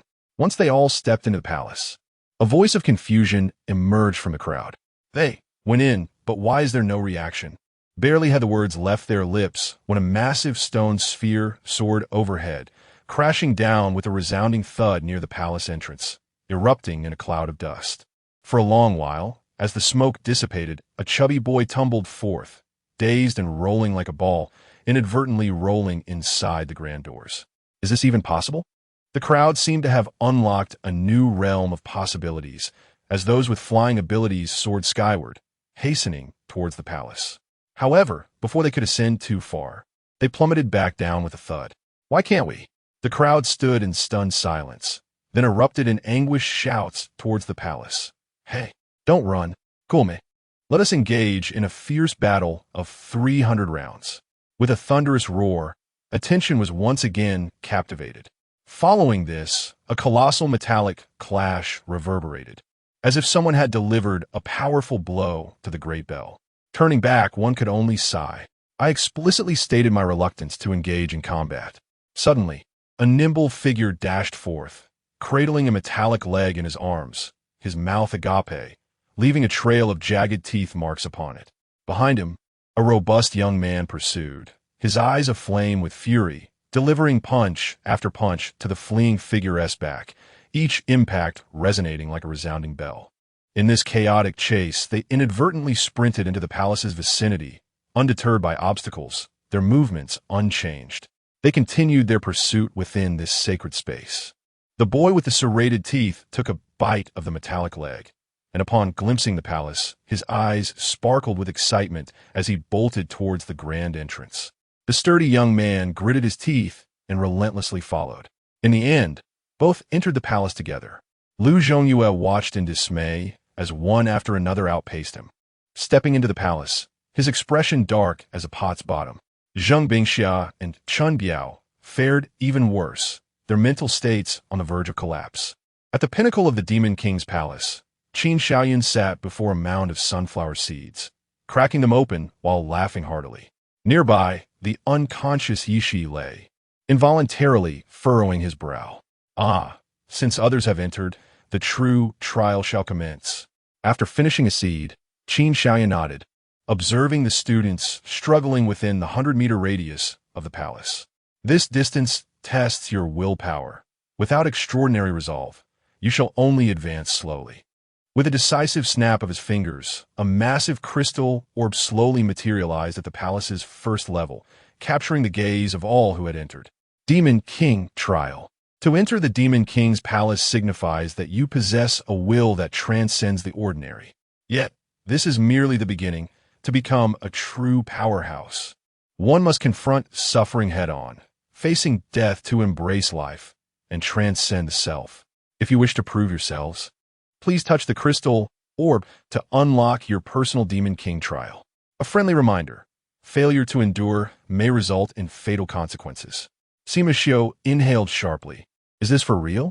Just as he spoke, he witnessed Luo Qingwu stride confidently towards the crystal orb, unhesitatingly extending her hand to touch its surface. In an instant, Luo Qingwu's eyes dimmed, her body collapsing to the ground. Tears streamed down her cheeks as she murmured, "Mother." Chapter 48, Confronting Pain, Alas. Witnessing Luo Qingwu, lost in a daze and repeatedly calling for her mother, Qin Xiaoyun let out a long sigh. The so-called trial of the Demon King was merely a means for these students, who had passed their initial test, to undergo another round of soul refinement. This process of refining the heart encompasses 2 layers. The first layer involves engaging with a crystal ball, plunging them into a vivid illusion where they must confront the most agonizing moments of their lives, events they are powerless to alter. Unrequited love, the inevitability of aging and death, the unpredictability of life. All that they have ever experienced will resurface within this authentic illusion, and they can only observe as passive spectators. They must watch their loved ones depart, witness the passing of family or friends, and see their dreams shatter. Time and again, through such torment, their spirits are tempered. This, indeed, is the essence of facing pain. Consequently, those ensnared in the illusion face 2 possible outcomes. One is a heart that grows more resilient, while the other succumbs to despair, resulting in a shattered spirit engulfed in endless self-reproach. This is the perilous nature of the trial, as described by Qin Xiaoyun. To break a person's spirit is to render them little more than a living corpse. Their life, effectively, becomes forfeit. Yet, he is not inherently cruel. After a failure in the trial, Qin Xiaoyun would erase their memories of the experience. They would only recall drifting into a deep slumber upon touching the crystal ball and awakening to discover that they had merely failed the trial. However, should they transcend this suffering, they would ascend to the next layer of the trial. This layer, too, remains an authentic illusion, where they must battle the nightmares that have caused them anguish, nightmares that happen to possess the power to bring them to the brink of death. If the first layer is about transcending pain, then the second layer concerns transcending life and death, transcending the self. Through these 2 layers of refinement, Qin Xiaoyun firmly believes that anyone can cultivate a heart of a true warrior. As for why he, having not undergone such trials, still stands as a formidable individual, Qin Xiaoyun could only chuckle softly, for he has been endowed with extraordinary gifts. Returning to the matter at hand, observing Luo Qingwu's tear-streaked face, nearly transformed into that of a broken soul, Qin Xiaoyun could not help but feel a twinge of concern. Unlike other students, although they were all around the age of 15 or 16, the experiences Luo Qingwu endured were far beyond what her peers could comprehend. While others basked in the warmth of familial affection, playfully indulging in their youth, Luo Qingwu sat alone in a frigid dwelling, engulfed in uncertainty. When her contemporaries proudly displayed their perfect scores to their parents, she grasped her weapon, gritting her teeth to continue her training. Accompanying her throughout was an unyielding solitude and loneliness, and the only force driving her forward was the boundless hatred within her heart. This trial, for someone like her, was inherently unjust. Furrowing his brow gently, Qin Xiaoyun hesitated for a moment. Through a mental connection, he reached out to Luo Qingwu, delving into the depths of the pain she presently faced. As soon as he entered her heart, thunderous roars erupted. A colossal beast's leg descended from the heavens, crushing a 3-story house into mere fragments beneath its weight. With a fearsome roar, the creature, towering at a staggering 100 meters and resembling Godzilla, rampaged through the city, its every movement capable of wreaking unimaginable destruction. On the ground, countless citizens, caught in a frantic rush to escape, flailed in terror, appearing as insignificant as ants before the towering monstrosity. After running for what felt like an eternity, the beast could easily cover the same distance in a single stride. Amid the panicking crowd, a young couple clutched a small girl, sprinting for their lives. Beside them, a translucent figure, seemingly separated by a veil of space, wept in desperation, calling out incessantly. This ethereal apparition was Luo Qingwu. The 100-meter beast unleashed a torrent of energy from its maw, sweeping across the city and toppling skyscrapers in its wake. A massive slab of concrete plummeted from above, crashing onto a nearby truck with a thunderous boom, the debris burying the couple beneath its weight. Qin Xiaoyun's expression shifted as he moved closer to inspect the scene. He saw the young couple straining to shield little Luo Qingwu with their bodies. As tons of rubble pressed down upon them, the sound of cracking bones echoed around them. Yet the small girl remained unscathed beneath their protective embrace, her dirt-smeared face illuminated by a smile. Little Luo Qingwu clutched at her parents' clothing, her face a mask of confusion, on the verge of tears yet unable to cry. Qin Xiaoyun's body shuddered as he gazed at the ethereal form of Luo Qingwu. At that moment, she sat helplessly on the ground, reaching out to touch her parents' faces, her hand passing through them as if they were mere illusions. With a resounding crack, the current illusion shattered, transporting back to the very moment when the calamity began. A joyous couple laughed as they ran, one parent holding little Luo Qingwu's hand, their faces radiant with happiness as they pushed her on a swing, until the beast appeared, bringing destruction and death.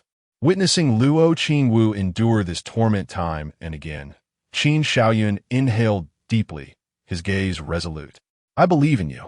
If you can endure this ordeal, I shall grant you the power you desire." He spoke, his form dissolving, retreating from Luo Qingwu's true illusion. The dazed Luo Qingwu seemed to catch this phrase, her body trembling as a flicker of light ignited in her vacant eyes. A hint of a smile warmed her perpetually cold visage, her gaze filled with longing as she reached out to caress her parents' faces, stopping just a millimeter above their skin. "Mom, Dad, I love you." With a deafening roar, the real illusion shattered. A shadow, cloaked in swirling mist, emerged from the ruins, uttering sharp words. "Useless. What does it matter if you're nearly invincible at your age? Your superpowers are still powerless against the giant beast, the master of weapons, a mere, trifling superpower." Luo Qingwu's silhouette gradually solidified as she rose in silence, a thought conjuring a handgun into her hand. Bang! A single shot pierced through the head of the shadowy figure. Undeterred, the shadow continued its mockery. "They say this is a useless ability. Do you truly believe these toys can vanquish me?" Luo Qingwu remained silent, her right hand flicking to reveal a long red spear. In truth, she favored the spear over a long sword. Exiting Luo Qingwu's vivid illusion, Qin Xiaoyun let out a wistful sigh. Had her parents perished due to a monstrous assault, leading her to harbor resentment toward her superpower? Silly girl, as a popular saying on Earth goes. There are no worthless abilities, only inept users. Upon uttering this phrase, a chill ran down Qin Xiaoyun's spine. Surely, this sentiment had become a cliché. He paused, suddenly taken aback. Someone else is engaging with the crystal ball? Telekinesis swept across the first layer. Aside from Luo Qingwu, Sima Xiu gritted his teeth and reached out to touch the crystal ball, only to collapse onto the ground with a thud. Unlike Luo Qingwu's initial days, his face was alight with the fervor of battle. Intrigued, Qin Xiaoyun probed his consciousness. Within Sima Xiu's vivid illusion, a green frog-like puppet performed a shoulder throw, sending young Sima Xiu crashing to the ground. The puppet then struck a pose, hands on its hips, pointing a finger at him in a mockingly disapproving manner.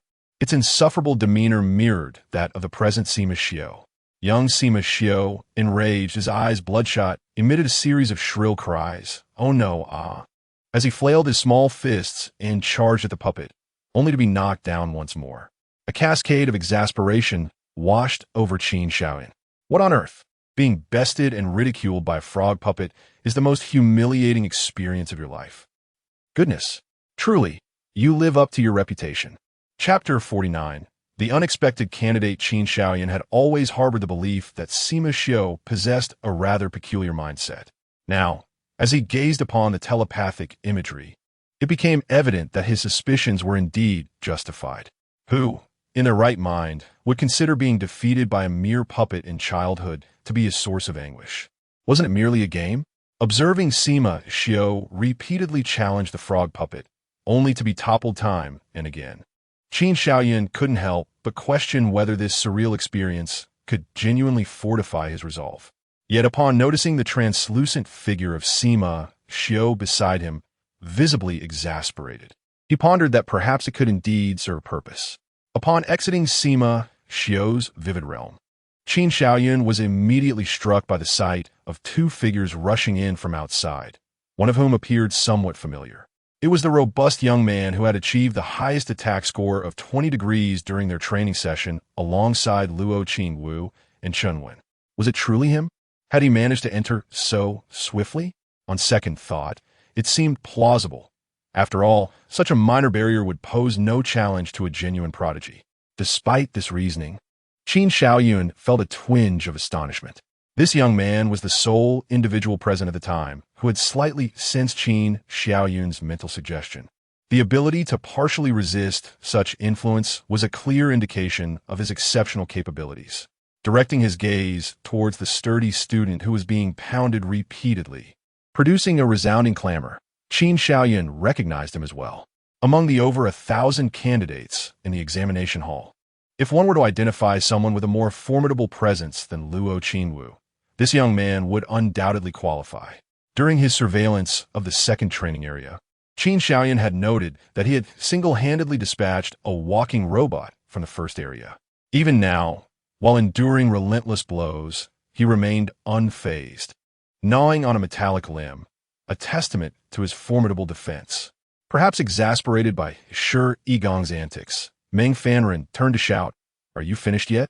"Not at all," Shi Yigong replied with a hearty laugh. "Unless you wish to engage me in a duel." Meng Fanren rolled his eyes. "I'm not interested in fighting you." With that, he surveyed the first floor and noticed a male and two females standing before a crystal sphere, while another pair lay sprawled on the ground.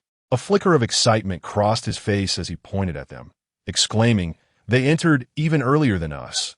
They must be formidable too. Go challenge them." Upon hearing this, Chun Hongjie furrowed his brow in distress. "Wait, are they referring to us?" No. Good children must not fight." Chun Hongjie stared at them, tilting his head in contemplation for a few seconds before choosing to ignore the exchange. Reaching into his pocket, he retrieved a glistening little fruit and offered it to Chunwen, who was anxiously standing guard beside Luo Qingwu. "Sister, would you like to have some fruit?" Suddenly addressed as sister, Chunwen was taken aback, his eyes widening in disbelief. "I'm a man." "Ah," Chun Hongjie exclaimed, startled. Tears welled in her eyes as she apologetically said, "I'm sorry. You're simply too beautiful. I mistook you for my sister." Noticing his impending anger, Chun Hongjie once again retrieved a fruit from her pocket, offering two to Chunwen. "Brother, would you like a fruit?" "I'll give you two." Lu Xinran, who had been resting, briefly flashed a cold expression as she glanced at the still fighting Shi Yigong and another. Like Chun Hongjie, she chose to disregard them. Yet, her fingertips coalesced into a sphere of white light, her gaze warning Chunwen as if to say, "Dare to refuse, and you shall face the consequences." Gazing into Chun Hongjie's hopeful, clear eyes, despite being the one offended, Chunwen felt an unexpected awkwardness wash over him. With a stiffened expression, he took a fruit from her hand. "Thank you, I'll just have one." Sensing the awkwardness, his tone turned unnatural. "All right." Chun Hongjie beamed, biting into the remaining fruit. At that moment, Shi Yigong bellowed, delivering a fierce punch to Meng Fanren's back. A thunderous sound reverberated through the palace's first floor. Stumbling, Meng Fanren turned to glare at Shi Yigong. "Why do you keep staring at me? Can't you find someone else?" Waving his fist, Shi Yigong grinned menacingly. "My instincts tell me you're the most resilient here." "To hell with you, I'm done playing," Meng Fanren muttered, scanning the area for a staircase to ascend. His gaze settled on the central crystal ball. In a palace like this, there surely had to be a mechanism. There was nothing else around. This corner with the crystal ball must harbor secrets. Lost in thought, he disregarded Shi Yigong's incoming punch, hastily approached the crystal ball, and pressed down forcefully. Cursing under his breath, "I'm not playing with you." Before he could finish, his eyes rolled back, and he collapsed. His fall was timely. Shi Yigong's fist, which was aimed at his head, swung through empty air. His expression shifted dramatically as his fist inadvertently struck the crystal ball instead. Chen Wen and the others felt a jolt of alarm. Every individual sprawled on the ground had collapsed only after touching the crystal ball. Who knows if it would take the crystal ball to awaken them? Seeing Shi Yigong's punch land, fearing for the crystal ball's integrity and the inability to awaken Luo Qingwu, Chen Wen crackled with electric arcs, shouting, "Stop!" A flash of thunder illuminated the scene as he dashed toward Shi Yigong. Coincidentally, at the moment Shi Yigong's fist met the crystal ball, his eyes also rolled back, and he fainted. In a desperate attempt, Chen Wen channeled his powers, unable to halt his momentum, and collided with the crystal ball. In the final moment before losing consciousness, his eyes were filled with resentment. Damn it, it's poisonous. The bizarre scene left Chun Hongjie and Lu Xinran utterly bewildered. Are they putting on a grand performance? Why are they fainting in a line and in such a peculiar manner? Exchanging glances, they immediately understood each other as thoughts and nodded emphatically. Indeed, as they approached and took a closer look, they discovered that several of them had indeed fainted. Chun Hongjie prodded Meng Fanren with her finger, astonished to find that his skin felt just like that of an ordinary person. "Wow, Sister Xinran, look!" she exclaimed, tugging at Meng Fanren's skin. "I just heard him making clanging sounds, and I thought he was made of iron. It turns out he is just like us, with soft flesh." "Stop it!" Lu Xinran, both amused and exasperated, was about to swat her hand away when a sudden force came from behind. Already weak in body, she was unexpectedly shoved, stumbling forward and nearly toppling over onto the petite Chen Hongjie. She screamed again, clutching Chen Hongjie as if she were a lifeline. Yet this lifeline proved ineffective, as both of them collided with the crystal ball, simultaneously rolling their eyes back and losing consciousness. At that moment, the culprit responsible for their contact with the crystal ball revealed himself. A chubby boy squinted his eyes, swaying unsteadily as he fumbled around, his voice tinged with panic. I'm sorry, it was unintentional." His hands brushed against the crystal ball, abruptly halting his words, before he fell to the ground with a thud. His hefty frame landed squarely atop Sima Xiu, the sudden weight causing Sima Xiu's face to flush an alarming shade. "Goodness, is this a dramatic performance?" Qin Shaoyan materialized, surveying the scene of scattered bodies, his lips twitching slightly. "What? I didn't interfere." Yet one by one, they each seemed to be experiencing the true illusion. Furthermore, this chubby boy was something else. Despite arriving later than Shi Yigong and Meng Fanren, he spun too many times in the air, only to land and feel nauseous. He retched in a corner, and upon regaining his senses, sensed the danger of the Demon King's palace and turned to flee. Qin Shaoyan speculated that the boy might have poor eyesight, possibly disoriented from the spins, making everything appear topsy-turvy. Initially intending to sneak away, he unexpectedly found himself silently behind Lu Xinran and the others. He stumbled over Shi Yigong on the ground, inadvertently pushing Lu Xinran. His improbable luck was remarkable, more so than Qin Shaoyan's own, as he unwittingly sent the remaining two individuals into the true illusion. Sighing in bemusement, Qin Shaoyan waved his fingers, parting the scattered bodies, and with a flick of his left hand, he summoned Yi Shi, who was peacefully sleeping on the top floor, using spatial movement. With telekinesis, he nudged Yi Shi to also touch the crystal ball. One must not show favoritism. Even if one transcends life and death, they have yet to confront suffering. Just as he intended to set Yi Shi aside, something caught his attention. Qin Shaoyan's pupils constricted as he fixated on one individual being lifted by his telekinesis. "What is happening to me?" Chun Hongjie rubbed his eyes in bewilderment, speaking in a dazed manner. Chapter 50. The pure heart. What happened? I still wish to inquire about your well-being. Why did you awaken so swiftly? Did you not notice the multitude of individuals ensnared within this tangible illusion? Your abrupt awakening. Do you not perceive it as a subtle mockery towards them? Could it be that this tangible illusion bears no effect on her? As this speculation surfaced in her mind, Qin Xiaoyun exerted her telekinetic powers to manipulate Chun Hongjie, compelling her to once again touch the crystal ball amidst her dazed gaze. Simultaneously, a mental connection began to unveil the nature of her illusion. Within the illusion, the petite Chun Hongjie gazed with her large, watery eyes at a young boy. Her voice sweet and innocent. "Big brother, would you like some fruit?" The boy swatted the fruit from her hand, exclaiming, "No, go away." "Oh, em soda." Little Chun Hongjie lowered her head in distress, her eyes glistening as she brought the fruit to her own mouth. After nibbling it away, the tears in her eyes vanished.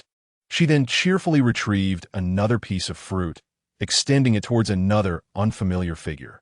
Uncle, would you like some fruit? It's very sweet and delicious." "I don't want any. Stop bothering me." "My apologies." Time slipped away unnoticed, and the contented Chun Hongjie, with a round belly from her feast, gently patted her little tummy, her face gradually reflecting signs of fatigue. She reclined onto the ground. "Oh, I'm so full." "Who?" A tiny bubble emerged from her nose. The semi-transparent figure beside her, seemingly infected by her state, yawned and lay down as well, drifting into a sleepy haze. Meanwhile, a crisp crack echoed around them as the entire tangible illusion shattered. A shadow leisurely emerged from the remnants. Observing the slumbering Chun Hongjie, the shadow seemed momentarily stunned. Pausing in disbelief, it then waved its hand, causing a multitude of rapidly growing grasses and vines to materialize from the ground. These grasses and vines, as if endowed with their own sentience, began to creep towards Chun Hongjie, entwining around her. The leaves of the grasses and the tendrils of the vines glimmered faintly, as if siphoning her life force as nourishment. Unaware in her deep slumber, Chun Hongjie exhibited no reaction.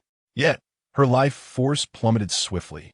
Her once lustrous black hair turned gray, and wrinkles creased her fair skin, age spots emerging. In an instant, she transformed into an elderly woman, resembling a fragile candle nearing its end.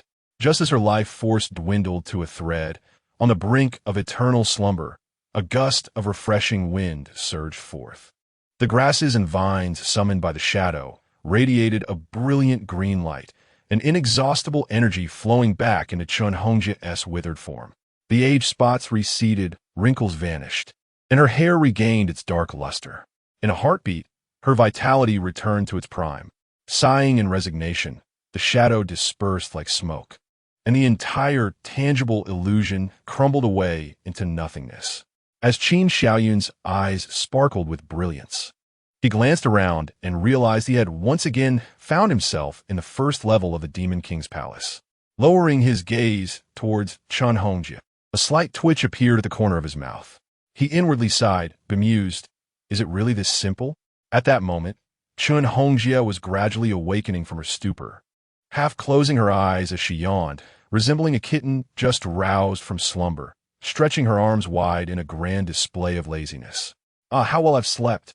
Observing Chun Hongjie, who emerged from the realm of illusions invigorated, Qin Xiaoyun felt a flicker of curiosity. With a wave of his hand, he ensured all the unconscious students were comfortably settled before teleporting them both to the apex of the palace. To Chun Hongjie, it was as if a flash of light had enveloped her, and upon reopening her eyes, she found herself in an entirely different location. Initially disoriented, her eyes widened in astonishment, sparkling like stars. "Wow, this is incredible. I've instantly arrived at a new place." Her large, glistening eyes fixated on the sole stranger, Qin Xiaoyun, and she eagerly inquired, "Big brother, was that you? How impressive." A subtle smile graced Qin Xiaoyun's lips as he reveled in her admiration, responding, "Indeed, it was I." Upon hearing this, Chun Hongjie clapped her hands enthusiastically, repeatedly exclaiming how amazing and enviable it was. Though he feigned nonchalance, the smile on his face betrayed his satisfaction. After basking in this moment of pride, Qin Xiaoyun recalled the matter at hand. A glimmer of mist appeared in his eyes as he examined Chun Hongjie's aura through her strikingly clear eyes. After a prolonged moment, A look of understanding crossed his face as he regarded her with astonishment. So, this child is indeed extraordinary. However, it is truly remarkable that such individuals exist in this world. Her swift passage through the initial trial indicated that her aura, much like Luo Qinggu and the others, far exceeded that of ordinary beings. And indeed, Chun Hongjie possessed a green aura, not the hue of forgiveness, but rather a shade brimming with the essence of life. This color was exceptionally pure, devoid of any impurities. If one were to draw a comparison, her aura resembled that of an innocent infant, freshly born and untainted by malice. In the realm of cultivation, those endowed with such pure hearts and spirits could be deemed as possessing a flawless or pristine heart. Were this a world of Western fantasy, Chun Hongjie would be the radiant saintess coveted by the Holy See. However, as he stroked his chin in contemplation, Qin Xiaoyun surmised that, based on her extraordinary abilities, she might be more suited to embody a goddess of nature. It was no wonder she could swiftly navigate the trials of the true illusion, with a heart so unblemished. Perhaps for Chun Hongjie, the concept of an illusion was akin to the experience of dreaming during a restful night. Coupled with her cheerful disposition and a life devoid of hardship, she had faced little adversity. Even in the ultimate trial of transcending life and death, her extraordinary powers could swiftly restore her, even from the brink of death. Through a series of fortuitous circumstances, she became the first student to surpass 2 levels of the Demon King's trials. "Big brother, would you like some fruit? It's so sweet." At that moment, a somewhat timid voice pulled Qin Xiaoyun's thoughts back to reality. Looking down at the little girl offering him fruit, her eyes brimming with hope, Qin Xiaoyun was suddenly reminded of the heartless rejection she faced in the realm of illusions. Although the first trial felt like a dream to her, the numerous rejections she experienced in that dream left Chun Hongjie feeling somewhat anxious in the present. With a smile, Qin Xiaoyun accepted the fruit from her hand and nodded. "Thank you." Chun Hongjie's eyes sparkled with joy, her face radiant with delight as she replied, "No need to thank me." After saying this, she pulled out another small fruit from her pocket and happily began to eat. Qin Xiaoyun chuckled softly. Yet he couldn't help but glance curiously at the small pouch at her waist. He was suddenly fascinated by how such a tiny bag could hold so many fruits. How could Chun Hongjie have been eating since the start of the test, and still be able to produce more fruit from it? The pouch was not particularly large. With these thoughts swirling in his mind, he took a bite of the fruit, and the sweet juice burst forth in his mouth. Qin Xiaoyun looked in astonishment at the fruit in his hand. This was unlike any flavor he had ever encountered in the market. However, it was undeniably sweet. As he savored another bite, Qin Xiaoyun suddenly spoke, "Little sister, would you be interested in becoming my student?" Without hesitation, Chun Hongjie nodded sure. "Then it's settled. From today onward, you shall be the first student of class 00. With that, Qin Xiaoyun extended his hand toward Chun Hongjie, saying, "Now, give me another fruit as a token of your apprenticeship." Tilting her head in confusion, Chun Hongjie asked, "Can it really be like that?" Nevertheless, she reached into her pocket and produced a brand new small fruit, handing it to Qin Xiaoyun. "What should I call you from now on? Big brother teacher?" "Calling me teacher is fine. By the way, your name is Chun Hongjie, right? It sounds lovely." Accepting the fruit, Qin Xiaoyun took a bite. Quite tasty, though a bit small. Chun Hongjie stared at Qin Xiaoyun in shock, incredulously exclaiming, "Teacher, you're amazing. How did you know my name is Chun Hongjie?" With a lazy grin, Qin Xiaoyun reclined, playfully teasing his first student. "If I lacked a bit of skill, how could I be your teacher? Now, give me another fruit, and that will count as your second token of apprenticeship. I must tell you, I overheard your entire conversation with Lu Xinran. What if you think of me as a creepy uncle after I say that?" At the same time, his eyes remained fixed on her small pouch, thinking to himself, "I refuse to believe I cannot deplete your stock." Chapter 51. The testing approaches its conclusion. Chun Hongjie joyfully extracted a fruit from her pocket and presented it to Qin Xiaoyun. "Do you have a fondness for this fruit, teacher?" Qin Xiaoyun nodded, replying, "The taste is quite unique, hence my desire to sample more." "Where did you procure it?" "It is not purchased." Chun Hongjie shook her head. Rummaging through her bag, she opened her palm to reveal a small black seed, no larger than a sesame grain. Intrigued, Qin Xiaoyan inquired, "What is this?" With a proud tilt of her head, Chun Hongjia declared, "My superpower is called Force Guardian. I can converse with various plants and even stimulate seeds to germinate and grow. Additionally, during their growth, they may undergo rare mutations. The fruit I offered you is a result of a mutated jujube tree that I once nurtured." As she spoke, a faint green light emanated from her palm, gradually seeping into the tiny seed. With the infusion of this verdant glow, the seed rapidly expanded, transforming into the small fruit they had previously consumed. Amazed, Qin Xiaoyan seized the fruit from her hand and took a bite, causing juice to burst forth. His eyes widened in astonishment as he mused, "Indeed, the flavor is identical. No wonder her little pouch seems to contain an endless supply of fruits. It turns out they're all birthed from her extraordinary ability. This power is remarkable," he reflected.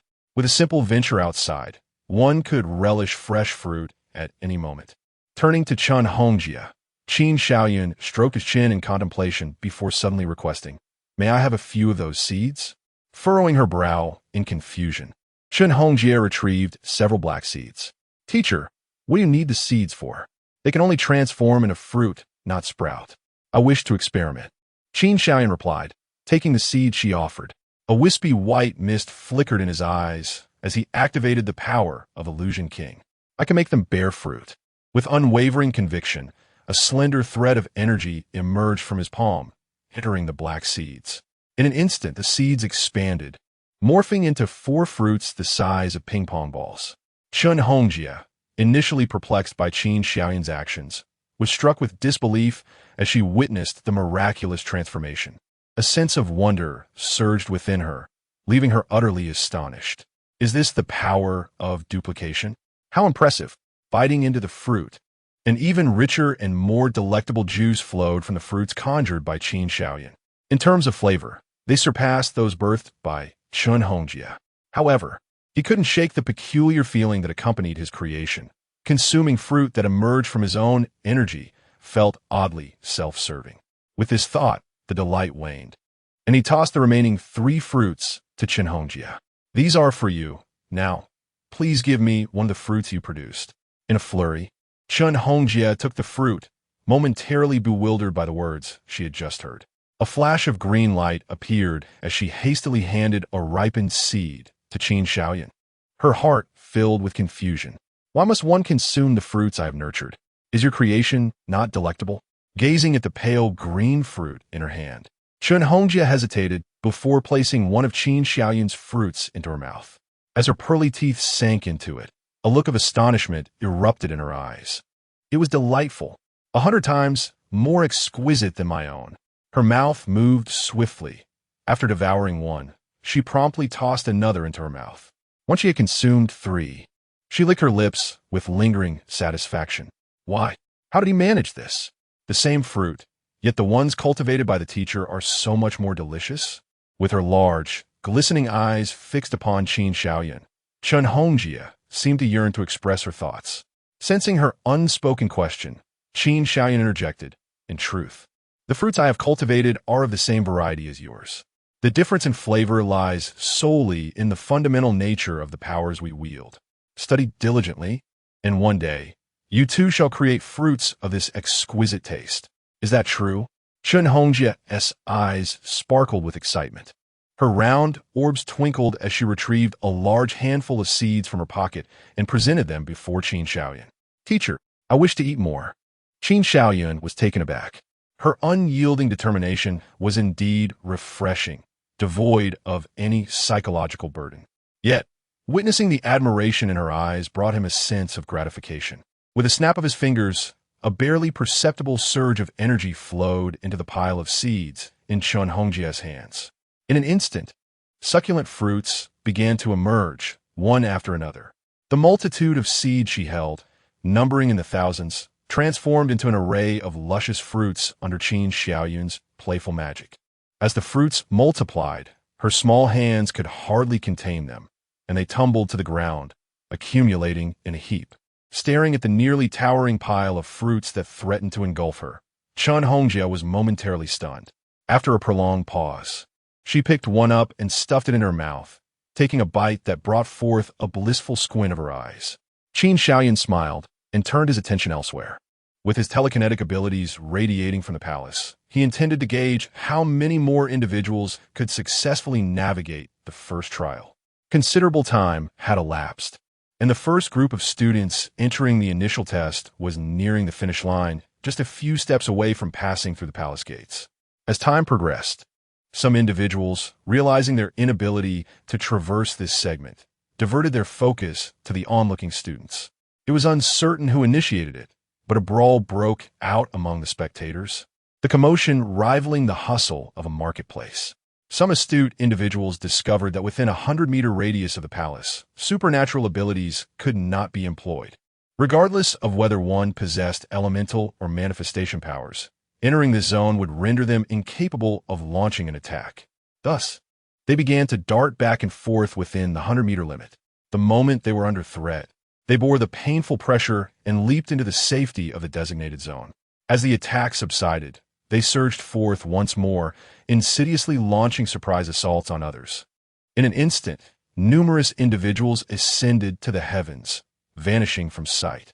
Although initially indifferent, Qin Shaoyan had preemptively employed the powers of the Illusion King to automatically filter out the students who had lost their combat abilities, facilitating their exit from the training ground. However, witnessing that even in defeat, their lives remained unthreatened, the students fought with renewed ferocity. Until, as anticipated, there are indeed many people here. A sinister laughter echoed from afar. A tempest. Boom. Terrifying tornadoes materialized from thin air, encircling the students from all directions, nearly ensnaring them all within their destructive grasp. Who is it? A treacherous fiend. How dare they launch a sneak attack? Panic ensued as the crowd scattered, desperately seeking refuge from the oncoming storm. Some were reluctant to breach the 100-meter boundary of the palace, while others, fearing the impending tempest, jostled and shoved, inadvertently propelling a significant number into the trial's confines. Furthermore, as they attempted to retreat, they found themselves obstructed by those behind them, rendering escape impossible. Qin Shaoyan, utilizing telekinesis, spotted a pallid youth in the distance. His face flushed as he gazed intently in this direction, a wicked grin spreading across his lips, exuding an unmistakable aura of villainy. Observing this scene, Qin Shaoyan chuckled softly. Don't let it come to pass that you truly become the antagonist in this tale.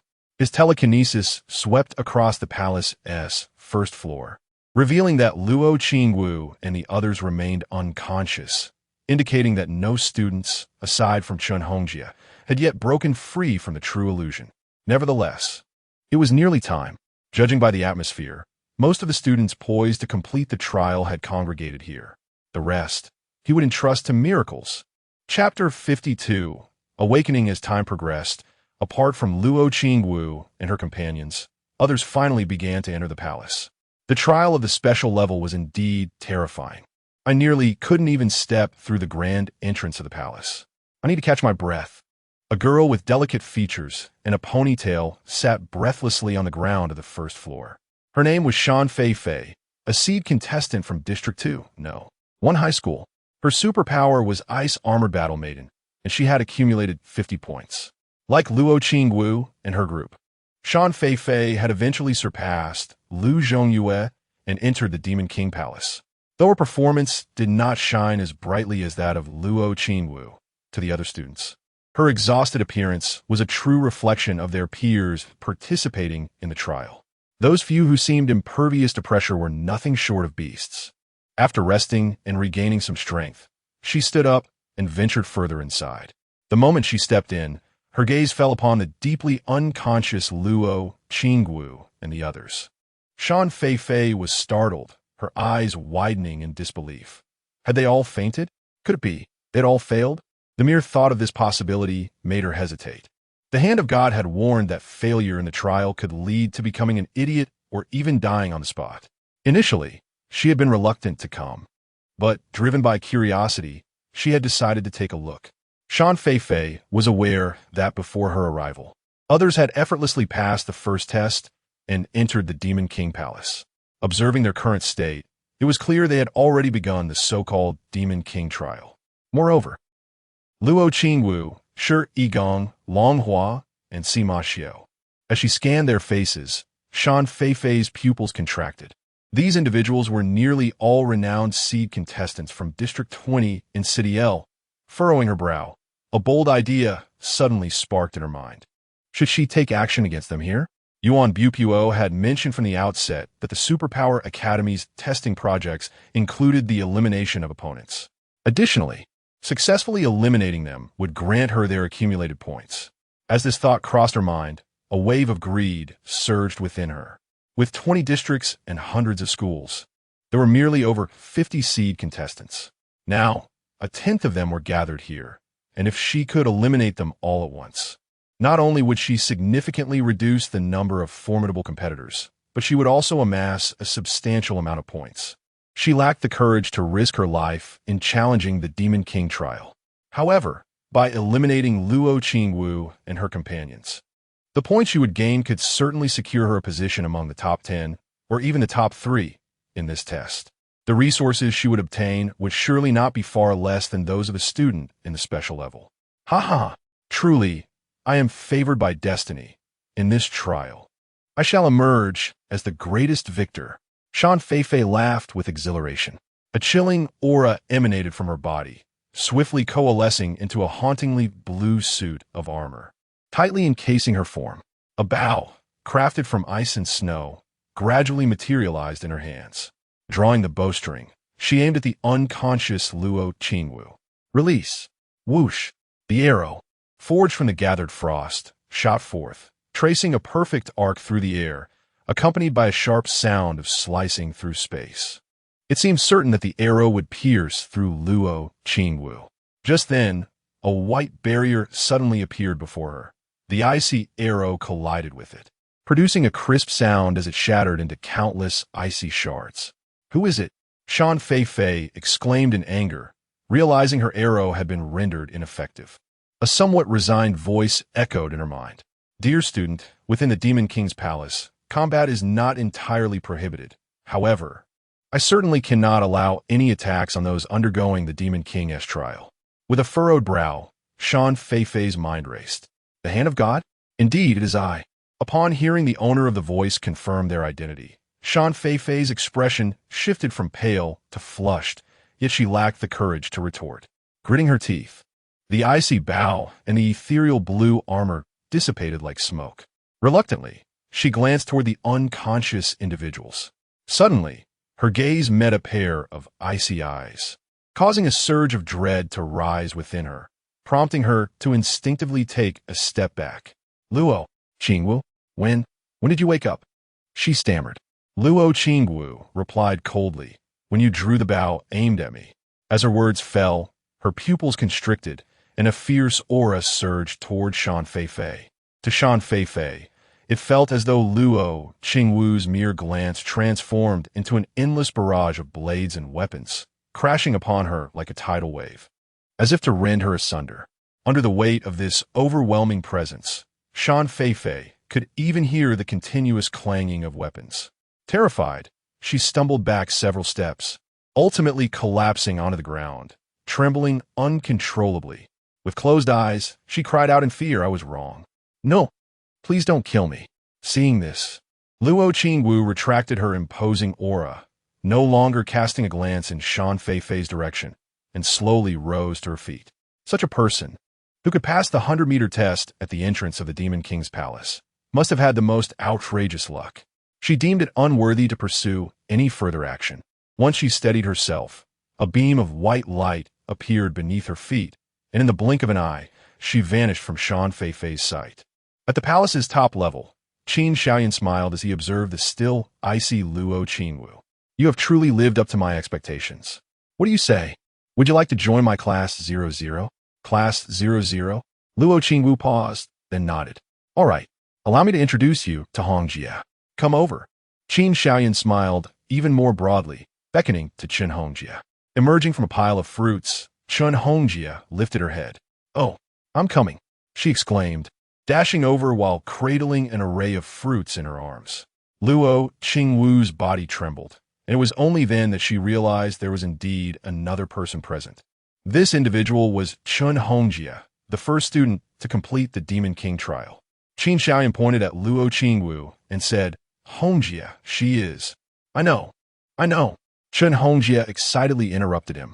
"This sister is called Luo Qingwu, and she came here with you, teacher. The first to complete the Demon King trial?" Gazing at the petite girl before her, who stood at no more than 1.40 meters, Luo Qingwu fell into contemplation. Have I been outshone by someone even more talented? At that moment, Luo Qingwu felt a gentle tug at the hem of her garment. Looking down, she saw the diminutive Chun Hongjia mysteriously waving at her. After a moment's hesitation, Luo Qingwu bent down. "Qingwu sister, these fruits are for you, as a token of respect to the teacher. One a day, I have been collecting them for 3 days."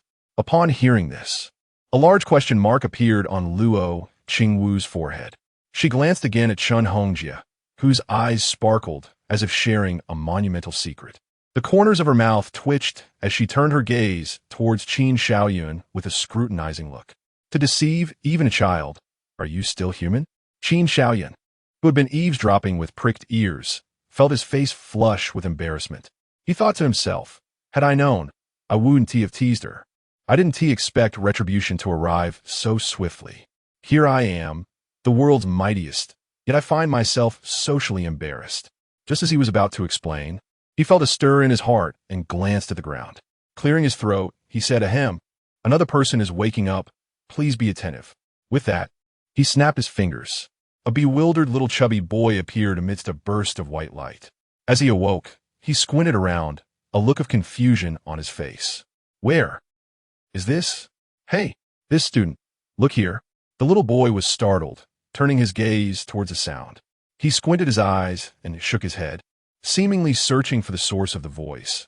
But after a long while, he remained utterly perplexed, seeing the boy's eyes narrow to slits. Qin Xiaoyan couldn't help but wonder if he could even see anything. "Little student, what is your name?" "Me?" The chubby boy shrank his neck awkwardly. He had felt that the voice sounded somewhat familiar, and upon hearing it again, he realized it belonged to the legendary hero, the Hand of God. Bowing repeatedly, the boy hurriedly said, Hello? I am Long Hua. My superpower is Child of the Earth. I'm over here." Observing Long Hua bowing incessantly at the empty air to his left, Qin Xiaoyun helplessly slapped his forehead. "What is this? A little child, an icy beauty, and a myopic chubby boy. Is my class 00 a class for problem children?" The thought of the remaining few still undergoing the Demon King trial, each more eccentric than the last, nearly made Qin Xiaoyan spit out a mouthful of old blood. Sima Xiao, whose mind is troubled, Chun Wan, whose character is flawed, Lu Xinran, who struggles with physicality, the man who gnaws on steel teeth due to peculiar tastes, and not to forget the violent man who shouts for a fight. Among them, only Shi can be deemed relatively normal. Chapter 53, Class 00, I apologize. I am truly sorry. My eyesight is rather poor. As Longhua bowed repeatedly to the air in another direction, Qin Xiaoyun's lips twitched. Snap! He crossed his fingers and snapped, exclaiming, "Heal!" A beam of white light radiated from his hands, merging into Longhua's body. Longhua felt a refreshing sensation spreading from his hair down to his toes, enveloping him in an unprecedented comfort that made him tremble with delight. A strange sound escaped his lips, as if he was experiencing a transcendence, his body feeling lighter than ever before, especially his eyes, which had been obscured by a haze. It was as if a window, long neglected for over a decade, was finally wiped clean with a damp cloth, rendering his vision crystal clear. The moment he could see clearly, Longhua burst into joyous laughter. "Ha ha ha! I can see. I can finally see." Scanning the entire upper level of the palace, the chubby boy's gaze fell upon a young man with tied-back hair, who looked at him with an expression of disdain. The two young ladies beside him also bore expressions of peculiar surprise. Suddenly, his laughter ceased. A flush crept across his plump face, and he became bashful. I apologize for my rudeness. My superpower, when overused, deteriorates my vision, and it has been a long time since I could see clearly. I was just a bit too excited." Hud. A series of footsteps approached, prompting Longhua to look up. The petite girl beside the young man approached quickly, holding a fruit in her hand, which she offered to him. "Chubby brother, you look so pitiful. Don't be sad. This fruit is for you. It's delicious." With sparkling eyes brimming with hope, she gazed at him. Longhua, stunned, accepted the fruit. Thank you." Seeing him take the fruit, Chen Hongjia's face lit up with delight, and she waved her hand mysteriously at him. Longhua was taken aback again, lowering his head. A soft, triumphant voice reached his ears. "Chubby brother, I'll give you a few more. Consider this a master's gift. One a day. I've been doing this for 3 days now." Watching Chen Hongjia, who seemed to revel in sharing this grand secret, Longhua felt his lips twitch. He turned his gaze towards the young man with tied-back hair. Now he understood that this young man must be the esteemed Qin Shaoyun, the hand of God. However, deceiving even children? Was this something a special-tier hero would do? Under the scrutiny of such a gaze, Qin Shaoyun rolled his eyes inwardly. Damn it! Let it be destroyed. Beside him, Luo Qingwu stifled a laugh internally, maintaining her cold, expressionless facade. Sensing her hidden amusement, Qin Shaoyun glanced at her from the corner of his eye. Having broken through the realm of illusions, she seemed to have become much more cheerful. Raising his hand, he snapped his fingers once more. A white light shimmered among the crowd, and a bewildered figure gradually emerged. It was Yi Shi, who had once again been thrust into the realm of reality after transcending life and death, courtesy of Qin Shaoyun. Perhaps it was indeed a refinement of character. Although Yi Shi was the last to come into contact with the crystal ball, he was the fourth to break free from the illusion. Where am I? His memories seemed to linger at the very last moment before his unconsciousness. Was I not beaten to a pulp by Gu Qingtian, nearly losing my life? As he muttered to himself, a sudden realization struck him. In a panic, he began to search his body, discovering that the wounds inflicted by the demon flame had completely healed, which brought him a sigh of relief. Furrowing his brow in deep contemplation, he recalled, someone had saved me, and then I fell into a long dream, in which the painful memories from that dream caused Yi Shi to shudder involuntarily. Thankfully, it was just a dream. Habitually, he touched his head, his eyes widening in disbelief as he checked again. Looking at his palm, "Let me check again." His expression stiffened, and Yi Shi raised his head. A heart-wrenching cry echoed through the palace's highest level, resonating with sorrow that could bring tears to the listener's eyes. Upon hearing the noise, Qin Shaoyun bared his teeth, waving a hand dismissively as he admonished, "Shut up." A peculiar ripple emerged, spreading throughout the space. As if a duck were being strangled, Yi Shi's wails abruptly ceased. A flicker of fear crossed his eyes. Turning to see Qin Shaoyun with his hair tied up, Yi Shi's pupils constricted, and the image of a figure wielding light flashed in his mind. It was him, like a drowning man grasping for salvation. He fell to his knees and crawled toward Qin Shaoyun, clutching his thigh. With tear-filled eyes, he pointed at the side of his head that was completely bald. Then, with hands clasped together, he prostrated himself on the ground. Qin Shaoyun, exasperated, kicked him away and said, "Get lost. I saved you, and that's enough. Hair will grow back even if it's gone. Haven't you heard? Baldness can lead to strength. Having half a bald head means you are already invincible among half of the world's population. What more do you want?" Like a thunderbolt from the heavens, Yi Shi was rendered utterly stunned, his eyes losing all their luster. Qin Shaoyun, too, felt a sense of helplessness. Damn it. I initially thought Class 00 would retain at least one normal person. Who would have thought? Yi Shi, with your thick brows and large eyes. Everything's fine except your lack of principles. Oh, nearly forgot. Qin Shaoyun glanced at the chubby boy Longhua, who was trying to stifle a laugh. His face flushed. Now that this lad's eyes are healed, once he joins Class 00, he will be the only normal one. Just then, the telekinetic energy on the first floor seemed to sense something, and a flicker of surprise crossed Qin Shaoyun's eyes. Either one wakes after another, or they all wake together. You are quite united, aren't you? After speaking, Qin Shaoyun snapped his fingers once more. A massive, white circle of light emerged from the top level, slowly revealing several familiar figures. The robust young man, Shi Yigong, the sharp-toothed Meng Fanren, the tall and graceful Lu Xinran, the androgynously beautiful Chun, one with violet eyes. and the menacing Sima Xiao, brandishing two knives, all appeared, their faces etched with vigilance as they scanned their surroundings, apprehensive of any impending danger. Amidst this scrutiny, Lu Xinran's gaze fell upon Chun Hongjia, who was eagerly extending a piece of fruit to a boy with an unusual hairstyle. She exclaimed in delight, "Hongjia!" Upon hearing his name, Chun Hongjia looked up, his eyes widening in surprise as he spotted Lu Xinran. Sister Xinran, you finally made it," he said, hastening towards her. "Here, this fruit is delicious." "Thank you." At that moment, Sima Xiao, noticing Luo Qingwu standing beside Qin Shaoyun, felt a flicker of elation. He sheathed his knives and approached her with a broad grin, remaining silent. Chunwen observed this scene, a flash of displeasure crossing his face as he emitted sparks of irritation, swiftly moving to stand beside Luo Qingwu. "Oh, you're here too?" he remarked, his tone laced with mockery. Upon catching sight of Qin Shaoyun, Chun Wen's expression darkened, and he huffed, choosing to remain silent. For some reason, he found Qin Shaoyun particularly irksome, perhaps due to the latter's familiarity with Luo Qingwu.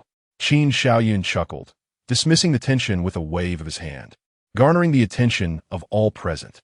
"Greetings, students. First and foremost, congratulations on passing the Demon King trial. Before you lies a choice." He surveyed the crowd and continued, "Firstly, you may opt to directly undertake the examination for the Qingyun Super Ability Academy. I shall recommend to Director Yuan Bupo that you be included in the elite class. Alternatively, you may choose not to join the elite class and instead enroll in my class, Class 00. As his words lingered in the air, a derisive voice interrupted. Chunwen rolled his eyes at him, crossing his arms, stomping his foot, and raising his nostrils defiantly. "You? How old are you to instruct us on developing superpowers? To audaciously suggest we join your class 00? The only way I would join is if I were a dog." At this proclamation, even Shi Yigong and the typically unruly Sima Xiao stared in astonishment, their faces filled with admiration. "Brother, I respect your boldness in speaking so to a special tier hero," they thought, even as they contemplated giving Chun Wen a good thrashing. Nonetheless, Qin Shaoyun, striving to maintain his esteemed demeanor as an educator, cast a sidelong glance at the smug Chun Wen and resumed speaking. "By the way, 2 students have already agreed to join, Chun Hongjia and—" He paused, smirking at Chun Wen, Luo Qingwu. Chun Wen's face froze. "I am joining. Who wouldn't want to be in a class led by a special tier hero? Only someone with a troubled mind, like Sima Xiao, would utter such words." Shi Yi, with fervent eyes, fixed his gaze upon Qin Shaoyun and declared, "I shall join as well." Originally, the target was indeed Qin Shaoyun's Lu Xinran, who nodded and chirped, "I join." Then, Longhua also nodded, "I too shall join Class 00. Even if it was merely for Qin Shaoyun's healing abilities, he deemed it worthwhile. Meng Fanren searched his person for any edible treats, but, finding none, sighed in disappointment. I shall join as well. MHM, MHM, MHM." A deep voice resonated, as Ishii raised his hands high, nodding incessantly. "Oh, I almost forgot you," Qin Shaoyun said with an apologetic smile, releasing the ability he had cast upon him. Ishii immediately sighed in relief.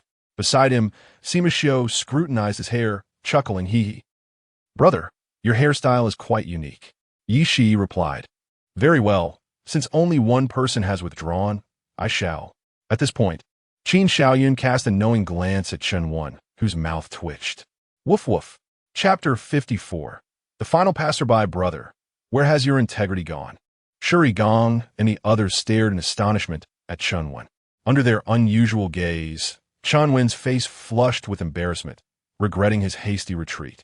However, stealing a glance at Luo Qingwu, he noticed the surprise in her eyes, and his heart surged with elation. Indeed, she cares for me. If not, why would her emotions fluctuate the moment I back down? With this thought, he raised an eyebrow and disdainfully shot a glance at Shi Yigong and his companions. "You bunch of single dogs, what do you know? The fact that she experiences emotional changes because of me indicates that I am not merely a passerby in her heart. Roughly speaking, I am her good friend. Having established that friendship, how far can a romantic relationship be? Marriage and children are not distant dreams either. This is what I call retreating to advance. My realm surpasses yours by 100 levels.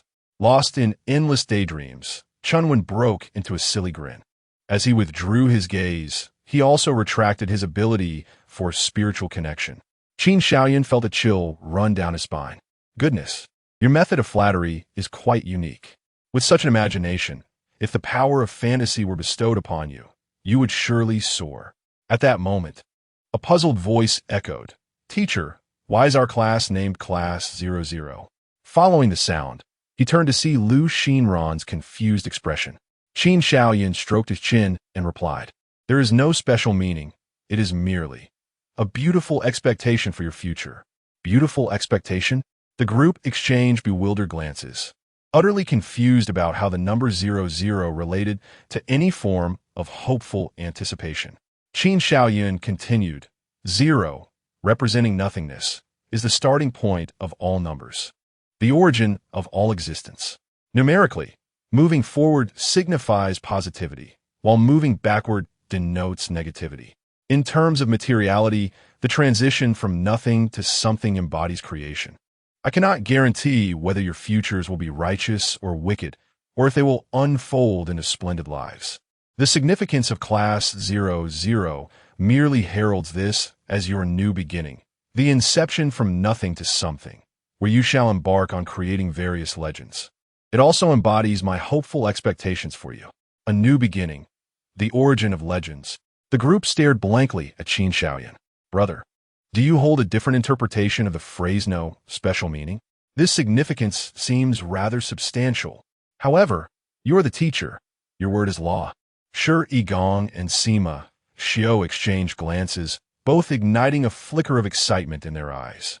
Oh dear, what should I do if I feel a bit thrilled at the prospect of becoming a legend? Meanwhile, Meng Fanren, who had been hiding at the side, rubbed his stomach and murmured, "I'm so hungry." He then yawned deeply, closed his eyes, and prepared to doze off while standing. Suddenly, he felt a tug on his clothing and opened his eyes. Before him stood a small child, their eyes sparkling. "Big brother, would you like to eat some fruit? How sweet it is." Saying this, he opened his palm to reveal a tender green fruit. "Thank you." Meng Fanren unabashedly took the fruit, popping the entire thing into his mouth, crunching through both the flesh and the pit. It is indeed quite sweet. However, Yan having replenished his sugar levels, he felt even sleepier. Upon witnessing him devour the whole fruit, Chun Hongjia's eyes sparkled with excitement as she dashed back to Lu Xinran's side, eager to share her discovery. "Sister Xinran, that big brother with teeth like a shark. He eats human food too." Lu Xinran quickly pulled her aside, smiling apologetically at Meng Fanren. Noticing he was unbothered, she lowered her voice to say, "He is human. Of course he eats human food." "Oh, so he is human? I thought he was a robot." Meanwhile, Yi Shi and Long Hua wore expressions of longing, seemingly lost in the beautiful future envisioned by Qin Xiaoyan. At that moment, Qin Xiaoyan, after expressing his thoughts, turned his gaze towards the students below. It was only now that Lu Zhongyue, Zheng Bingxia, and others who had initially entered the 100-meter test finally made it to the first level of the palace. Observing their sweaty, panting appearances, they appeared somewhat disheveled. A glance around the entire first floor revealed no sight of Luo Qingwu and the others. Only Shan Feifei, sitting cross-legged nearby, recuperating. A hint of disappointment flickered across Lu Zhongyue's face. He wondered where the first batch of entrants had gone. Had they succeeded or failed in the Demon King's trial? Fixing his gaze on the crystal ball in the arena, Lu Zhongyue hesitated for a moment before approaching it. This crystal ball should be the tool to commence the Demon King's trial. "Shall I give it a try? Will you join me?" "Huh." Zheng Bingxia scoffed. "Who is afraid of whom?" With that, she stepped forward, standing shoulder to shoulder with Wu Zhongyue. The divine hand mentioned that participating in the Demon King's trial could pose a life-threatening risk. "I am well aware of my own capabilities, so I shall refrain from joining this spectacle." Another seed contestant, Chun Biao, shook his head. "All right." Nodding, Lu Zhongyue didn't press the matter. They were not particularly close, merely united by a shared sense of reluctance after being easily surpassed by Luo Qingwu and her companions, which had fostered a few common topics. Since Chun Biao chose not to challenge the Demon King's trial, they certainly wouldn't make any sarcastic remarks. Above, Qin Xiaoyan pondered for a few seconds. Snap! A finger snap echoed. Next to the crystal ball on the palace's first floor, a tremor erupted, and a stone tablet rose up. It bore the inscription, "To undertake the Demon King's trial, please touch the crystal ball. During this period, no one may inflict harm upon the participant." Note: the trial carries a risk of causing brain damage to the challenger, potentially rendering them an idiot or even resulting in death. Please consider this carefully.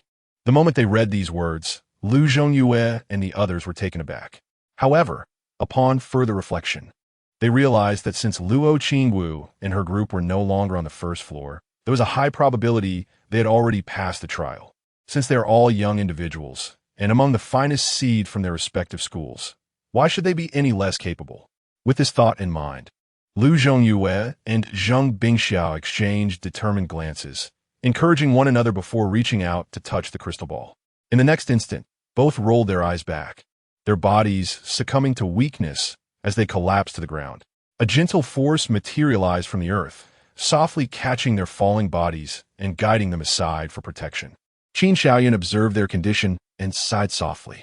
Judging by their aura, it was highly unlikely they had passed the trial. However, his gaze shifted upward, penetrating the wall to perceive a sinister youth outside, who was malevolently manipulating a storm to expel one student after another. This boy's presence was formidable, and it seemed he had a considerable chance of success.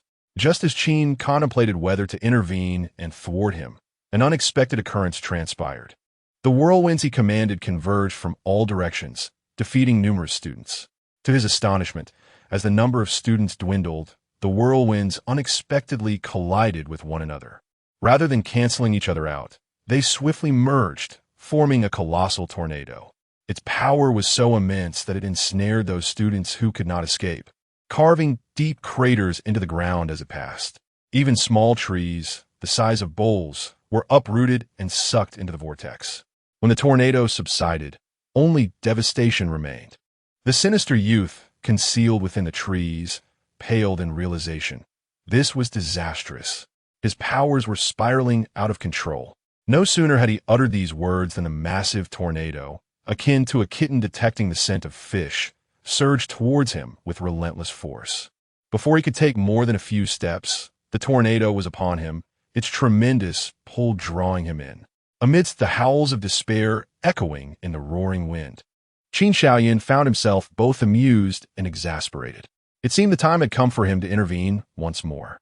Yet, before he could dissipate the whirlwind, it appeared to possess a will of its own, reversing direction and gradually advancing toward the Demon King's palace. What was happening? Intrigued, he extended his telekinetic abilities into the tornado, finally discerning the situation.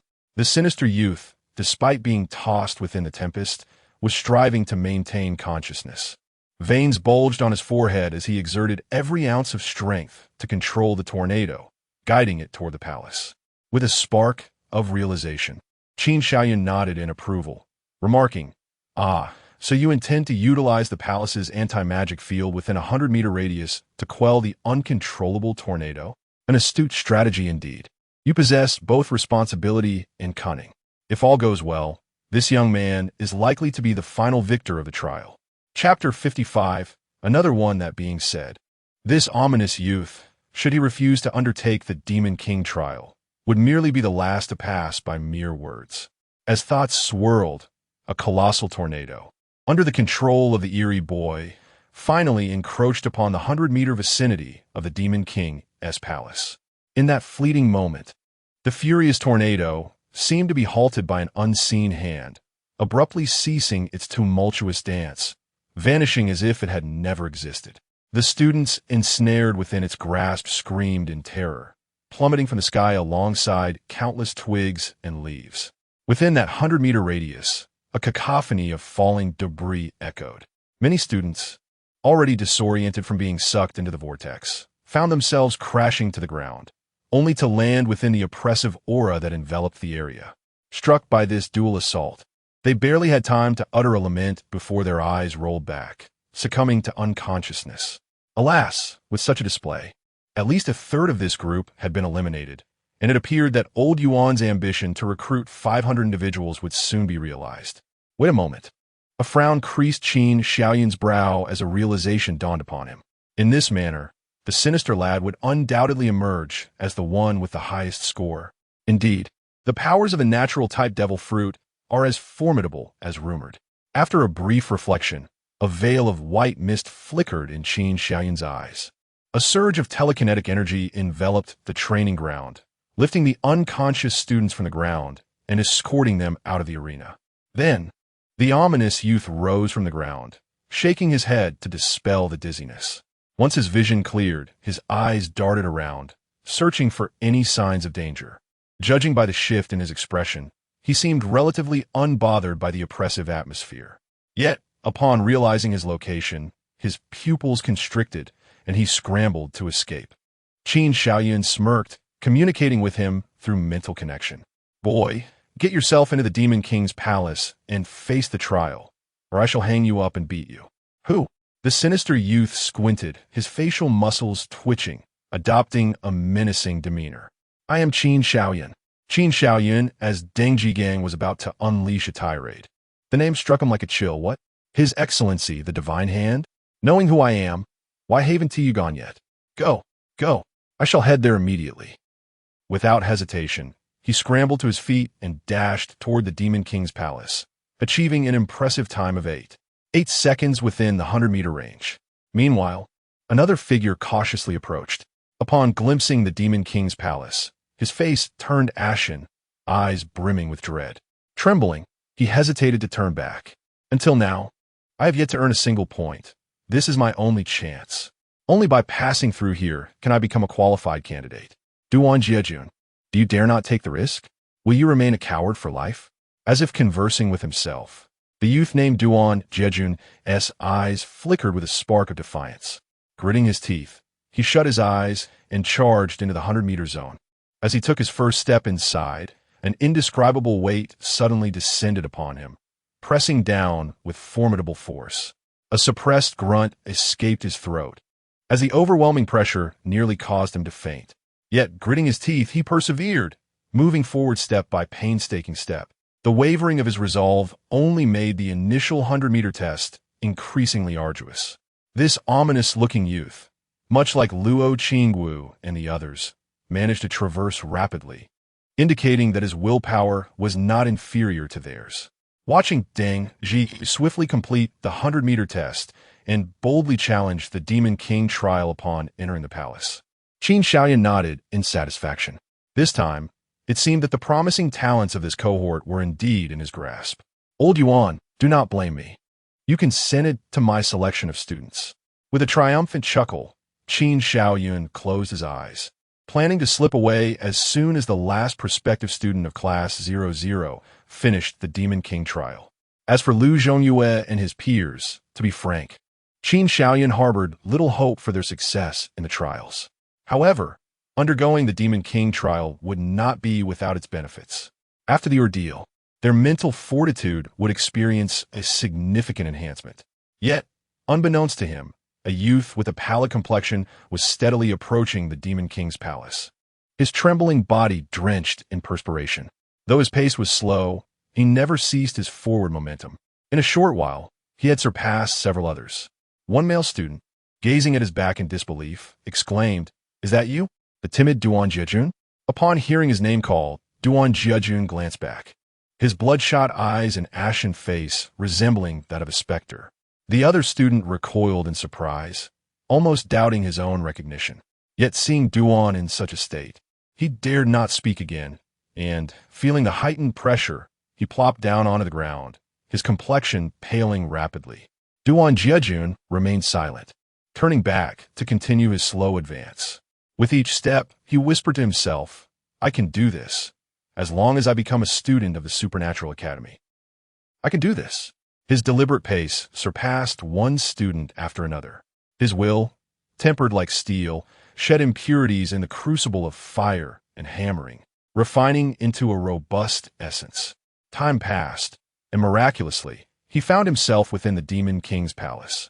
The overwhelming force, dissipated abruptly, as if he had cast off an immense burden, leaving him with an unprecedented sense of lightness. Observing his trembling hands, he managed a strained smile. At last, he had succeeded. A droplet, whether tear or sweat, fell from his face, landing in his palm and leaving a mark. That was the emblem of success. With a thud, he half knelt on the ground, striving to open his eyes, his longing gaze fixed upon the interior of the palace. He understood that having successfully completed the 100-meter challenge, he would become a student of the Supernatural Academy. Yet his aspirations extend far beyond this. His extraordinary ability, known as hyperperception, enables him to detect the malice of others and heighten his personal sense of crisis. Ordinarily, with such a power, he would be more suited to a support role as a professional hero. However, Duan Jejun is unwilling to resign himself to such a fate. He yearns to become a combat-oriented hero, one who can protect others with his own hands. Thus, he has chosen to participate in this combat-focused trial. Yet during the assessment, despair engulfed him as he found himself unable to defeat even the weakest of robots, his score remaining at a disheartening 0.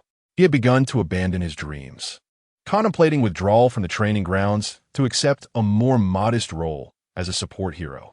However, the emergence of the Demon King's palace ignited a flicker of hope within him.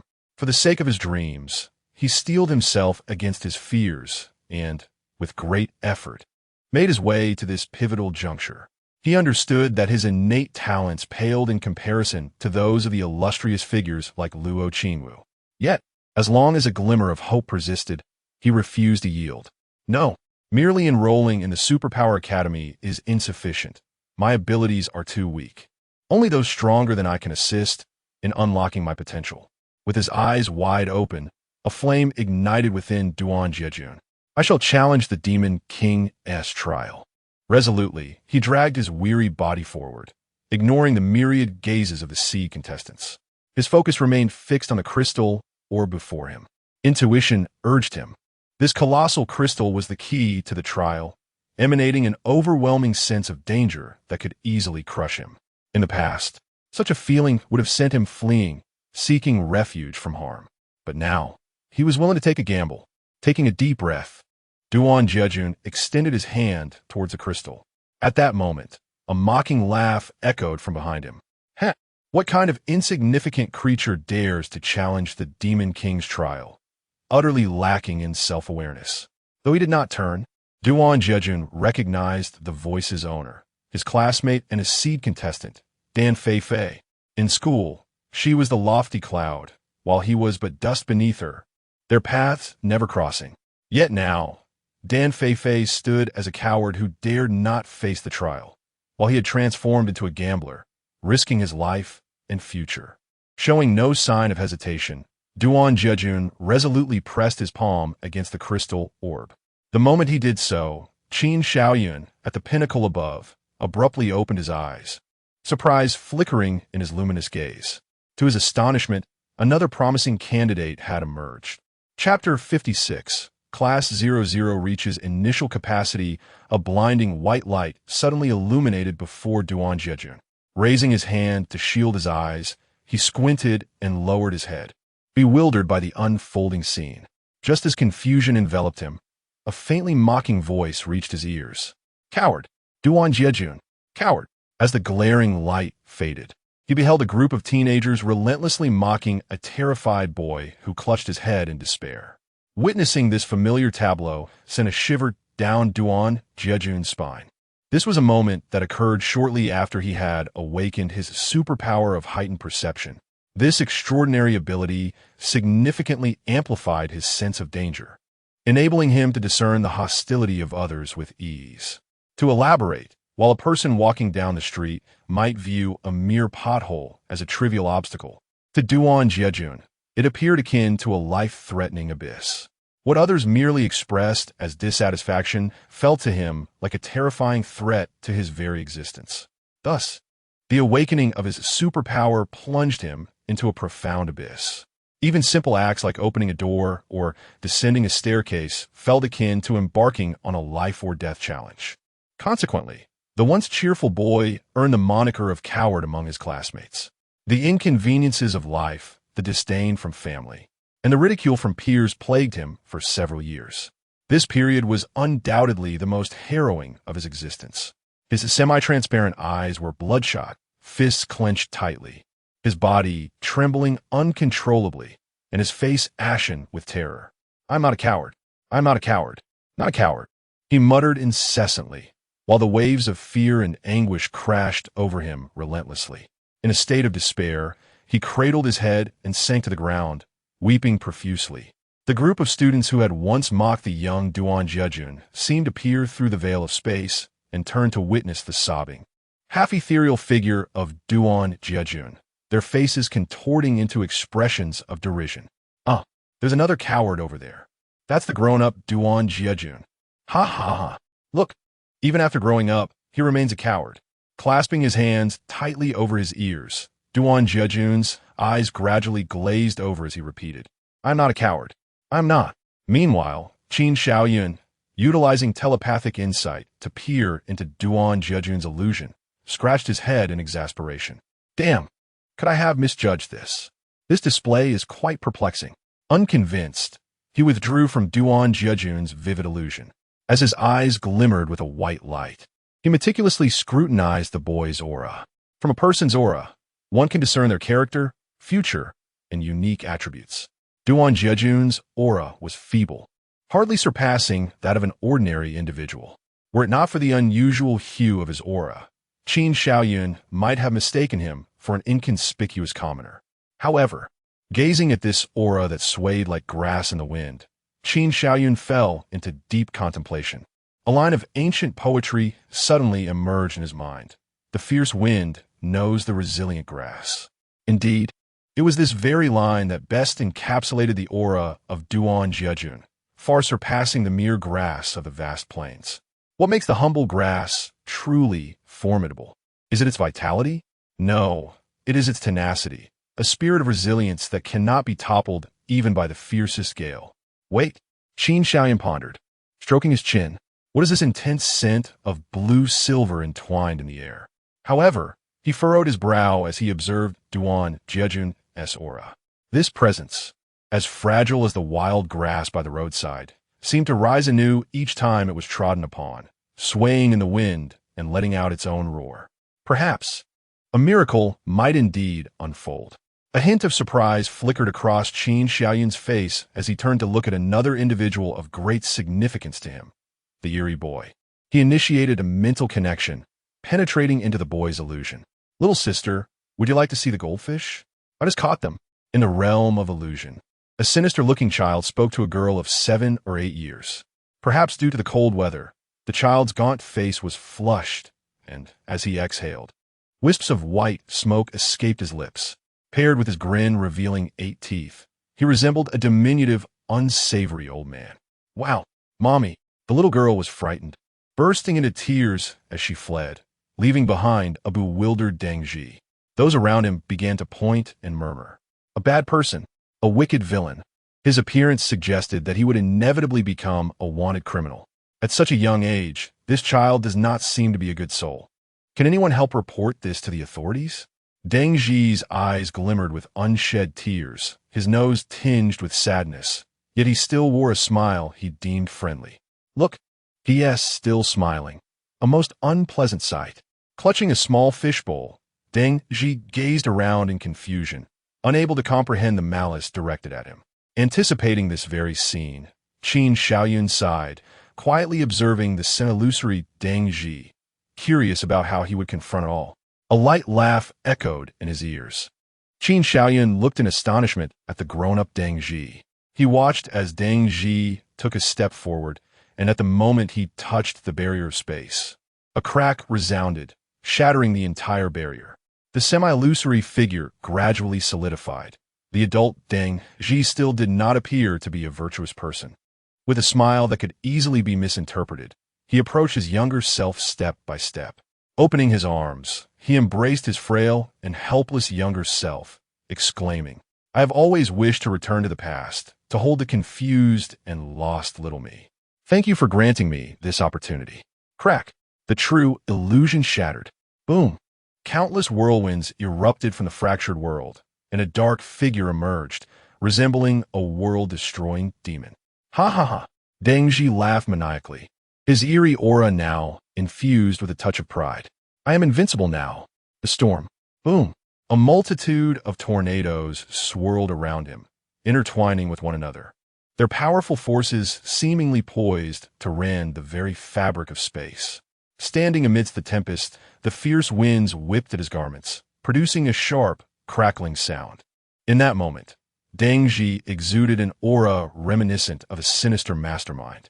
His eyes gleamed as he gazed upon a shadowy figure that wielded control over countless storms, and a dangerous smile curled at the corners of his mouth.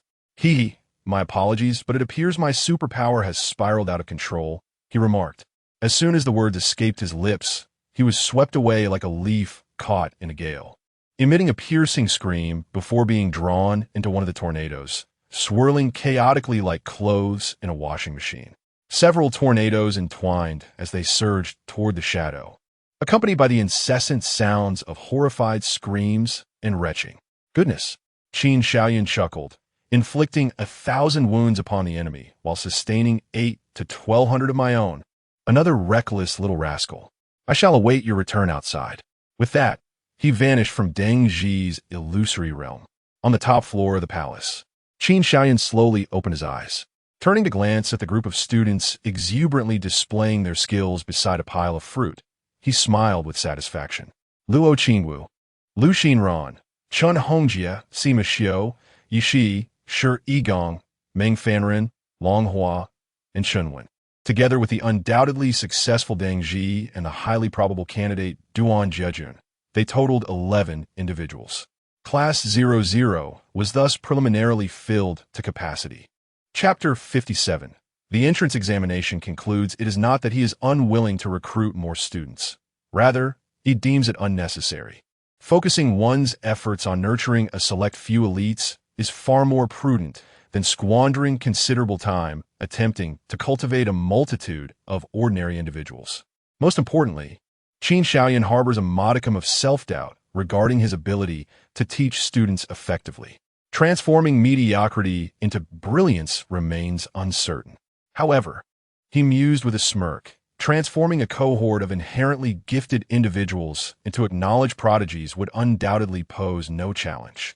Truly, I am remarkable, a silent thumbs up for himself. Suddenly, an epiphany struck Qin Shaoyun, and his eyes sparkled with delight. Two individuals awakening simultaneously? How fortuitous! With a snap of his fingers, he transported Deng Zhi and Duan Jiejun, who had successfully passed the trial against the Demon King, from the ground floor to the top level. As the blinding light appeared, Shi Yi and Yishi, among others, instinctively turned their gazes. Long Hua, with widened eyes, exclaimed, "Are more newcomers arriving?" Chun Hongjie, who had already distributed a fruit to everyone present, gleamed with excitement. Clutching two glistening fruits, clearly poised to present them as a greeting gift upon the newcomer's arrival. Sima Xiu licked his lips, a flicker of battle spirit igniting in his eyes. I hope someone formidable joins us. Before the figures manifested, a distinctively mischievous laugh echoed through the air. Sima Xiu furrowed his brow in irritation. What the hell? This newcomer dares to imitate me? Oof. They're asking for trouble. I'll make them regret it. With that thought, he fixated his gaze on the two silhouettes emerging from the white light, immediately honing in on the pallid face of Duan Jiejun, who appeared as if he'd endured 3 days without rest. Clearly, he was a fleeting indulgent type, not suitable. When his eyes landed on Deng Zhi, Sima Xiu's eyes widened in shock. By heavens! A triangular gaze, a hawk-like nose, a gaunt face, and that sinister grin. He embodies every hallmark of a typical villain from web literature.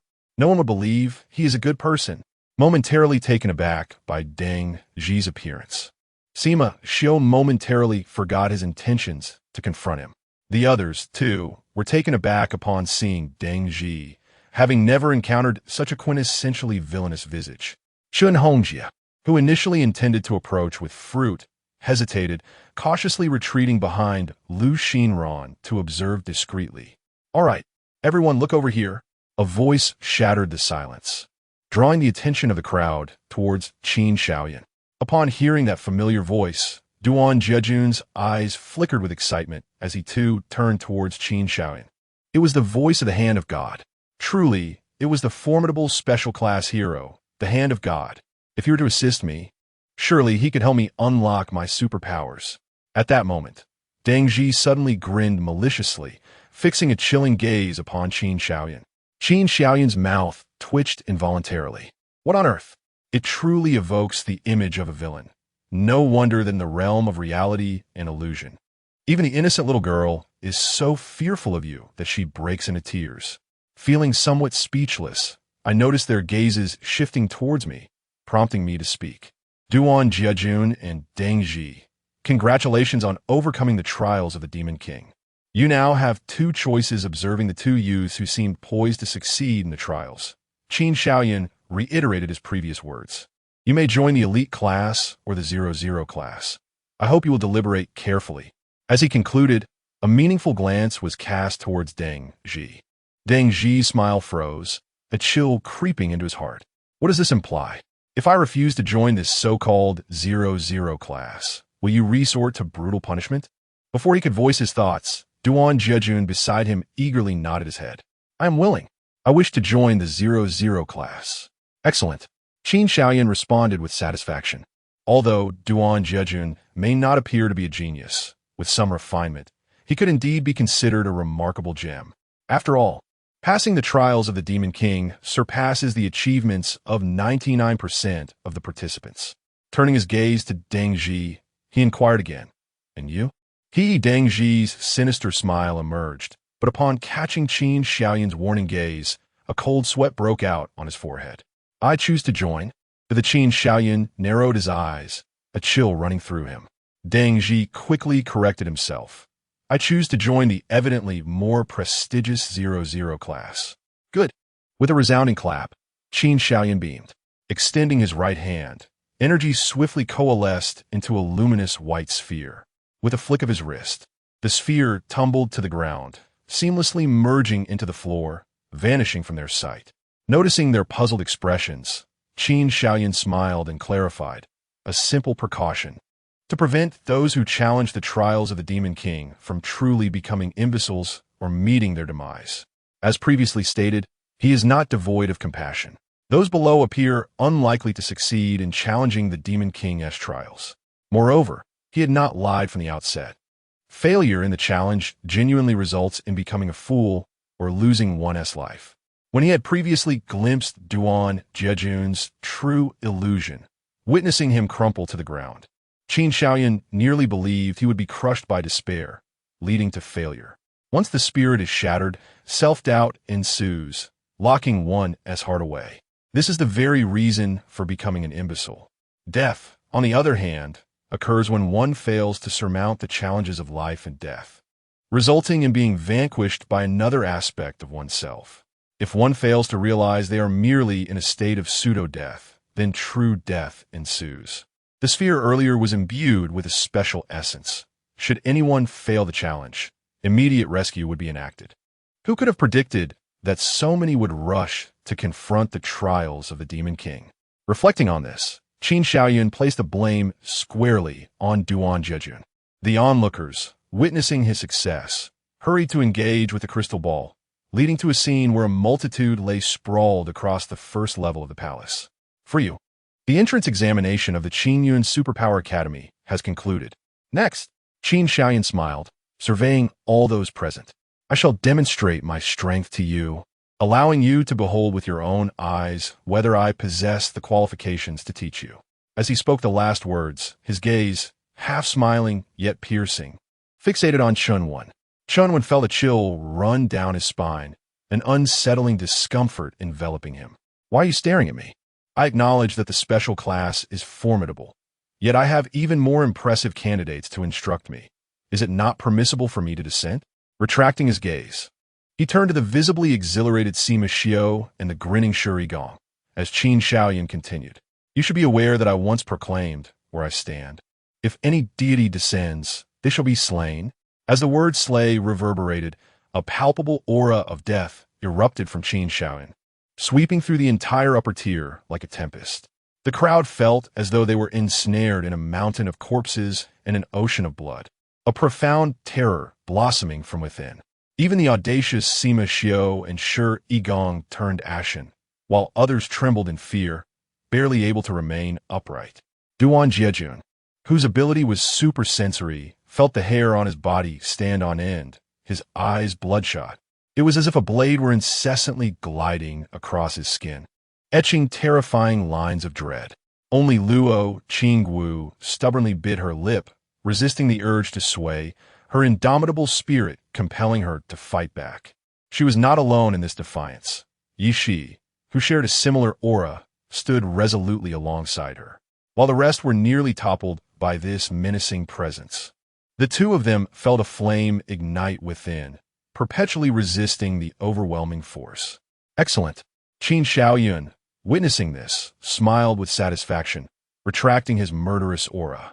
Instantly, the crowd resembled parched fish, newly submerged in water, greedily gasping for air.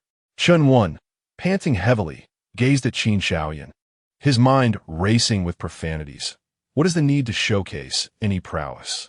Your mere aura indicates that we are but fledglings before you. Very well.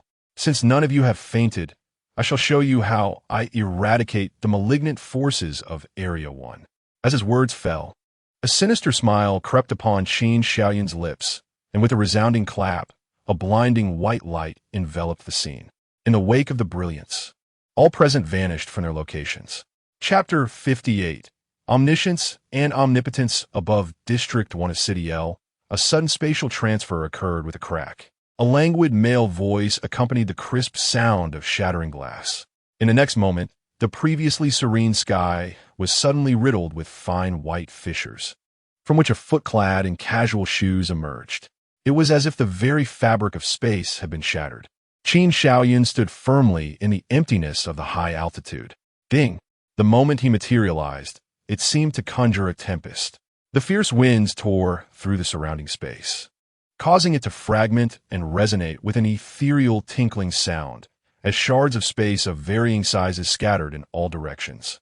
Yet, before they could drift far, they melted into the atmosphere like ice plunging into warm water, vanishing without a trace. Soon after, a large group appeared behind him, having been transported alongside him through space. Luo Qingwu, Sima Xiao, and the others. Gazing down at the vast emptiness below, Luo Qingwu remained relatively composed. Having experienced being taken aloft by Qin Shaoyun before, she was prepared, merely startled for a moment before regaining her footing. However, the others were not so fortunate. As they materialized, a glance downward left their faces pale. How did we end up in the sky? It's so high. Oh no, my legs are giving way. Someone help me. Ugh. Get away, mine too. Following a cacophony of exclamations, their legs buckled, nearly crumpling beneath them.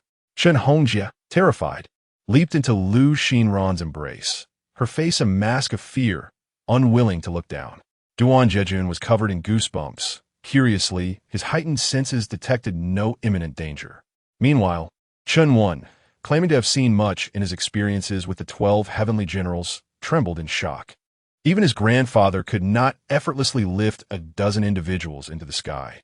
Nevertheless, Chun Wan still believed his grandfather to be the strongest. The inability to perform such feats as Qin Shaoyun was merely a testament to their differing powers, regardless of whether the group behind him was trembling or exhilarated. Qin Shaoyun retrieved his phone and dialed the Hero Association. The call was swiftly answered, a cheerful voice chiming in. Hello, Brother Hand of God. This is Peony. How may I assist you? Hearing her joyous tone eased Qin Shaoyun's mood considerably. Young lady, please inform your leader that I intend to eliminate a few individuals in District 1 of City L shortly. Kindly arrange for personnel to maintain order. At this proclamation, Zhao Lan, who was eavesdropping beside Peony, changed countenance. Eliminate a few individuals? Maintain order? Just a few killings cannot possibly disrupt order. This implied that those targeted by Qin Shaoyun were either of high status or that he planned to annihilate thousands in one fell swoop. Akin to his previous actions in District 10. What on earth does this fellow intend to do? Upon contemplating this, Zhao Lan felt a surge of panic. She hastily seized the microphone, urgently imploring, "Your Excellency, the hand of God, please refrain from rash actions. With the list you previously provided, we have already established arrangements in Area 1. As long as—" Suddenly, Qin Xiaoyun furrowed his brow, interrupting her lengthy discourse. "I recall stating that wherever I tread, none under divine decree shall survive. I am merely fulfilling my promise. Whether you have laid an intricate trap in Area 1 or intend to trace the roots of this matter is of no concern to me. Thus, farewell." As Zhao Lan listened to the dead air on the line, she was momentarily stunned. Then, with a face contorted in anger, she slammed down the phone, exclaiming, "Not a single one of these special agents is trustworthy." After venting her frustrations, she hurriedly rose and rushed to find Deng Qingri. Countless lives would soon be extinguished. Even if those individuals deserved their fate, she needed to prepare public relations strategies in advance to minimize the fallout. Meanwhile, moments earlier, a young man wearing headphones, who had previously appeared in the plaza of the Qingyun Super Academy, stood with a conflicted expression before a printer. Click, click, click. The printer consumed a blank sheet of paper, slowly regurgitating it. As he grasped the A4 sheet now adorned with several lines of text, his expression grew even more troubled. "Do not pry. Do not speculate. Close your mind." With a sudden clap, he slammed the white paper onto the desk before him. "To use the loom of fate to remind me not to look or think of El City at this moment, boss. Do you have any idea how great an insult this is? Do you regard me as someone so devoid of self-control, so eager to court disaster?" With a cold huff, he closed his eyes and succumbed to slumber. After 5 minutes, he abruptly opened his bloodshot eyes, panting heavily, seething with rage. "To hell with it. The more you tell me not to think, the more I must," he declared defiantly, disregarding his own safety. He activated his computer, furiously typing, which resulted in an instant blackout of all surveillance in Area 1 of El City. On the other side, after a full 5 minutes had elapsed, Qin Xiaoyun, turning his back to Luo Qingwu and the others, stated calmly, "Observe closely. This is your first lesson. You must understand just how fragile life truly is." As his words resonated, the 11 students behind him held their breath, eager to witness the thunderous methods Qin Xiaoyun would employ next. Would he, as before in Area 10, discern the members of the divine decree from among millions in Area 1, then levitate them into the sky to burn them to ashes? Not only them, but many influential figures from the Hero Association who had learned of Qin Xiaoyun's forthcoming actions also mobilized satellites to witness the unfolding event live. In the Western continent, the Dark Monarch, having relocated, silently observed the scene displayed on his screen. Within an icy palace, an alluring mature woman watched Qin Xiaoyun with keen interest. In the southern continent, the technological city, an elderly man with a white beard received a notification and leisurely adjusted his spectacles. The scenery before him shifted dramatically, as if he had transcended space, arriving above the city of El in the eastern continent, alongside Qin Xiaoyun and his companions. Observing the young man in his 20s before him, the old man mused, "That old rascal Chenyu, after consulting the old witch for a prophecy, scurried off to the eastern continent with his grandson. Could it be that he has come for this young fellow?" At that moment, in El City on the eastern continent, within the grand plaza of the Qingyun Supernatural Academy, Chenyu's heart suddenly raced as he watched the live broadcast on the large screen. A momentary pause marred his jovial, plump visage, and a flicker of confusion danced in his narrowed purple eyes. Turning his gaze skyward, he peered through the dense mist to see Qin Xiaoyun standing aloft with Chun Wan and the others. At his level of supernatural prowess, Chenyu had long possessed an extraordinary ability to foresee fortune and misfortune. Just then, he sensed that a significant event, one capable of altering the very fabric of the world, was quietly unfolding. Qin Xiaoyun pondered for a moment. This time, there's no need to sift through the detritus of divine descent from millions. I merely wish to let the young ones witness my power. Wasting too much time would be unwise. Very well. It is decided. I shall employ this ability. Qin Xiaoyun smiled mysteriously, inwardly affirming, with my current physical strength, utilizing this power should pose no difficulty. He parted his lips slightly and softly intoned a spell, omniscient, omnipotent. Buzzing the space trembled, and ripples cascaded outward like waves, emitting a mournful, plaintive wail. Boom! A kaleidoscope of luminous colors erupted above El City, rapidly spreading outward and enveloping every corner of the world in an instant. Chapter 59.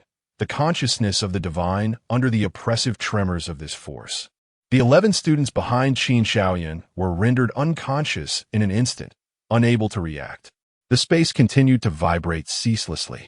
At that moment, across the entire planet, ordinary people, soaring birds, roaming beasts, heroes, eccentrics, and monsters, all living beings involuntarily trembled for a fleeting moment. In the deep mountains, desolate wilderness, beneath the earth, beneath the sea, and in the deserts, countless towering beasts, sensing the aura of authority, lowered their heads and prostrated themselves, too fearful to stir. Most individuals of exceptional status looked up in astonishment, yet none could comprehend what had transpired. On a mountaintop, an elderly woman emerged from a stone cottage, her visage adorned with tattoos and various strange ornaments. Leaning on a gnarled staff, her hunched form exuded the scent of decay. With her dim eyes fixed upon the sky, she rasped, "Ha ha ha! The omniscient and omnipotent authority has manifested. Who knows what waves the vanguards of this era will create? The seven must soon be born. Ah, ah, ah." In a spatial anomaly within a strait, the tremors from El City reached this diminutive realm, as if it were being shaken violently by unseen hands. At the center of this space, a bare-chested youth awakened from slumber. As he opened his eyes, a fleeting look of confusion crossed his face. "How long have I slept?" Sensing the oscillation of the space, the young man slowly rose, his muddled mind gradually clearing. As his consciousness returned, his gaze grew sharper. With a single step, a crimson mist materialized, enveloping his body, which then transformed into a blood-red battle cloak draping over him. This sensation, the young man closed his eyes and inhaled deeply. He felt a terrifying aura emanating from afar that made even one as formidable as he involuntarily shudder. So, it is. The trial of the Demon King has concluded, and the individuals of Class 00 have begun to gather. Have they? It seems. The seed of omniscience is on the verge of birth. A peculiar smile suddenly graced the young man's lips. "I wonder if I have successfully joined Class 00. As he spoke, a silver symbol glimmered upon his bow tie. Meanwhile, on the other side, the youth connected to El City surveillance felt a shiver run down his spine. Through the manipulated monitors, he beheld the kaleidoscopic aurora above District 1.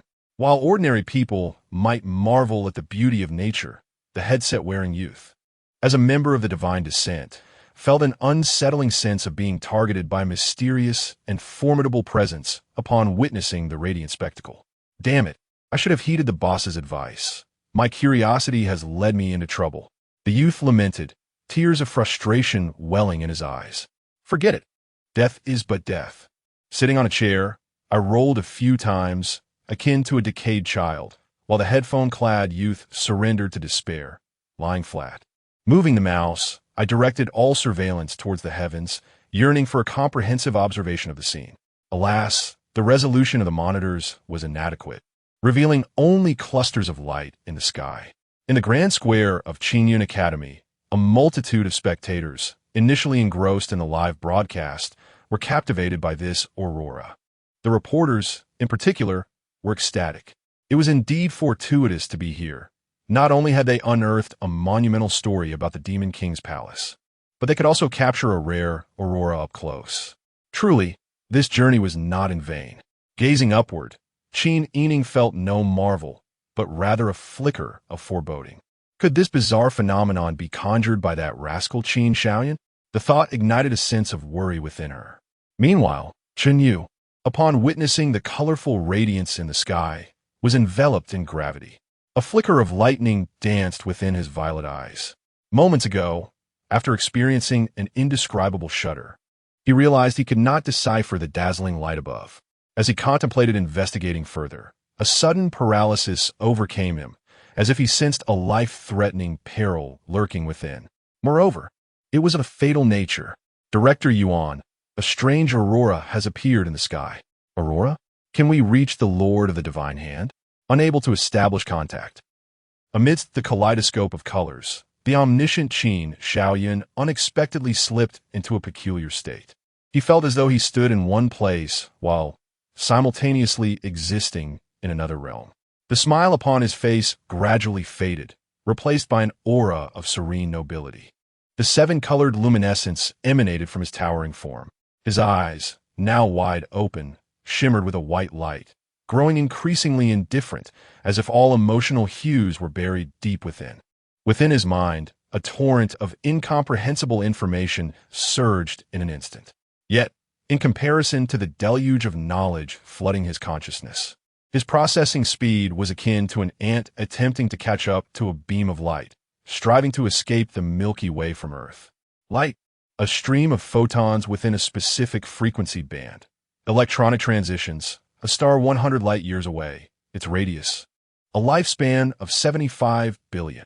As his increasingly emotionless gaze swept over the 11 students behind him, an avalanche of information flooded his mind once more. Luo Qingwu, age 15 years, 120 days, 21 hours, 36 minutes, and 21 seconds, with hair of remarkable length, a master of weaponry, a wielder of supernatural abilities, a being of interest to the whims of fate. Yi Shi, aged 15 years, 140 days, 14 hours, 52 minutes, and 12 seconds, male, a possessor of extraordinary powers, an illusionist, a connector of past and future, a changer of destiny. Chun Wan, Chun Hongjia, Duan Jiajun, a person enveloped in a thread of miracles. Long Hua. In the instant he turned his head, all information about the 11 individuals was absorbed completely. Qin Xiaoyun's expression grew increasingly indifferent, even acquiring a hint of sanctity as he cast his gaze downward. Boom! An even more terrifying torrent of information surged forth. The last remnant of emotion within his eyes resembled a droplet poised to plunge into the ocean, entirely swept away by the ceaseless flood of data. The human gaze amounted to 14,653,215, with surveillance eyes totaling 16,512, emanating from the immortal faction of the Divine Descent Organization, Dukkha, situated in District Eta City. Inner thoughts reflected, if I must die, let it be. The scar would be as large as a bowl. Who fears whom? Currently controlling the surveillance. From the gaze of Chun Yu, the thunder god of the 12 celestial generals. Inner thoughts. From the gaze of the dark lord of the 12 celestial generals. From the gaze of the ice lord of the 12 celestial generals. From the gaze of the mechanic lord of the 12 celestial generals. From the vision of Qin Yining, the sister of Qin Shaoyun, the hand of God. Silly brother, you must not come a harm. Chapter 60. Humanity. God Qin Shaoyun, radiating an aura of sanctity, called out Qin Yining's name with deliberate enunciation. Within his indifferent gaze, a peculiar hue emerged. An overwhelming torrent of information surged through his soul, rendering his previous 20 years of existence trivial, akin to a mere drop in the ocean or a speck of dust in the galaxy. Yet, the name Qin Yining stood resilient amidst the deluge, captivating Qin Xiaoyun's attention.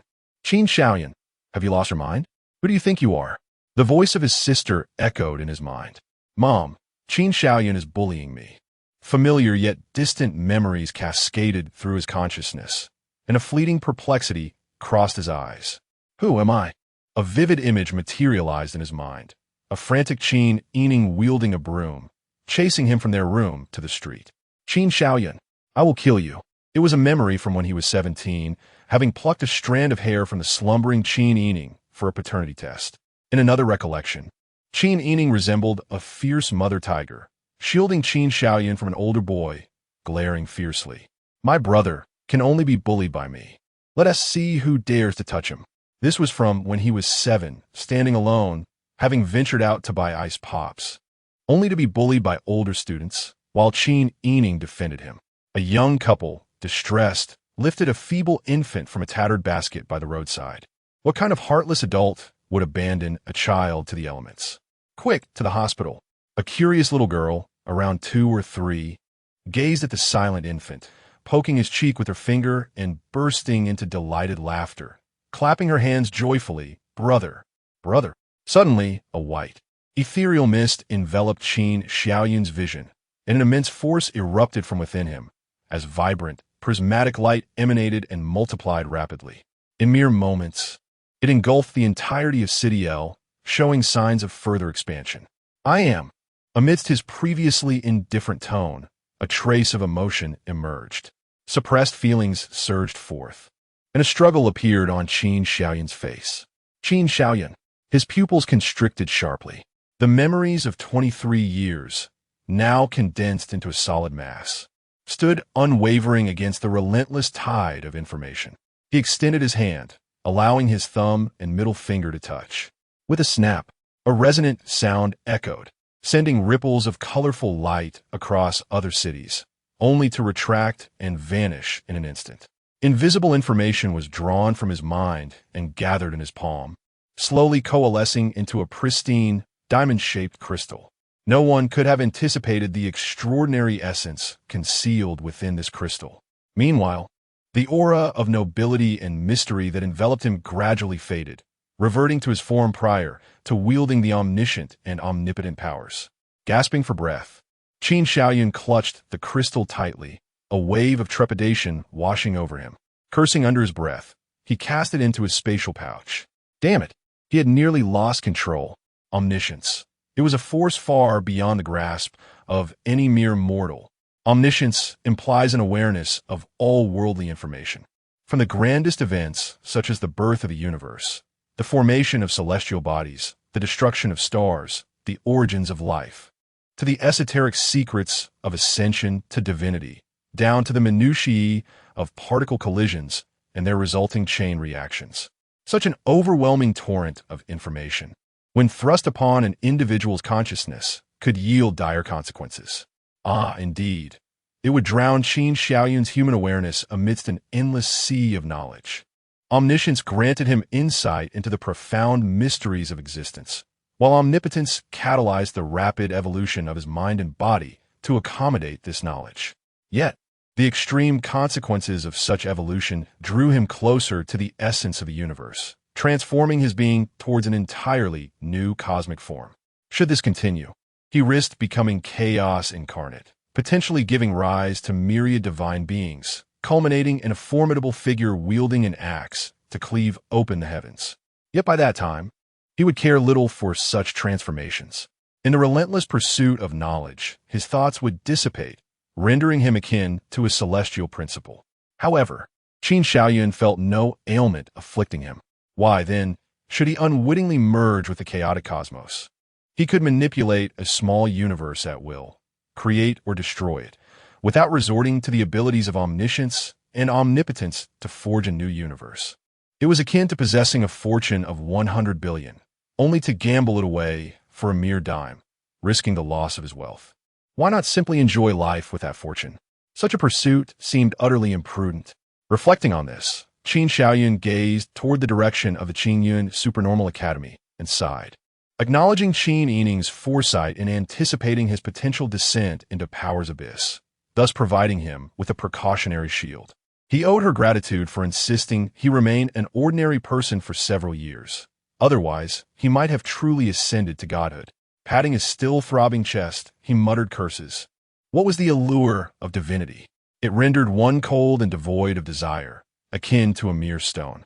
The deities portrayed on television were not gods, but merely another breed of humans endowed with power. Contemplating this brought forth a disdainful spittle from his lips. He had always believed that those who sought immortality at the expense of emotional connections, becoming desensitized cultivators devoid of desire, were afflicted with a malady.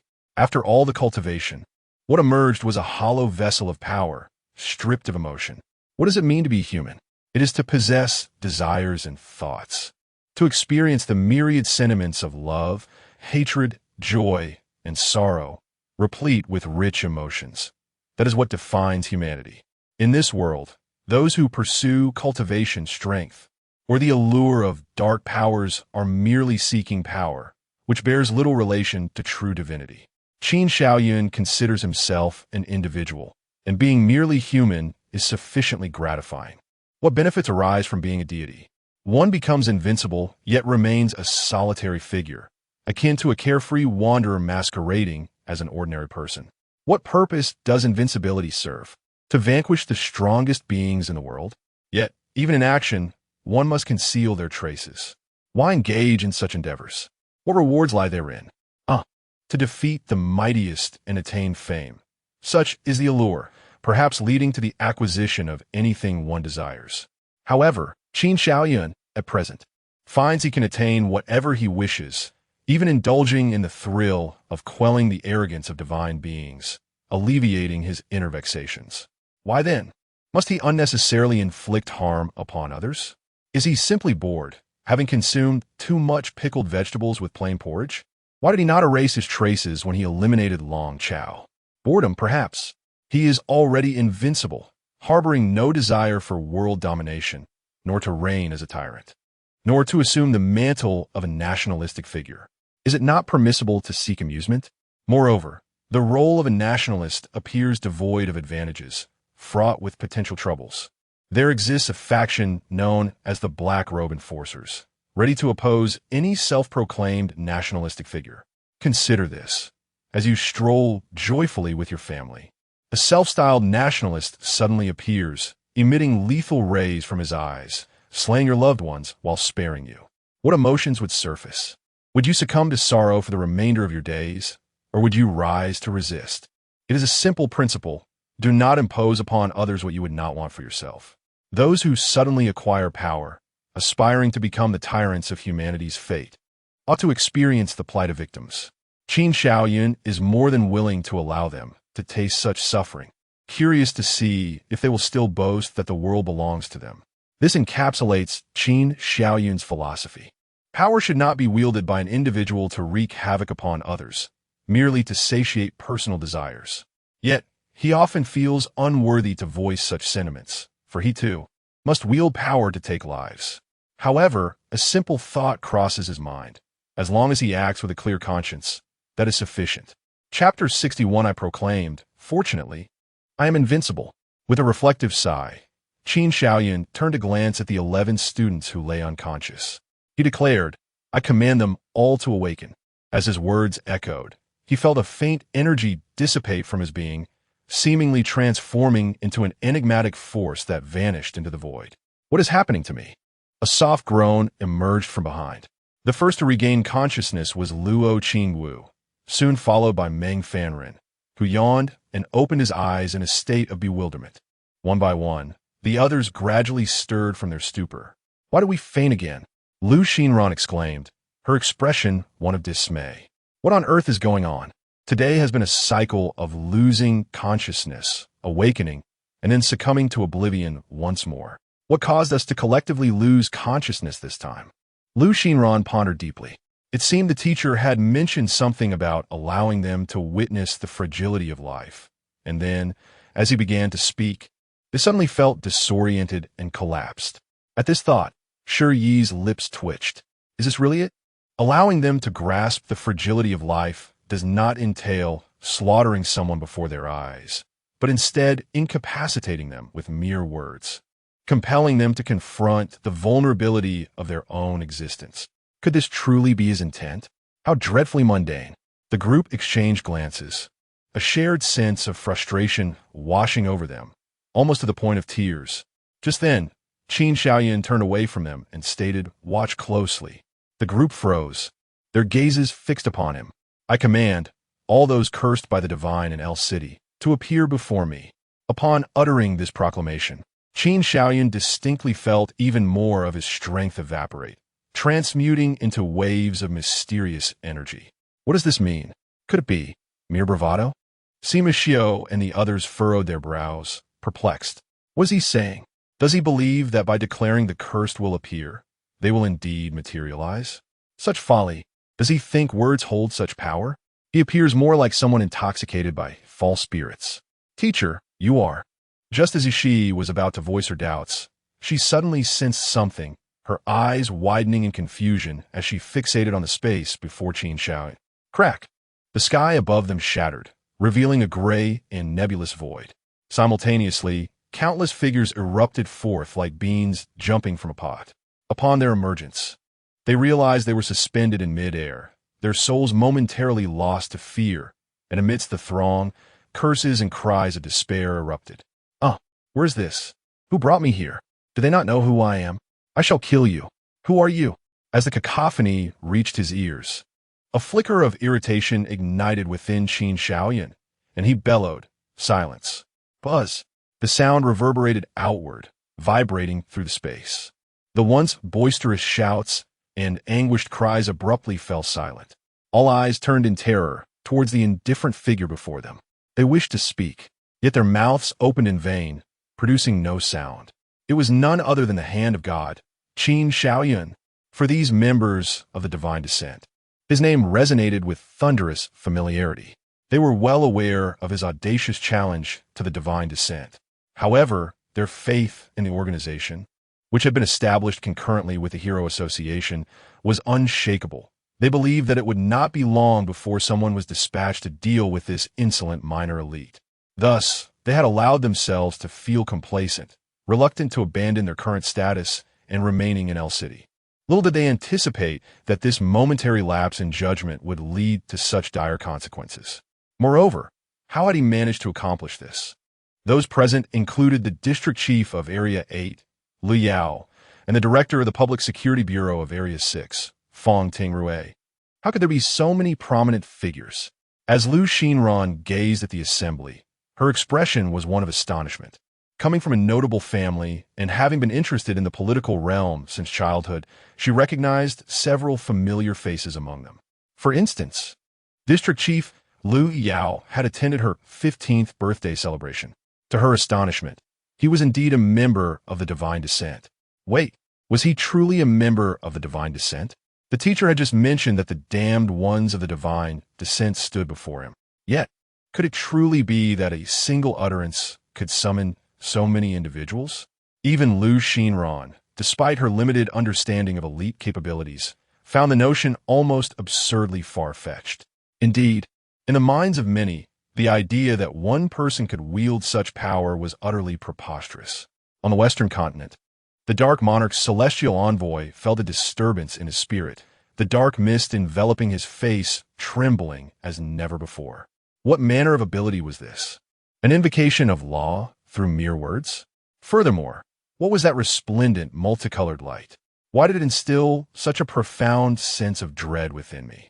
On the southern continent, in the technological city, the mechanic furrowed his brow in contemplation. Could it truly be such an absurd ability as an invocation of law through speech? This defies all scientific reasoning. Yet, glancing at the shattered goggles beside him, a glimmer of fervor sparked in the mechanic's eyes. The energy was so potent that it shattered my detector in an instant. From whence did this power originate? A long-buried desire for exploration stirred within him. On the eastern continent, in El City, the Grand Plaza of the Super Ability Academy buzzed with excitement upon the disappearance of the Aurora. What was happening? The light has vanished? Haha, fortunately, I managed to capture it. Where is it? Send me a copy. Let's be friends. Chen Yu's brow furrowed, his gaze heavy with concern as he spoke in a grave tone. What on earth just transpired? A flicker of electricity danced in his eyes. His gaze sharpened beyond that of a hawk, spanning tens of kilometers to perceive everything above. Just as he caught a glimpse of the Aurora, an enigmatic force intimidated him.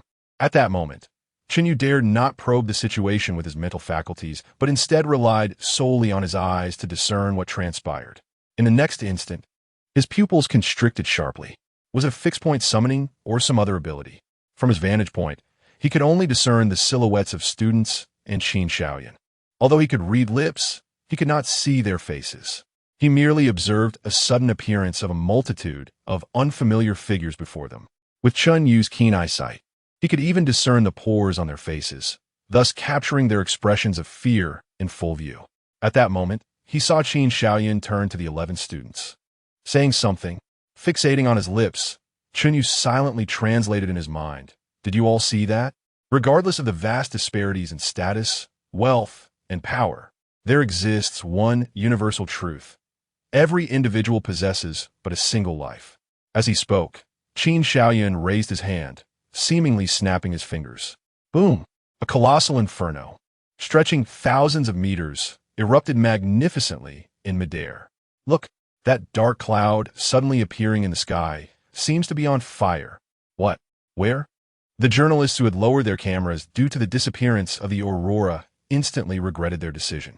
This young man harbors a truly murderous intent. Yu stared wide-eyed, lamenting silently.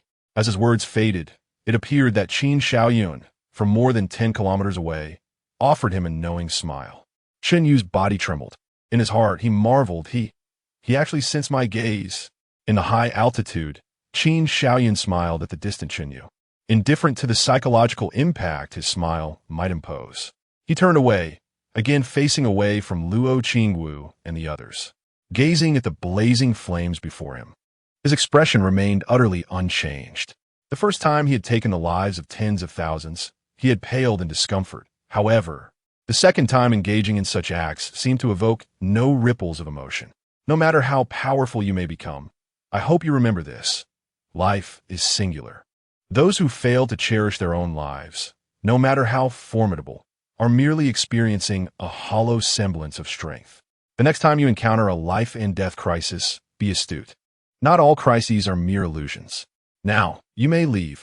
With that, Xiaoyun waved his hand, sending the members of Class 00, who had just witnessed the deaths of thousands and were left pale and retching, back to the academy.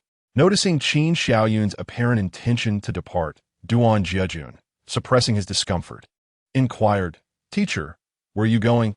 Before he could finish, they all vanished without a trace. "Where am I going?" Xiaoyun chuckled softly. Then his expression darkened. "Of course, I must inquire about that individual named Duca. What is the purpose of all this surveillance directed at me?" I remarked. I found myself standing beside Duca. Chapter 62. Duca, Yun in a residence within the garden community of District 8, City A. The youth known as Duca lay limply in his computer chair, his body devoid of strength. His vacant gaze fixated on the ceiling, a visage marred by sorrow. "It's over. It's over. If only I had heeded my leader's advice and curbed my curiosity, I wouldn't be in this predicament." As his words faded, the air behind him trembled, and a strikingly handsome young man with his hair tied back materialized in the room. "Ah, you've come." Duca turned his head, offering a silly grin, showing no inclination to move, as if the formidable Xiaoyun were merely a friend dropping by for a visit. Was he surrendering to despair? Xiaoyun furrowed his brow. "You are Duca? What is your status in the divine descent?" As he inquired, wisps of ethereal mist flickered in his eyes, seeking to gauge Duca's aura. The next moment, surprise dawned upon him. Unexpectedly, Duca's aura deviated from the norm, possessing a duality reminiscent of the first encounter with Yishi. Two distinct auras, one a mechanical silver, the other imbued with a hint of divine light. However, his aura appeared rather insubstantial, as if it might dissipate at any moment. Xiaoyun found this curious. Typically, upon reaching the third-tier professional hero level, an individual's aura would solidify completely. Yet, this Duca, in terms of energy, undoubtedly belonged to a special tier. Why then was his aura so feeble? A twinge of intrigue flickered in Xiaoyun's heart, prompting him to refrain from hastily dispatching Duca. Duca scratched his head, expressing his distress. "I am indeed Duca, but how do you know my name?" It should have been lost to the annals of history. "You are not mistaken. You are indeed remarkable," Xiaoyun replied. "You inquire about my status in the divine descent? Allow me to illustrate. I am akin to the fifth king among the four great kings of divine descent. You may also refer to me as the deputy leader. I can bear that title." Who claimed that? A flicker of doubt crossed Xiaoyun's mind as he caught the latter part of Duca's statement, eliciting a cold chuckle. "Are you jesting with me?" With a piercing gaze, Xiaoyun seized Duca, who sat slumped in the computer chair, as if grasped by an invisible hand, drawing him closer. Gripping Duca's neck with his right hand, Xiaoyun's brow furrowed again. The sensation felt wrong. Despite Duca's skin being soft and warm, and his touch indistinguishable from that of a living person, Xiaoyun sensed no vitality within. It felt akin to touching a meticulously crafted figurine. No matter how exquisite the materials, one could instantly tell it was a mere imitation. "Are you a mere puppet?" After a few moments of contemplation, Qin Xiaoyun's mental waves shifted, employing his telepathic ability. He sought to delve into Duca's mind, but found only silence. Akin to listening to the heart of a stone, there was no response. The answer crystallized within him. What a misfortune! Grasping Duca by the neck, Qin Xiaoyun curled his lip and flung him aside, causing several computers on the desk to topple over. In an instant, screens, speakers, and various devices scattered across the floor. Glancing at the debris, Qin Xiaoyun's gaze sharpened. Oh, this printer? This is not good. Duca's pupils dilated, and he suddenly burst into laughter. I am but a puppet. Are you not disappointed? Find my true self if you can. Ha ha! Although fully aware that Duca was merely attempting to divert his attention, Qin Xiaoyun couldn't help but smirk with irritation. He raised his right hand, opened his palm, and with a mere thought, a mysterious, faceted crystal materialized, hovering above his palm. Qin Xiaoyun regarded Duca. Did you think that because you were a puppet, I would be powerless against you? Duca's raucous laughter abruptly ceased. His eyes filled with confusion as he beheld the crystal in Qin Xiaoyun's hand, a sudden sense of foreboding washing over him. Ignoring Duca's fluctuating complexion, Qin Xiaoyun focused on the crystal, connecting a thread of his mental energy to it as he silently intoned, "Search, divine revelation of Duca." Boom! An overwhelming torrent of information surged into his mind, encompassing every detail of Duca's life, even the secrets of his first taste of milk and his initial bedwetting. Olayed Bora. The enormity of this influx would have been unbearable for an ordinary individual.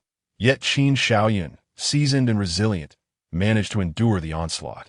The sheer force of this information was enough to render an average special-grade individual utterly incapacitated. After a lengthy pause, Qin Xiaoyun, with a look of astonishment, stowed away the crystal, exclaiming, I never anticipated such a turn of events. From Duca's experiences, he gleaned not only the entirety of his life, but also uncovered the identity of the puppet master orchestrating events from behind the scenes. Furthermore, he traced the origins of the crystal in his hand, discovering its name, the seed of omniscience, a key to divinity in the future world of superpowers. It could also be referred to as a divine essence. Qin Xiaoyun was taken aback to realize that a seemingly trivial object he had conjured possessed such profound significance. Nevertheless, he nodded in satisfaction, a sense of pride swelling within him.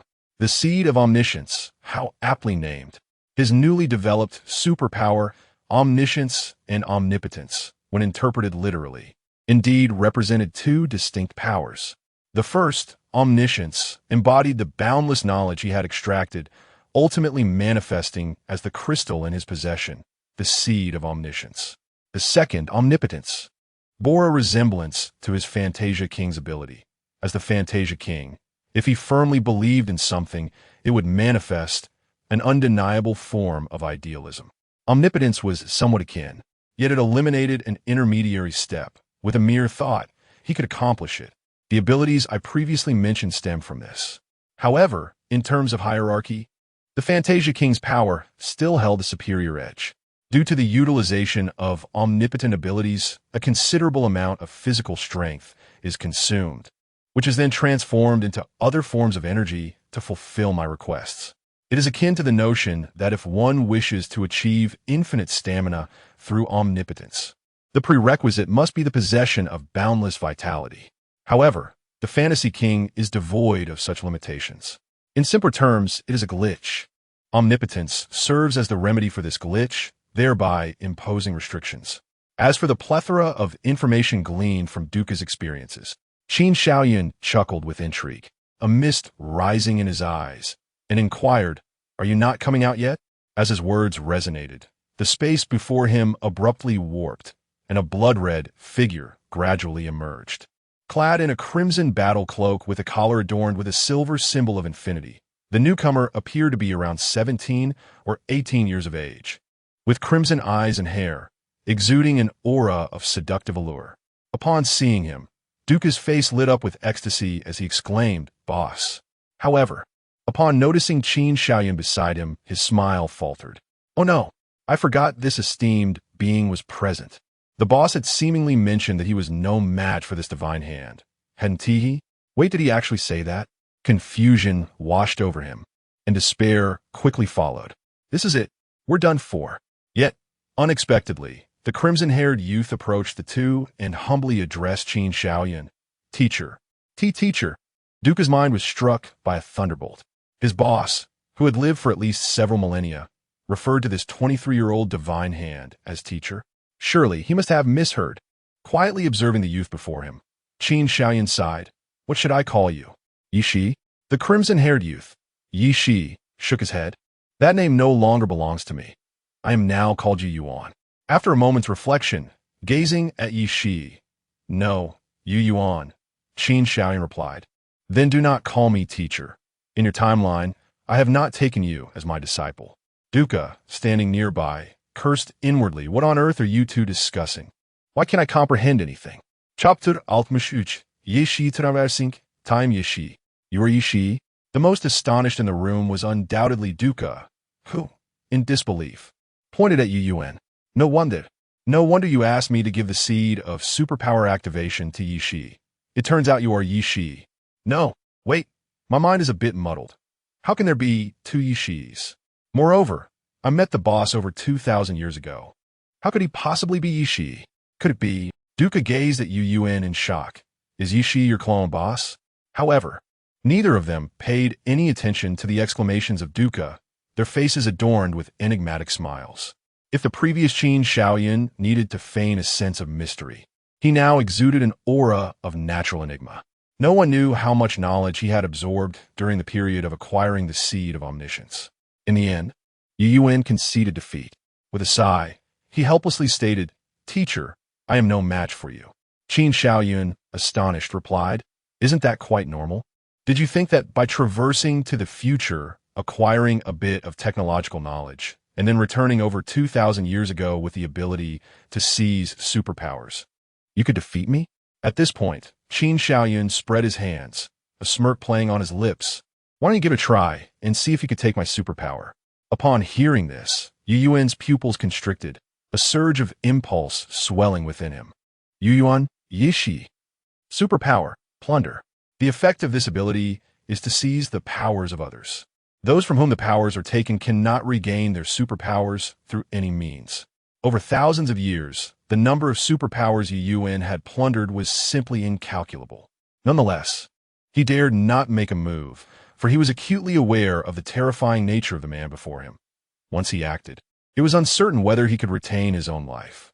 No, undoubtedly, he could not protect it. Seeing this, Qin Shaoyan sighed in disappointment. Are you afraid to make a move? Teacher, Yu Yuan forced a smile and lowered his head. You are making it too difficult for me. In the future, no one who knows your esteemed name would dare to act against you. Ha ha! Qin Shaoyan laughed heartily. Am I going to be this strong in the future? You are strong now, Yu Yuan replied respectfully. Not strong? How could one not be strong? The seed of omniscience you casually conjured is a treasure that people in the future yearn for, but cannot obtain. Your words are quite flattering. Qin Shaoyan chuckled, taking out the seed of omniscience and weighing it in his hand. This is what you desire, right? A fleeting glimmer of longing crossed Yu Yuan's eyes as he steadied his expression. Teacher, may I ask what your requirements are? Don't be nervous. Don't be nervous. Qin Shaoyan pressed his palm down reassuringly. I merely wish to ask you a few questions. A trace of excitement flashed in Yu Yuan's gaze. I shall speak without reservation.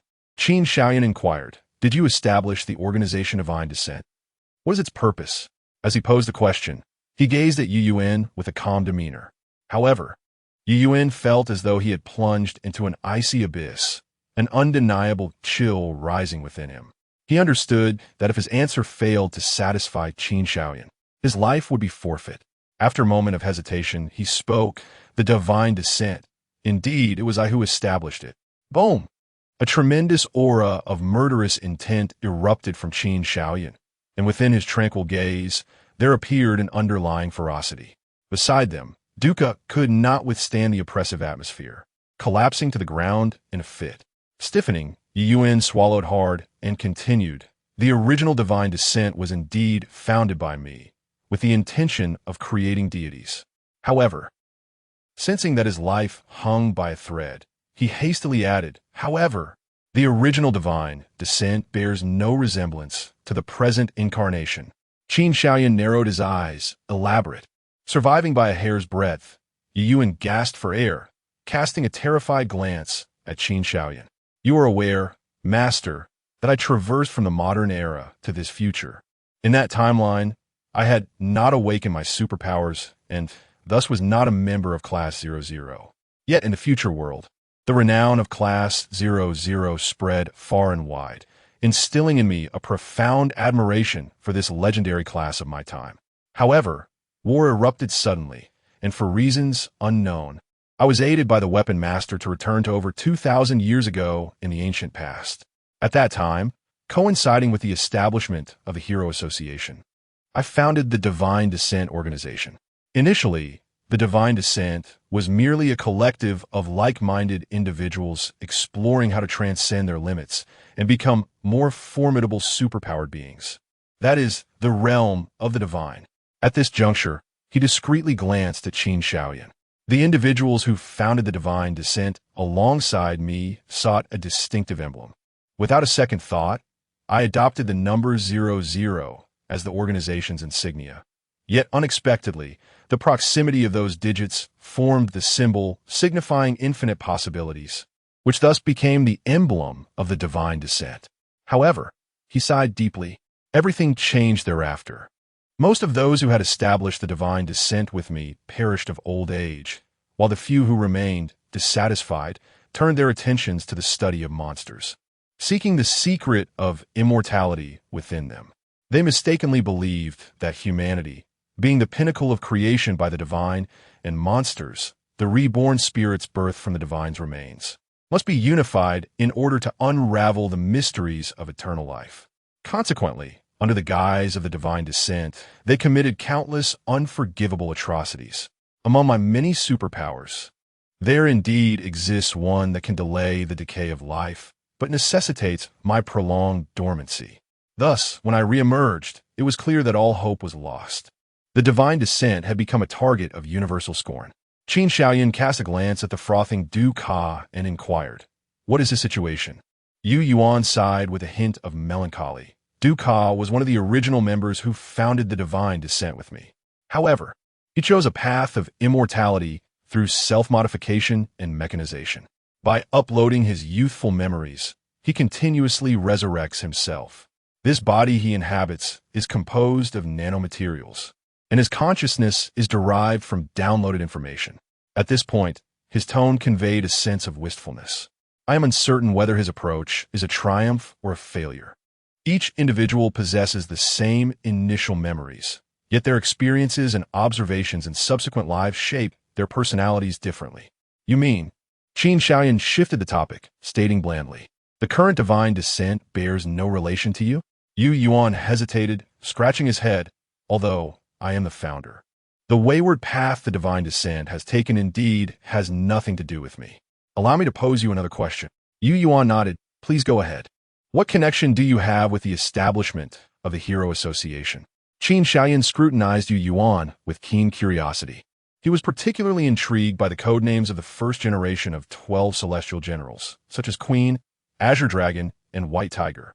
Were these merely coincidences, or was there truly a time traveler involved? Why did their codenames align perfectly with the astrological designations of Earth? Yu Yuan chuckled awkwardly. There is indeed a slight connection.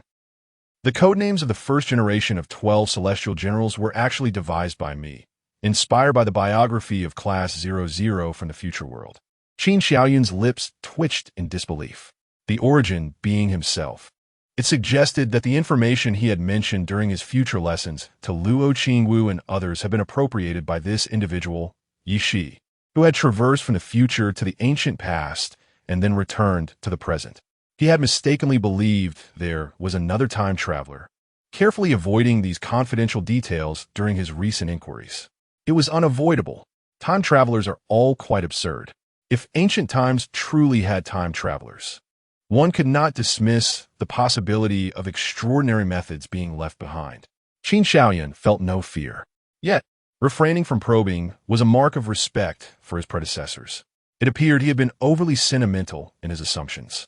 Chapter 64. The end upon discovering that there were no other time travelers like himself in ancient times, Qin Shaoyun felt a twinge of disinterest. He found no reason to doubt Yu Yuan's words. After all, they aligned closely with the information he had gleaned from the omniscient seed. Moreover, since Yu Yuan had extricated himself from the divine descent of the modern era, Qin Shaoyun had no justification to take action against him. The divine descent was destined for obliteration. Should Yu Yuan attempt to intervene later, dispatching him would be a mere formality. Ultimately, he was not the Yi Shi he once knew. Speaking of Yi Shi, suddenly, a spark of insight flickered in Qin Shaoyun's eyes as he stroked his chin in contemplation. Why waste energy dealing with the divine descent when he now had subordinates at his disposal? It was decided. The graduation criterion for Class 00 would be for everyone to collectively annihilate the divine descent once. As for this contraption, glancing at the omniscient seed in his hand, Qin Shaoyun clicked his tongue. He reached out with his mental energy and turned his gaze toward the peculiar printing device he had previously noted. The loom of fate, crafted by Yu Yuan and integrated with the supercomputer of the future world, harbored a wealth of historical knowledge, an object coveted by ambitious figures throughout the ages. Retracting his mental energy, Qin Shaoyun paused, a cold smile creeping across his face. What a piece of junk!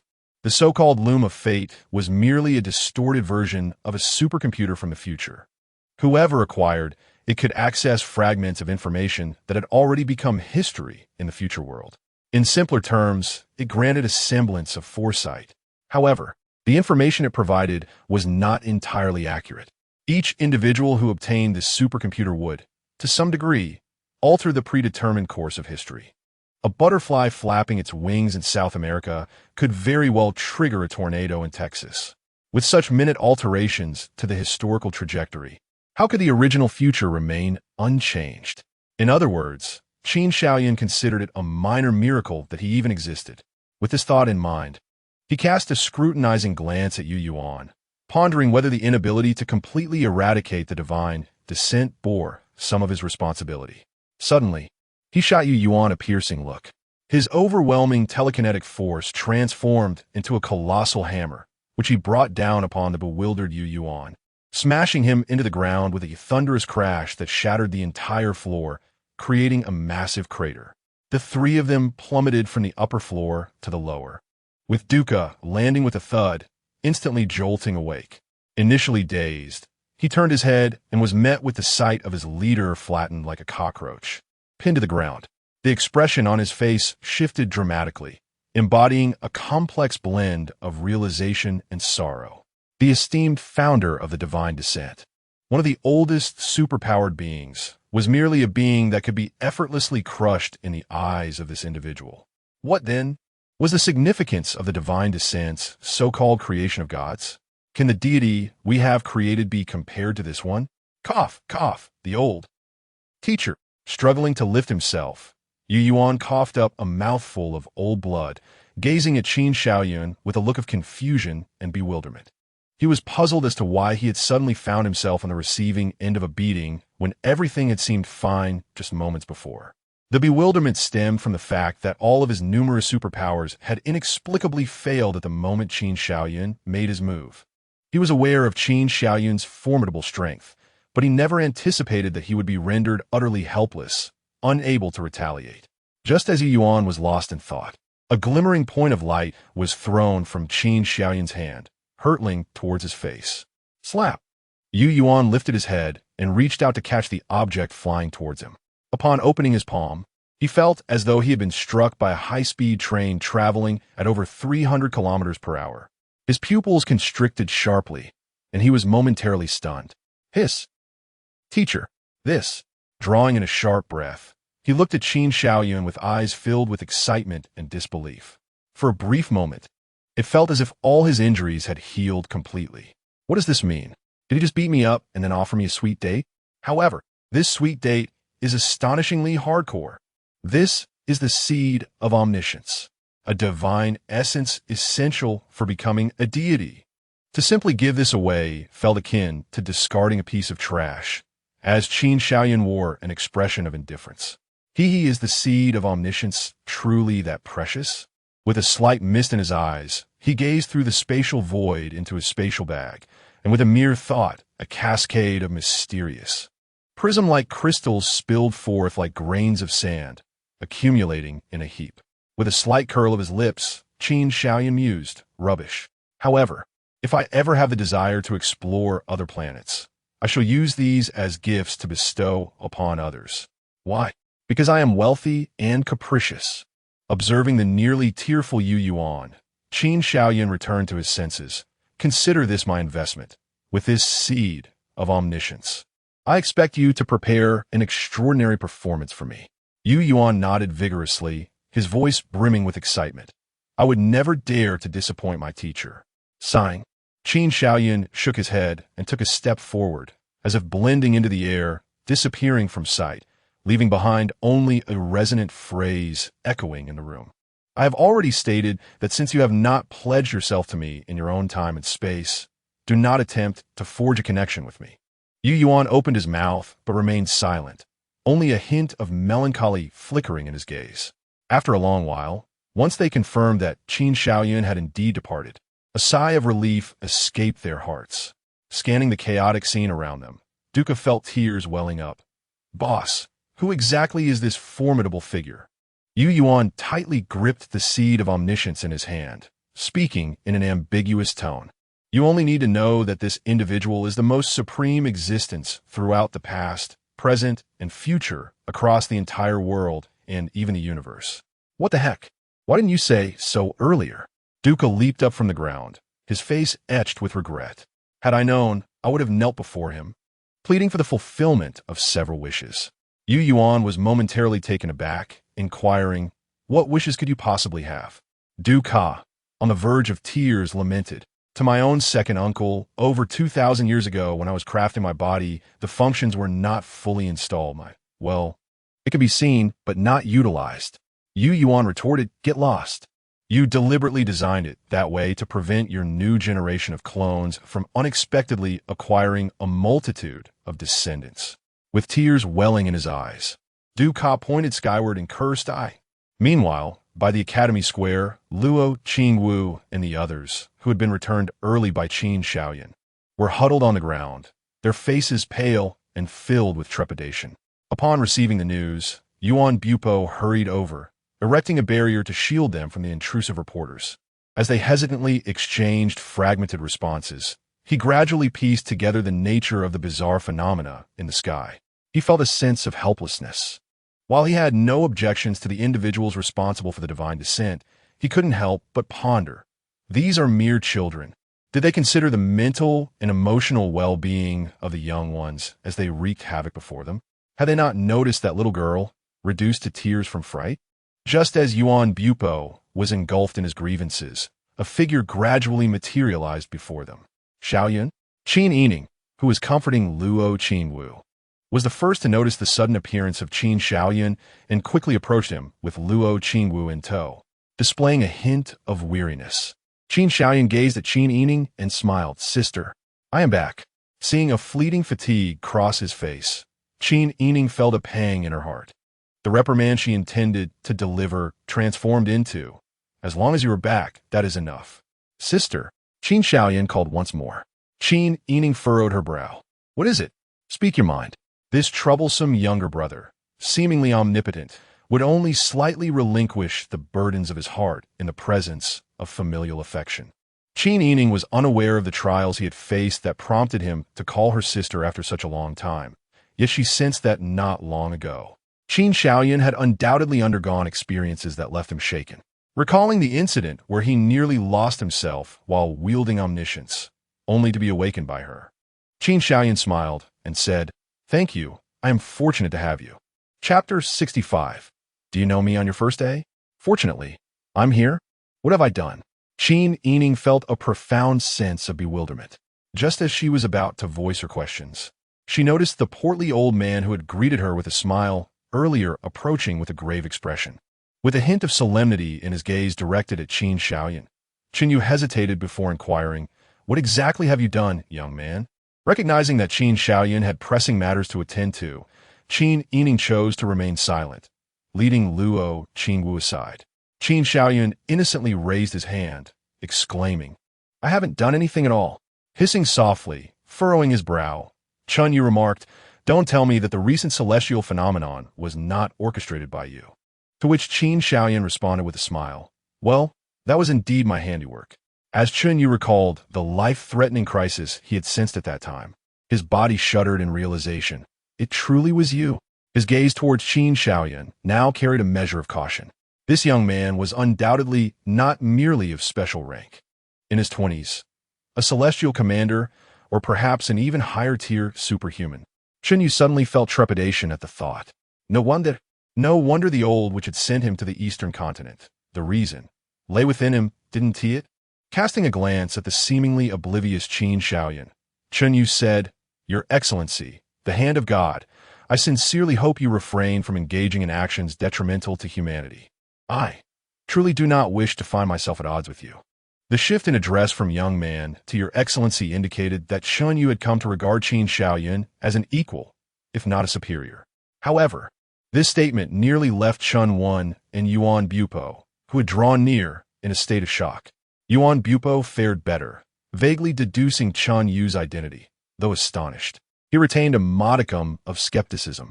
Chun Wan, on the other hand, was acutely aware that his grandfather was one of the 12 celestial commanders, and, among them, one of the most formidable. This reality had shaped his slightly rebellious nature. For his esteemed grandfather to express a desire to avoid conflict with that insufferable fellow, was this not akin to openly admitting, "I am no match for you"? In an instant, Chun Wan's young heart experienced an unprecedented blow. Rest assured, how could I ever engage in actions harmful to humanity? Qin Shaoyun waved his hand dismissively. "You've known me long enough." Upon hearing this, Chun Yu was momentarily taken aback, before regarding him with a peculiar gaze. Qin Shaoyun suddenly realized, his face turning crimson. Indeed, today marked their first meeting. Good heavens! Entering an omniscient state and absorbing so much information had led him to mistakenly believe that years had passed. Embarrassed, he rubbed his nose and said to Chun Yu, "Allow me to share an additional piece of news. Do you know of Yuan?" Yuan? Chun Yu furrowed his brow, a sense of familiarity spreading within him. Familiar. Extremely familiar. Yuan, a name seldom encountered, raises the question, do modern individuals still bestow such names? Chun Yu's body trembled. Indeed, how could contemporary people possibly choose such a name? Yuan. This is the most deeply concealed secret within the Hero Association, the founder of divine descent, an immortal who has lived for over 2 millennia. Boom! A thunderous clap erupted from the ground, and a violet lightning bolt surged around Chun Yu. Fixating intently on Qin Shaoyun, his expression grew grave, his body ensnared by arcs of electricity. How do you know this name? A colossal aura enveloped the scene, the force of which sent everyone sprawling several meters away. Even those who managed to stand nearby felt a numbing sensation, tiny sparks of electricity dancing amidst their hair. Sensing the acrid smell of burnt hair, Yuan Bupo was startled and promptly urged the crowd to retreat another 10 meters. Meanwhile, the reporters, like curious kittens drawn to the scent of blood, converged eagerly. This is the esteemed special class hero, the Hand of God, who indeed appears remarkably youthful. Who is that elderly figure opposite him? I don't know, but anyone who can contend with the Hand of God must be at least special class. Nonsense. Special class heroes are 10 a penny. Why not claim he's one of the 12 celestial generals? You're the one talking nonsense. Did you not see how even Director Yuan, a first-class hero, was overwhelmed by this aura? Such formidable power cannot simply be special class. Yuan Bupo, standing aside, turned a shade of green. Damn it. Am I to lose face as a first-class hero, subjected to your mockery? Before he could express his indignation, the reporters suddenly found themselves in disarray. What has happened? Why did the image suddenly distort? Mine too. Damn, I just bought this new device. Quick, grab your phones. Not even phones work. Gazing at the arcs of electricity surrounding Chun Yu, Yuan Bupo instantly comprehended the situation and shouted, "Do not use electronic devices. There's a strong magnetic field here that will disrupt the operation of your equipment." As his words fell, a cacophony of crackling sounds erupted from various cameras and phones. plumes of white smoke following suit. The stench of burnt electronics filled the air. All the reporters and photographers stood frozen in disbelief. An array of resentful glances directed at Yuan Bupo, internally lamenting. Although you are right, could you not have warned us sooner? Woe is me. Ahem. Yuan Bupo coughed lightly, muttering under his breath, I did give a warning. Meanwhile, enveloped within a realm of electricity and magnetism, Qin Xiaoyun felt the hairs on his body slowly rise, a sense of astonishment washing over him. Glancing at the serious Chunyu, he remarked with a smile, Rest assured, I have no connection to Yu Yuan, nor any dealings with him. Today marks merely our first encounter with his true visage. Qin Xiaoyun believed he was speaking the truth. He indeed had no master-apprentice relationship with Yu Yuan, nor could any dealings be claimed. At most, he had received a seed of omniscience from him, granting him a chance at divinity. Instead, casting a glance back, Yi Shi, with a somewhat pale complexion and a hint of fervor in his eyes, sported a rather peculiar hairstyle. This lad is indeed the parallel counterpart of Yu Yuan. His connection with Yu Yuan is far more profound than that which Yu Yuan shares with himself. Chunyu quietly observed him. I cannot discern the veracity of your words. It seems necessary for you to accompany me to the headquarters of the Hero Association. The headquarters he spoke of was not the branch office in City A of the Eastern Continent, but rather the central governing body of all hero associations across the 7 continents, located in the Sky City. To the headquarters, rubbing his head in distress, Qin Xiaoyun furrowed his brow and remarked, That is simply impossible.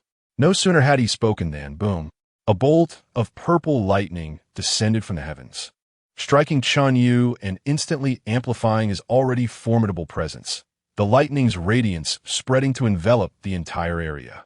Just as he was about to take action, he heard Qin Xiaoyun continue, However, I can provide you with his current location. Whether you can capture him will depend on your abilities. At the same moment, in City A, Yu Yuan, who was continuously reprimanding Duca, suddenly felt a chill run down his spine, as if sensing that someone was plotting against him. Furrowing his brow, a glimmer flashed in his crimson pupils as he helplessly scratched his head. Teacher, you truly have a flair for the dramatic. Chapter 66. Did I give you face? Boss, what's wrong? Just as he was being berated, the boss suddenly fell silent. Duca felt a bit awkward and cautiously inquired. With a complex expression, Yu Yuan waved his hand dismissively. It's nothing. This place will soon be exposed. We should leave. Great minds think alike. Ha! I was just thinking the same. Duca laughed heartily, hands on his hips. Mind your words. We are the villains. Yu Yuan shot an irate glare at Duca, wishing he could give him a good kick. With a wave of his hand, the fate loom on the ground flew into Duca's embrace, causing him to stagger. Take this to the mechanic. He will know what to do. What? Duca exclaimed in shock. The mechanic among the 12 celestial generals? He's one of us. Goodness. Truly a classic villain maneuver. An undercover agent has even reached the rank of the enemy's leader. We are certainly exemplary. Yin, growing impatient, retorted, I told you to go. So, just go. Why ask so many questions? With that, he condensed a massive surge of energy in his hand and thrust it towards Duca's chest, pushing forcefully. The space behind him twisted and spiraled like a black hole, pulling the unsuspecting Duca inside, a scream echoing throughout the room. Oh, boss, you old fool. I wasn't ready. Ignoring Duca's outcry, Yu Yuan's eyes flashed red. A piece of red cloth detached from his crimson battle cloak and transformed into a chair behind him. Sitting down, he took out the seed of omniscience, marveling at it as though it were a rare treasure, continuously examining it. Despite being entranced, he dared not use his mental energy to touch it. While it is an essential item for deification, touching it is fatal. On another side, gazing at Qin Xiaoyun, Qin took a deep breath and said solemnly, I believe it is imperative for you to accompany me. The smile on Qin Xiaoyun's face gradually faded, and his tone turned cold. Did I give you face? Qin Yu's pupils contracted, akin to a small rabbit being scrutinized by a prehistoric beast, leaving him momentarily paralyzed, instinctively taking a defensive stance. I said, a commanding voice resonated directly in his mind. I said, what did I say? Filled with confusion, Qin Yu understood the principle of striking first. Lightning crackled around him, intertwining with his body, while arcs of electricity seemed to meld into his flesh, invigorating his cells. In an instant, Chun Yu's plump figure appeared refined, rapidly transforming into a robust form, his strength multiplying several times over. Additionally, uncontrollable arcs of electricity continuously erupted from his body. Each arc that splashed onto the ground carved deep grooves into the surface with its immense energy. Boom! A tremendous surge of energy exploded beneath Chun Yu's feet. Following a deafening roar, a vast pit was left where he stood. Now transformed, Chun Yu moved with the swiftness of lightning, swiftly appearing before Qin Shaoyun. Raising his fist, he grasped the power of thunder, delivering a mighty blow. The force was so great, it was as if a deity's wrath had descended, unleashing divine retribution. Boom! The deafening thunder roared, yet Qin Shaoyun remained unfazed, merely gazing at him with a calm demeanor. Time seemed to stand still, as Qin Shaoyun appeared to be a traveler detached from the flow of time, continuing to speak. Superpowers are prohibited in this location. Together, the two sentences conveyed a singular message. I declare that superpowers are not permitted here. Though it seemed an eternity had passed, from the moment Qin Shaoyun spoke until Chun Yu suddenly launched himself forward to deliver a punch, scarcely a second elapsed. However, within that fleeting second, Chun Yu felt his perception of time expand infinitely. What felt like a mere second elongated into 10 or even dozens of seconds. He comprehended every word spoken by Qin Shaoyun, pondering its true meaning. What could this statement possibly imply? Before long, the significance became clear.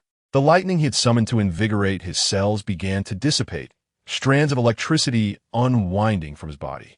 The once formidable punch, bolstered by the power of thunder, transformed into the mere strike of an ordinary middle-aged man. In terms of pressure and dominance, it was a stark contrast to the earlier blow. The phrase "words manifest reality" echoed in Chun Yu's mind as he sensed his powers being nullified. Initially startled, he swiftly regained his composure. Even without superhuman abilities, the body he had honed through years of electrical refinement possessed strength comparable to that of a first-tier professional hero. Qin Shaoyun's proclamation that superpowers were forbidden implied that even he was rendered powerless. In a clash of fists, Chun Yu felt absolute confidence in overcoming 99% of the world's professional heroes.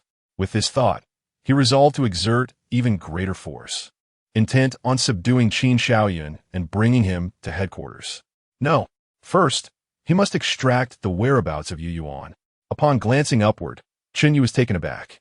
Qin Shaoyun regarded him with an enigmatic smile, merely extending a single finger in response to his powerful punch.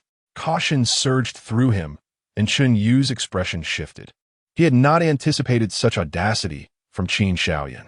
While he indeed aimed to subdue him, delivering a punch against a mere finger seemed reckless.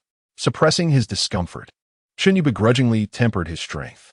Rest assured, a relaxed voice drifted into his ears. At the moment their fists and finger collided, Chun Yu felt as if his punch had embedded itself into cotton, its force entirely diffused and absorbed. Eyes widening in disbelief, he stared ahead, his pupils narrowing. A single finger gently pressed against his fist, and the force of a strike that rivaled a first-tier professional hero's failed to bend Qin Shaoyun's finger even slightly. Swallowing hard, Chun Yu stammered, "How could you still possess superpowers?" Superpowers? Qin Shaoyun was momentarily taken aback, but quickly regained his composure and chuckled. Not at all.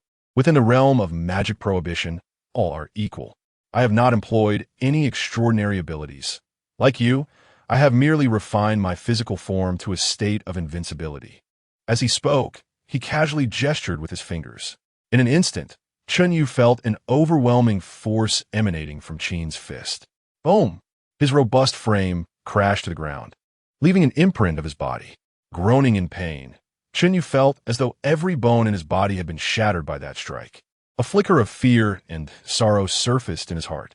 If even he was no match for this young man, could there be anyone in this world capable of confronting him? As he spiraled into these thoughts, a voice broke through. "Hey, old man." The light before him was obscured, and with great difficulty, Chun Yu lifted his head to see Qin Shaoyun crouching before him. Gathering a sphere of white light in his hand, Qin pressed it against Chen's back, exclaiming with a hint of resignation, "As of now, I have a rather favorable impression of the Hero Association and have no desire to entangle myself with you further. How about this? I shall provide you with an address, and you can seek out Yun on your own. After all, I've already bested you. Perhaps you might find some common ground." As the white light enveloped him, Chunyu realized his injuries were healing at an astonishing rate, a wave of refreshing sensation coursing through his body, nearly eliciting a cry of relief. Yet, Qin Shaoyun's words startled him anew. What? Yun has also been bested by him? How is that even possible? Chapter 67. The information cannot be retracted. Yun, a formidable being who emerged over 2 millennia ago, wields the most brutal superpower throughout history: plunder. He is the founder of the divine descent and, simultaneously, the most powerful traitor within the Hero Association. The chronicles of the Hero Association scarcely mention him. Yet the first generation of the 12 celestial generals unanimously regard him as powerful and mysterious. Legend has it that Yun acquired the power of immortality over 2,000 years ago. Throughout the ages, no one knows the extent of his superpowers. However, he remains unsatisfied, seeking to use his immortal abilities to glimpse the authority of the divine, eventually leading to his betrayal of humanity. The divine descent he established has incited countless wars across the 7 continents, and the frequent shifts in dynasties appear to be linked to him. The Hero Association gathers the world's most potent superhumans, dedicated to preserving human life and order, and harbors a deep-seated hatred for such anti-human elements, wishing to rend him into 1,000 pieces. Thus, upon hearing his name from Qin Shaoyun, it is no wonder Chunyu reacts with such intensity. More importantly, how could someone like Yun, who is legendary, be defeated by Qin Shaoyun? This is truly hard to fathom. Even Chunyu, ranked among the top 3 in combat strength among the 12 celestial generals, dares not presume he can single-handedly confront the fabled Yun. After all, in a world teeming with superpowers, there is always one that might counteract your own. Having lived for over 2 millennia and seized countless abilities from others, who knows if one of those powers might fortuitously be the one that can overcome him? What is your true intention? Slowly rising from the ground, Chunyu no longer harbors thoughts of continuing his battle with Qin Shaoyun. His violet eyes fixate on him, awaiting a response. As one of the 12 celestial generals and a protector of humanity, Chunyu has long embraced the resolve to sacrifice himself for righteousness. Even if he cannot best Qin Shaoyun, once he confirms a connection to the divine descent, he is determined to inflict at least a wound upon him, even at the cost of his own life. Qin Shaoyun innocently spreads his hands. My purpose? There is none. Upon hearing this, Chunyu gazes at him with a look that suggests disbelief. With such terrifying strength, you choose to teach at an ordinary superhuman academy? Who would believe there is nothing amiss? Damn it, what a lunatic. Qin Shaoyun feels utterly exasperated. He has no ulterior motives. His greatest dream in this life is merely to be a lazy fish, waiting for the day he might want to turn over, just to stir the oil in the frying pan. However, fortune smiled upon him, awakening an invincible superpower. Thus he wishes to contribute in whatever small ways he can to this world. Is that a purpose? To hell with you. His expression shifts from helplessness to impatience, and with a sharp snap of his fingers, the space around Chunyu shatters with a crack, revealing a murky void. In the depths of his terror, Qin Shaoyun declared, "Believe it or not, Yun resides in District 8 of City A. If you seek trouble, direct it toward him. I have no time to squander with you." With a dismissive gesture, he propelled Chunyu into the void. Witnessing this from several dozen meters away, Chanwen's heart sank as he cried out, "Grandfather!" In a flash of electricity, he raced to Qin Shaoyun's side, only to find his grandfather had already vanished. "You scoundrel!" Chanwen shouted, fury igniting within him as he swung a fist at Qin Shaoyun, demanding, "What have you done to my grandfather?" In his rage, he momentarily forgot that the man before him was a formidable being, far beyond the capabilities of his own grandfather, one of the 12 heavenly generals. Silence. Qin Shaoyun sighed. A mist flickered in his eyes, immobilizing Chanwen as he flicked his finger against the boy's forehead. "Your grandfather is unharmed. He merely went to confront a wanted criminal." He should be safe enough. I don't believe you. Chun Wen's attractive brow quickly reddened and swelled, yet he seemed oblivious to the pain. Glaring fiercely at Qin Shaoyun, straining with all his might, he remained utterly motionless. Qin Shaoyun chuckled. You little brat, your disbelief is of no concern to me. Your grandfather has matters to attend to. In the meantime, you shall accompany me and assist with some chores. Chun Wen glared at him in resentment, silent. Had he not been immobilized, he might have lunged at Qin Shaoyun with a desire to bite. A wave of Qin Shaoyun's hand created an invisible barrier before the swarm of reporters rushing toward them, signaling the conclusion of the altercation.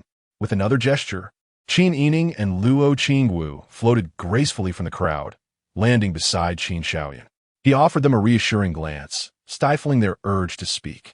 Turning his attention to Sima Xiu and the others, he announced, to the brats of Class 00, I grant you 1 week to prepare.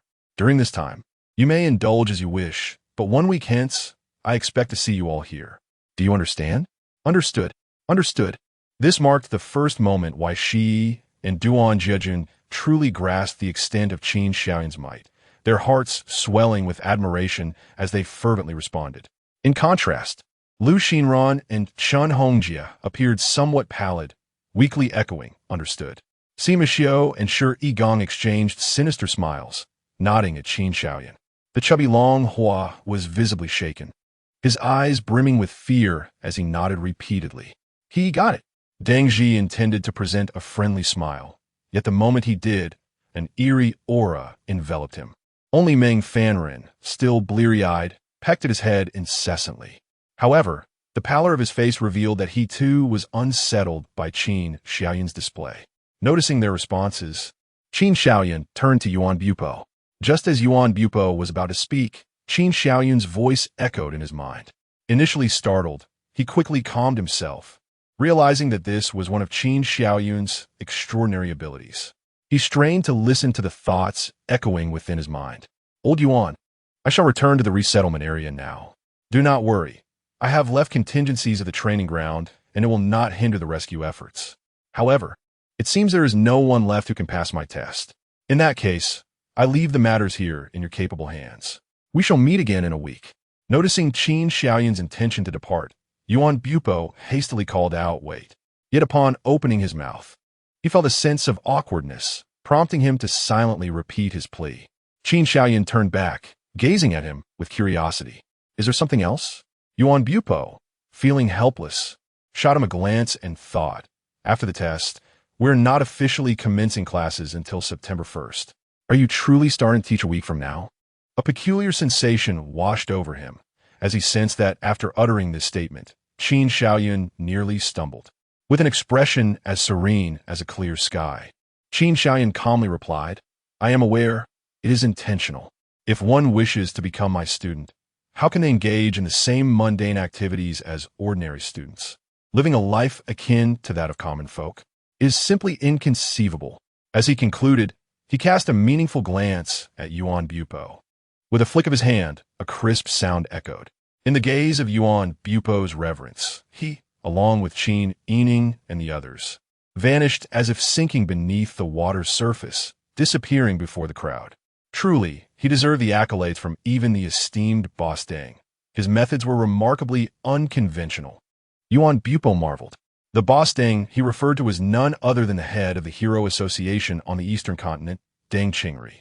Yet, he failed to notice the fleeting expression of profound bitterness that crossed Qin Shaoyun's face just a second before his disappearance. How could I impose such demands on myself? Why must I be so self-deprecating? Wait, can I retract that last statement? Chapter 68. External upgrade equipment after Qin Shaoyun departed. The reporters surged towards Sima Xiu and his companions like a frenzy.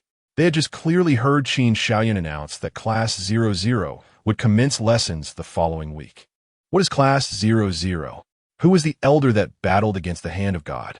What was the celestial phenomenon that had previously occurred? They were inundated with a plethora of unanswered questions, their curiosity piqued by the sight of these young individuals, identified as members of Class 00, who had appeared here so suddenly. It was evident, even to the most dim-witted, that they possessed some undisclosed secrets. although their cameras and mobile devices lay in ruins, rendering them incapable of capturing footage. It did not quell their insatiable thirst for knowledge. They yearned to approach and inquire for first-hand information. Just as they surged forward, a figure appeared, flanked by several eccentrically attired professional heroes, blocking their path. "Dear friend from the media, please do not disturb our students." The righteous demeanor of Yuan Bupo incited a desire among the reporters to deliver a few kicks to his face. They had never realized before how utterly detestable this man could be. At that moment, a young teacher leaned in and whispered to Yuan Bupo, "Director Yuan, the principal has returned and asked me to inquire whom we shall be hosting." "What nonsense is this?" Yuan Bupo's eyes widened in disbelief.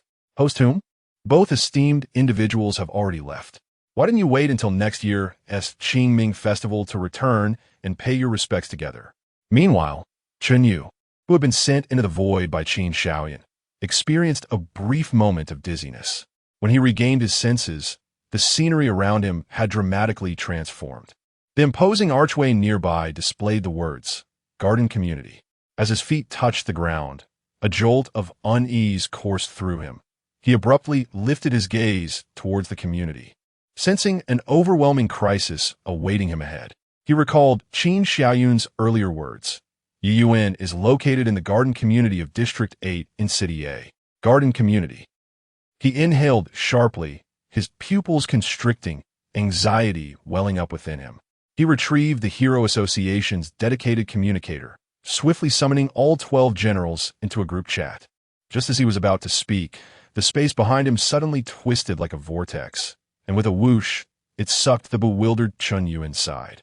Chen Yu distinctly perceived that the individual manipulating the spatial transfer this time lacked the mastery of Qin Shaoyan. Nevertheless, once he was locked in, he found himself unable to move. The world around him spun violently, and upon once again making contact with the ground, Chen Yu shook his head in a daze. Before he could fully comprehend his surroundings, a voice filled with disappointment reached his ears. "Is it just you?" Startled, Chen Yu turned to see a scene of devastation. A youth, no more than 17 or 18, with crimson eyes, hair, and attire, gazed intently at him. Despite his youthful appearance, he emanated an aura imbued with an ancient, decayed essence. In an instant, Chen Yu sensed a profound sense of impending danger emanating from the peculiar young man before him. Suppressing the tremors within, he inquired, "Are you Yu Yuan?" Yu Yuan gazed at Chen Yu with keen interest, replying with a smile.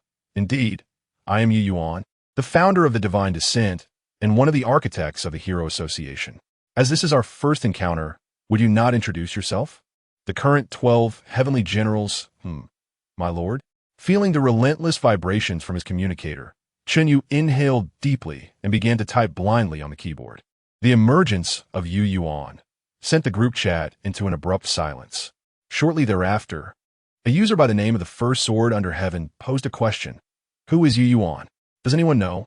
After a brief pause, a user with a robotic avatar responded, "Lord Swordmaster, Yu Yuan is the founder of the Divine Descent, a creature who has lived for over 2 millennia. Over 2 millennia? The news evidently astonished everyone, leaving them momentarily speechless. After a considerable time, a user named Dragon Proud Sky finally spoke. "Ha ha ha.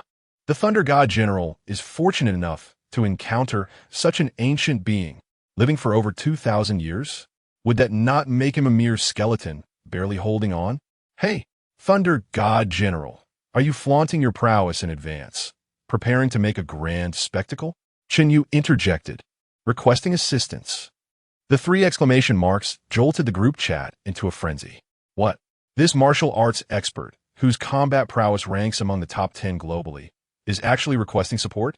Rubbing their eyes in disbelief, the participants confirmed they were not mistaken. The Thunder God General had requested assistance. It was at this moment that they truly grasped the gravity of the situation. In this critical juncture, a user named Sky Emperor spoke up, "Mechanic, please immediately pinpoint the location of the Thunder God General. Dragon King, Sword Master, and Fighting Emperor, you must convene at the sacred monument in the Sky City. I will transport you there." Dragon Proud Sky, acknowledged. The First Sword Under Heaven, one manly man, understood. Just as agreed, No one is to compete with me. I intend to duel this immortal known as Yu Yuan. At this moment, a user named the Transparent One in the night chimed in, fighting Emperor. Yu Yuan possesses the superpower of plunder, capable of seizing the abilities of others. The manly man's eyes widened in shock as he trembled, hastily retracting his previous statement. The above information has been rescinded. Apologies, disregard what I just said. Mechanic. Found at Eastern Continent, District Data City, a place called Garden Community. The coordinates are Sky Emperor, acknowledged. In the Southern Continent, in the Technological City, the old mechanic with a white beard stretched lazily, gleefully remarking, I never imagined that old Chun would be so unfortunate as to encounter a legendary figure. This Yu Yuan is not someone to be dealt with lightly. As he spoke, he rose and stepped into the colossal mech behind him. Suddenly, a thunderous roar erupted. A towering behemoth ascended from the scientific city, its immense form piercing the clouds. A mechanical voice resonated through the air. However, if you were to perish, I would monopolize the southern continent, devoid of any adversaries, which would be rather dull. No sooner had the words left his lips than blue jets of flame erupted from every crevice of the colossal machine, thick smoke billowing forth, enveloping the entire mechanical city. Chaos ensued within the city.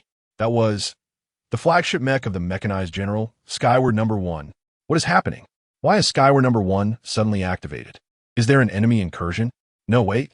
Look, the thrusters on Skyward Number 1 are fully engaged. The mechanized general is preparing to venture forth to confront foes. Amidst the gasps of astonishment, the immense mech, weighing in tons, slowly ascended into the skies. At that moment, within the cockpit of Skyward Number 1, the mechanized general, clad in a resonant exoskeleton battlesuit, sensed something amiss. He furrowed his brow and turned sharply. Before him swirled a spiral black vortex within the cockpit. In the next instant, a young man, clutching a printer, as if propelled by an unseen force, tumbled out of the vortex, crashing against the superalloy wall with a resounding clang. Damn, boss, you truly lack compassion. Ouch, that hurts like hell. Although the mech was inscribed with runes prohibiting teleportation, this unidentified youth had nonetheless materialized here. The mechanized general's expression shifted sharply as he commanded, Who are you? Just as the printer hit the ground, an electronic voice echoed within the cockpit. Master, external upgrade equipment detected. Shall we proceed with the connection? Chapter 69. Can I be your 18th ancestor? A flicker of confusion crossed the eyes of the mechanism master as he regarded the still moaning Duca. With a swift motion, he clasped his hands together. On the floor of the cockpit, a pool of viscous black liquid began to seep forth. Under the master's command, this liquid transformed into a dark rope, tightly coiling around Duca from head to toe. With a mere thought, it seemed he issued a silent signal. The black rope suddenly hardened, its surface glistening with a metallic sheen. Simultaneously, slender threads, finer than a strand of hair, emerged from the metallic black rope, slithering like nimble serpents into Duca's pores, penetrating deep into his very organs. It feels slightly itchy, gradually rousing from his stupor. Duca sensed his movements restricted and looked down in alarm. His eyes widened in disbelief as he inhaled sharply. He then glared furiously at the mechanism master, exclaiming, Old man, are you out of your mind? At your age, still indulging in bondage? Can you even handle it? The master's expression turned cold.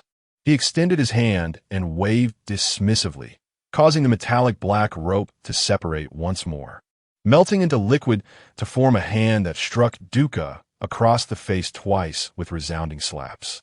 Who are you? Why are you here? And the mechanism master's eyes gleamed as another wave of viscous black liquid surged forth, lifting a fallen printer towards him. The database swiftly sought relevant information. In under 10 seconds, the most similar result materialized before him. The master's pupils constricted. The loom of fate. He abruptly turned, manipulating the black liquid to slam Duca violently against the ground. Boom! Duca coughed up a mouthful of blood, his eyes nearly bulging from their sockets. Speak. Who are you? Why is there a loom of fate? The mechanism master demanded, his voice laced with urgency. At that moment, he was engulfed in shock. The loom of fate had always been an enigma, known only by name, its existence never witnessed. This extraordinary artifact, which had led countless ambitious souls through tumultuous journeys and held a significant place even in the realm of mysticism, was not something he could dismiss lightly. Yet, the mechanism master now felt an overwhelming sense of wariness towards it. When it had come into contact with the Sky Pillar number 1, the prompt indicated it was an external upgrade device. What did that imply? Could it truly facilitate further upgrades for the Sky Pillar number 1? The loom of fate. Could it genuinely weave the fate of an individual? Otherwise, how could this object evoke within the master a sense of belonging, as though it were rightfully his? A scientist's mind is inherently rigorous, filled with curiosity and skepticism toward all phenomena. This is the essence of a true scientist. As the one who had ventured the furthest in the realm of science, the mechanism master would certainly not be easily deceived by such trivial illusions. The mechanic lord coldly regarded Duca, stating, "I advise you to confess truthfully. Within your very being, I have infused a multitude of nanobots. Should your responses fail to satisfy me, I can effortlessly transform you into a crimson firework at any moment." To his astonishment, Duca did not express fear, but rather hesitated, asking, "Nanobots? Nanotechnology?" Indeed, the mechanic lord's tone bore a hint of pride. In the realm of machinery, he not only constructed the towering Sky Pillar 1, capable of obliterating asteroids, but also manufactured molecular-sized nanobots. He possessed no shortcomings. This prowess filled the mechanic lord with immense pride. However, as he succumbed to his own vanity, Duca exhaled deeply and raised his hand. With a sharp crack, the metallic restraints binding him shattered, transforming in a liquid that slowly flowed towards him, completely absorbed. Stretching comfortably, Duca displayed a mischievous grin. "Old man, you should have mentioned it was nanotechnology sooner. You startled me. I thought you possessed some bizarre superpower."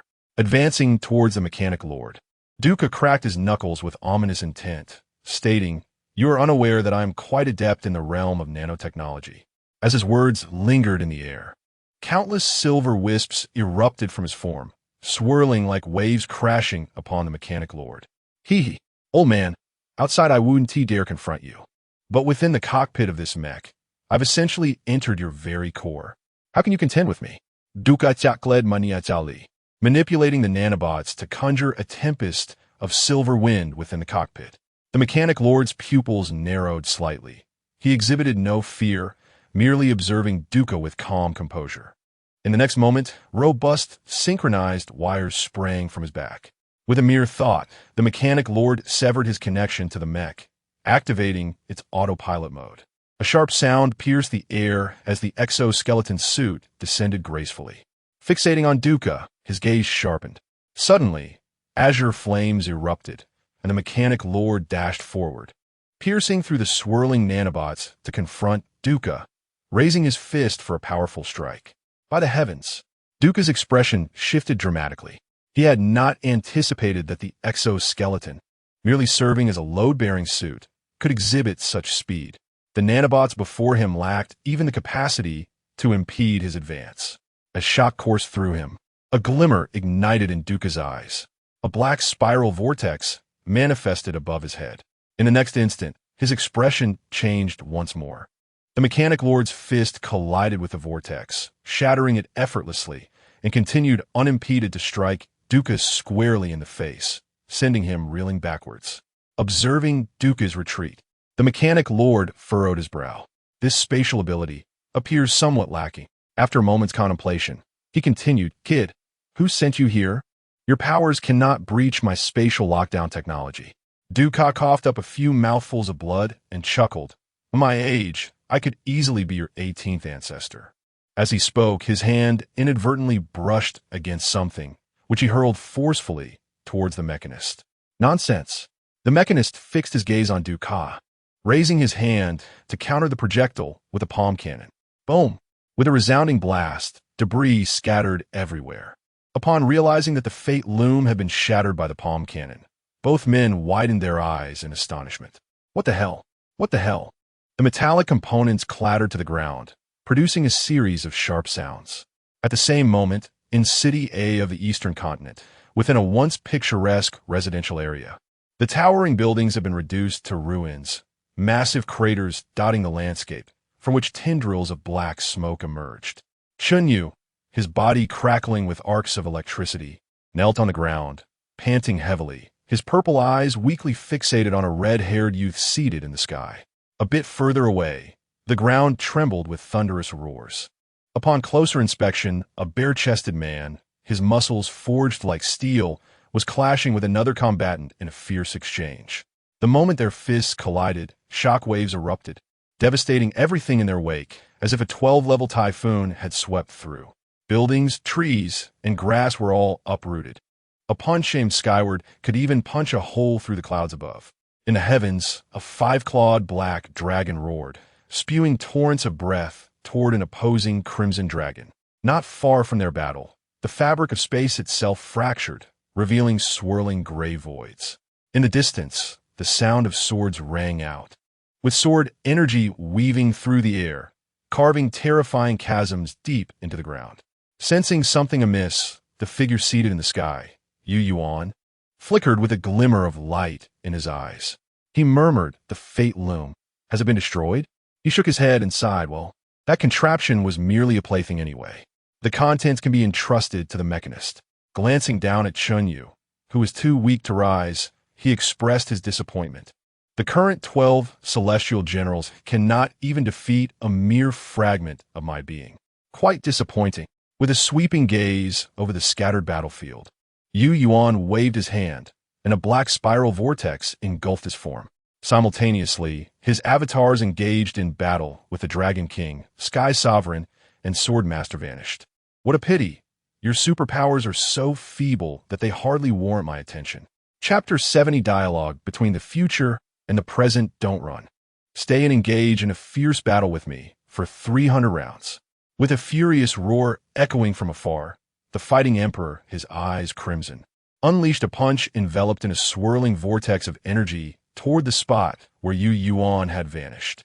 The tremendous force shattered not only the air, but also the very fabric of space itself, revealing a murky void akin to a petulant child throwing a tantrum, spewing forth chaotic spatial currents. Within a kilometer radius, the ground was mercilessly plowed over and over again. Chunyu, already wearied beyond measure, glared at the fighting emperor, struggling to evade the tumultuous streams of energy assaulting him from all directions. Cough, cough. Steady. It was only when the Sky Emperor arrived and employed his extraordinary powers to restore the chaotic space that the tumult subsided. Oomph. Realizing that his punch had failed to extract Yu Yuan from the spatial void, the fighting emperor could only snort in frustration. A man clad in an ancient-style robe, wielding an 8-sided blade, approached from a distance. Fighting emperor, your recklessness remains unchanged. As he spoke, fine strands of sword energy erupted intermittently from his being, and crimson blood flowed from his elongated form. A resounding dragon roar echoed from the heavens. The crowd looked up to see a massive 5-clawed black dragon, hundreds of meters long, breaking through the clouds, revealing a head with a shattered horn. The legendary Yu Yuan was indeed fearsome. Even those of us at the pinnacle of this world could not defeat even a single fragment of him. Is there anyone in this world capable of overcoming him? With that, the colossal dragon began to shrink, transforming into a middle-aged man garbed in a black dragon robe, his visage imposing. Observing the injured group, Chunyu lifted his gaze, yearning to declare that there was indeed someone, and he claimed to have bested Yu Yuan. However, the terrifying power Yu Yuan had just exhibited made him doubt Qin Xiaoyun's words. Could such a monstrous being truly be vanquished by a mere boy not yet 25? Noticing Chun Yu's hesitation, the Sky Emperor inquired, Thunder God General, might I ask how you managed to locate Yu Yuan? The Sky Emperor appeared to be around 50, his voice resonating with a deep, buzzing timbre. Dressed in gray, he bore a rather ordinary appearance, reminiscent of a laborer from a construction site. Perhaps due to the recent battle, a series of delicate chimes emanated from his body, akin to porcelain being freshly fired from a kiln. Chunyu hesitated before responding. I was defeated by the hand of God. It was he who revealed Yu Yuan's whereabouts to me. Impossible. The fighting emperor's eyes widened in disbelief, as if he had heard the most ludicrous of tales.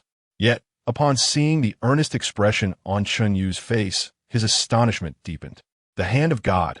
Is that the same fellow mentioned by little Deng? Chun Yu nodded. I was bested by Qin Shaoyan.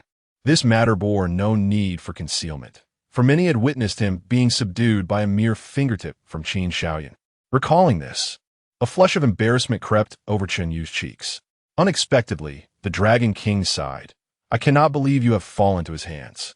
Could it be that he possesses the strength of a 12 heavenly general? Shaking his head, Chun Yu replied with a wry smile, I cannot say for certain. He wields the ability to nullify superpowers. I was defeated by his sheer physical strength. Oof. Upon hearing this, the sword master scoffed disdainfully, sheathing his sword and settling down to meditate and heal.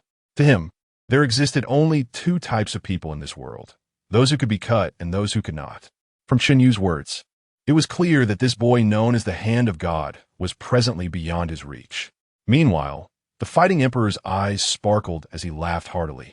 I have always asserted that physical strength reigns supreme. All superpowers are mere embellishments. What the 12 heavenly generals, in the realm of superpowers, when faced with an adversary who nullifies your abilities, it ultimately comes down to whose fists are stronger. The Void Sovereign cast him a sidelong glance, but remained silent. Activating his superpower, the space around him folded in on itself like crumpled paper, ensnaring everyone except the fighting emperor. A flash of dark light ensued. Chun Yu, the Dragon King, the Sword Master, and the Void Sovereign vanished from sight, leaving the fighting emperor to gaze upon the chaos, his eyes wide with disbelief. Goodness gracious! You truly cannot handle this. Meanwhile, a few minutes earlier, within the cockpit of the Sky Pillar No. 1, the mechanic and Duca stared at each other in shock, rendered speechless by the sudden malfunction of the Fate Loom. At that moment, a black spiral vortex materialized between them. The mechanic snorted. Another attempt? Boy, with your limited spatial mastery, what tricks could you possibly conjure within my spatial confinement? Raising his hand, he unleashed a palm cannon towards the black vortex. Duca, initially taken aback, then looked on with glee, knowing he had yet to employ his superpowers. Only one other person shared a similar spatial ability. As expected, a hand emerged from the black vortex, fingers curling, and the palm cannon unleashed by the mechanic was effortlessly grasped. With a slight exertion, a thunderous boom echoed, and black smoke rapidly enveloped the entire cockpit. Ha! Masnari, even after 2 millennia, you remain as impulsive as ever. The mechanic's body trembled, and he demanded, Who are you?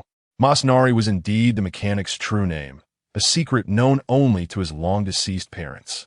The abrupt revelation of his name by this mysterious figure sent shivers down his spine. Who am I?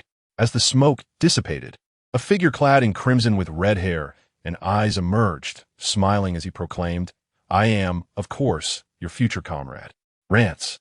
Rance was the name adopted by Yi Shi upon his journey into the future. The mechanic's gaze turned icy as he stared at the figure. I do not have a comrade named Rance. Regarding the concept of the future as mentioned by Yu Yuan, he chose to selectively disregard it. For him, at this moment, events that have yet to occur, whether predicted or genuinely transpired in a future realm, merely represent possibilities. Yu Yuan paid no heed to this, approaching the shattered fate loom, and with a flick of his hand, a small red box soared into his grasp. Shellene, load this external device with the password mercenaries most intelligent in uppercase. A thunderous revelation echoed in the mind of the mechanic master. A flash of red light confined the mechanic master in place. While Yu Yuan placed a finger to his lips, please remain silent for now. Soon you shall understand the situation. As he observed Yu Yuan placing the red box upon the control panel, an absurd sensation welled up within the mechanic master. This embarrassing password was known solely to him in the entire world. Yet before this man, his secret seemed to lay bare, utterly exposed. Telepathy. This conjecture surged within the mechanic master's thoughts. The sensation mirrored that of the legendary superpower, telepathy, almost identically. However, just as he continued to ponder, a mechanical voice resonated within the cockpit. Loading complete, intelligence level upgraded from 2.0 to 108. 254, welcome back. Lord Lance, the voice gradually transitioned from mechanical to imbued with rich emotional resonance. Ah, it has been a while, Chilean. A smile graced Yu Yuan's eyes, transmitting future memories to the mechanic master. Our plan is about to commence. Received. As the words fell, a cascade of unfamiliar memories surged into the mind of the mechanic master clad in an exoskeleton. The information contained within left him so astounded that he found himself momentarily speechless. Over half an hour passed, during which all hostility dissipated. Only then did the mechanic master truly regain his composure. Gazing at Yu Yuan with a complex expression, exhaling, I never expected that this plan would actually be nearing completion. Yu Yuan replied with a smile, without the time machine developed by you, I would not have reached this stage. I merely contributed a slight effort at a crucial moment. It is hardly significant. The mechanic master shook his head, then inquired, have you secured the seed of omniscience? Yu Yuan nodded, revealing an enigmatic diamond-shaped crystal emanating a profound aura within his palm. Upon seeing this crystal, the mechanic master's eyes gleamed with fervor. Allow me to cultivate it.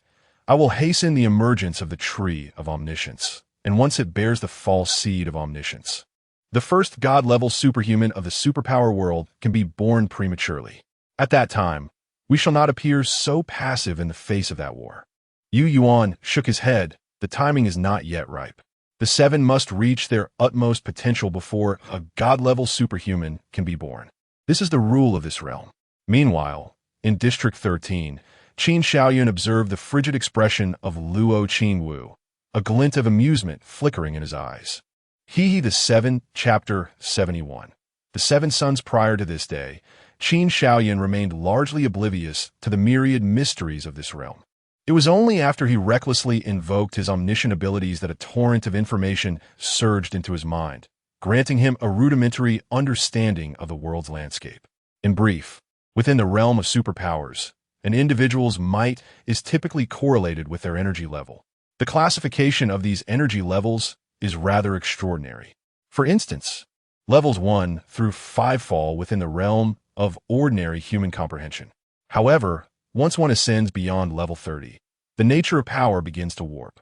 Levels 30 to 39 are categorized as Class C disasters, typically addressed by first-tier professional heroes in conjunction with several second-tier or higher heroes. A first-tier hero's personal attack power hovers merely between levels 30 and 39. Class B disasters, ranging from levels 40 to 69, possess the capacity to obliterate multiple districts or even entire cities. The expanse of the superpowered world is vast, with the area of a single city comparable to that of the largest province in the celestial empire on Earth. Thus, the majority of nuclear arms on Earth would be deemed no more than Class B or even merely Class C threats within this world. Nevertheless, individuals with energy levels exceeding 30 are abundant in the superpowered realm, akin to human-shaped miniature nuclear bombs meandering about freely. The 12 celestial generals are even more formidable, each boasting energy levels surpassing 60. They serve as a powerful deterrent to the world. In their routine skirmishes, they must exercise caution. For a moment's carelessness could result in the demise of millions in a single district, even those as powerful as they are not without their limits. Energy levels above 90 are deemed the human forbidden zone, an untouchable realm for superpowered beings. This truth has persisted for millennia. It was only 2 millennia hence that the denizens of the superpowered world unearthed the means to elevate energy levels beyond 90.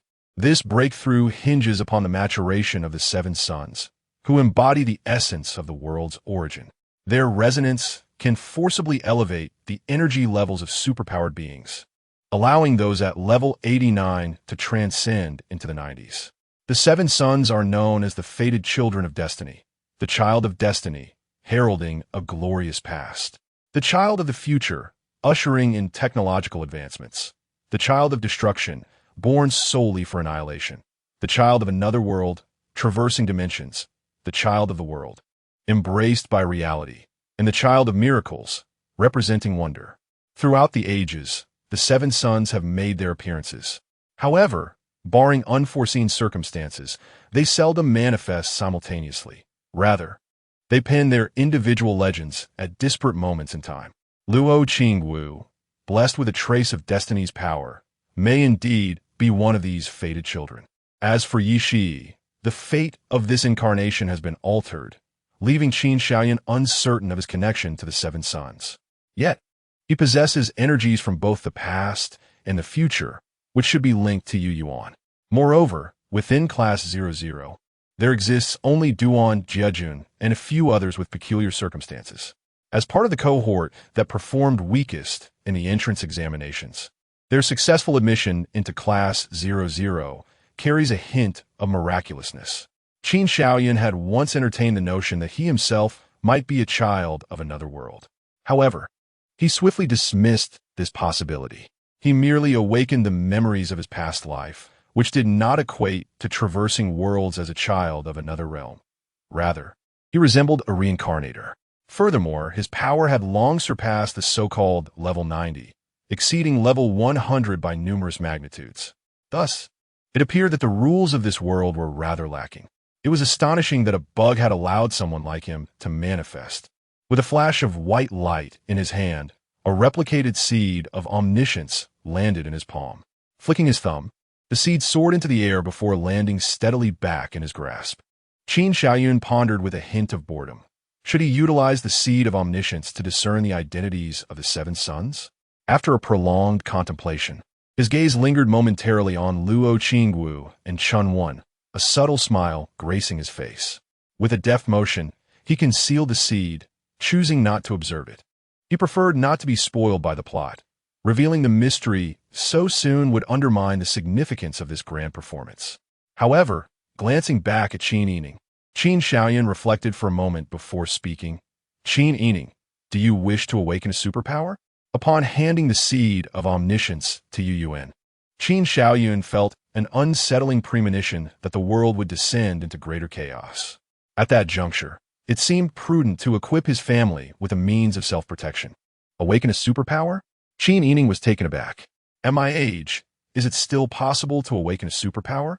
Oh, I almost forgot how extraordinary your abilities are. After a moment of troubled contemplation, she replied, perhaps not. Things are just fine as they are.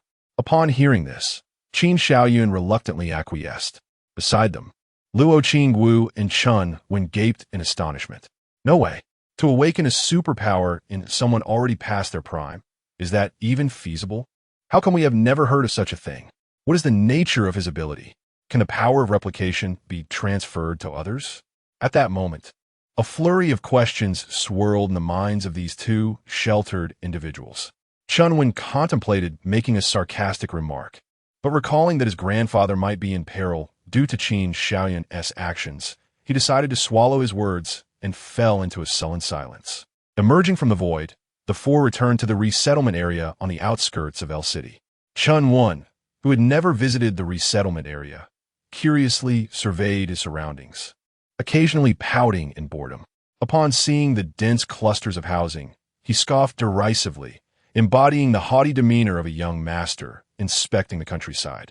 Once inside the community, they encountered numerous box trucks delivering warm provisions of rice, oil, and electrical appliances to the elderly residents of the resettlement area. Qin Yining smiled and remarked, I wonder which benevolent soul has generously invested a fortune to enhance the living conditions of the residents in the settlement area. I have heard that there are plans to introduce various amenities within the community in the future. This endeavor must have cost nearly 100 million. There certainly are many affluent individuals. Upon hearing this, Qin Shaoyun cast a sorrowful glance in her direction. He remained silent, merely letting out a painful sigh. The very benefactor you speak of now stands before you. At that time, when I confided my woes to you, you even rewarded me with a swift kick. As they traversed the narrow path, it wasn't long before Qin Shaoyun spotted a familiar figure seated at a stone table, engrossed in a yellowed newspaper. Upon hearing footsteps, the figure lowered his head, then glanced up. Unable to discern clearly, he gradually lifted his gaze and adjusted his reading glasses that had slipped down to his nose, leisurely exclaiming, "Oh, little Qin," and little Qin is accompanied by a graceful dance. Where have you two adventured to today? He called out little Qin twice, not by mistake. as it referred to both Qin Shaoyun and Qin Yining. Qin Shaoyun replied with a gentle smile, "Ah, Mr. Wang, you are out again to read the newspaper. Why are you not at the senior activity center today?" Wang Wanfufu shook his head and waved his hand with deliberation, stating, "Not going, not going. The young girls no longer come to dance. Now it's just a bunch of youngsters in their 50s and 60s swaying their waists and shaking about. Nothing captivating to behold." "Oh dear, Mr. Wang," Qin Shaoyun exclaimed in surprise. "Are you not aware? The donations made for the settlement area have attracted a plethora of streamers, all of them clad in short skirts and revealing tops. At this very moment, they must be over there singing and dancing." With a swift motion, Wang Wanfufu tucked away the newspaper. "Help me up." Chapter 72.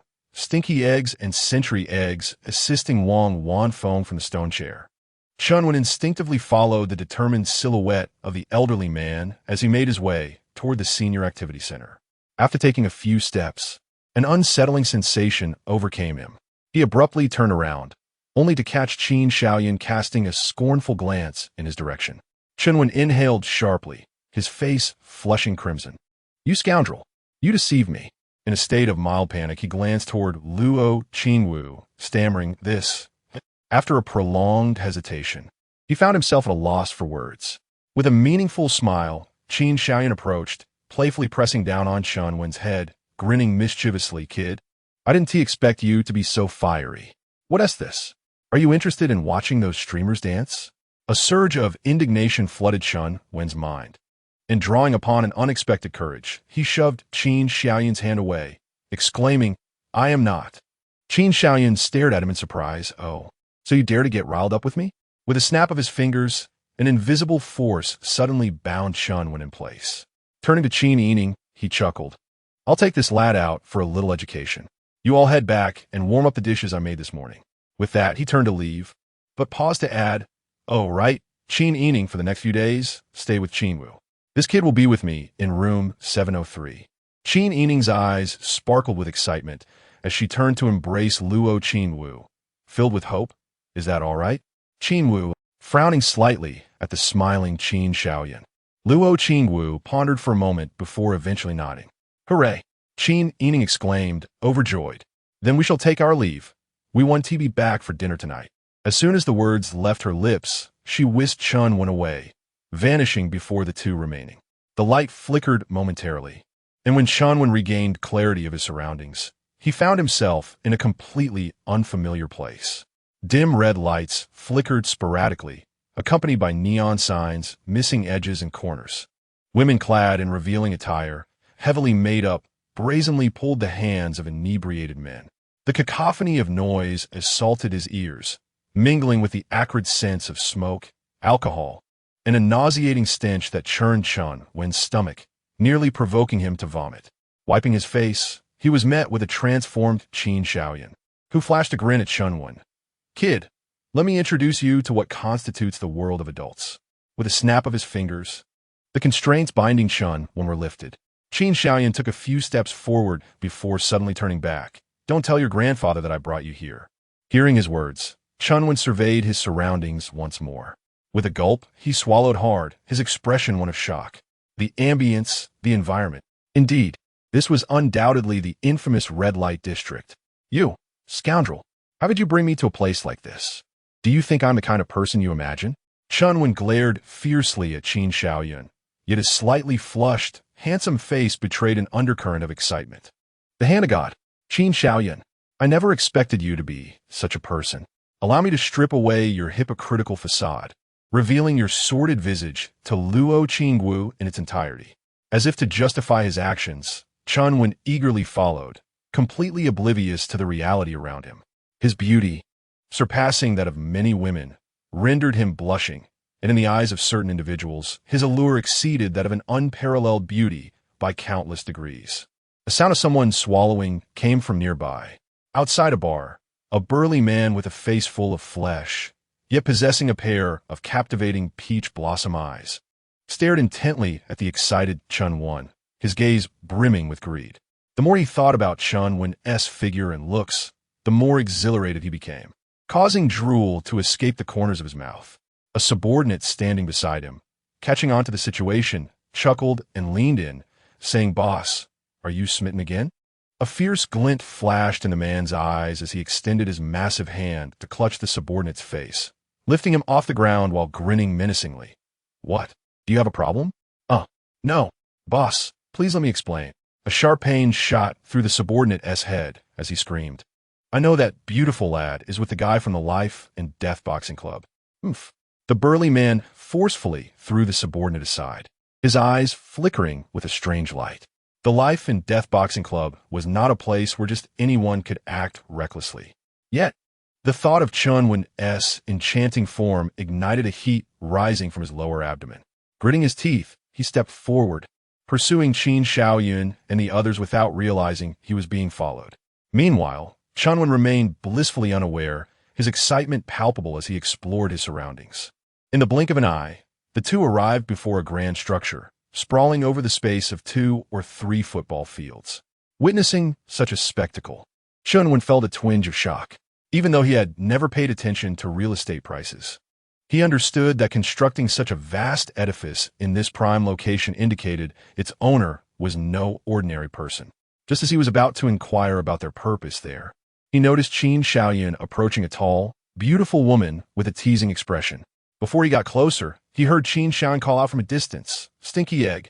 Stinky egg!" Chunwin's mouth twitched. What kind of person had such a wild name? Upon hearing the term "stinky egg," the tall beauty trembled slightly, turning to look at Qin Shaoyun, her eyes flashing with excitement, but she quickly composed herself. A faint smile graced her lips as she said, "Long time no see. Century egg. Stinky egg, century egg." Chunwin internally scoffed, thinking, "You must be joking, such a unique nickname. Why not pair them together?" Qin Shaoyun's grin widened as he approached her for a handshake. "Indeed, it has been quite a while, maybe around 6 months. You can still call me Xie Yinxue." "The name Stinky Egg is simply repulsive," Xie Yinxue replied with a smile. "It's been 6 months and 5 days since we last met." Reluctantly withdrawing her hand, Xie Yinxue remarked, "Recently, a new exceptional hero has emerged in the Hero Association, known as the Hand of God. His name and appearance bear an uncanny resemblance to yours." "It couldn't possibly be you, could it?" Qin Shaoyun blinked. "I too find myself in a fog, suddenly elevated to an exceptional tier without any forewarning. Alas, I had no mental preparation whatsoever." Xie Yinxue, a high school classmate of Qin Shaoyun, remained his sole good friend after he began his career in insurance. During their high school days, their bond was forged over a few eggs. The school boasted a small lake, often graced by a handful of ducks, the origin of which remained a mystery. Perhaps nurtured by the teachers or security guards, they were notably plump. At that time, the school's meals were insipid, barely palatable, leaving the students yearning for the succulent ducks. Qin Shaoyun was among those captivated. Finally, during the last physical education class on a Friday, he decided to act upon his desires regarding the ducks. To his surprise, Xie Yinxue harbored the same intentions. When he first encountered her, she was not the tall and beautiful figure she had become, but rather somewhat diminutive and dark-skinned. Both were drawn to the plump ducks on the lake, unwilling to concede to one another. As they deliberated over the spoils, they stumbled upon a hidden nest of 7 or 8 green duck eggs nestled in the grass by the lake. Their excitement was palpable, and they scrambled toward the nest, only for Xie Yinxue to trip and inadvertently bury her face amidst the eggs. In an instant, she crushed them all, emerging with fragments of eggshell adorning her head. Xie Yinxue soon discovered that the contents of the eggs were all foul. Unbeknownst to her, she earned the moniker Stinky Egg from Qin Shaoyun. Later, upon learning of Qin Shaoyun's fondness for century egg and lean pork congee, she began to refer to him as Century Egg. In the ensuing days, as Qin Shaoyun awakened his powers as a Fantasia king and applied for early graduation to seek work, their encounters grew increasingly rare. Chapter 73. Life and Death Fist. Like Qin Shaoyun before her, Xie Yinxue, who attended an ordinary high school, was merely an average individual, devoid of any awakened superpowers. Subsequently, for reasons unknown, she withdrew from school. The next encounter with Xie Yinxue occurred 2 years after Qin Shaoyun embarked on his journey into the insurance industry. During a business trip, he found himself engaging with a member of this very club. Upon arriving from afar, He was pleasantly surprised to find himself under the scrutiny of a beautiful woman, secretly reveling in the thought that someone finally recognized his charm. It wasn't until the enchanting lady called out Pidden that he recognized the familiar voice belonging to Xie Yinxue. He vividly recalled their past.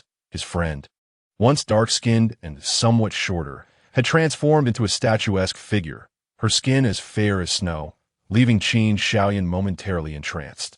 Xie Yinxue, her eyes twinkling with delight, chuckled, "You busy man, how come it's time to seek me out now?" With a playful grin, Qin Shaoyan pulled Chun one from behind him. Resting a hand on his shoulder and tousling his hair, "I brought this kid along to broaden his horizons. So, do you have a suitable opponent for him?" As her gaze shifted to Chun Wan, who wore an expression of defiance, a glimmer of admiration flickered in Xie Yinxue's eyes. What a beautiful child! Upon comprehending Qin Shaoyan's words, she couldn't help but feel a mix of amusement and exasperation. Don't be ridiculous. He is still just a child. Why bring him to such a place? Yet, upon seeing the seriousness in Qin Shaoyan's demeanor, she paused. Are you serious? Qin Shaoyan nodded with a smile. Don't let his innocent appearance fool you. He is a superhuman with considerable strength. Help me find him a challenger in the life and death fist. As soon as the words left his lips, Chun Wan's eyes widened in disbelief, his scalp tingling. Life and death fist? The name alone suggested it was no ordinary activity. Just as he was about to unleash a torrent of curses, he found himself rendered immobile, forced to maintain a facade of nonchalance. As if participating in this so-called life and death fist were merely a trivial matter. Little brother, what is your opinion? Xie Yinxue inquired hesitantly, casting a questioning glance at Chun Wan. He shot her a frosty look and nodded indifferently, all the while cursing Qin Shaoyun's ancestors in his mind. To hell with you. I want to fight. Whoever wants to can go ahead. All right then, Xie Yinxue sighed, her eyes rolling in resignation as she took the lead. Follow me. Fortuitously, there is a suitable opponent for him today. Casting a teasing glance at Chun Wan, Qin Shaoyan remarked, just hold it together. Don't wet yourself the moment you step into the ring. This time, Chun Wan couldn't even retort, glaring furiously at him instead, his eyes seemingly wishing for 1,000 tortures upon him. Qin Shaoyan shrugged nonchalantly and followed Xie Yinxue into the club. Once they vanished within, a burly man with peach blossom eyes emerged from behind a van, his face dark and foreboding. He reached out and grasped the previously speaking underling, who gritted his teeth and exclaimed, "You never mentioned that he also knows the sister of the notorious Xie Yaowai from the Life and Death Boxing Club." The underling, desperately shielding himself from the formidable man's grip, kicked his legs in the air while crying out, "Ouch! It hurts! Boss, I was wrong. I had no idea he was acquainted with such a significant figure. I've only seen him here a few times while gambling on fights. Get lost. What use are you?" The burly man, seething with rage, cast the underling aside. The remaining underlings chuckled, reveling in his misfortune. This is what you get for being overly ingratiating. Now your flattery has backfired. The burly man glared at the club's entrance, his teeth clenched in frustration, and strode forward. The underlings hastily followed suit. One underling, marked with a red bruise on his face, called out anxiously, "Boss, wait for me." Upon entering the club, many patrons greeted Xie Yinxue with utmost respect, clearly indicating her high status within this establishment. Although she could not speak, Chun Wan could only harbor boundless disdain as he observed Qin Shaoyan's confident demeanor, suggesting he was no stranger to such venues. Moreover, the fact that several individuals recognized him after he changed his appearance implied that Qin Shaoyan had committed numerous undisclosed misdeeds under this guise. Such a person, yet so formidable, how could he attain the status of a professional hero? Truly, it seemed the heavens were blind. After a few strides, Xie Yinxue pushed open a large door. A wave of heat rushed forth. Hit him. Strike him dead. Aim for the head. Damn it, can't you hear? Push harder. End him. A cacophony of frenzied, hoarse shouts filled the arena. In the center, two muscular fighters clad in masks exchanged brutal blows, each punch sending sprays of blood into the air, eliciting cheers and curses from the audience.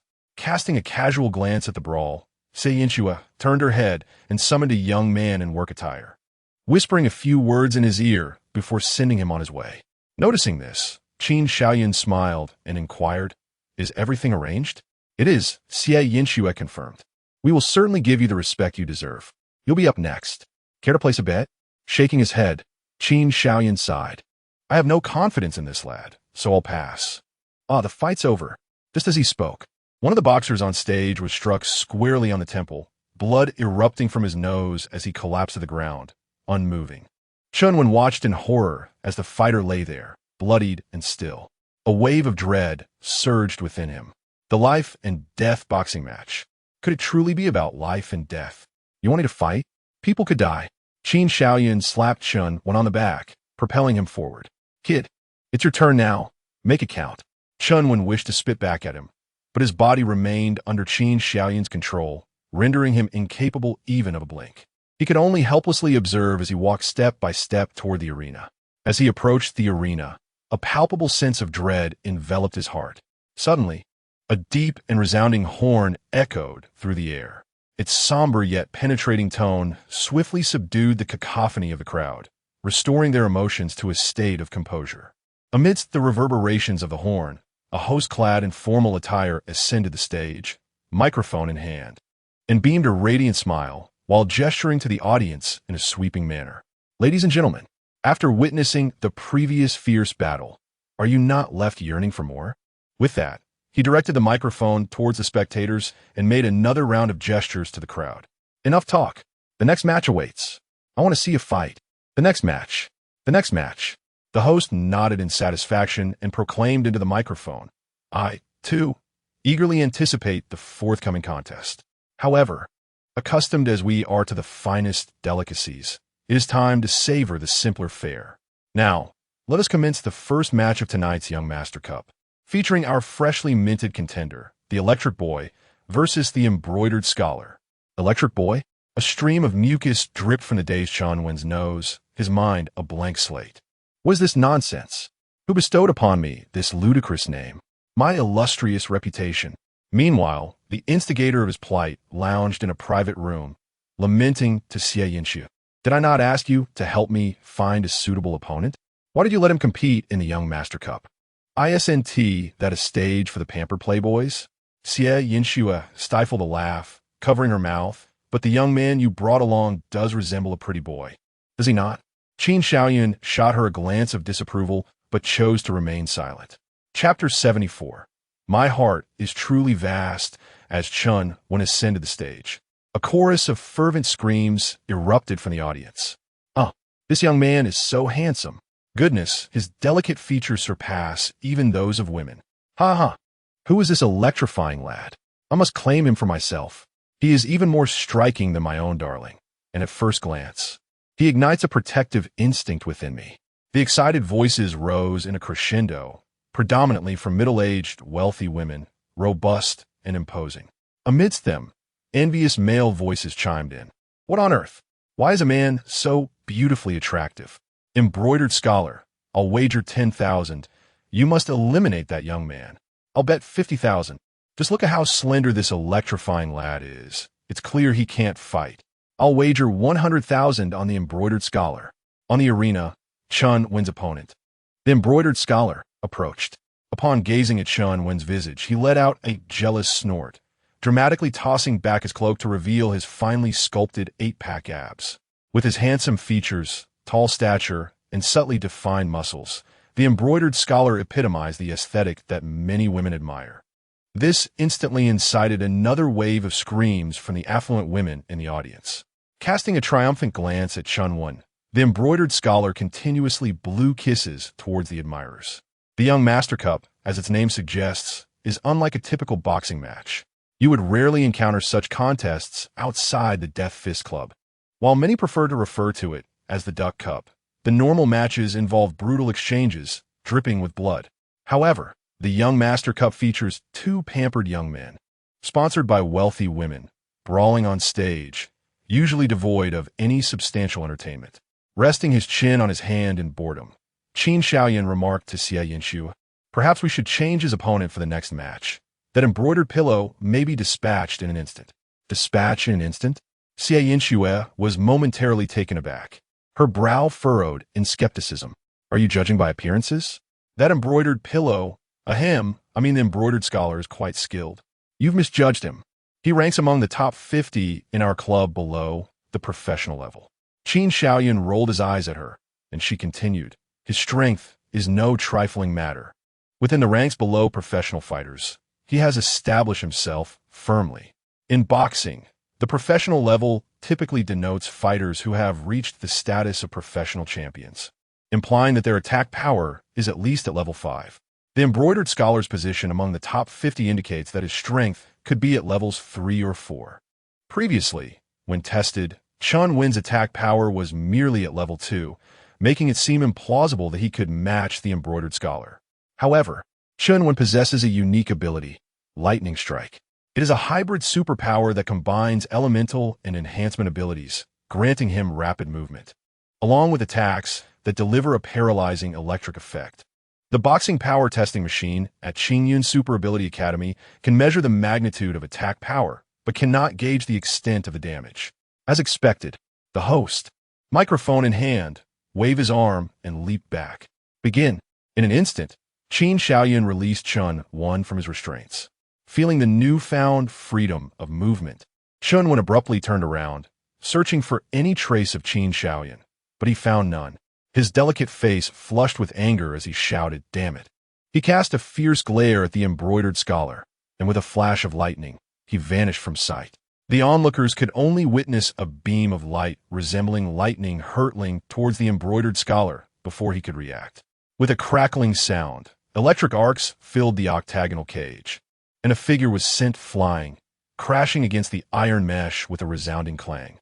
A burnt odor permeated the air. Thud! The embroidered scholar, now charred and with hair resembling a hedgehog, rolled his eyes back and collapsed, smoke still billowing from the corners of his mouth. Chun Wen's lingering fury was directed at the astonished host. The host gulped audibly. The victor, Electric Kid? Roars of laughter erupted. Well done, Electric Kid. Damn it. That worthless embroidered pillow cost me money. The audience, who had wagered on Chun Wen, erupted in laughter, hurling insults at him and mercilessly mocking the now motionless embroidered scholar. Heh, I told you he would be defeated in an instant. Qin Shaoyun remarked with a smile, pointing at Chun Wen. Who told you not to clarify beforehand? Xie Yinxue retorted, pausing before continuing. His strength indeed qualifies him to participate in life-and-death matches, but tonight, I have no suitable fighters available. She shook her head. One just fought a match, and he likely lacks the stamina for another. Such a large club, yet unable to find a suitable fighter? Qin Shaoyun expressed his surprise. Xie Yinxue sighed. My brother has taken most fighters below the professional level to disrupt other venues. Reflecting on the character of Xie Yinxue's brother, Qin Shaoyun's lips twitched as he glanced down. At that moment, a figure caught his eye. Through the transparent glass window, he pointed at a stout man with peach blossom eyes. Go ask him if he's willing to fight that kid. Following his gaze, Xie Yinxue frowned slightly. Oh, him? Qin Shaoyun turned back. Surprised, you know him? He is the head of security at a singing bar, his strength approaching the professional level, and he has fought here before. However, Xie Yinxue said curiously, he prefers men. Are you sure you want him to fight that little brother of yours? Ha ha ha. Upon hearing this, Qin Shaoyun slapped his thigh and laughed. That makes it even better. That kid hails from a prestigious family and has a somewhat arrogant demeanor. I brought him here to temper his overconfidence. I want him to realize that without the protection of his background, he is nothing. Xie Yinxue chuckled. You sound somewhat like a mentor. Noticing Qin Shaoyun's amused silence, she paused. Mentor? Have you taken on a disciple? Qin Shaoyun said with pride. In a certain sense, that is not incorrect. I have become a teacher, and this lad here is one of my students. You? A teacher? Xie Yinxue stared at him in disbelief. Noticing that he was not jesting, she reluctantly summoned a staff member to approach the burly man with peach blossom eyes. After a brief interval, Qin Shaoyun observed through the window as someone approached the burly man, conversing with him for a few moments. The burly man's face instantly lit up with surprise, nodding eagerly in response. Seeing his impatient demeanor, Xie Yinxue remarked to Qin Shaoyun, you seem to have found a fine opponent for your student. This fellow possesses the superpower to transform his body into rock, which perfectly counters your student's abilities. Qin Shaoyun chuckled. That is precisely the effect I desire. If he does not experience the perils of this world, how will he ever learn the ways of survival? He vowed silently to himself that this was indeed his intention. It was certainly not driven by a desire for revenge against Chun-Won, who constantly vexed him, nor was it merely to witness his embarrassment. His heart was, after all, quite expansive. With a puzzled expression, Xie Yin-Xue inquired, "What are you pulling out your phone for?" "Just checking the time," he replied. "Nonsense. What do you mean by recording?" Capturing the beauty of life. Chapter 75. Rest assured, I am no good man. Open the door. A blinding electric light flickered across Chun-Won, who glared fiercely at the host. The seasoned host, unfazed by Chun-Won's petty antics, chuckled softly and was about to signal for the door to be opened when a voice crackled through his earpiece. After listening intently, the host turned back to Chun-Won with a curious glance and picked up the microphone. "Dear audience, a surprising turn of events has unfolded. The agent of this electric boy claims that tonight's match cannot truly showcase his full potential. Therefore, our champion of the Gongzi Cup will once again face a life-and-death bout. Ha ha ha. In all my years of hosting arena matches, I have never encountered such a reckless demand. Now, let us welcome the electric boy's next opponent, the flower-destroying hand." As he spoke, the host pivoted and gestured dramatically towards the opposite side of the octagonal cage. The spotlight fell upon a muscular man with a bronze torso and an eager expression, his eyes sparkling with excitement. The host continued to elaborate. "As for the flower-destroying hand, we are quite familiar with him. Although he is not a regular in the life-and-death matches, he has triumphed on several occasions. A seasoned fighter tempered by the trials of survival. Ah, the newcomer electric boy versus the veteran flower-destroying hand. I am genuinely curious how our electric boy intends to preserve his life in the upcoming contest. Who will emerge victorious? Let us wait and see." With that, before Chun-Won could unleash his fury, the host swiftly leaped down from the entrance of the octagonal arena, promptly locking the large gate with a heavy iron chain. As the chain clanged into place, a wave of fear surged within Chun-Won. He turned abruptly to face his opponent, whose bulk was adorned with glistening muscles and whose face bore a greedy smile, as if he were intent on devouring him whole. Gulp! The flower-destroying hand swallowed hard, his gaze burning into Chun-Won. "Little brother, do not be afraid. I am no good man, and fear will serve you little purpose." Somehow, a chill ran down Chun-Won's spine. "Damn it, just by looking at you, I can tell you are no good man. There's no need to emphasize it." Just then, a voice echoed in his mind, a reminder from Qin Shaoyan. "Hey, just a friendly tip. The burly man opposite you has a penchant for men, especially those who appear as delicate as you, and his abilities are perfectly suited to counter yours. Be cautious. If he gets hold of you, it could lead to—" "Well, you know." His pupils dilated in alarm. Chun-Won's scalp prickled. "The hell with this. You expect me to fight someone like him? Not only is my life at stake, but my virtue is also in jeopardy? No way. I must uphold my promise to Luo Qingwu and remain untainted. I cannot allow him to take advantage of me." With this thought, his inner fury overshadowed his fear of death.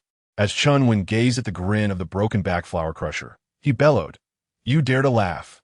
Amidst his fury, a formidable energy began to coalesce within his body, and tiny arcs of electricity emerged upon his skin, enveloping him entirely, transforming him into a being of light. With a crackle, the electrifying surge propelled Chun-Won to the zenith of his speed, allowing him to appear before the broken back flower crusher in the blink of an eye. Just as he aimed to replicate his previous assault and deliver a decisive blow, he was met with a sinister smirk from his adversary, who had inexplicably shifted his position. Chun-Won's fist, filled with conviction, narrowly missed its target. Taken aback, Chun-Won shot forward like an arrow, launching himself toward the iron mesh of the octagonal cage. In midair, he twisted his body and landed with a foot planted firmly on the iron grid. To his astonishment, the raw power of lightning coursing through him was entirely absorbed by the mesh, creating an unending cascade of electric arcs that surged upward and converged at the apex of the cage, scattering countless sparks along the way. This spectacular display instantly ignited the atmosphere, electrifying the crowd. "Bravo! Strike it down, electric kid!" cheered the spectators. However, the swift attack was effortlessly evaded, leaving Chun-Won in a state of disarray as he slid down the iron mesh. Gritting his teeth in defiance, he summoned his lightning power once more. With a crack, a bolt of lightning shot forth, tracing a luminous arc above the octagonal cage. Yet the broken-back flower crusher merely lifted his head slightly, sidestepping Chun Wen's strike with ease, and found time to taunt, "Futile, my young friend. Your attacks cannot harm me. Why don't we take a moment to converse? Perhaps we can discover some common ground." After 2 failed attempts, Chun Wen's frustration boiled over, leading him to retort, "I have nothing to discuss with you." The broken-back flower crusher's eyes gleamed with mischief. "What about your mother?" "No problem.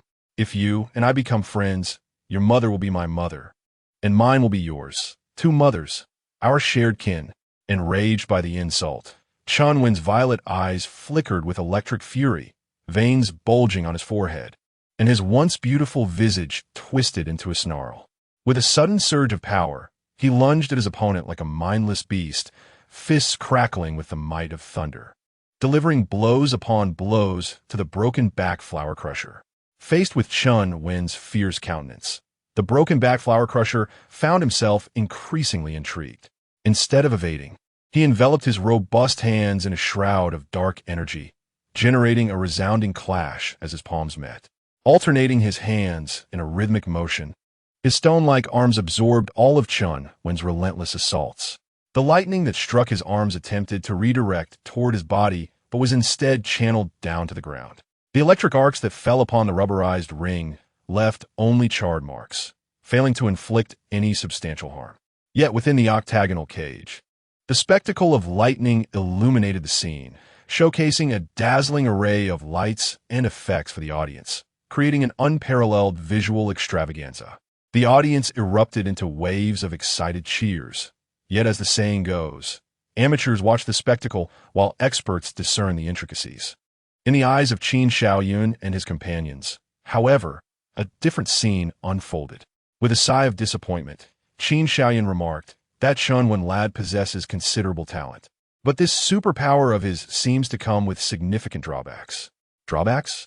Xie Yinxue furrowed her brow. Qin Shaoyun nodded in affirmation. "Indeed, I noticed it last time. He is much like his grandfather, generally fine, though his demeanor is somewhat arrogant. However, upon utilizing his superpower, he becomes mentally unhinged, prone to fits of rage, and his courage swells to an unprecedented magnitude." At this juncture, he abruptly paused. No wonder that rotund old fellow, Chun Yu, is perpetually cheerful. It seems he is cultivating his mind to prevent being overwhelmed by the side effects during the use of his powers.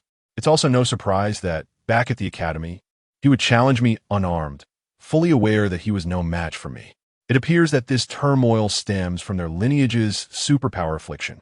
Xie Yinxue hesitated before inquiring, "Is every superpower accompanied by side effects?" Scratching his head, Qin Shaoyun recalled that Long Hua's excessive use of his abilities led to deteriorating eyesight.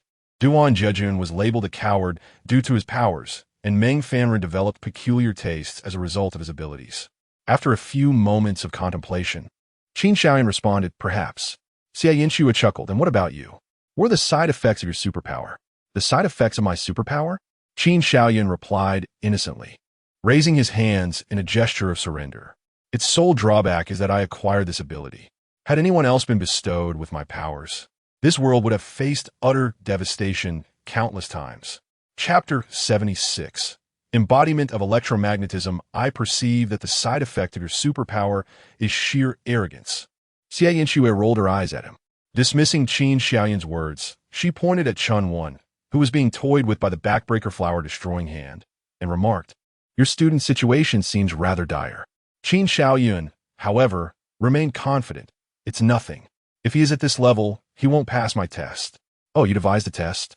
Xie Yinxue expressed her surprise. Qin Shaoyun chuckled. "Do you think just anyone could become my student?" "Umph." Xie Yinxue scoffed, glancing toward the arena. "Your genius student has been taken down." Witnessing Chun Wen struggle in vain, his frustration mounted until he was finally sent flying by the backbreaker flower-destroying hand. As Chun Wen fell, Qin Shaoyun's smile deepened. "How delightful. Let us see if you dare to look down on others in the future." In truth, Chun Wen's opponent was not much stronger. He had merely experienced more battles and developed a certain combat awareness. In contrast, Chun Wen, in his reckless application of superpowers, failed to leverage his strengths, making his defeat entirely expected. As Qin Xiaoyan spoke, he noticed the backbreaker flower destroying hand approaching with a concerned expression, intent on helping Chen Wen up. A wave of sweat wafted through the air, jolting Chen Wen's hazy consciousness awake as he spotted the outstretched hand. Goosebumps erupted across his skin. "Get lost," he shouted, a flash of electricity propelling him off the ground, distancing himself from the backbreaker flower destroying hand with a look of disgust. "Get lost." The backbreaker flower destroying hand grinned playfully. "What do you mean by that? Roll in the sheets?" "Aye." Upon hearing this, Chen Wen shivered, yet his inner fury had diminished. He suddenly realized that if he continued to act recklessly, he would only be treated like a fool by his adversary. Moreover, Qin Xiaoyun's mocking face loomed in his mind, a visage he found exceedingly intolerable. No matter what, he must not give him the satisfaction of witnessing his embarrassment. Recalling his grandfather's teachings, "Little one, your superpower is formidable, but if overused, the power of lightning will affect your mind. However, for elemental superhumans, emotions can also be harnessed as a force. Channel this emotion to enhance your superpower, and one day, you shall surpass me." A flicker of electric arc flashed in Chen Wen's purple eyes as he tempered his agitation. Instead of unleashing his full power, he opted for a tentative movement, delivering a punch toward the abdomen of the backbreaker flower destroying hand. With a playful giggle, the backbreaker flower destroying hand deflected Chen Wen's punch with his right hand while launching a counterstrike toward Chen Wen's face with his left. Gazing at the opponent's handsome visage, a flicker of hesitation crossed his mind as he suddenly realized, no, such a beautiful face would be a pity to mar. With this thought, he transformed his punch into an open palm, maintaining his offensive stance as he pushed forward. This very action caused his timing to falter slightly compared to before. Seizing the rare opportunity, Chen Wen slightly tilted his head to evade the strike of the formidable backbreaking flower destroyer. With a twist of his waist, he utilized the force of the opponent's palm to launch a counterpunch aimed at his adversary's head. Thud! His fist landed solidly against the face of the backbreaking flower destroyer. Yet Chen Wen's expression changed abruptly. He realized that his punch had not struck flesh, but rather felt akin to hitting a slab of hard marble, sending a sharp pain coursing through the back of his hand. "What a pity, still a bit too tender," Qin Xiaoyan mused, shaking his head. Xie Yinxue nodded in agreement, acknowledging, indeed, the speed at which the backbreaking flower destroyer unleashes his superpower surpasses that of your student. While I disdain his character, I cannot deny that his strength and combat experience are indeed commendable. Qin Xiaoyan chuckled. Otherwise, I would not have chosen him as a sharpening stone for Chen Wen. "A sharpening stone," Xie Yinxue replied, slightly speechless. "Your student has no means to counter him. Are you not concerned that the blade may not only remain unsharpened, but could also be broken in the process?" Qin Xiaoyan, resting his chin on his hand, replied with a mysterious smile, "Just watch." In the arena, having taken a solid punch from Chen Wen, the backbreaking flower destroyer exhibited no change in his gaze. As he observed Chen Wen's posture, which seemed inviting, a glimmer of ecstasy appeared on his face as he extended his robust arms to embrace him. Oh no! With arms thicker than his own thighs approaching, Chen Wen's heart raced. With nowhere to evade, and the iron fence looming ahead, he gritted his teeth and swiftly crouched, propelling himself backward with all his might. Whoosh! He slipped directly through the backbreaking flower destroyer's legs. It wasn't until he was 5 or 6 meters away that he comprehended what he had done, his face draining of color, leaving him in a state of shock. Ha ha ha! In the private room, Qin Xiaoyan held a phone in one hand while the other pounded his thigh in uproarious laughter. Indeed, a genius who can pass my test. Ha ha! The humiliation beneath his legs means nothing. I can't take it anymore. I'm laughing so hard hurts. Even Xie Yinxue couldn't help but cover her mouth and chuckle at the scene. The host below wore a look of astonishment. Wow! Who would have thought that the backbreaking flower destroyer's ultimate grappling technique could be so easily countered by this electrifying young man? However, I advise other competitors not to attempt the same tactic, as this maneuver can only be replicated by shorter fighters. As the host finished speaking, laughter erupted from the audience. Indeed, the fighters in the death match were all brawny individuals, while slipping through an opponent's legs might be a clever evasion. Attempting it would require the opponent's legs to be at least 2 meters high. The backbreaking flower destroyer stood frozen for a few seconds, glancing down at his own legs before turning to look at the dazed Chun-Won, grinning widely. So eager. Don't rush. We still have plenty of time tonight. Just then, his smile vanished abruptly, and his gaze shifted to one of wariness as he studied Chun-Won intently. Moments ago, he had sensed a hint of threat emanating from Chun-Won. Inside the private room, Qin Xiaoyan glanced in surprise at the silent Chun-Won. His aura seemed to have intensified slightly. A crackle echoed as a deep purple arc of electricity surged from Chun-Wen's body, rendering him somewhat fearsome at that moment. Within him, a torrent of rage surged, overwhelming his consciousness and causing his vision to blur. The lightning, once easily controlled, became extraordinarily violent under the influence of this intense fury. Boom! A thunderous roar erupted from within him. Crackle! Countless bolts of lightning, the size of chopsticks, radiated from Chun-Won, indiscriminately spreading across the entire arena. From a distance, he resembled a humanoid Tesla coil, emitting a myriad of electric discharges.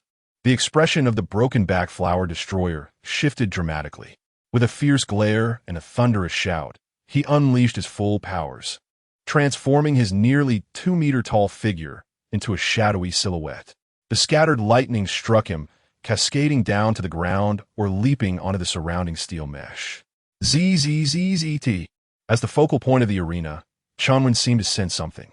He commanded the lightning to converge toward the steel mesh, where the arcs danced and countless blinding sparks erupted. Even spectators standing 10 meters away could feel their hair standing on end, retreating in fear of being caught in the crossfire. Within the octagonal cage, Chun-Won, enveloped in a brilliant glow of electricity, slowly lifted off the ground. His once purple eyes now blindingly white. He gazed at the petrified broken-back flower destroyer and raised his fist in midair. Whoosh! A white thread swept across the arena, and in an instant, a dark stone arm was flung aside. Swift, unparalleled swiftness. The broken-back flower destroyer, heartbroken, watched in agony as his right arm was severed, replaced by a burning desire fueled by rage. His superpower allowed him to petrify his entire body, and the severed part could not heal. In other words, Chun-Wen's recent strike had rendered him completely armless. You dare! The broken-back flower destroyer bellowed. Before he could finish his sentence, he saw a flash of white light rapidly expanding before him. Alarmed, he instinctively tried to evade, only to feel a sudden lightness in his left foot. Looking down, his pupils constricted in horror. Below his calves, he realized, had vanished without a trace. It was only at that moment that fear flickered in the eyes of the broken-back flower destroyer, prompting him to plead, "Wait, wait, I concede, I swish." Before he could utter the final word, countless white threads surged toward him from all directions. Each time one brushed past him, a part of his body would diminish, leaving behind another gaping wound. The relentless assault, reminiscent of a death by 1,000 cuts, caused the broken-back flower destroyer to scream in agony. In the private room, Xie Yinshua's pupils contracted. What is happening? How did he suddenly? With a slight curve at the corners of his mouth. Qin Xiaoyan turned to her and explained, "It seems you have forgotten the knowledge from middle school. Electricity and magnetism can indeed be interchanged. That rascal Chun-Won has enveloped an iron net with the power of lightning, creating an electric field, and then generated a corresponding magnetic field within himself, thus acquiring both attractive and repulsive forces, enabling him to move faster than a bullet.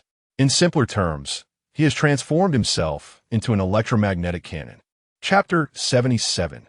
Consumed by an electromagnetic cannon?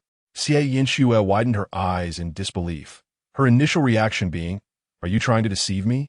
Indeed, the principles behind the electromagnetic cannon were well established. However, how could a mere child who had just graduated from middle school and had yet to even attend high school conjure such a thing? Just as she was about to retort, she recalled that superpowers, by their very nature, defy the scientific laws that she so staunchly adhered to. Thus, she wisely chose to remain silent. At that moment, the battle on the stage was nearing its climax. With a single punch, Chun-Won shattered the head of his opponent, leaving the arena filled only with the crackling sounds of electricity and a solitary, proud figure surveying the surroundings. Realizing he had vanquished his foe, the arcs of electricity surrounding Chun-Wen gradually dissipated. Simultaneously, the broken stones beneath him began to morph into chunks of flesh, blood seeping from the gruesome scene. This macabre spectacle startled the audience into silence. Then, a wave of exhilaration surged through their minds, causing everyone to lose their composure, rising to their feet in a fervent roar. Hooray! The Electric Kid! The Electric Kid! Ha ha ha! I have triumphed! Even the host, wide-eyed with astonishment, exclaimed, "This is utterly incredible! The victor! The Electric Kid! Hooray! Long live the Electric Kid!" On the stage, as the lightning that enveloped Chun-Wen faded, his once radiant white eyes returned to their original purple hue, perhaps due to the overexertion of his powers. His complexion turned pale, and he stared vacantly at the frenzied crowd, seemingly oblivious to his recent actions. Just as he attempted to take a step, a wave of debilitating weakness surged through him, causing him to stagger and nearly fall. At that moment, an unsettling, viscous sensation reached his feet. Instinctively looking down, he locked eyes with a pair of bloodshot, terrified peach blossom eyes. Under the glaring lights, what ensnared his foot was a pool of bright red blood. His pupils constricted sharply, and Chun-Wen's already foggy mind went blank. While his brain was in disarray, his body reacted instinctively. Waves of nausea surged from his stomach up his esophagus, threatening to erupt from his mouth. Observing this scene, Qin Shaoyun smiled as he put away his phone and rose from his chair. Stretching languidly, he remarked, "I shall go check on this lad. I will leave directly afterwards and return to play another time." As he spoke, a mysterious smile graced his lips. "Next time I come, could you prepare more opponents for me? I plan to bring all my classmates along." As soon as he finished speaking, he stepped forward, the sound of a crisp crack resonating as he seemed to meld into the very fabric of space. Xie Yinxue was momentarily taken aback. Her gaze shifted back to the stage, where she saw Qin Shaoyun appearing slowly before Chun-Wen, a smile adorning his face as he regarded him. Has Shaoyun begun to embrace the use of his superpowers? A hint of peculiarity flickered in her eyes as she murmured to herself. She vividly recalled their encounter years ago, when he had been reluctant to utilize his extraordinary abilities. He remained utterly reticent about his extraordinary abilities, shrouded in an air of mystery. However, when the Life and Death Fist Club found itself in dire straits, on the brink of being devoured by adversaries, Qin Shaoyun, after considerable deliberation, ultimately resolved to intervene. Remembering the formidable power he had exhibited, Xie Yinxue was hardly taken aback by the news of his ascendance to a special class hero. It could be said that, apart from Qin Yining, she was the individual most acquainted with Qin Shaoyun's supernatural prowess. Suddenly, a voice broke through the tension. "Who is this fellow? Why has he appeared on the stage?" Another chimed in, "Hey, you there, looking dazed on the platform. Are you the next opponent of the Electric Boy? If so, then let the battle commence." A chorus erupted, urging him to swiftly dismantle the face of the Electric Boy, whom they had long found irksome. Disregarding the cacophony from the audience, Qin Shaoyun levitated slightly, keen to avoid the blood-soaked ground. With a smile, he turned his gaze towards the pallid-faced Chun-Wen. "How does it feel, your first taste of murder?" At these words, a flicker of panic crossed Chun-Wen's eyes, and he could no longer suppress his nausea, retching violently. Today had been a trial by fire for him. First, he was dragged to participate in the entrance examination for the Qinyun Super Ability Academy, entangled in Qin Xiaoyun's demonic trials, and then elevated to the heavens, witnessing nearly 10,000 souls turn to ash before his eyes. To add insult to injury, the grandfather he revered, a formidable figure among the 12 celestial generals, proved to be no match for this loathsome individual. Subsequently, he found himself in this wretched place, inexplicably thrust onto the arena, where he barely escaped with his dignity intact, enduring indignities far beyond his years. The subsequent events became a blur. It was as if he had suddenly lost consciousness. Upon regaining his senses, he was confronted by a scene reminiscent of a hellish battlefield. Now, hearing Qin Shaoyun claim responsibility for this chaos, Chun-Wen could no longer contain himself and began to vomit profusely. The audience, witnessing this spectacle, were equally unable to hold back. A hefty man, weighing over 200 pounds, rose with indignation, bellowing, "What the hell are you all talking about? Get on with it. I'm not here to watch you chat. I pay hundreds of thousands a minute. Am I here for idle gossip? Host, what is going on? Will they fight or not?" As the audience's grievances echoed, the host was about to admonish Qin Xiaoyun when a familiar voice crackled through his earpiece. "Do not intervene. Allow him to handle it himself." Surprised, the host glanced at Qin Xiaoyun. The enraged, heavy-set man, seeing no reaction from the host, glared with fiery eyes and retrieved a thick bundle of cash from his bag, hurling it towards the octagonal cage. "If you eliminate the electric boy, this money is yours." With a resounding thud, bills worth at least 10,000 fell to the ground.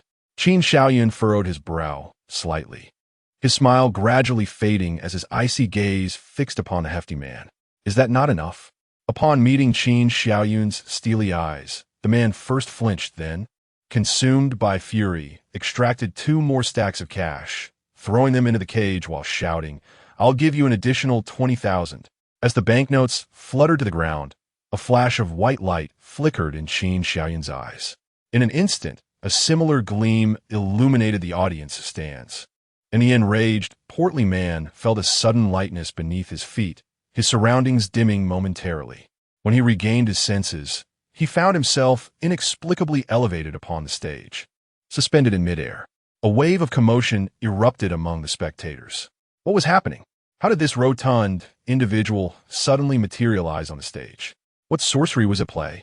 Reminded of Qin Xiaoyun's own sudden appearance, the audience swiftly connected the dots, suppressing their trepidation, hesitant to voice their thoughts. Upon the stage, the stout man's pupils constricted sharply, his heart quaking in fear, utterly devoid of the previous air of arrogance.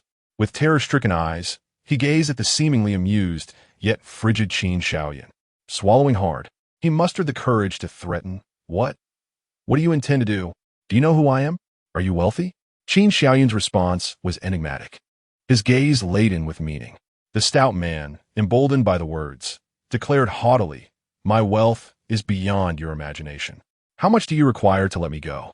With a smile that failed to reach his eyes, Qin Xiaoyun replied, "While I harbor no resentment towards the affluent, I find individuals like you rather distasteful." He extended his hand, and, with a resounding snap of his fingers, the 3 stacks of banknotes previously discarded by the stout man shimmered briefly before transferring from the octagonal cage to hover above Qin Xiaoyun's palm. With a flick of his finger, the money soared into the stout man's embrace. Qin Xiaoyun coldly commanded, "Consume it." "What?" The stout man was momentarily taken aback. A flash of white light sparked his eyes as Qin Xiaoyun reiterated, "I said consume it." A low, imperceptible hum emanated from him, and in an instant, the stout man's eyes dulled, stripped of all light. Mechanically, he grasped the banknotes and began to gnaw at them. Witnessing this bizarre spectacle, the audience was enveloped in a wave of chills.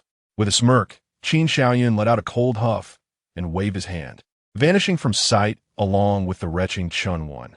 In the second that followed his departure, a blazing inferno engulfed the entire octagonal cage, incinerating the blood and flesh strewn across the ground.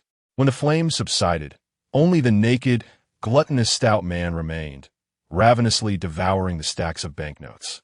Chapter 78. An unprecedented transformation in the central continent, a remarkable land among the 7 continents of a superpowered world. The population astonishingly exceeds 5 billion. This vast populace has given rise to an unparalleled number of professional heroes, far surpassing those of the other 6 continents. The headquarters of the Heroes Association of the 7 continents is situated above the Sky City of Central Continent, revered as a sanctuary by all professional heroes. The Sky City is perpetually guarded by no fewer than 3 of the 12 celestial generals, the world's most formidable 12 professional heroes. Their presence serves as an unwavering anchor, rendering the Sky City the safest place on Earth.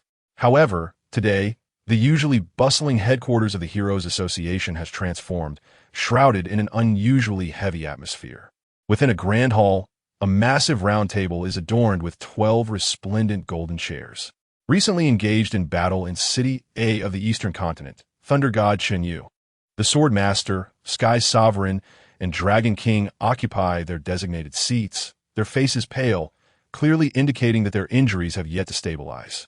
Chen Yu, having regained his former plump physique, coughs a few times and solemnly states, "Let us begin." As his words resonate, blue lights flicker to life on the previously vacant seats. The 12 celestial generals, appearing from unknown realms via holographic projections, manifest in their places. Nonetheless, for seats remain conspicuously empty. Moments later, a beam of light illuminates the seat of the Battle Emperor. Upon his arrival, he glares fiercely at Sky Sovereign, exclaiming, "Hey, Sky Sovereign, you old rascal, did you deliberately leave me behind?" Typically a taciturn, middle-aged man, Sky Sovereign merely turns his gaze towards the Battle Emperor, nods slightly, and then returns to silence. The swift and decisive nod leaves the Battle Emperor momentarily stunned, and just as he is about to erupt in anger, a grave voice interjects. "Let us address the matter at hand." The Dark Lord, enveloped in swirling black mist, possesses a slender form that exudes elegance even while seated. You all confronted Yu Yuan in battle. He glances at their disheveled appearances and sighs, but judging by your looks, the outcome is all too clear. Just how terrifying is this ancient creature, who has lived for over 2 millennia, that 5 of the 12 celestial generals returned in defeat? At this juncture, the Battle Emperor's expression darkens. The Sword Master, clutching his sword, smirks coldly without uttering a word.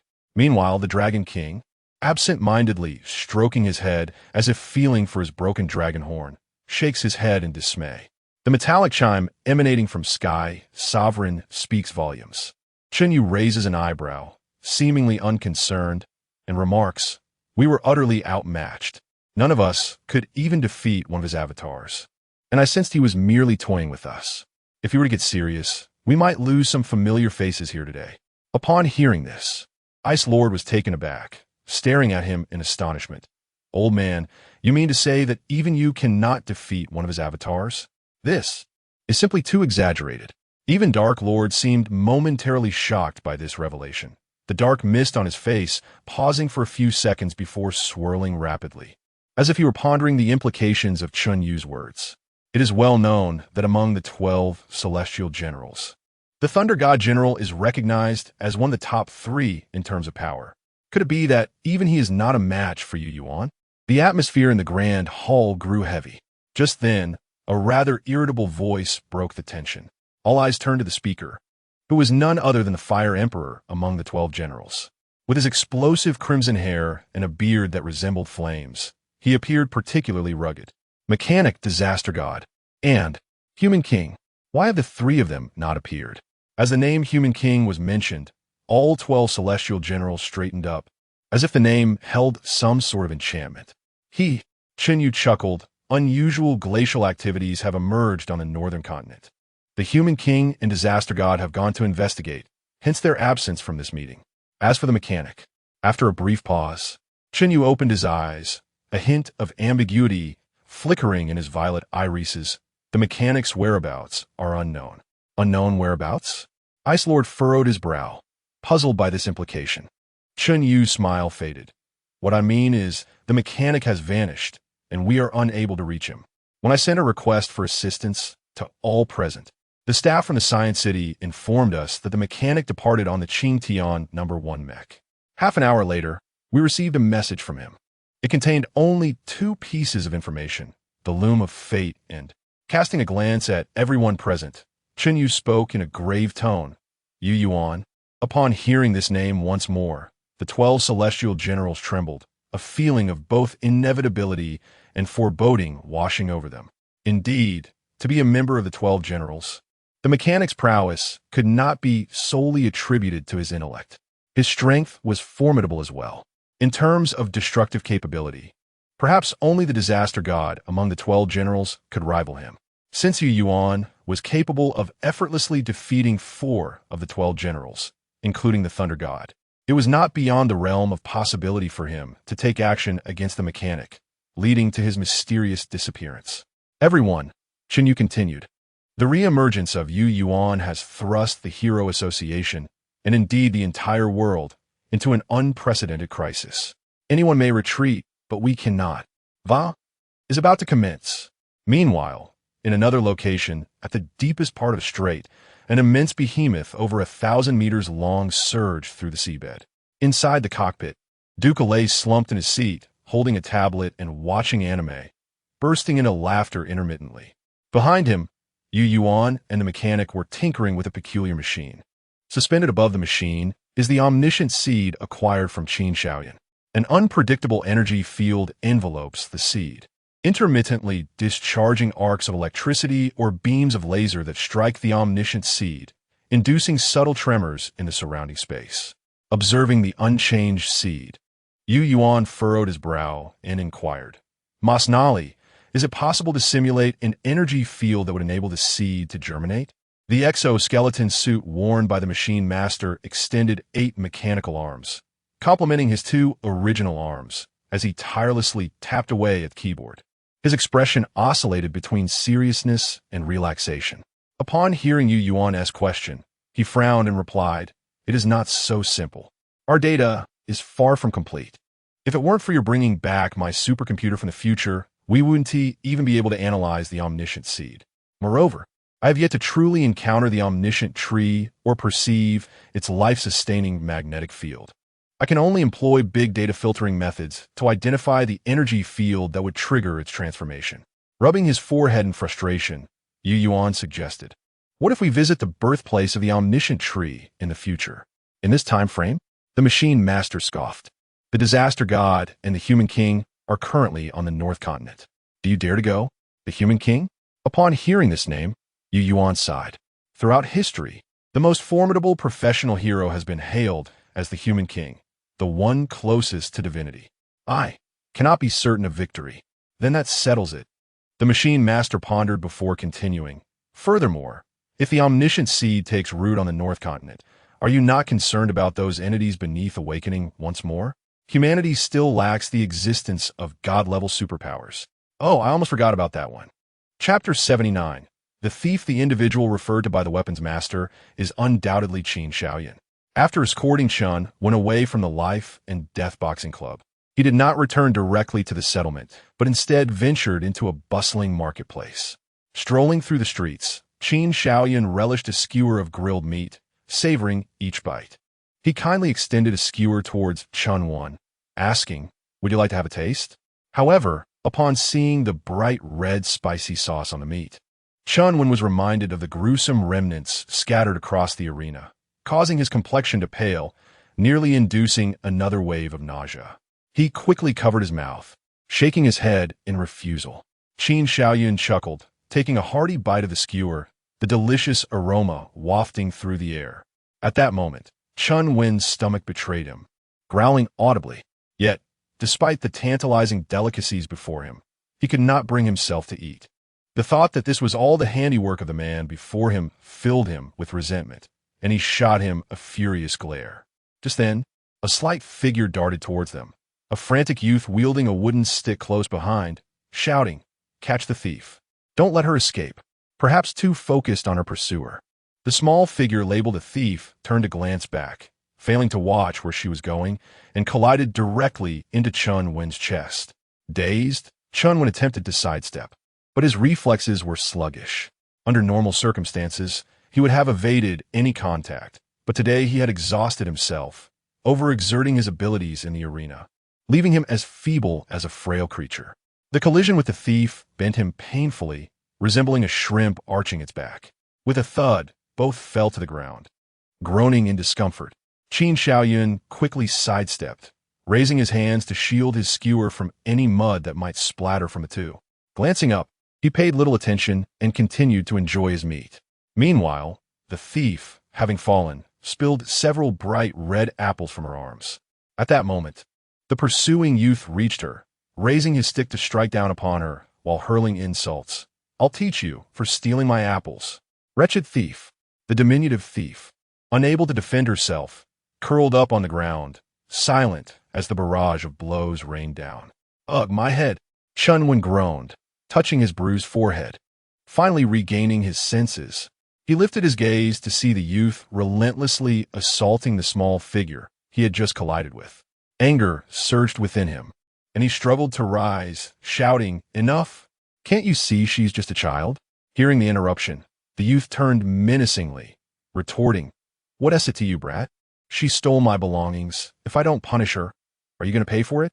"I will pay, I will," Chunwin exclaimed, a rush of fervor igniting in his chest. As he hastily reached for his pocket, his expression suddenly stiffened. He nearly forgot that he had come out with his grandfather and had not a single coin on him. The young man, perceptive and astute, noticed Chunwin's demeanor and deduced his financial predicament, responding with a derisive smile before resuming his assault on the thief while muttering curses. Chunwin, feeling a flush of embarrassment, instinctively cast a pleading glance towards Qin Shaoyun, only to find him shrugging with a look of indifference, seemingly enjoying the spectacle. Oof, what a cold-hearted individual. Chunwin felt his nostrils flare with indignation, turning his gaze toward the young man who continued to batter the thief with a stick. Electric sparks flickered in his violet pupils. Tendrils of electricity danced across his body as he spoke in a low voice. "I say, stop hitting him." Raising his hand, he pointed at the young man, and a small bolt of lightning shot from his fingertip, striking him. Crack! The sound of thunder erupted, and the young man let out a pained cry, convulsing as he collapsed to the ground, frothing at the mouth. Chunwin felt a twinge of satisfaction at the sight. "Humph, you brought this upon yourself," feeling as if he had performed a great deed. He tilted his head and approached the thief, saying nonchalantly, "Are you all right?" The thief, initially inclined to express gratitude, swallowed his words upon seeing the arrogance on Chunwin's face. He silently crouched down to pick up the now filthy apple from the ground, pursed his lips, and cast a lingering glance at Chunwin before turning on his heel and fleeing. Chunwin was taken aback, his expression darkening. "What does this mean? I saved you, and you can't even muster a thank you?" Just then, a group of uniformed men rushed over from a distance, shouting, Who is using their superpowers in public without a license?" The onlookers pointed at Chunwin in unison. "It's him. That's the one." A tall man in uniform glared at Chunwin, asking, "You, kid, what is your name? Are you unaware that you cannot use superpowers in public without permission?" To his side, Qin Shaoyun was equally taken aback, thinking, "After so many chapters, I nearly forgot about this stipulation." With a sigh, he approached while munching on a skewer, handing his hero license to the imposing officer. "Sir, this is my student. We are on a mission, and I have authorized him to use his powers." The officer took the document, glanced at it, and his pupils constricted. Suddenly, he looked up at Qin Shaoyun with a startled expression. With a snap, he straightened his posture and saluted sharply, exclaiming, "Sir." After the salute, he respectfully returned the document with both hands. Qin Shaoyun regarded him with satisfaction as he accepted the license. "You may continue your duties. There is no need to concern yourselves with this matter." "Yes, sir." The officer nodded vigorously. He then turned and waved his hand, commanding withdraw.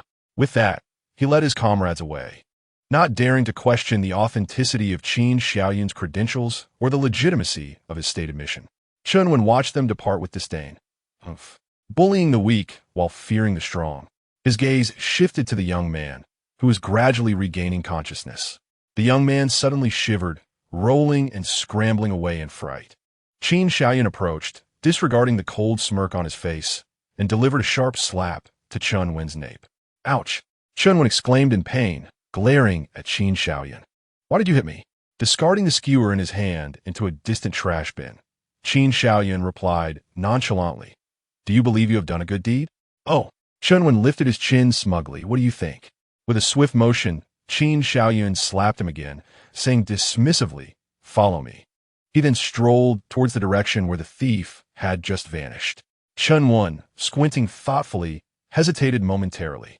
However, a flicker of defiance sparked in his eyes as he decided to follow, curious to see what this irritating individual was up to. Meandering through the bustling streets, they soon found themselves in a slum filled with dilapidated tents. Upon sighting the two well-dressed individuals, the local inhabitants immediately gathered around, pleading for alms with incessant requests for compassion. Having never witnessed such a scene, Chunwin stood frozen, a wave of goosebumps washing over him as he felt grimy hands reaching out. In sheer terror, he instinctively moved closer to Qin Shaoyun. Strangely, as he drew nearer to Qin Shaoyun, the tattered figures seemed to lose interest in them, displaying a hint of weariness as they returned to their previous positions, lying about, staring blankly at the sky. Confusion flickered in Chen Wen's eyes as he looked at Qin Shaoyun, opening his mouth as if to speak, but hesitating. Suddenly, Qin Shaoyun halted, and Chen Wen nearly collided with him, about to curse when a chorus of children's voices emerged from a nearby ramshackle house. Sister Ting, you're back. Is there something to eat? I'm so hungry. Me too.